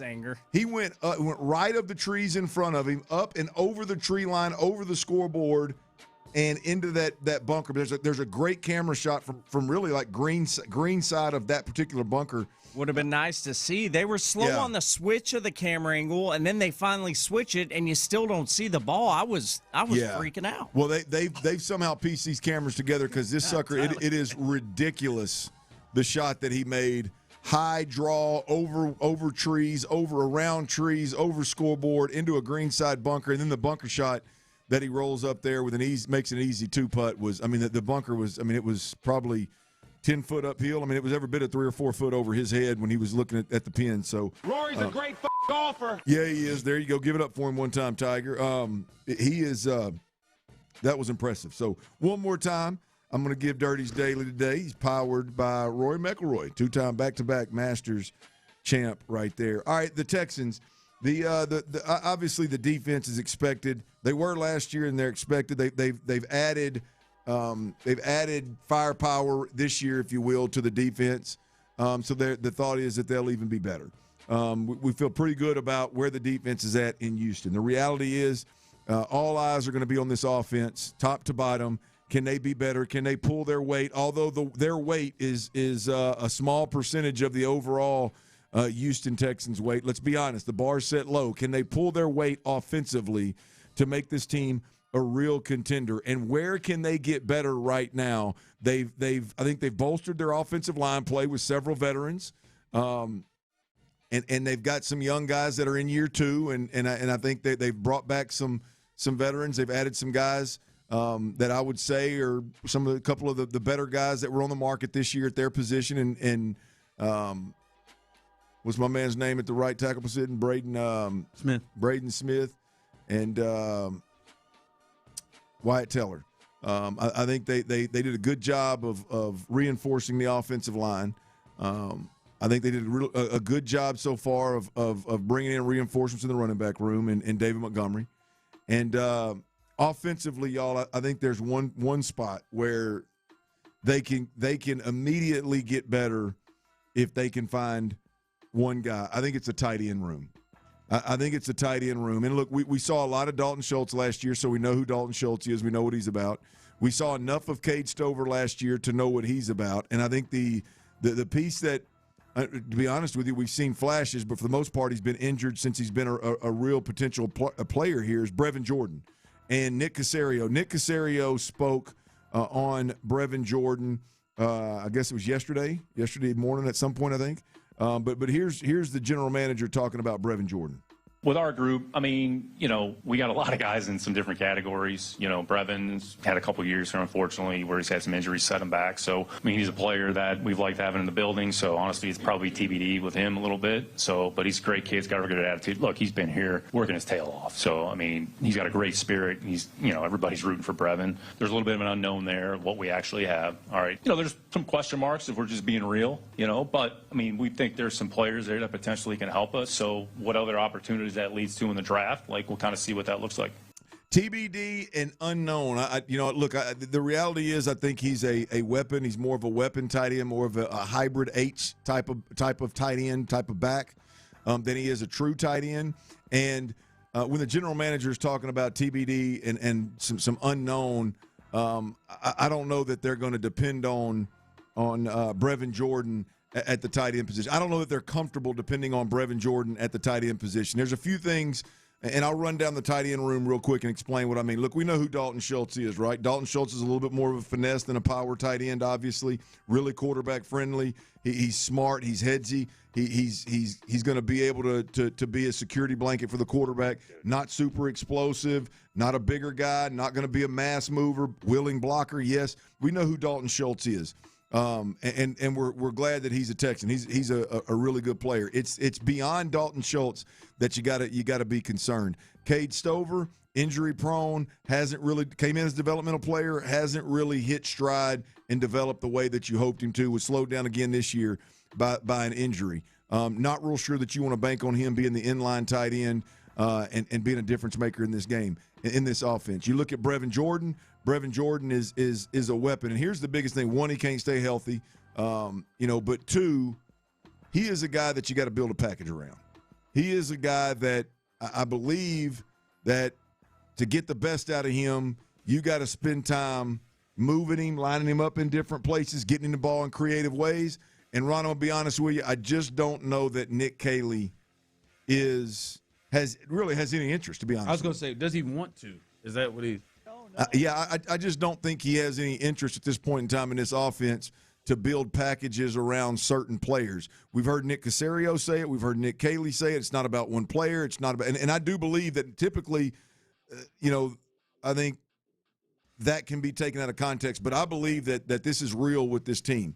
And if you're looking at it from a tight end perspective, the only for sure you've got is Dalton Schultz. And if you move up and get a Kenyon Sadiq, an super athletic, best tight end in the draft type deal, clearly that's a grand slam. Who knows if it'll work out, but it's clearly a grand slam that you add to the tight end room. But I believe, Ron, if they just go out and get, whether it's free agency or the trade or the draft, if they get a man-moving tight end that's a physical force at the tight end position, I think it plays well into what Nick Caley wants to do. I think it complements Dalton Schultz really well, and I think ultimately he fits the Houston Texans. And so I think this offense gets significantly better if you have that guy. There's a reason why last year they went to a six. They used the 6 offensive linemen more than anybody, right? There's a reason why. They don't have a tight end that can move folks. They don't have a tight end that they can put his hand in the dirt and be a force in the run game at the end of the line of scrimmage. And so I think whether they go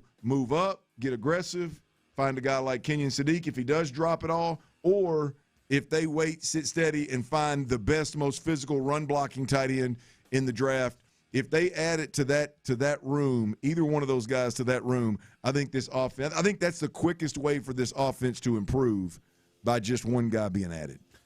And it sounds like it doesn't even need, to you at least, by the way you're describing it, it sounds like it doesn't need to be like some big-time playmaker. It seems like you're saying more somebody that can. I just want somebody with a specialty, Ron. I want somebody that like Dalton Schultz. Dalton Schultz is. I talk about Dalton Schultz and people think I'm not minimizing anything. He is very, very important to this offense.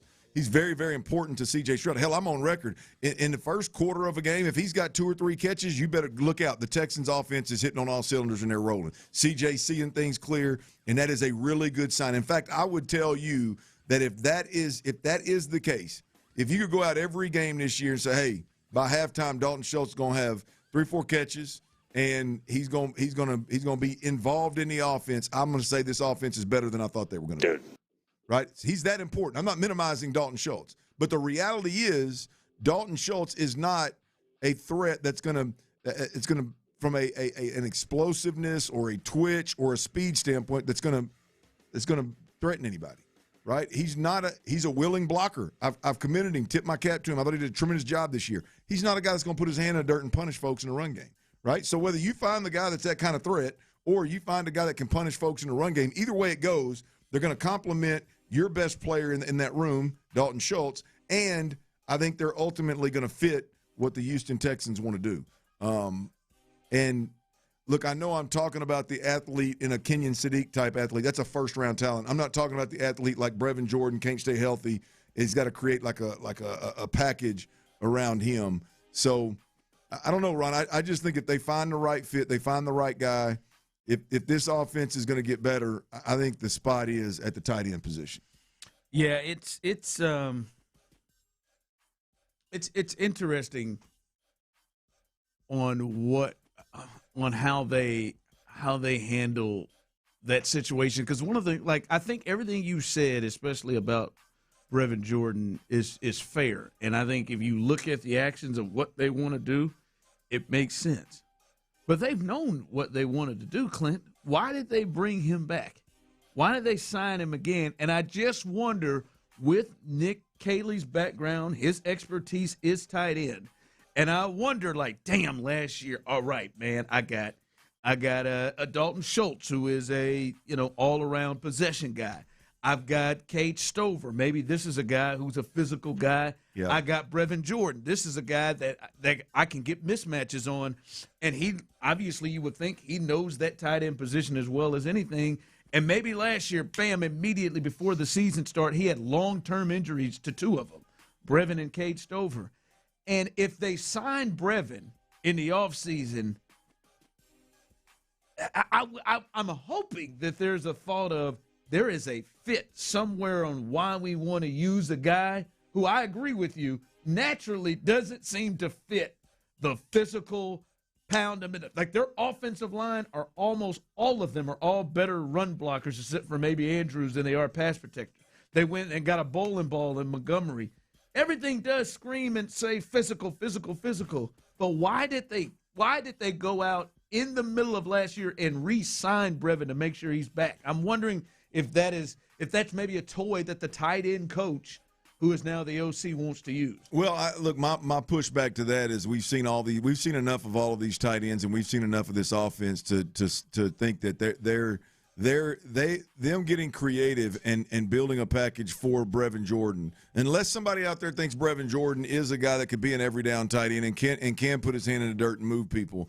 I mean, I don't believe that this offense, we've seen enough of a sample size. This offense is not going to build packages around players. They believe more so in players being multiple and playing multiple positions instead of an offense that highlights one particular player, whether it be in the offense overall or as a package. They don't highlight Nico Collins, right? You look over Jalen Noel proved last year, in a year where you lost some of your key playmakers, he proved to be a guy. If you just watch Texans football, Jalen Noel jumped off the screen every punt return, every kick return by setting up blocks. He's instinctually different than a lot of ball carriers, right? There was never a package for him. There were some sporadic throws here and there, but there was never a consistent package where he was a threat to every defense that we played. I just don't think this offense is going to specialize in creating packages for players. I think it's more about give me players that can do a little bit of everything, and they're going to play multiple positions on this offense. And so, I mean, we didn't even highlight Woody Marks, in this offense and play him to his strengths. Listen, and so everything you're saying, I just don't know that is in the cards for the truth of the matter. Here's the deal. In this offense, the two most explosive players in a Houston Texans uniform offensively are both luxury players. They're both guys that you look at and go, well, one, if they can stay healthy, we'll take them. Two, if Nick Caley can create opportunities for those guys, then they can produce. How likely are those things to happen? Both of those guys, Brevin Jordan, Tank Dell, both of those guys, your two most explosive guys, are both luxuries at this point in time. You're going to be lucky if they're able to stay healthy and help you win games. You're going to be lucky if those uber athletic guys that play with a lot of twitch and a lot of explosiveness, if they come back and they're the same people that they were before, you're going to be lucky if that's the case. So there's a lot of what ifs with these guys, and truth of the matter is they're your most explosive players. So what gives, right? Do they not fit, or does Nick Caley find a way to use them? We'll see. I just hope there is, because all offseason, Clint, they made it a point. All right, we need to be more physical. Let's move Titus on out, and then let's bring in more physical guys. Let's move this running back situation. We can go and get a lot of running backs. Let's go get David Montgomery. Let's get physical. Yep. Why did, like someone texted and said, Foster Moreau is going to be the blocking tight end? I think they just did a solid to Brevin Jordan by re-signing him. I don't get that this is an organization that just does solids like that. Like this group. Except for Jimmy Ward. But I don't think that they do. I don't feel like they just do, hey, man, we just like you. Let's we're going to pay you a little extra money. I'm hoping there was something that went into them wanting a player and recognizing they wanted him and signing him into last year. Yeah. That there's a place for it. Because you're saying is right, Clint. That does not like they inherited Tank Dell, right?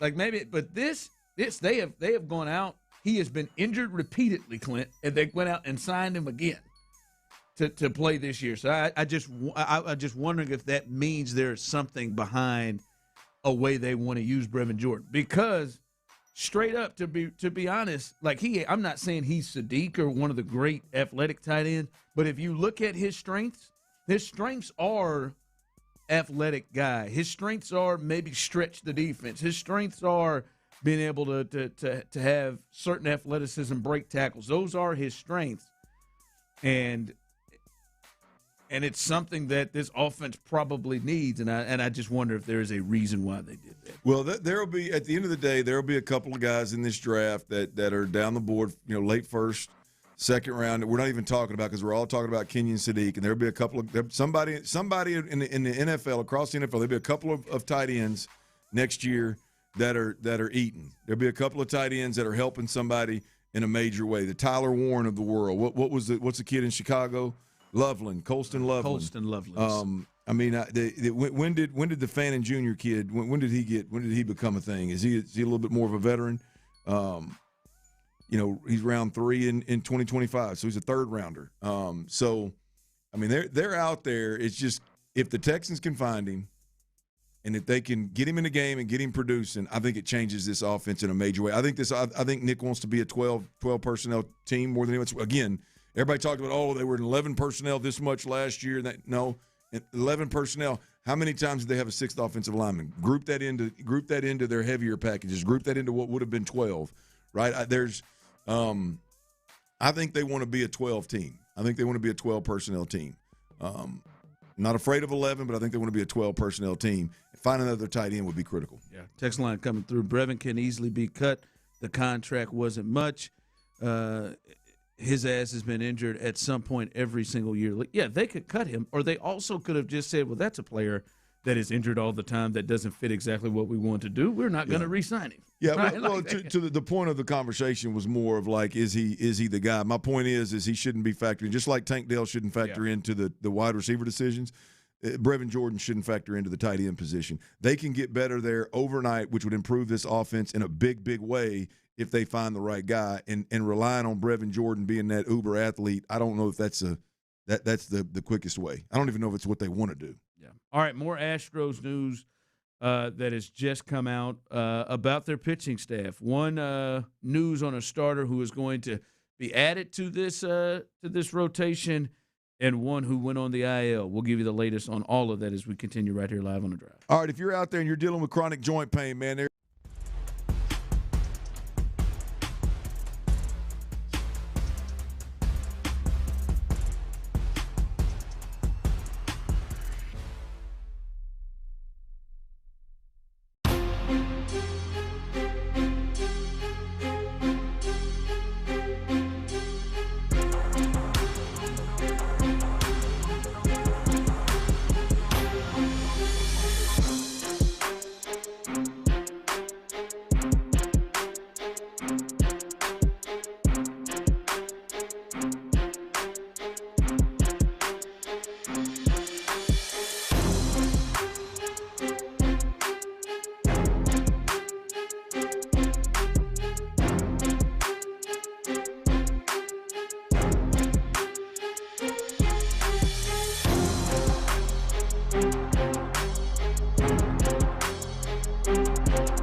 2022. Sports Radio 610 presents The Drive with Stoerner and Hughley.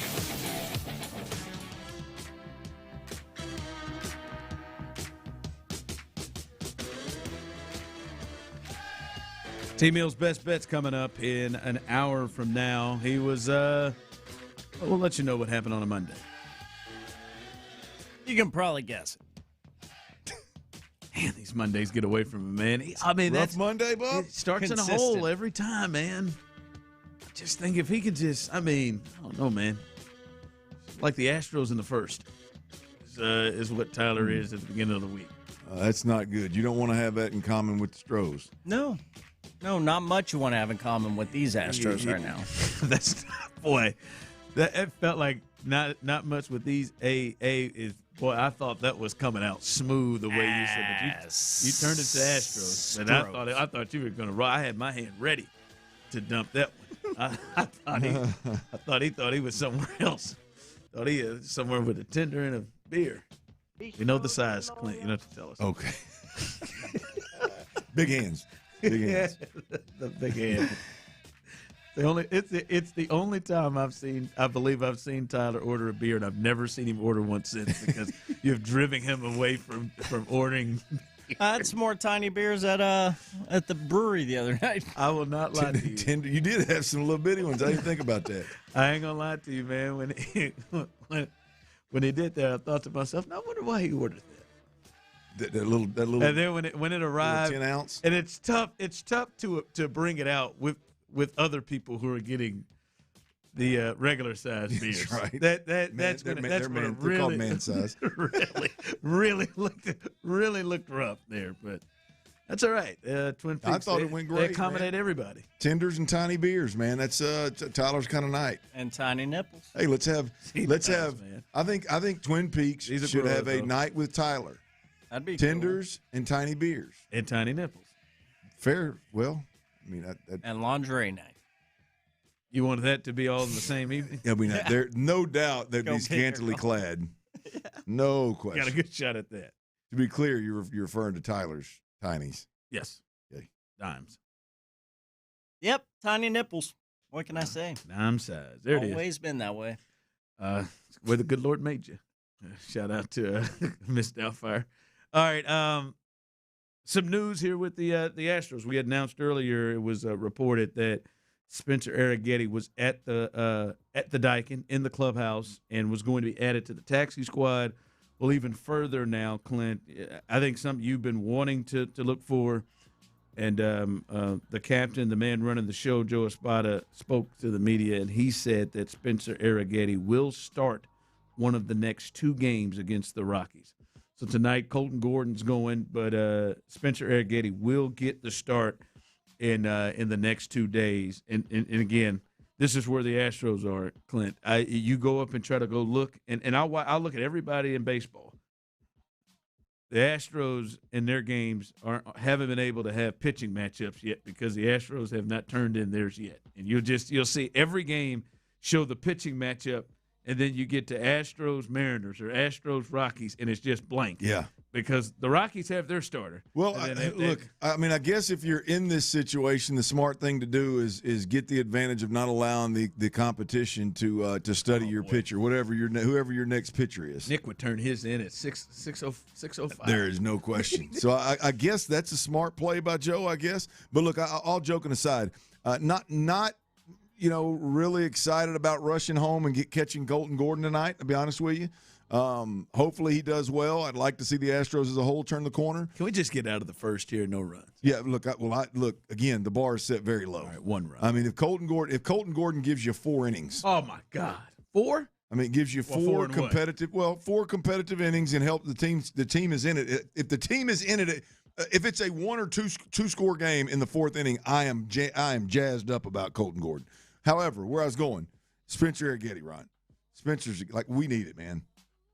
We need the Spencer Arrighetti that I know. Maybe I'm in the minority on Spencer as well. Maybe people don't like it.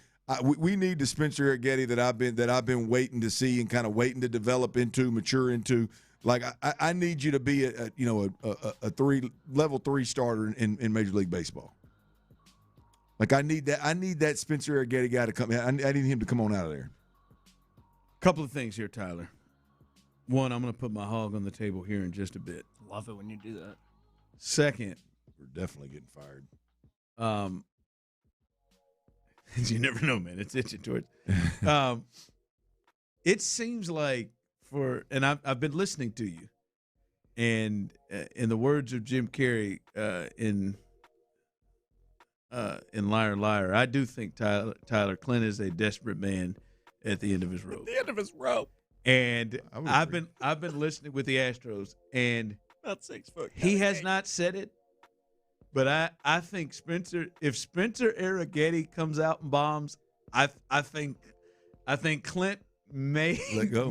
may at least the optimism for the starting rotation may leave Clint Stoerner. It feels like Spencer Arrighetti. That way. It feels like this is the one he's been waiting on. All right, you can have your Colton Gordon, that's fine. Maybe he can come up and help. All right, but he's like, all right, if Spencer Arrighetti comes out there and he goes Christian Javier, then I feel like Clint will have thrown his papers in the air.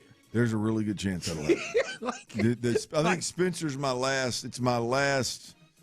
Even better Lance is good, but I think we're going to need more than Hunter Brown whenever he does come back and Lance.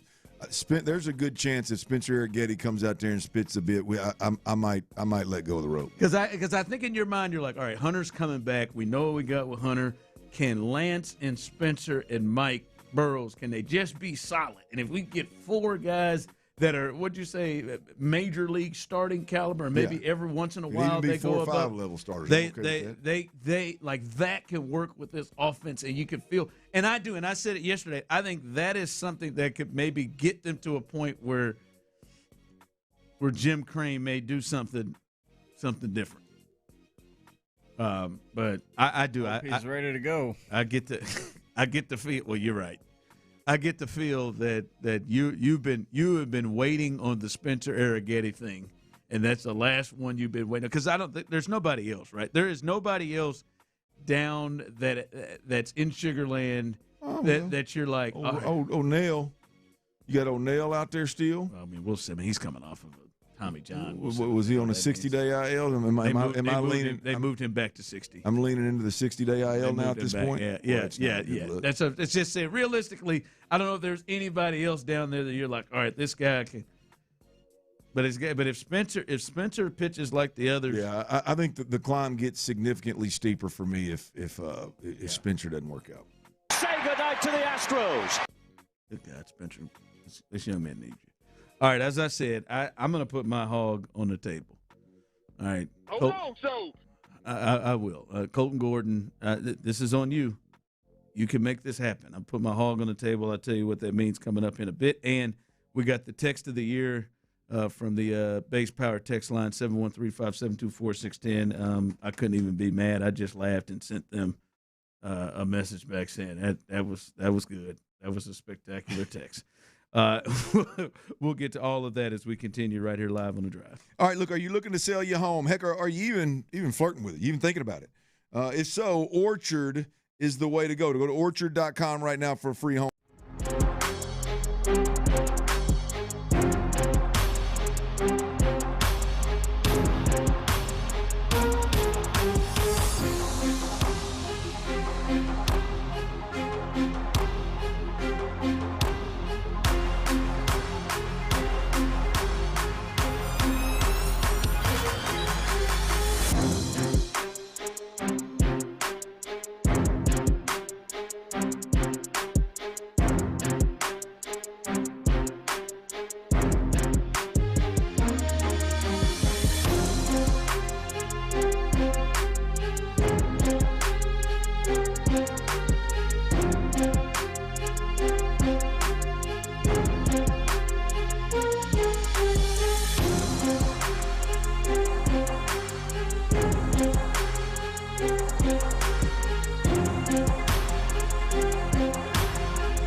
610 text line is energized by Base Power. Save money and switch today at basepowercompany.com/610. It's that.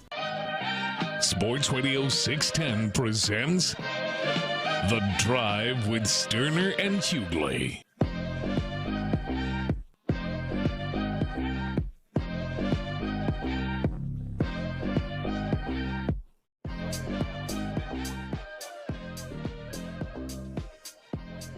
I forgot to say congratulations to, was it Jerome who won the tickets? You nailed it. Jerome in the house. I said Jerome in the house. I see you, Jerome. Congratulations. Got out there to get that 4-pack of tickets to see the Houston Gamblers take on Louisville. April 16th. Should be a slobber knocker. It should be, man. Ooh, check out the injury report. It'll be big. Matchups to watch coming up. That is coming up. Coming up this week. Matchups to watch. As we do. Nobody, and I mean nobody, covers the UFL in Houston quite like we do. Nobody. The drive is live. I want to put my hog on the table here. Me and Tyler would rather you not. Well, it's on there. Colton Gordon. Okay. Colton Gordon, he goes complete. He goes quality start tonight. 6 innings, 3 earned. I'll bang out the lineups the rest of the week.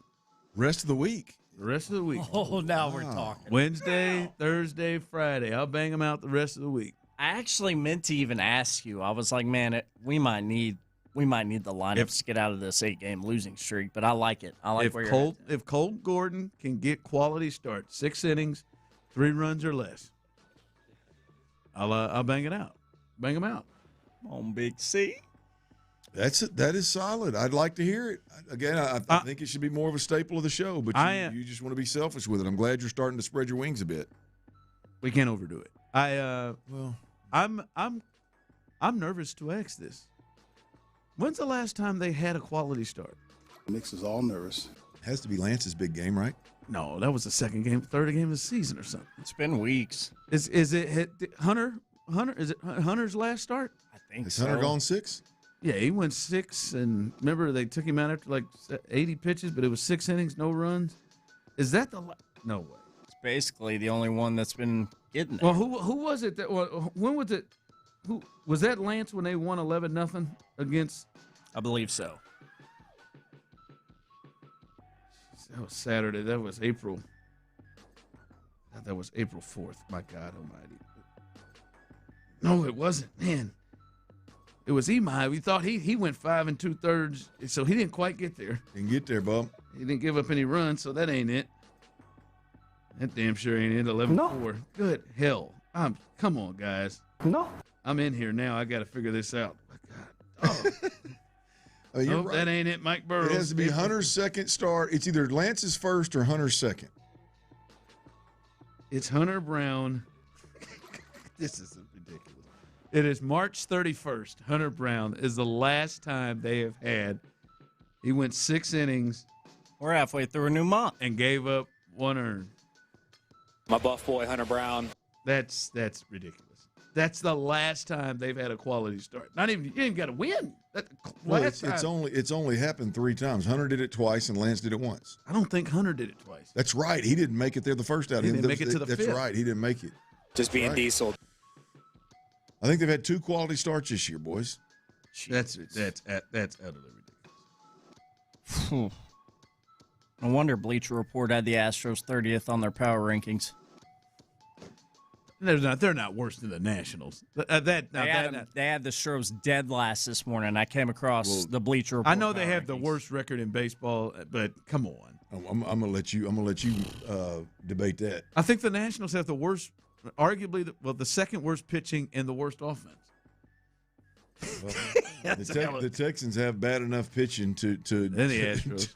Who'd I say? Texans. The Astros have bad enough pitching to make the good hitting not matter. Texan line come through. Burrows pitched 6 innings. Yeah, he didn't have that 3 runs portion. Yeah, he gave up 3 after 4 batters. Stop it already. He went 6 innings because the bullpen was completely depleted. Burrowhead. God, dog, man. I am sorry, boy.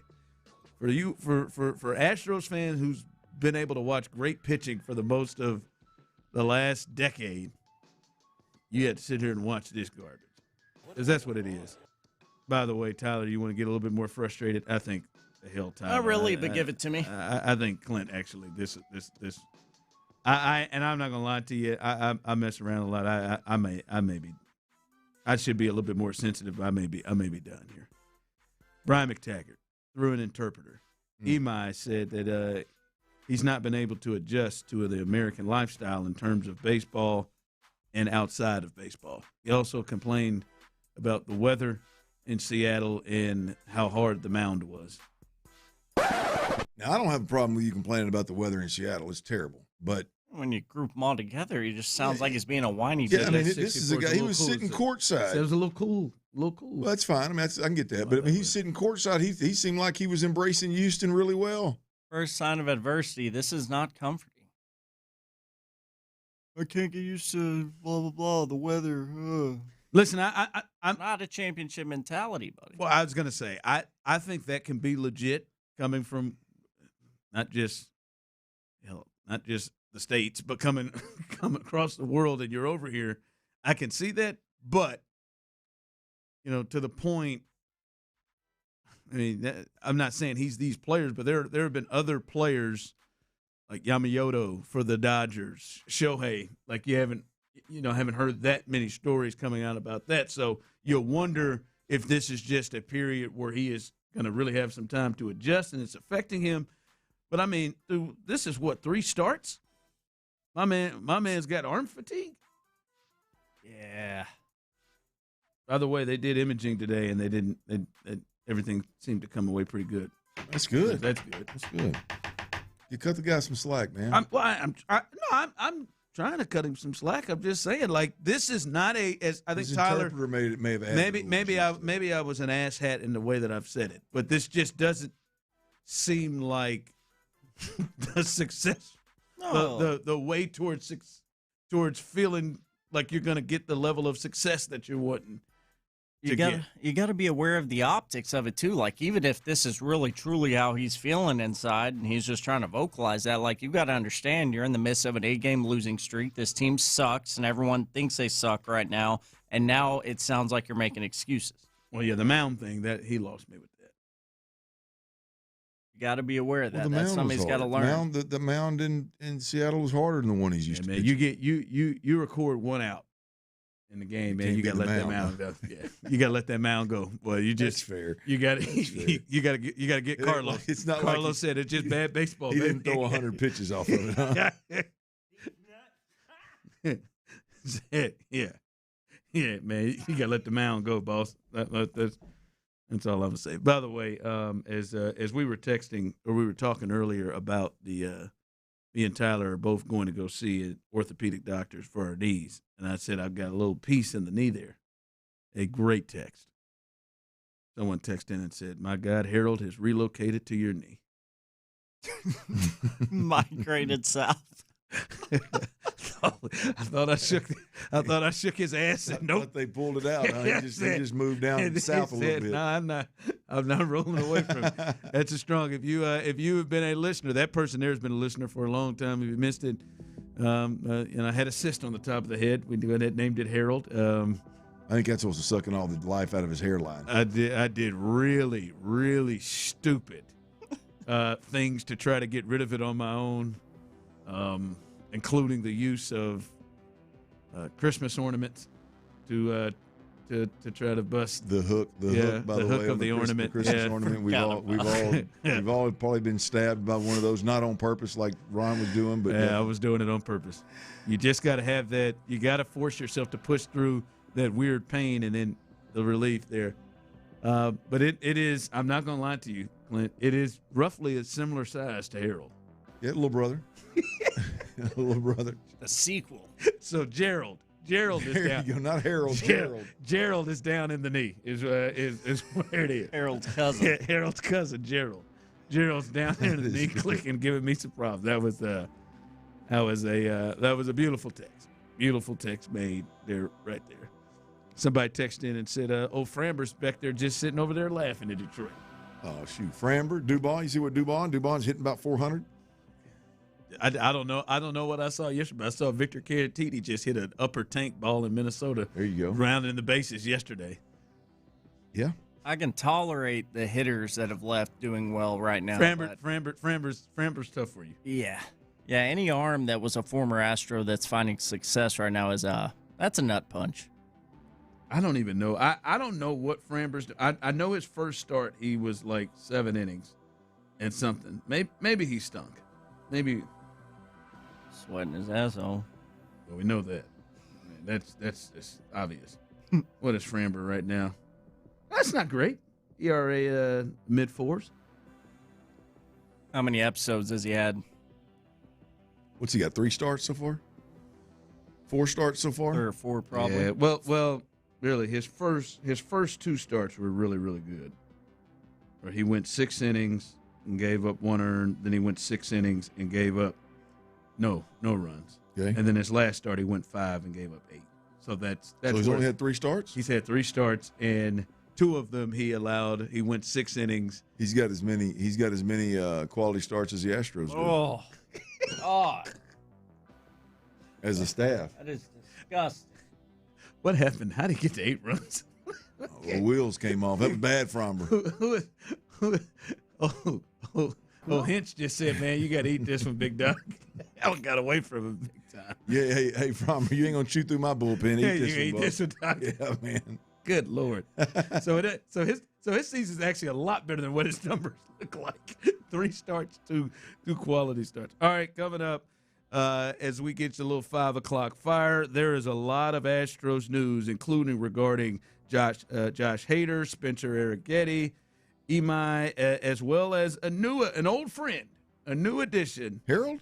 No, not Gerald either. A new addition coming back, and we'll get the lineups for you, get you ready. Play-in games in the NBA. The postseason for the NBA starts, and finally, potentially an end to the sports story that has been sweeping the nation over the past week. Diana Rossini, Mike Vrabel will discuss and give you all of that coming up next. All right, y'all. Look, power outages, they can happen anytime around these parts. And the great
Time spent on application may vary. Online health questions required. From the West Point Lincoln and West Point Lincoln of Sugar Land Studios, KILT FM HD2 Houston. On Odyssey Sports Station, the Texans play here. There's a hot link place that I used to eat at way back in the day. Sports Radio 610 presents The Drive with Stoerner and Hughley. It's the 5 o'clock fire. It is 5 o'clock. Congratulations. Hopefully you're off work. Luckily for you, Old Dirty Show, T-Mill, a.k.a. Psycho T, they're the same person, have the latest. And the latest is there is a ton, and I mean a ton of news coming out of the Dyke and Park and with the Astros as, yes, they're coming off of what the captain, Joe Espada, had to say. The captain, Joe Espada, had to say about a forgettable road trip. They're coming off a forgettable road trip, but there is a lot of news happening. We'll get you ready for this return series against a team that had no business sweeping them, the Colorado Rockies. They are in Houston getting ready to face the Astros. We'll get you ready for that game. But here is the news here of the day coming out of the Astros. Josh Hader, he was throwing live batting practice at Dyke and Park. He was facing Bryce Matthews, who's in the lineup today, and Taylor Trammell. And by the way, there is video footage of it, and hopefully he is just getting in work. But there was video footage of it. We could see Josh Hader throwing, and so hopefully this is a sign that he gets back soon. We had heard he was having bullpen sessions, and now on the mound doing some batting practice. Quick update from Brian McTaggart. Oh, hell. Josh Hader said today's live BP session is essentially like the start of spring training for him. What's that, Tyler? 4 weeks? Every bit of 3. 21%. I don't. Every bit of 3. Every bit of 4. 3 weeks, 4 weeks. He's going to have great news. He's got to go to. Maybe he can avoid Corpus. Probably not. I mean, for what? If you're just now starting spring training, well, I mean, hell, go to Gulf Coast League, get a little bit in. Yeah, go back to Florida. Make it really legit. Go back to Florida. So, okay, that's an update on Josh Hader. So that is the start. Bistros ain't loyal. Spencer Arrighetti was in the clubhouse today, and now it makes sense because according to Joe Espada, Cap, Spencer Arrighetti will start at least one of these 2 games, not today. That's Colton Gordon, but he will start at least one of these 2 games against the Rockies over the next 2 days. So Spencer Arrighetti will be a part of the rotation at least one time through. You would think more with Imai. We'll get to him here in a second. Hunter Brown, Christian Javier, all being out of the rotation at this point.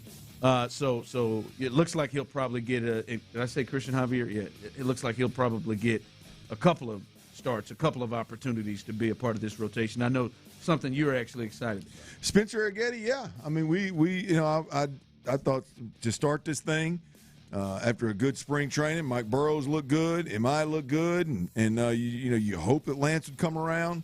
Boy, and then things were looking up, and you're looking down. You got 5 guys that may be all right, and then you got Spencer Arrighetti down there in Sugar Land that'll be back at some point, and so. Yeah, now you've lost a few of those guys. You've lost 3 of your starters. Just golly, to start the season, you've already lost 3 of your 5 starters. And Spencer Arrighetti's back up there, and you hope that he can kind of pick up where he left off last year before he got hit in the outfield playing long toss during BP. Yeah. And then news on Imai. He obviously was pulled after only able to record 1 out in that game in Seattle. But he had some imaging done. They took him. Remember, he flew back to Houston from Seattle after that game. And his arm has come back clean and positive. Imai said through an interpreter, the team will increase his arm strength before he resumes throwing. So they will. I would freaking hope so. So he's not going to start throwing yet until they increase the objective. His arm, his arm strength, and He also said this, according to Chandler Rome, Clint, that he's just not able to adjust to the American lifestyle. Other than baseball, and outside of baseball, that's probably a reason for his arm fatigue. I'm going to tell you, you get out in them streets like it seemed like M.I. was doing. He was in them streets, wasn't he? I mean, he was in the streets. What's he doing in them streets? That's the question. Is he playing 500? I don't know what with he's his doing. arm? I don't know what he's doing in them sheets, but it ain't. I mean, in them streets, but it ain't sleep. Yeah, but I'm sorry. I mean, like maybe that was just taken. Because is he making it seem like the American lifestyle and baseball and outside of baseball is probably the reason for his arm fatigue? Seems like it. Is he playing dodgeball? It's off time. Red Rover. All right, so he also, you remember, this is an interesting story. Kind of complained about the mound, getting adjusted to the American mounds in the 64 degrees in Seattle. Thank God he didn't play in that damn Kansas City-Cleveland game where the first pitch was 29 degrees. We may have lost it.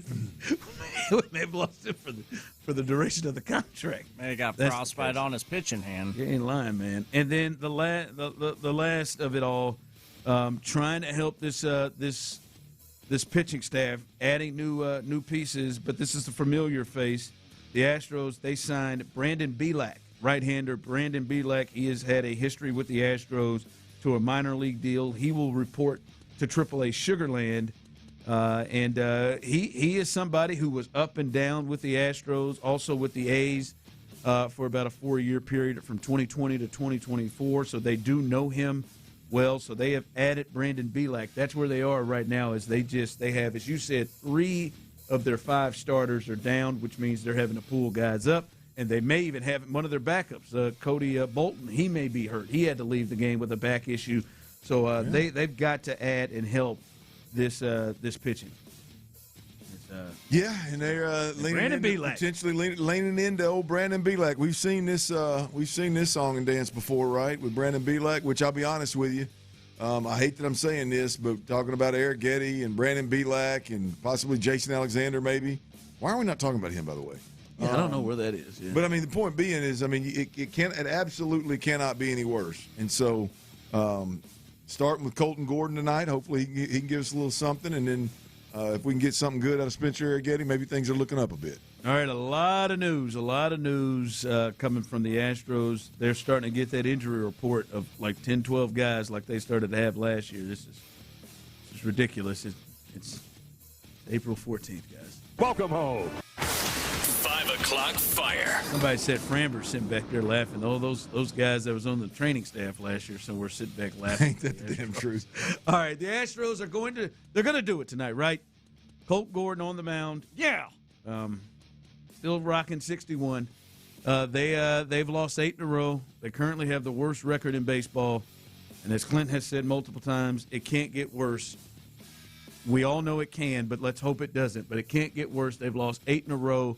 They just finished a 10-game road trip going 1-9, and they're going to try to get back on track tonight. Jose Altuve, second base, leading off. Jordan is at DH. Paredes at third tonight with Correa at short to the injury. As we know, Pena's on the 10-day IL. Christian Walker's at first base, batting fifth. Cam Smith. Christian Walker and Cam Smith have been swinging good bats. Joey Loperfido is in center field tonight. Bryce Matthews in left field, and Christian Vasquez is catching tonight as Yiner gets the night off with Colton Gordon going. Clint, this I don't know if there is any field of pressure or pressing with the Astros right now, bats or pitchers or whatever, but you could hear the frustration in Carlos Correa.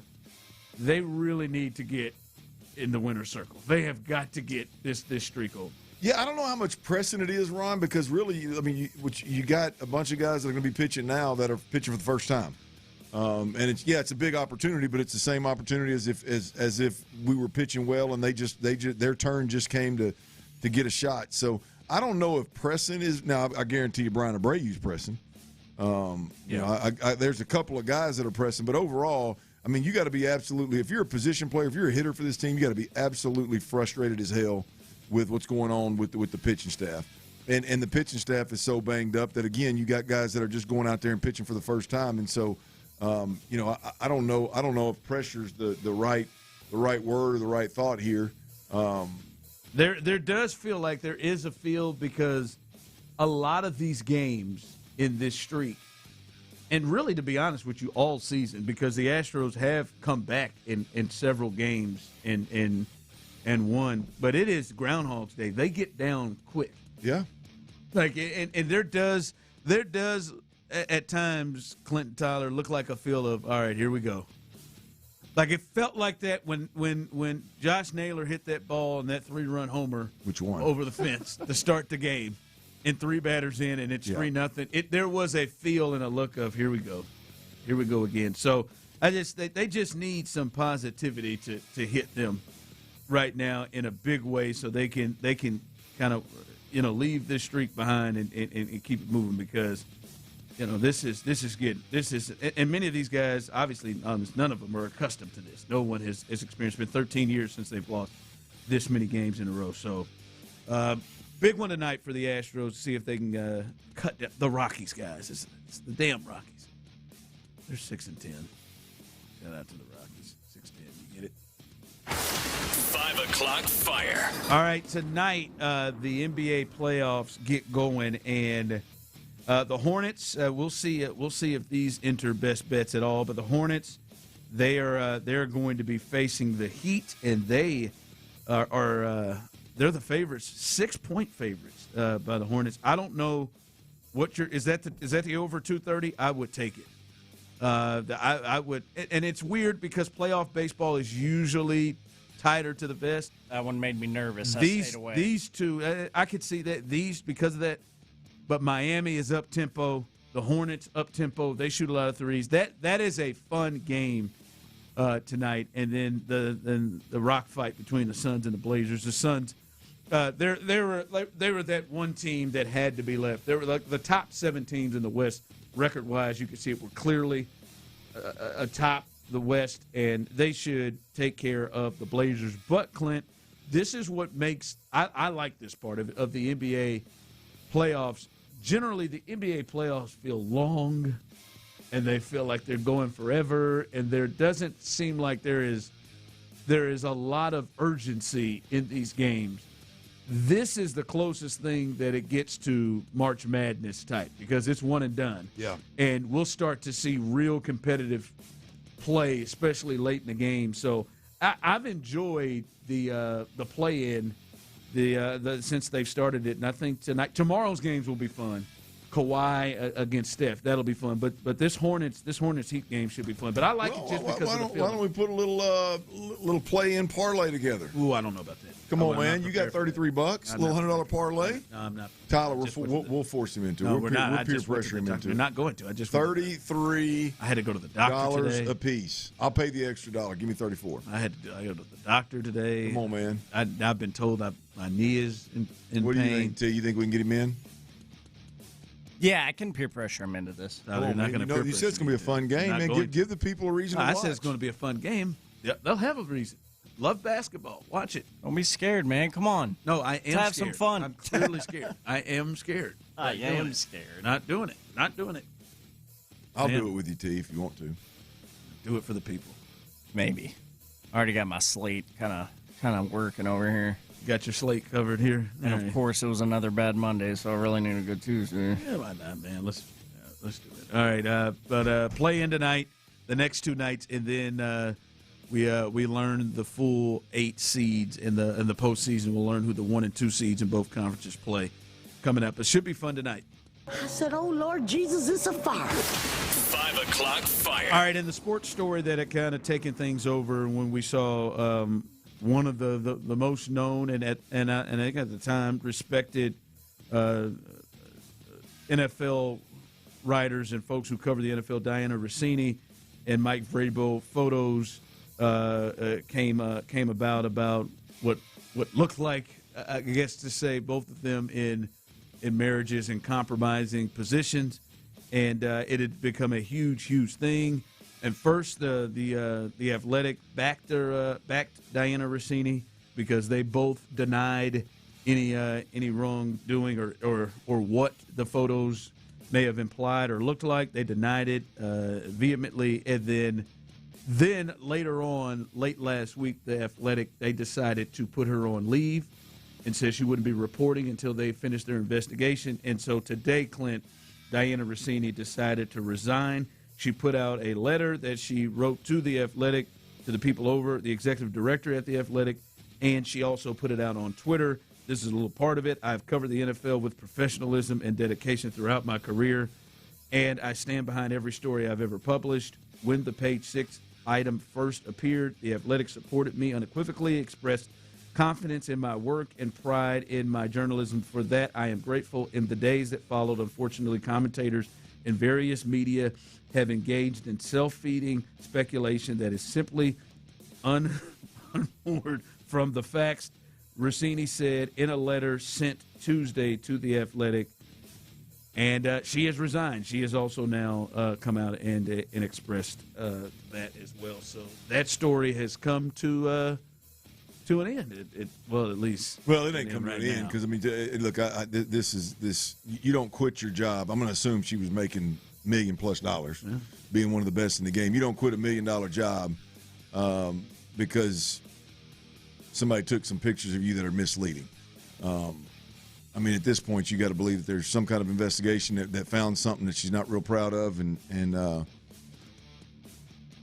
maybe she's trying to get out ahead of it. I don't know. I don't know what's going on here. I just know that it's a crying ass shame that she can't just write a letter or look dead in the camera and say, I made some piss poor decisions that were disrespectful to myself, my family, my husband, and I'm gonna step away and figure some things out. Instead, it's about the media did this. She's not going away. She's not going away. Here's the deal. She's not going down quiet. It doesn't matter if it went anything from any more beyond what we saw. It's low down. It's dirty. You are responsible for it.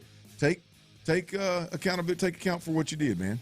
Instead of pushing it off on the media, fanning the flames and this and that, people running with stuff. No, man, you don't quit $1 million+ job because the media took things out of context. Well, we'll see. You guys think she'll pop up somewhere else? No question. Yeah. I mean, at the end of the day, this is one of those deals where she will be more popular. She'll be more popular in a month than she was last month. More people will know who Diana Rossini is, follow Diana Rossini. She'll have a bigger following and make more money after all of this. Absolutely, 100%. Yep. Really intrigued to hear Mike Vrabel's first time he speaks to the media. Yeah, by the way, Mike skipped his the presser, the pre-draft presser. Really intrigued to hear the first time we hear from Mike. Oh, Mike don't give two ribs. We'll see. I'm intrigued. Mike probably got high fives when he got the workouts. He gives some kind of rip. He skipped his. He canceled the next time he was speaking. Something. He gives some rip. At least somebody did. So that story is in a week, man. That just happened and shifted real fast. All right, coming up, T Mill's best bets. He is trying to rebound from yet another off Monday. I didn't mean it that way. That was me. But he's honest. He's trying to rebound from a Monday, see if he can get things going as a little NBA play-in tonight. We'll see if he can win a little cash. And the Texans have 3 premium picks, which to me, first and second round picks. They've got 3 of them. Do you think they should use one of those on a running back? Is that overkill? Would you do that? Would you agree with that? We'll discuss that coming up next. All right, y'all. Look, I've dealt with a lot of pain.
Sports Radio 610 presents The Drive with Stoerner and Hughley.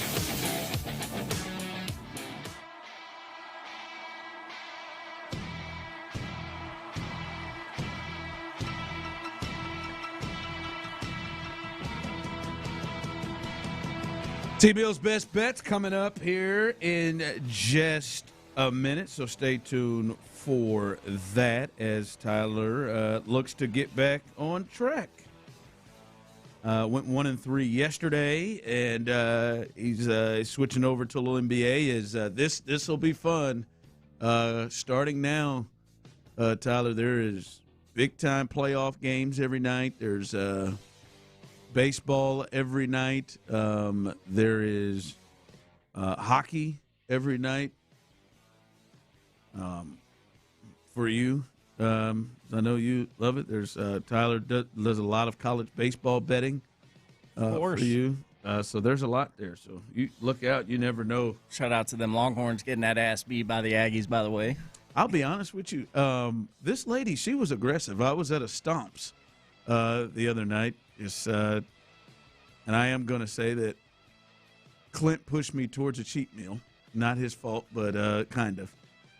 He had a cheat meal, Potbellies, and I was so jealous the other day, and I just said, to hell with Friday, I'm going to give me one too.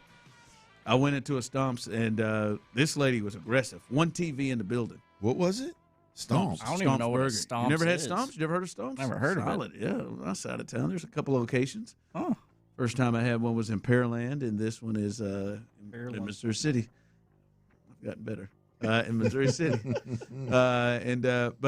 But this lady, she came in and she said, Can you get the A&M UT game on?" Hell yeah.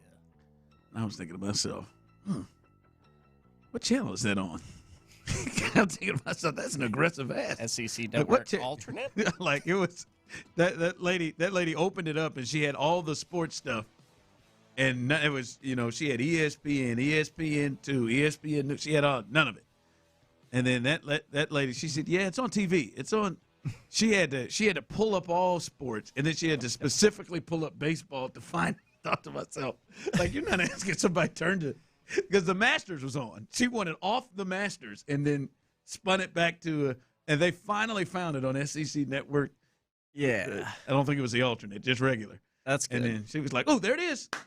It's not Masters, obviously, level at all, but in her defense, that was a very big-time series, more so than normal because of all the drama with UT's coach and whatnot. Schlossnagle is D-bags. So. It just the way she said it was as if she was asking to turn to the Masters. Yeah. Was she an Aggie or Longhorn? Sounds like an Aggie. I think an Aggie. I think she's. I think she led with Aggies. She said Aggie and UT game. I just assume you lead with the team that you. Yeah, that's probably fair, right? And so that story with Schlossnagle, right? I don't. He was the manager of Texas A&M's baseball team whenever we were really kicking ass. He told a bold-faced lie just straight to the reporter. They asked him directly if he would leave for UT, and he was like, "No, that's crazy." We had some fun with that. Yeah, 2 days later, he was gone. You lost your mind about that. I remember that. Number 2 team nation in my hair. Did they win? Aggies, I know, won 2 of the 3. I know they won the series. I can't remember if they swept them. There you go. Take care of business. Stupid cows. That lady, she was serious in there. I said, "Ma'am," I said, "Well, we've got to go through a full directory to find this game." Ring, baby. There you go. All right, T-Mill's Best Bets coming up in just a bit. Clint, I said this on the tees on the other side. We've talked about that. I think we agree. Premium picks are a big deal, and I think you can even extend it to the third round, but most definitely first and second round picks are premium picks, right? You hope when you draft guys in that position that those are guys that are going to be a part of your team. You want it to be, CJ and Will and Kamari Lassiter, and you're hoping that becomes Higgins and Ursery. Like a lot of the guys here, Petrie, a lot of your frontline guys are first and second round picks, those premium picks. Your thoughts on if the Texans, who they go out and get David Montgomery, they draft Woody Marks in the 4th round last year or something like that, and I think that hits to where he was drafted. Do you think that is too high to go running back, a first or second rounder to you? No, I don't think any of it is too high. Look, I think offensively, they got plenty of room to improve, and I think a running back with one of those top 3 premium picks would be a big boost to the running back room. I think it would complete the running back room, and I think it would strengthen, obviously, a part of this team that is they're banking on being their identity. I think the best that this running back room could look, and I'm going to lean into Mike Washington Jr., the kid out of Arkansas. I watched him a lot. 6'2", 225, 6'2", 230. I'm telling you, he is a big 6'2". If he's 6'2", then I'm 6 foot. I mean, he is a much bigger than 6'2", 223. At least he was when I stood next to him. Felt like he was anyway. Big back. He's a straight line runner. He's a one-cut runner. He's obviously was the fastest of the running backs, the 4.33 or whatever. And with that size, I just think he's a guy that's going to appeal to Houston and what they want to do. I think he'd give you youth behind David Montgomery. And in that process, I know this is going to hurt a lot of people's feelings because Woody Marks is a guy that he's easy to love. I think it slides Woody Marks into a true third down specialty back where he can be that guy, be healthy for 18 weeks, 17 games, and be healthy and fresh late in games to help you in critical moments. So I think that's if you looked up today, you can't change the 2 pieces that are there. All you can do is add to it. What's the best thing you could do to round out this running back room in Houston? It would be get a Mike Washington type back in there. And so, no, to answer your question, I would have no problem if they use one of them top premium picks for it. So you're not even completely comfortable with Woody Marks being a legit second back? I'm comfortable with it. I don't think it's best case scenario for the Astros. Right. I think best case scenario for the Astros, for the Texans, I think is Woody Marks being used to his strengths. He pass protects like a monster. He can go get some hard yards on third down. He's great out of a 2-point stance in the slot or out wide. He can catch the ball over his shoulder like a receiver. I think that's the best option for this running back room is if you free him up to be that guy and be healthy and fresh in order to be that guy. All right. Okay, there we go. It's tough. I think one of the good things Nick has done, and Tyler, you've seen this as well, is they've been able to find running backs later. And guys that Woody Marks and Damian Pierce obviously lost it, but they have been able to find backs back there. And I don't know, I like Woody in the role, not as the lead back, but I like him in the second back role. All right, Tyler, let's get to you. T-Mill's best bets. Remember, you can find them at T-Mill Real Deal, as he's got 3 big ones today. Come on, man. Let's get this thing going, man. 3-0 here. Yeah, that'd be nice. And, I mean, the good news is we've had a long stretch of horrendous bets on Monday, but Tuesday we've answered like every single week lately. So let's do that again. 3 bets, 2 play-in games for the NBA tonight. The Hornets and Heat in action, as well as the Suns taking on the Portland Trail Blazers. First, the Suns, they won 2 of the 3 in-season matchups this year against the Blazers. So I got the Suns money line. I got it at -155. Old Faithful. Yeah. Phoenix Suns have treated us right. Here comes Old Faithful. Second bet tonight is a massive Old Faithful, one we have hit over and over again to put money in pockets of the Drive family. Drew Holiday over on rebounds, and it's lower than last time. Over 4.5 rebounds for Trailblazers Drew Holiday.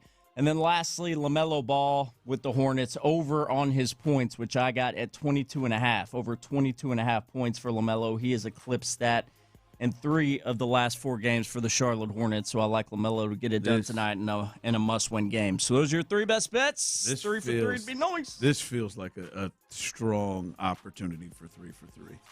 I think that the Suns winning outright, that feels, I'd be surprised if they didn't. I feel like I just called a 1-800 number with what you're saying. Drew Holiday, 4.5. That's going to be a lot of threes being put up by the Suns and the Blazers. Yeah. Long rebounds. He finds his way to them. Yeah. And then LaMelo's going to get the shot attempts up. Mm-hmm. And that's going to be a free-flowing game. I thought that over 230, I feel like that's going to be a high-scoring game, and he's got the ball in his hands first. And I feel like his dad has just completely pumped him up. This is your first playoff game. You've got to. I bet he is. I bet LeVar has let him ride. A resurgence of big baller brand. You can't come home if you can't get 30 tonight. Yeah, sucker. I'm really surprised he went quietly in the night. I thought LeVar. I thought he would try to be a part of this thing for a long time. I mean, it got to a point he was on First Take like every other day. He was on Saturday Night Live. Keenan was doing them. Keenan was acting as I did not know he was on SNL. Yes, he was LeVar. Yeah, he was LeVar Ball. He's David Ortiz, LeVar Ball. He's all of them. Sorry. All right. Check out T-Mill's Best Bets. Go to @T-Mill Real Deal to check that out. Coming up, I think Imai needs to just stop talking. And maybe his interpreters should just have a conversation with him to stop talking, because every time he says stuff, it is not helpful for him to, I believe, the American fan base. We'll let you hear the latest, and maybe Joe Espada is a genius. Maybe he is a genius, and he knows the temperature of his team. Wait till you see what Joe did to get the best out of his guys. We'll discuss that coming up next. All right, look, if you're out there and you're dealing with a hair loss issue, one, you know who you are. I don't need to harp on it, but if you're throwing a hat on every time you leave the house, or you're just biting a bullet of that receding hair,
line is energized by Base Power. Save money and switch today at basepowercompany.com/610. Sports Radio 610 presents The Drive with Stoerner and Hughley.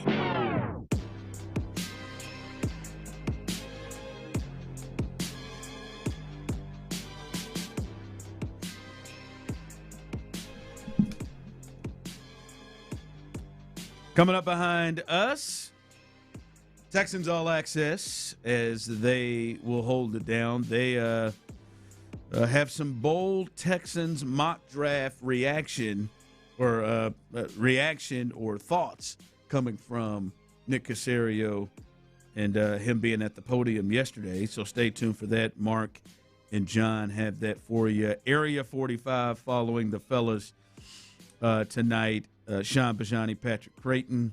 They've got it at 7 o'clock, and a lot going on. They hopefully will be talking about the Astros getting off of this 8-game winning streak. And remember, as I said it yesterday or earlier today, all on the table. Colton Gordon.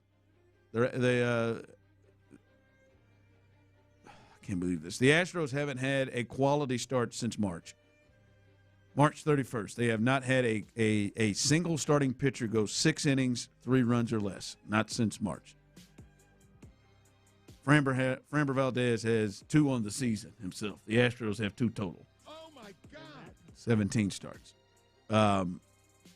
If he can pitch a quality start, win, lose, or draw, if he can go 6 innings, 3 runs or less, I will do the lineups the rest of the week in this time slot right here. Hell yeah. Right here, in this time frame. I'll do it the rest of the week. I need a big C. Also, don't forget tomorrow, 7 o'clock hour, 7:15, I believe to be exact, Nick Caserio, the general manager, vice president of the Houston Texans, he will join Payne and Pendergast. And as I've said, and Tyler and Clint have said over the years, they seem to have a great rapport and a looser version of Nick Caserio, so it should be a really good conversation between Nick Caserio, Payne, and Pendergast. Maybe we will find out if Demeco really wanted to be there, really wanted to be at Monday Night Raw. Oh yeah, I think Caserio maybe we'll find out if he really wanted to be there. I don't think there is. Now, if Nick would have been there, I could buy that. I'm certain. I don't even think Demeco could sell it to me if I heard him talking about it. Nick was probably there in disguise. It's not one to be picked up. Nick had on gaiters. What do you think? Disguise. Had one of them. Disguise. Samuel L. Jackson Kango hats. Now, I could go in there with that Rey Mysterio mask. Go in there. Nice pull right there. There you go. All right. So stay tuned for that 7:15 tomorrow. And then also, as I said, Texans All Access and Area 45 the rest of the night here on Sports Radio 610. I said this before. If you missed it, Imai spoke through a trainer. He had imaging done. Everything came back clean and positive, which is a good sign. And it was he spoke to the media through an interpreter, Brian McTaggart, citing a couple of comments he made. He said the American he's not been able to adjust to the American lifestyle in terms of baseball, outside of baseball. When asked about outside of baseball, Imai said through an interpreter, the travel is different in Japan, and also the timing of when players eat. So in Japan, the players, when they get back to the hotel, they eat their dinner, but here the players eat at the stadium. Somebody's got to stop him from talking. Just let it go. Just let him. Just let him go back and rehab or whatever this IL stint is with his arm. He needs a crash course in PR. Very fast. I think there were going to be people who probably reacted in a certain way hearing that he's homesick. But now we've heard him since his start, where he recorded again 1 out in the first inning, that the mound was too hard. 65 degrees was a bit chilly in Seattle, and that the American lifestyle he's having a tough time getting used to, including the travel and the timing of dinner. I mean, how many more reasons and excuses do you think he can come up with? Like just obscure, random excuses. Somebody's got to shut him down here.